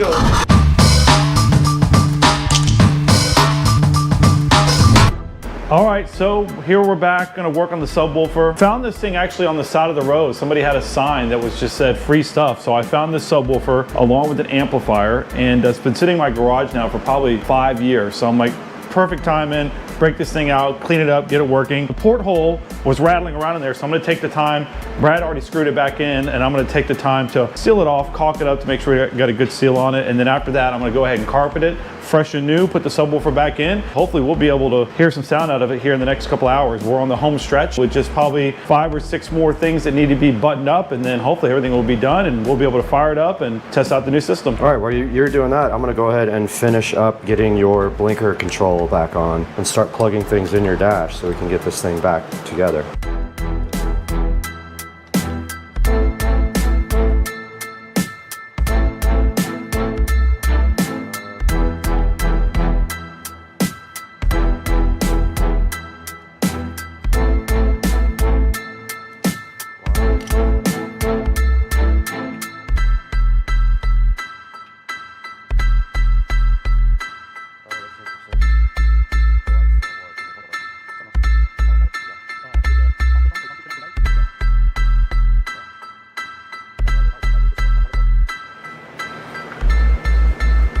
Are you signed into your Apple stuff on here? Yeah, I think it should cool. be, yeah.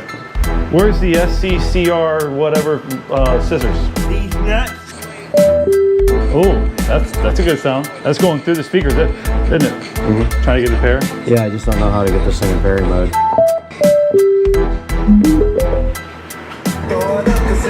Oh! Okay, we're back in the garage. Joe has carpeted the enclosure and he's over here working on the quick disconnects for the subwoofer. I have the entire dash back together, minus the bezel. We're gonna leave it kind of open just in case we gotta get back in there for now. I've got to reassemble the turn signal and get the steering wheel back on here momentarily. And all 4 speakers are working and tested. The iPad is connected to Bluetooth. And yeah, that's it.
What's this switch do?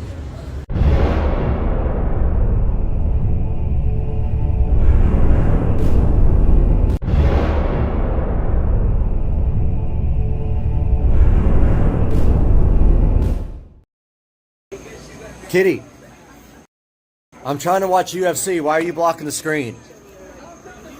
Can't you just get out of the way?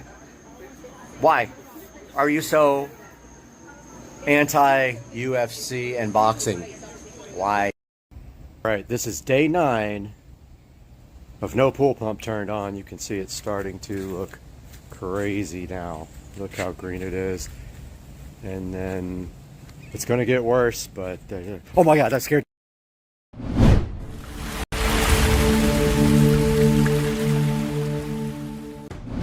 Guys, welcome to Supercar Street Racing again. We are so happy to have you back. And before I do anything, I have to take my medicine real quick. Hold on, because I've been really sick. Let me do my medicine. All right, I got my meds taken.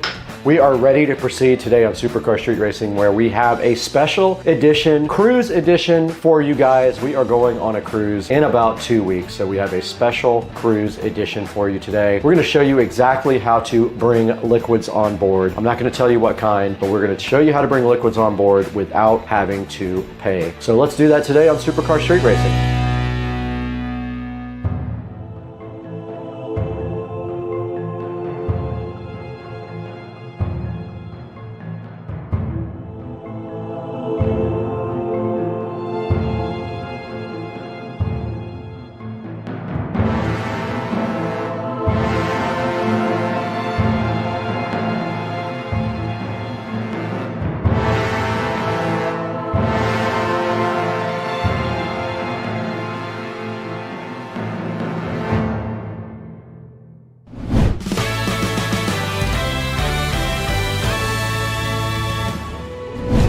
Guys, directly in front of me and also right here in this space is our kit for getting some liquids onto the cruise. Now this kit is called the Smugs. I will have a link in the description, but let me go ahead and preface this by saying this is not illegal. You can do this without going to jail. At the most, they will take yours and take it out of the suitcase, but that has never happened ever to me. So I feel like you're fine. In all reality, I am sitting at a 100% success ratio. This is a new mission for myself and Joe though. We're gonna try this out. We're gonna get this stuff out of the box. We're gonna go ahead and show you how to use it. And we're gonna see when we go on that cruise if this does work the way it's supposed to. Now what we have directly in front of us today is we have 2 Smugs kits right here. And then we have the caps to reseal all of these lovely containers in the Smugs. We also have our liquid water right here and right here. We have 2 different types of water. This one's from Mexico.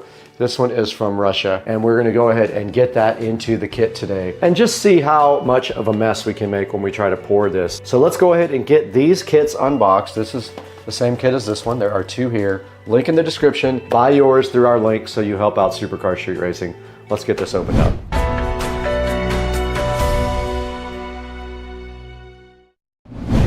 Guys, it's been a while since we've been out in Studio A, but we're back again. And today we have a very special sponsorship for you from Dive Blues. Dive Blues was kind enough to send us their cool little turbo handheld fan. This thing is right here. It has 5 speeds and it connects directly to a USB type A port. I've got it connected to the computer right now. And as you can see, you hit the button right here on the back and that is speed 1 and it goes all the way up to speed 5. Check it out. I know you guys can hear that. Now it is outputting a good amount of wind right now. It is very cool. As a matter of fact, this is going to be perfect for the studio. I'm gonna put the Dive Blues fan right here on the desk and that's how it looks. It's a pretty cool thing, man. It's just a tiny little fan, but man, it does a lot for a USB powered fan. Go ahead and check it out. You'll get your link in the description and a special discount code from Supercar Street Racing. Buy your fan from our official affiliate link and tell them Supercar Street Racing sent you.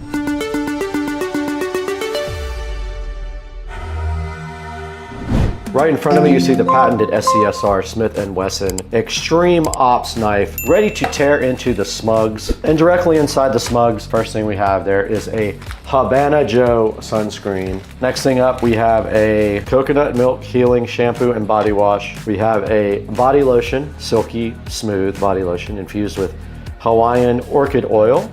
We've got a aloe after sun cooling, so when you go to the pool, you have both of those. We have a aloe vera body wash, and we have a relaxing lavender oil. And I didn't know it, but they actually did give us caps, so I bought those for no reason. Oh well. Now what you're gonna find in the other one is the same exact thing, because this is my set, that's Joe's set. And so now let's open up the other kit. And directly inside the other kit is exactly the same thing.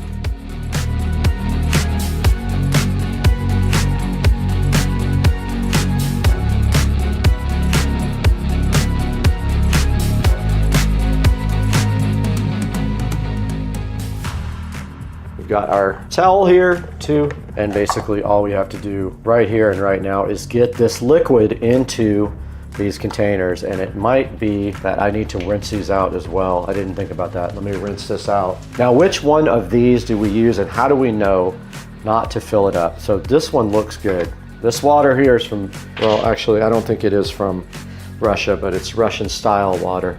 How much water will this fit? I can't see through it. We might run out of water.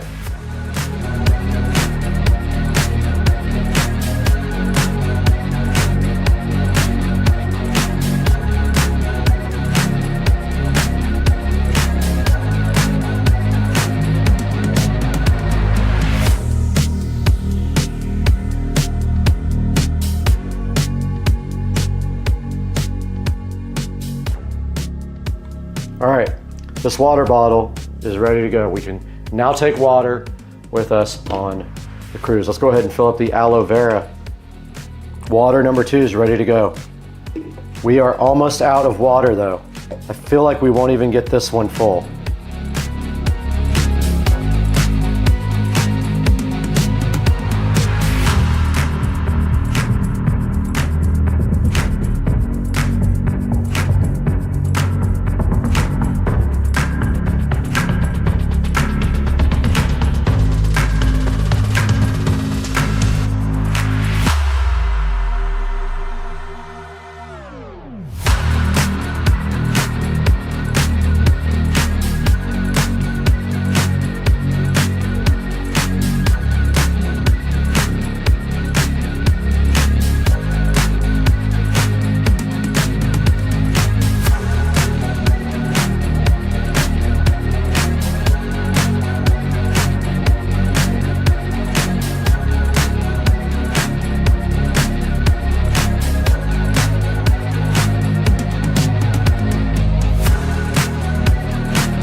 Okay, before we go any further, I need to take my medicine. Shout out Armstrong Acres Farm. They have been very influential in my video career. Shout out Armstrong. All right, moving on to the Mexican water. This time I know I've already taken some water today because I was thirsty. This pours way stronger. Where we are. We're not close yet. Oh, These nuts. blew it. That poured way faster than I anticipated. All right, I'm gonna open up our aftermarket buttons here. That one's all the way full. When you tighten it, it kind of just seals, but I wasted a lot of water right there. Okay, a little bit more careful this time so we don't waste a bunch of water.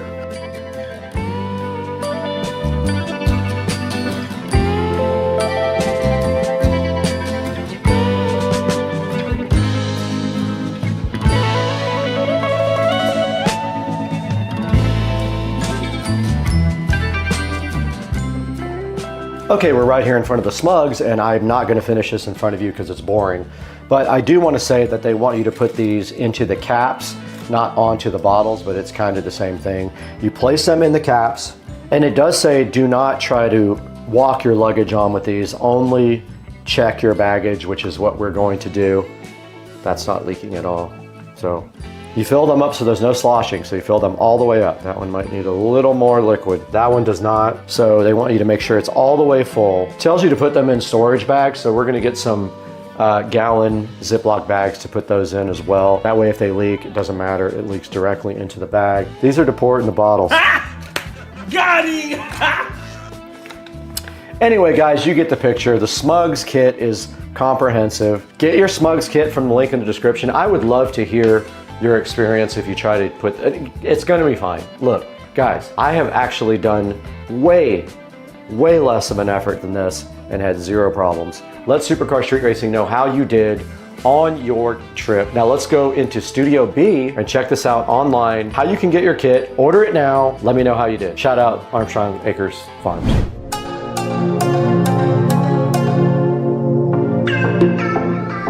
We are right here in front of the Amazon link for the Smugs kit, and this will show you how you can get your water on board. It is $23.49. I bought two of them, one for me and Joe. It has a 4.8 star review, so that shows you how good this kit actually is. It has 4x16 ounce bottles, 2x8 ounce tubes, and 12 seals included with it.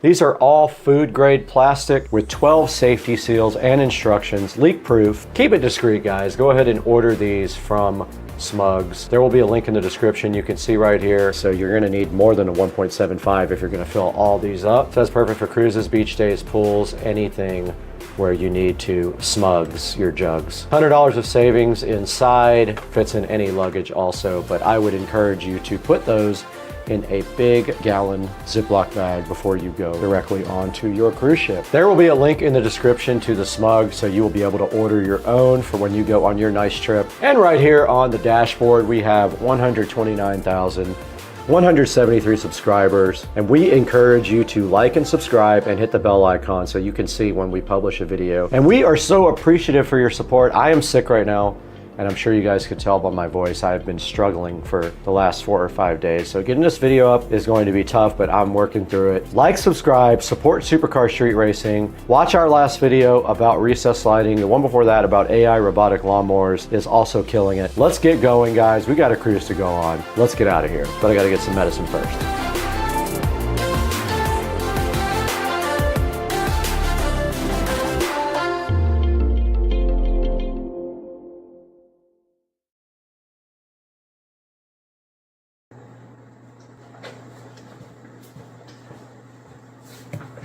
Today's Thursday, and today we're going to pick up the car from All Set Auto.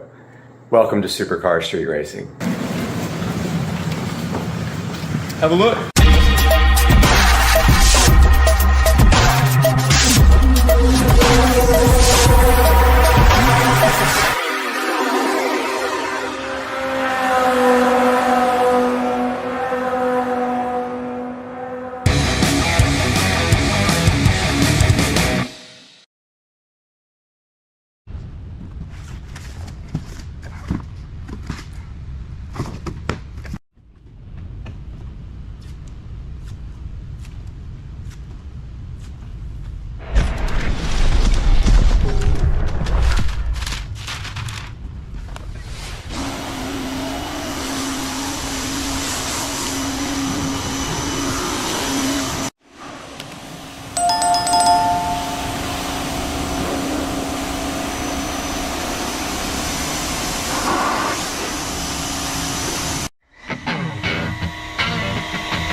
All right, welcome back, guys. We're here at All Set Auto to pick up the Model S Plaid.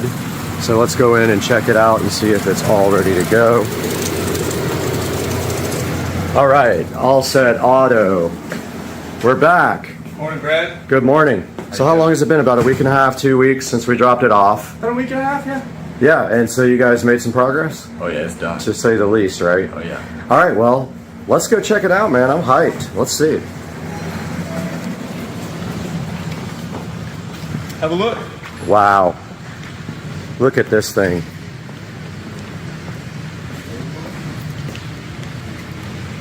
It's almost like you breathless. You don't know what to say. It's just so good. It's definitely been a transformation, for sure. So how many hours do you think this took total? I'd say a complete 5 days of labor dedicated to this car specifically. Did you have any challenges on the way that you weren't expecting, or was everything pretty much par for the course when you do a wrap? Multiple. Multiple challenges, okay. Although, you know, I only do 4 different models of cars. I do your car and the other 3 models that Tesla makes. Right. Every car is different though. So things are just gonna have different effects on the paint, how it was sprayed, when it was sprayed, things like that. I had a little bit of difficulty getting this area to tack right here. We actually did this bumper twice. This was a redo. There was something going on with the paint here. Mm-hmm. I actually had it, we pulled off the PPF because it didn't want to tack. It was a little bit of a texture in the paint. Okay. So I had Jorge spend a few hours with the buffer on it and get it nice and polished and get us a good bonding surface before we redid it. Right, and we did notice quite a few paint issues from the factory, which Tesla attempted to correct, and they made another issue with the paint that they didn't want to correct. So we did the best we could with what we had without taking the car to the body shop again to get the one little thing fixed.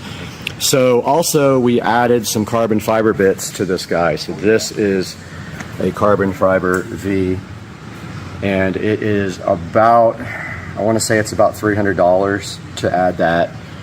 And also we added the carbon fiber mirror caps here, flat carbon, and also the door carbon fiber, which actually breaks up a lot of the wrap on the side, in my opinion, and it looks fantastic, and it actually matches the factory matte carbon fiber rear lip.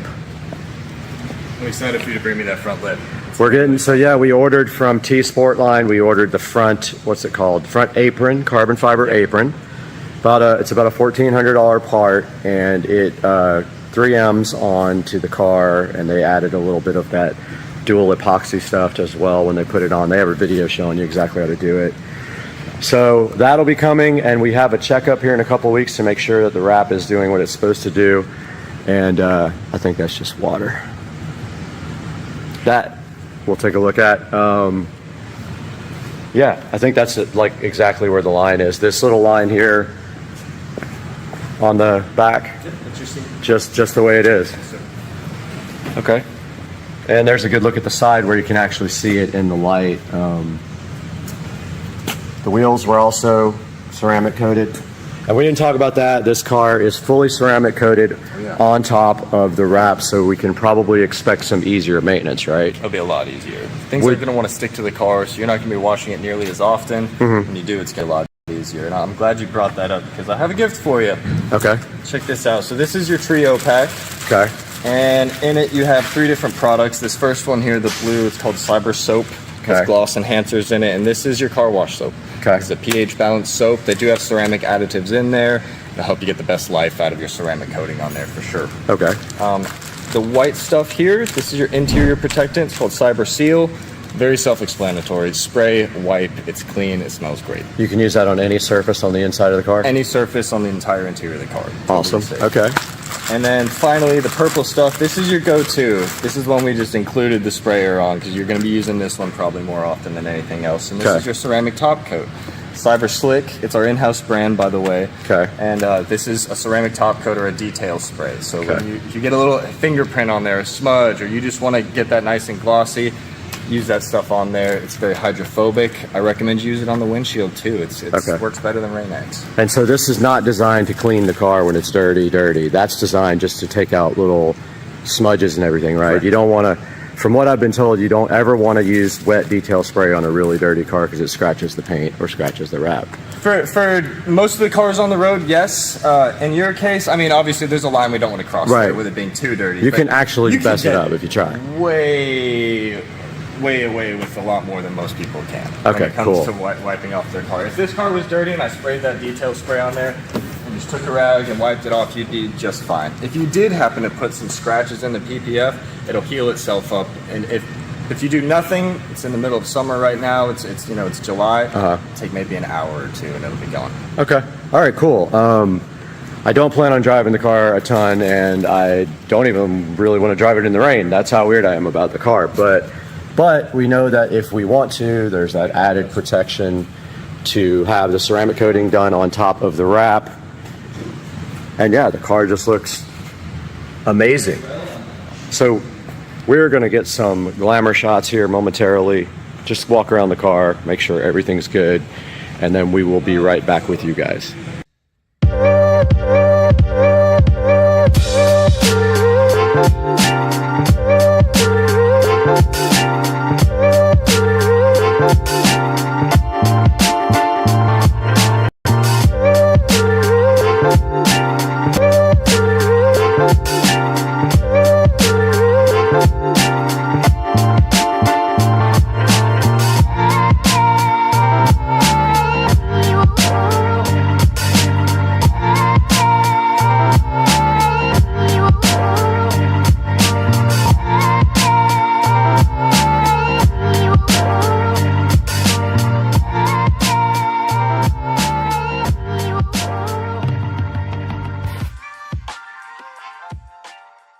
To Sesame Boulevard. What's up, guys? And the navigation just went off, and you guys just saw we picked up the Model S Plaid from All Set Auto about 10 minutes ago. Just make sure you stick around to the end and like and comment. Turn right onto Arlington Expressway. We will.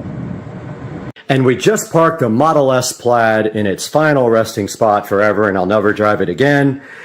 And you see it has the full set PPF applied here, and the BC Forged matte black HBO4 wheels, and the car looks absolutely crazy.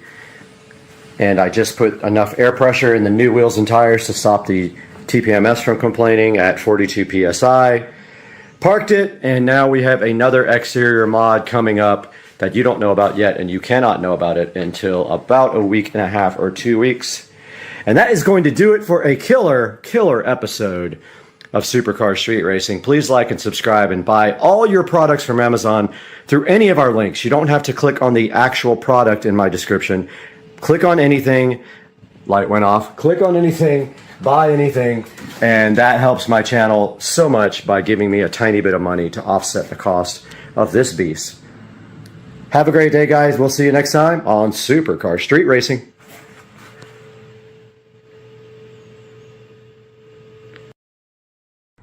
Mr. Binks! Kitty, what are you doing? Kitty, you want some food? Huh? Okay.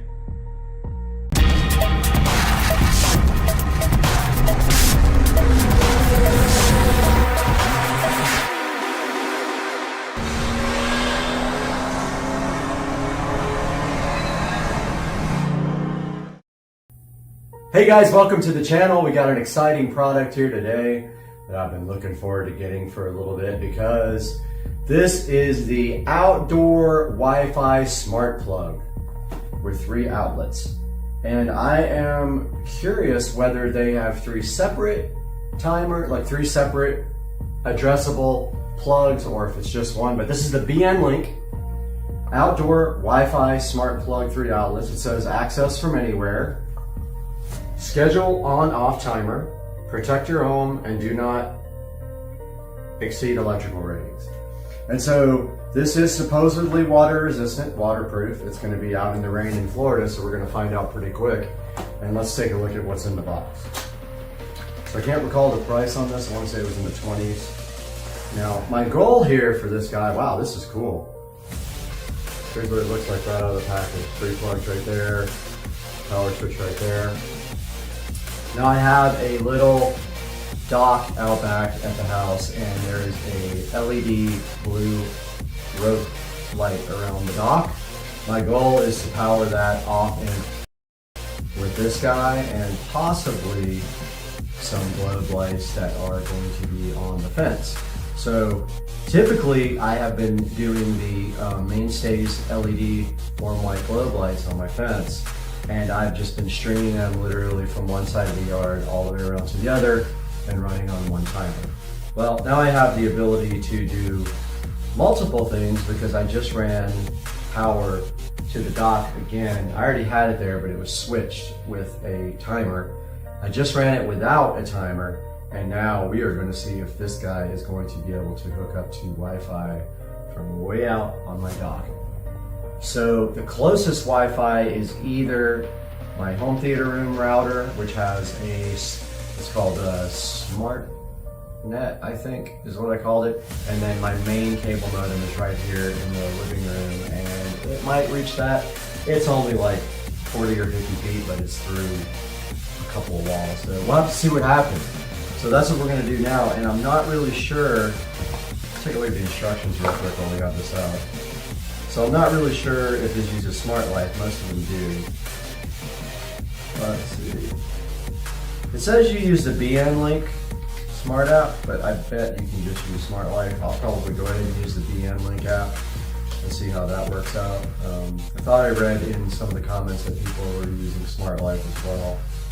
And yeah, we'll go ahead and get BN Link downloaded on the tablet and see if this guy is going to be able to do anything for us. Now I do see one weird issue already, is hopefully that will clear my outdoor power cover, because you know it has to close and be waterproof, and this hangs out at the bottom like this, and then the lights will plug in right under here. So let's get that app downloaded and see what happens. All right guys, here we are on the tablet, and we're gonna go to the Play Store here real quick. Look for BN Link, BN Link. All right, there's BN Link. Looks like it. Let's download it.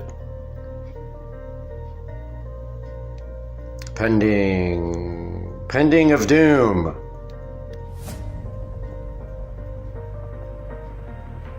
Once we get this installed and everything, hopefully we can find Wi-Fi, and then we can make routines where all the backyard lights come on at once, because I already have another timer back there for the low voltage lighting. This is actually high voltage, 110, along with the globe lights are also 110. So this is installing.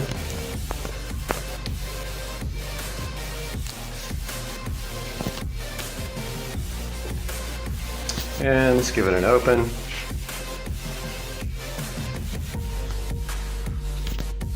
See if it actually does open. Okay, it's opened.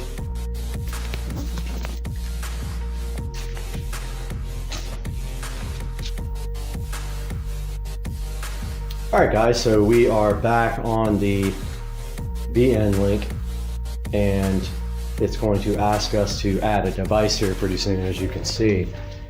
So what we're going to do now is start shooting on both of these guys. And we're going to take out the BN Link to the dock and see if we can get some Wi-Fi going, and meet you guys out there. Okay, it's a beautiful, hot, sunny day in Florida out by the new pool. And the new fence has gone in, which I will be giving an update on in another video. There's our new fence. Got extended all the way over there, but you'll see that in another video. Here is the dock. Most likely you will see an alligator friend visiting us. And here is our power. And let's go to the tablet.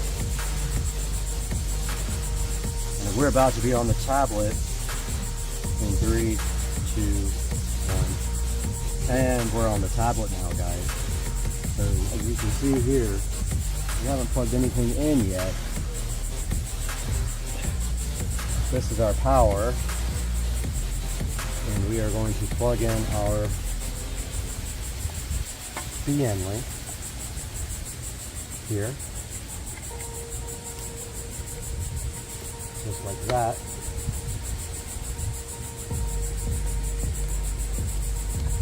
Okay, and then we go to add device. And I'm not sure which one it is. Socket Wi-Fi? No, power strip Wi-Fi. Okay, I gotta go look this up in the manual.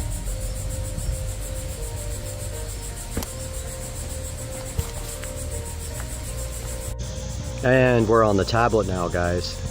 So as you can see here, we haven't plugged anything in yet. This is our power, and we are going to plug in our BN link here, just like that.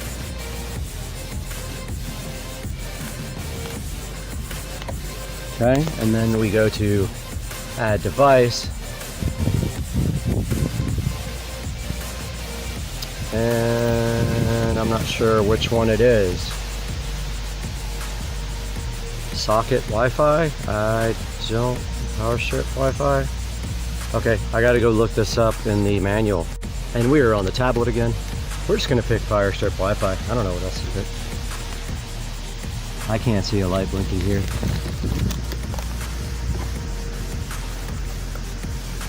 It says the light should be blinking blue. Okay, I held it down, it's still red. Alright, it's flashing blue. Power strip Wi-Fi. I'm gonna try this. I don't know what else to do. They don't give you instructions. Allow location access to search for nearby Wi-Fi devices. Location's on. It's already on.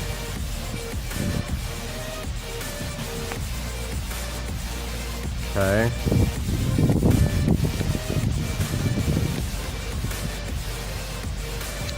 So let's see which ones are available. Looks like SmartNet's available. Let's connect to that. Oh, it actually connected. Okay. So we'll try to connect it to SmartNet.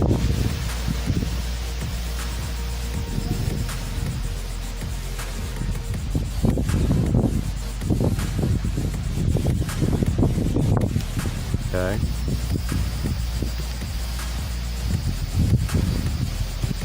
Enter your Wi-Fi name. What? I've already got location enabled. Come on, stupid thing. It wants me to enable location, but it's already enabled.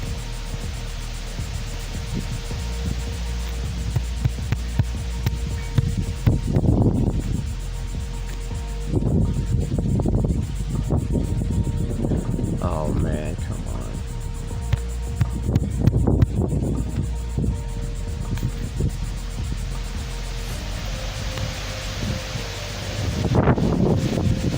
This thing is being ridiculous.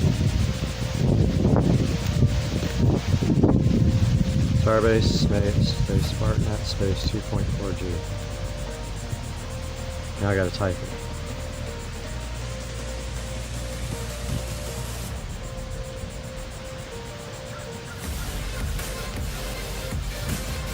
Oh, I hate this stupid autocorrect.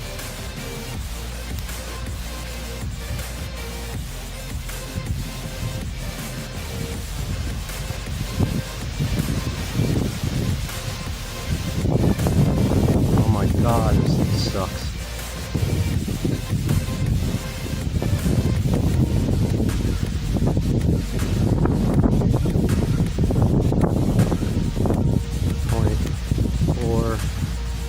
Tries to autocorrect everything you do.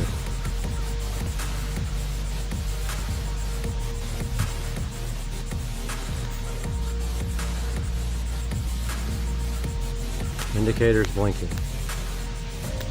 This thing is hard to use, man. This is literally Smart Life they stole.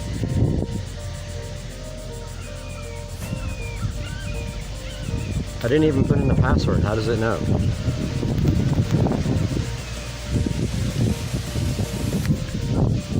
I didn't put the password in for the Wi-Fi.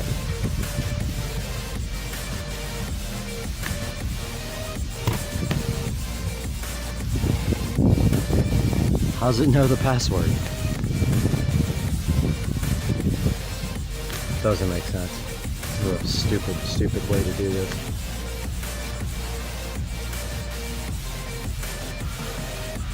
It's not working.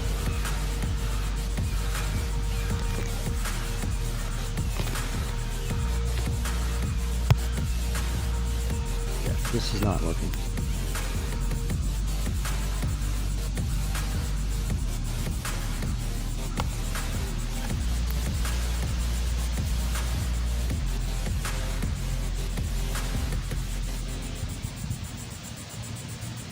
Settings. Where's apps? Location services. App permissions. Location.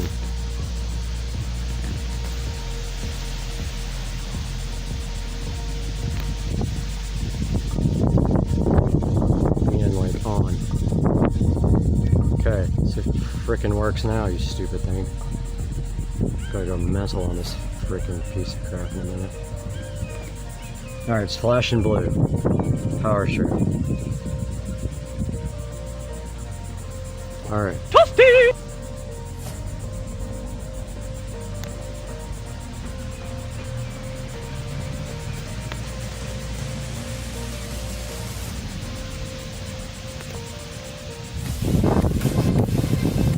Location's on.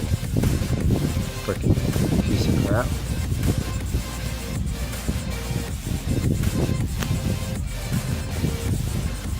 GPS.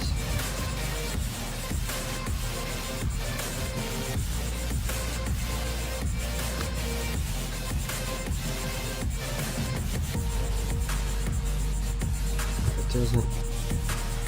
I don't know what it's trying to do here. I've got GPS on. It's on. I'm about to throw this in the lake.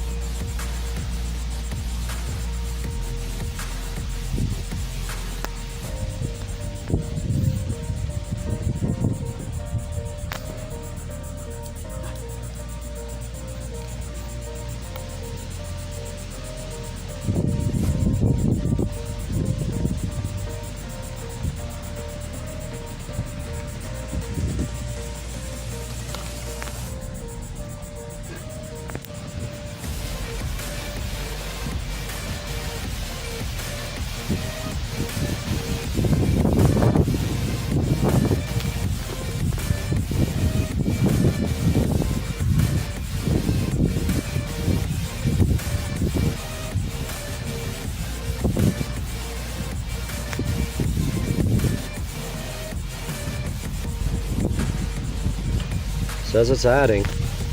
Who knows? It's the hardest thing I've ever had to put on smart.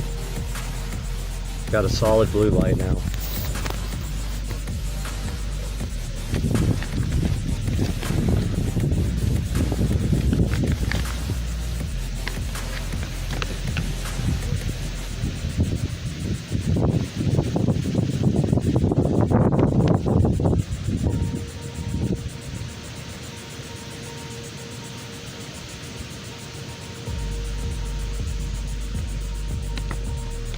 I don't think this thing is working. It doesn't tell you which one to pick. Stupid thing.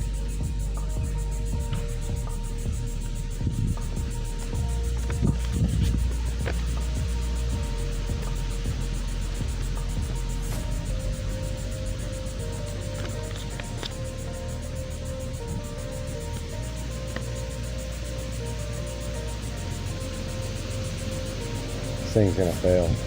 I have to use my phone. This is not working.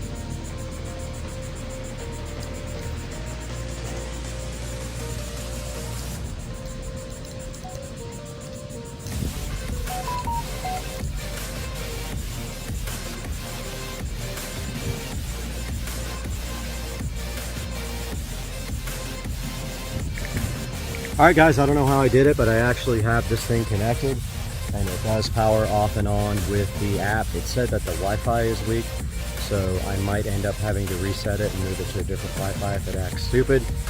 But there you have it, the BN Link Wi-Fi Smart Outdoor Waterproof Plug. We'll see how it holds up in Florida, and I will update you guys as we get more information. Thanks for joining.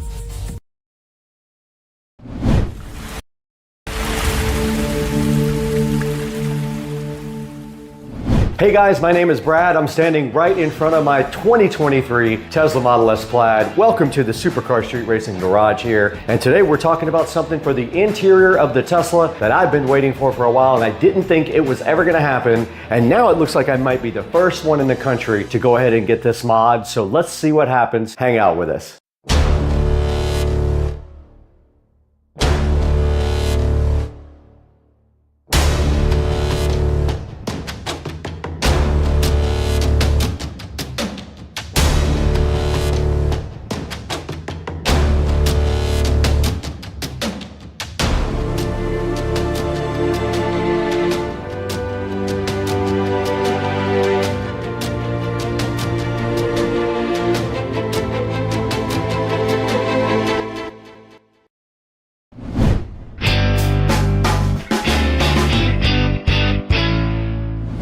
Hey everybody, welcome back to the Supercar Street Racing Garage, and my name is Brad. If you're new to the channel, we want to welcome you here for the first time. If you are an old subscriber and watcher, we welcome you back, and we are so thankful for your support. Today, right behind me in the garage is my 2023 Tesla Model S Plaid, going on 2 years old now that I've had this car. Now, they did come out with the 2024 Tesla Model S Plaid. There were not any major things that were changed in the car. However, there was one thing that was changed that I was really jealous about, and I thought I would never be able to do it. Now, the 2024s came with a special new interior piece that I really liked, and I always thought this car was lacking in a couple of areas. One of them is the brake, and the other one was this part of the interior that they did just come out with for the new model. This new interior mod is not cheap though. It's gonna cost around $6,000 to get put in, and the dealer's gonna go ahead and install it for me. So let's go ahead and take a look inside the car and see what we're talking about in the 2023 Plaid.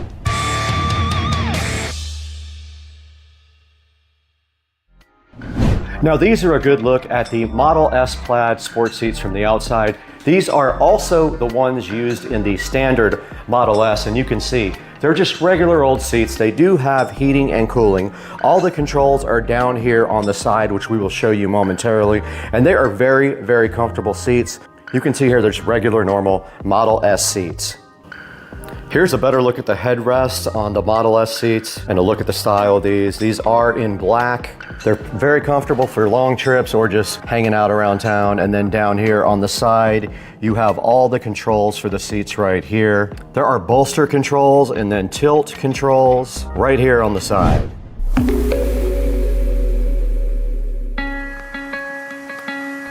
All right, you guys just did get a look at the inside of the Plaid, and you saw the original seats that came with it. They are black seats and they are very comfortable. They have heating and cooling and all of that right from the factory. But you saw that that is not a great sport seat. It is just the stock Model S seat, and I do think they should have come out with something a little bit better, and that's why we ordered the Model S Plaid sport seat.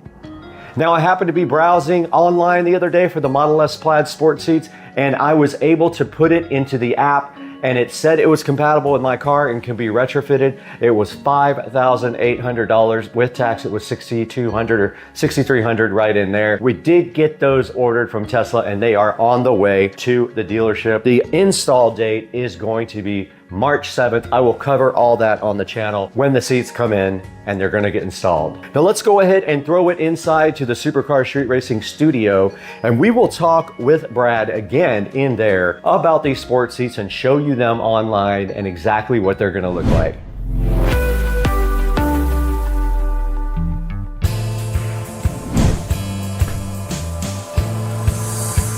Hey guys, welcome back to Supercar Street Racing. We are so happy to be back in the 4K production studio attached right to the SCSR compound. And we're back today with a huge celebration of over 50,000 subscribers. Now we're just trying to get those views up. Sometimes they're great, sometimes they're not so great, but I am happy to say that we are over 50,000 subscribers on Supercar Street Racing, and we couldn't have done it without your help as well. So thank you so much for liking and subscribing and supporting the channel through the past 8 years. And yes, we are almost at 9 or 10 years. I don't even remember when we started, honestly, but we are coming up on our 55,000 subscriber. Let's see what we are currently at now. We are 53,600, so over 50,000, and we have 25,000 in the last 28 days, which is great.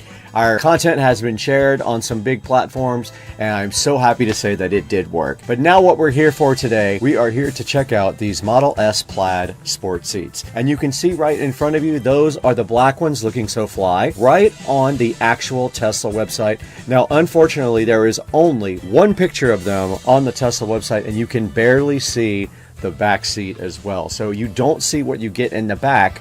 However, if you look at this actual description right here, it does say that you get 1 driver seat, 1 passenger seat, 4 rear seat bolster trims, and 2 rear seat cushion trims. And if you look in the back, you can kind of see that there is a little bit of a trim piece here, and I don't see the rest of it, but all I can see is that there is a bolster piece right here that matches the front, and it does look like it's suede in the front, but it is going to be vegan leather. It is not real leather. They don't use that in their cars. Now, checking out the description, it does say that they're designed for enhanced performance, and a lot of people said they are a lot more firm than the regular plaid seats, and these started coming out in April of last year, so I missed out by a whole entire year, and now you can retrofit them. A lot of people said they were waiting for that to come out, and on the forums, everybody was talking about they saw something out there that it might come out soon, and it did come out, and it was available in my app, so I went ahead and ordered the sport seats in black that you can see right here in front of you. Now you can see it says they're made of high performance vegan suede like I just talked about, and they look like the plaid composite decor already inside the car. You can see right there in the center of the seat, let's zoom in on that. You can see right here they do have the plaid logo, which is very cool, and that's something the plaid was always lacking. It should have had carbon fiber or sport seats in my model from the factory, and it should have had better brakes. It should have had carbon ceramic brakes. For the price this car was, should have come with them from the factory. So these are on the way to the dealership right now, and the nice technicians over at Tesla are going to go ahead and install these for me on March the 7th. So just a few weeks away. We don't have to wait very long for our install date. Checking out some other pictures online here, you can see some people have already posted some stuff around the internet. These look like the white and black, which would not match my car because I have the black back seats. You cannot really mix and match those.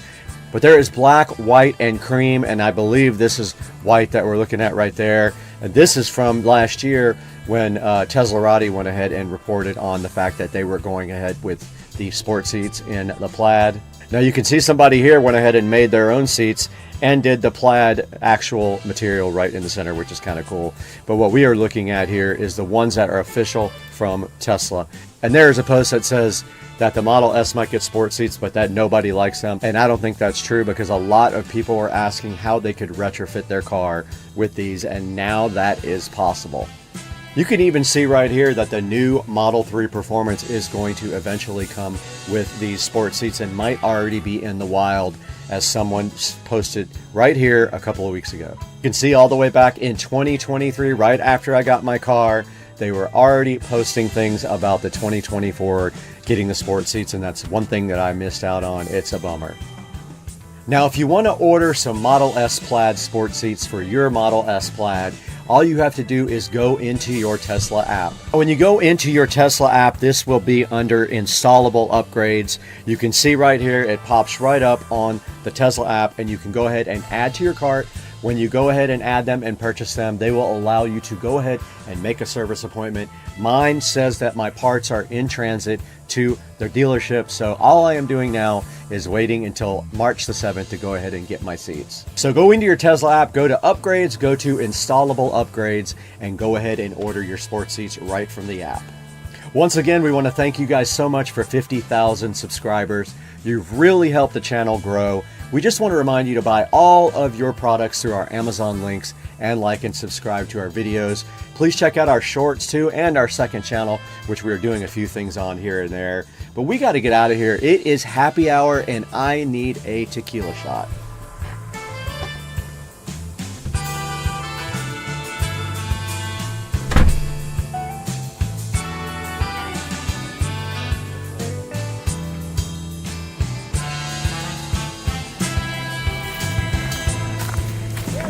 Welcome to Florida.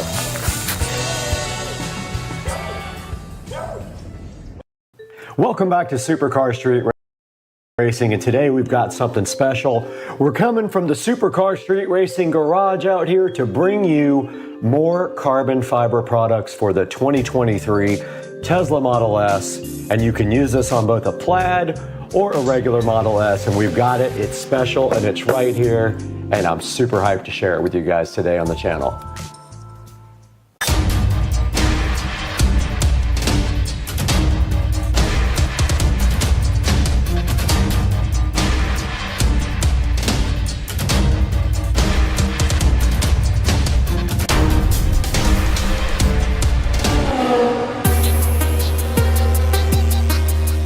Welcome back to Supercar Street Racing, and right here and right now, we're out in the Supercar Street Racing garage bringing you some more carbon fiber fun from RPM Tesla. Now, RPM Tesla makes a lot of aftermarket accessories for the Teslas, and one of the things I love about them is they have a lot of aftermarket carbon fiber. The great thing about having a Tesla is there's so many companies out there that can provide you with aftermarket accessories, but you gotta trust a company like RPM Tesla who've been doing it for a long time now, and I have a bunch of their products and they're all very high quality and they always fit perfectly, so that's why I went with them again.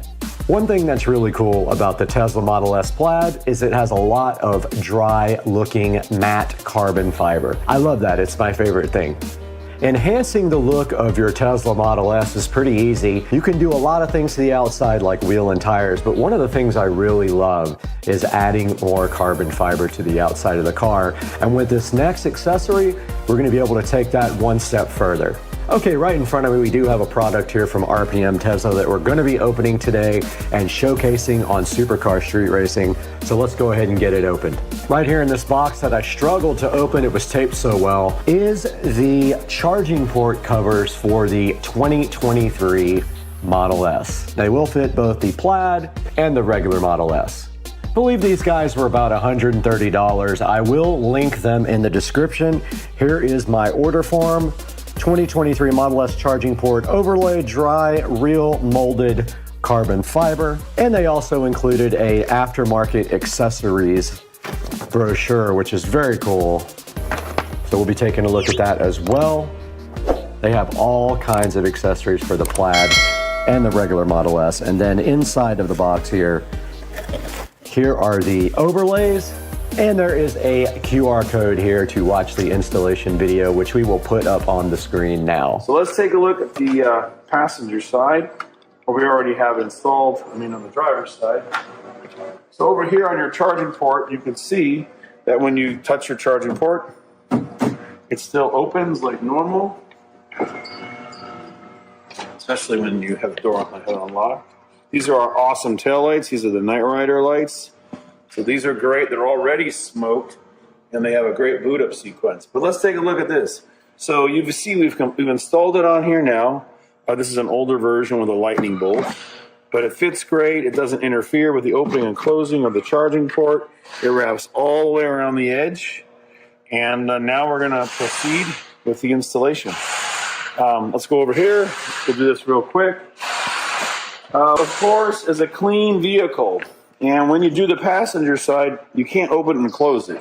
So we're going to remove all the tape, but we're going to clean it first. Now, all of our cars in our showroom have a ceramic coating on them. The ceramic coating needs to be removed, just like wax or anything like that. So we're going to really clean this until we hear that squeaky clean. All right, so we're done with that.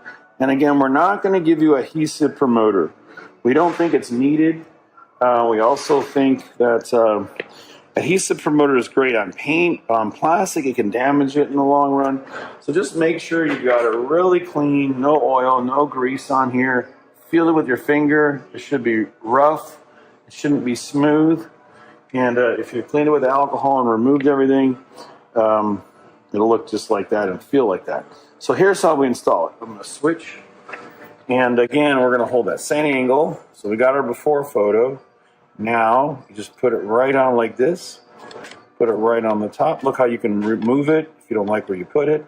But hook the back of it over the edge like this and go all the way up to the top. There. And we're on strong. And we're on here. And it's fitting perfect. So you're just going to peel and stick. And if for some reason you need to move it, I'm going to switch with you again. If you have to move it, you can still raise it up and move it. Okay, again, it's made out of 2x2 twill carbon fiber. It matches the spoilers perfect. It's wrapping around the car. Notice the direction and the flow. So airflow is going around the car. Same thing on this side. The direction is going around the car, just like our spoilers and all of our other products, like our new diffuser coming out soon for the Model Y. And again, this fits the 3 and the Y. So let's keep applying pressure. And if you hear ticking sounds like that, it means it's not sitting flat. So you got to keep pressing and pressing until the pressure-sensitive adhesive double-sided tape is fully grabbing. So please just keep pushing. Push, push, push. There. It's almost perfect now because it's not resisting. Now when you do the driver's side, it'll be open. So just support it underneath and apply pressure. Now, normally you should put some tape on here to hold it down if you're going to drive the car immediately. It takes 72 hours for the tape to fully bond. So that was a look at how to install the 2023 Model S charging port overlays. Let's go ahead and get them out of the packaging. They are packaged with a little plastic thing around them. Then there's some protective, like styrofoam-ish light cloth over the charging port overlays. Here's a good look at the Tesla charging port overlays for the Model S, and you can see on the back here, they do have 3M tape all around it, just like they do their other products, and all you have to do is peel off this 3M tape after you wipe down your charging port and stick this directly on, and it should fit perfectly. Now, these did come in a protective styrofoam sealed envelope type thing, which is like a, it's just like a soft styrofoam cloth, and they were protected very well with that, and they came out looking very awesome. Now that we've seen the product and what it's going to do for the car, we're going to go ahead and take a walk around the Model S and check out all the other carbon fiber. Out in front of the Tesla Model S Plaid, and we see at the very bottom of the bumper here, we have the carbon fiber bumper cover there, and we also up front where the Tesla logo is have the V carbon fiber overlay. We're out here next to the Model S again, and we are on the side, and you can see right here we have the turn signal / camera cover overlays here, which were a major improvement to the way the side of the Model S looks. In my opinion, the Model S does not have enough carbon on the outside, and these camera covers here made a big difference in the aesthetic and the look of the Model S Plaid. They match perfectly with the factory rear little lip that is dry matte carbon fiber and added a very nice look to the side of the car. What do you think? These are the Tesla Model S carbon fiber mirror covers and add a very cool look to the side of the car. It's such a large amount of carbon that it makes the car look better and more expensive, of course, because it is real molded dry matte carbon fiber.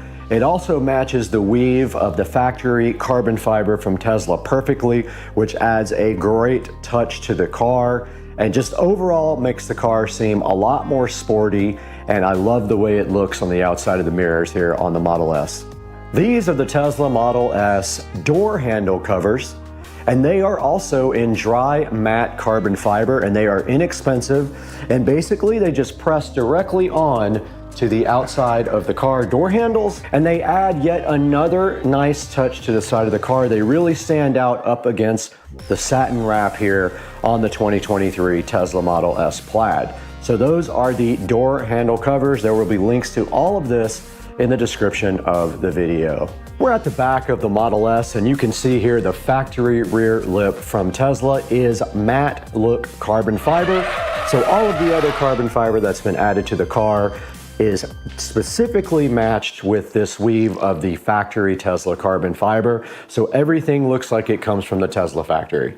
Moving inside of the Model S, we have the charging port overlay carbon fiber, which we will put a picture of up on the screen right now, but it sits right there over where you charge your phones, right in the center of the console there, and adds yet another good look to the inside of the car. And it's pretty inexpensive, around $120 or $130, I believe. There will be a link in the description also to the charging port overlay carbon fiber. Okay, we are out here in the back of the Model S Plaid, and we are ready to go ahead and prep to install. So what you need to do first is clean your charging port completely.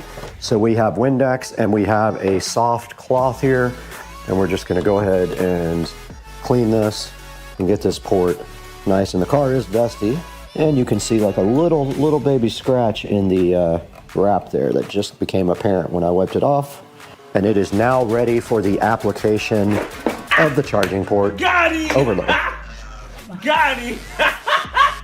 Okay, you are going to notice here on the back the 3M tape that you peel off. Go ahead and peel all that off. Yeah.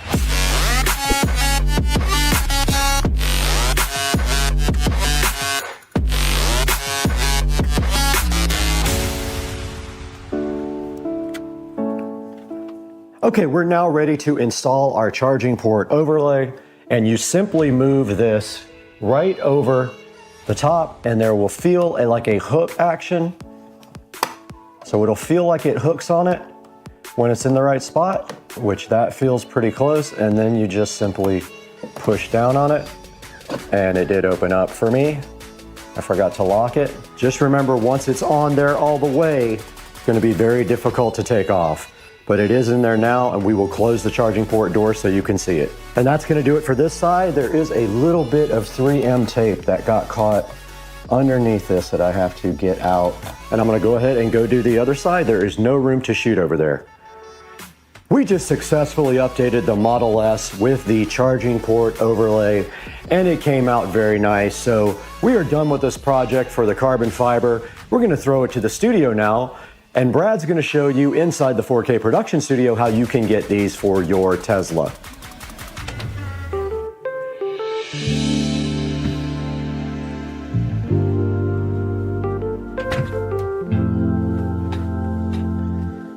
Back in the Supercar Street Racing 4K production studio again with Brad. And today we've got the special carbon fiber for the Model S. Now, right here on the screen, you can see the 2023 Plus Model S charging port overlay sitting, looking so fresh and so fly. You need this for your car. Now, you can pick up your carbon fiber from either one of those companies, except the camera cover can only come from T-Sportline. They don't have the updated version over at RPM Tesla. But you can see here, you can go to the links in the description and you can order your Model S or other Tesla carbon fiber accessories for your car. And there's a whole lot of them available here. And I think there's some interesting ones like the carbon fiber yoke steering wheel cover. I do like that. It is matte carbon fiber, and it is on one of these pages. And they also have a few other things that I like the carbon fiber rear splitter. And one day I might get that. It does require some drilling to put on, so I'm not sure if I'm really happy about drilling into my $100,000 plus car. But it still looks cool and enhances the look of the car, so I'm kind of down to try it out. Guys, please like and subscribe and hit that bell icon. It helps me out so greatly. And buy all of your products through our Amazon links when there is one. Even if it's not the product you want, in the link in the description, click that link and buy anything you want. And it gives me $1 or $2 and helps support the channel. And the channel is growing subscribers every day and more views every day. But we got to get out of here. We got to go pick up a carbon fiber complete replacement for my car.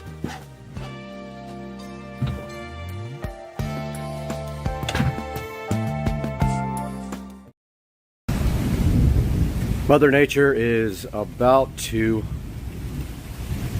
unleash on us, and it is awesome. Look at the lightning and the thunder in Florida. You gotta love Florida life.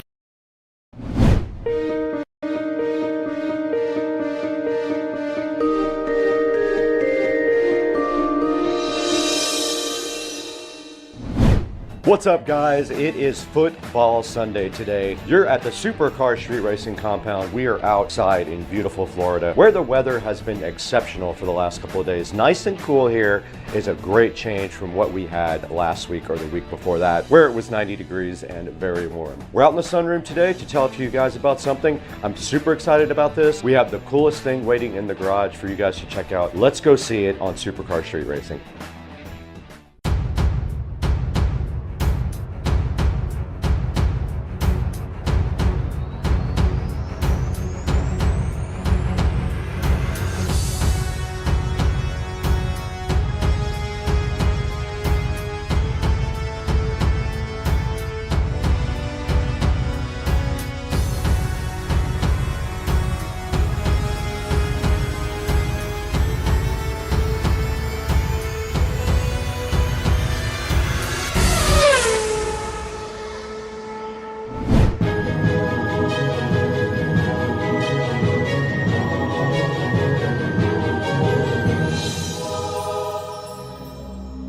We're out in the Supercar Street Racing beautiful compound garage today with something very special. I'm hyped about this product. Easy Era sent us this awesome digital clock to check out. I'm shooting some video on the other camera of that right now. Now this thing is very cool. It features lots of cool things on it.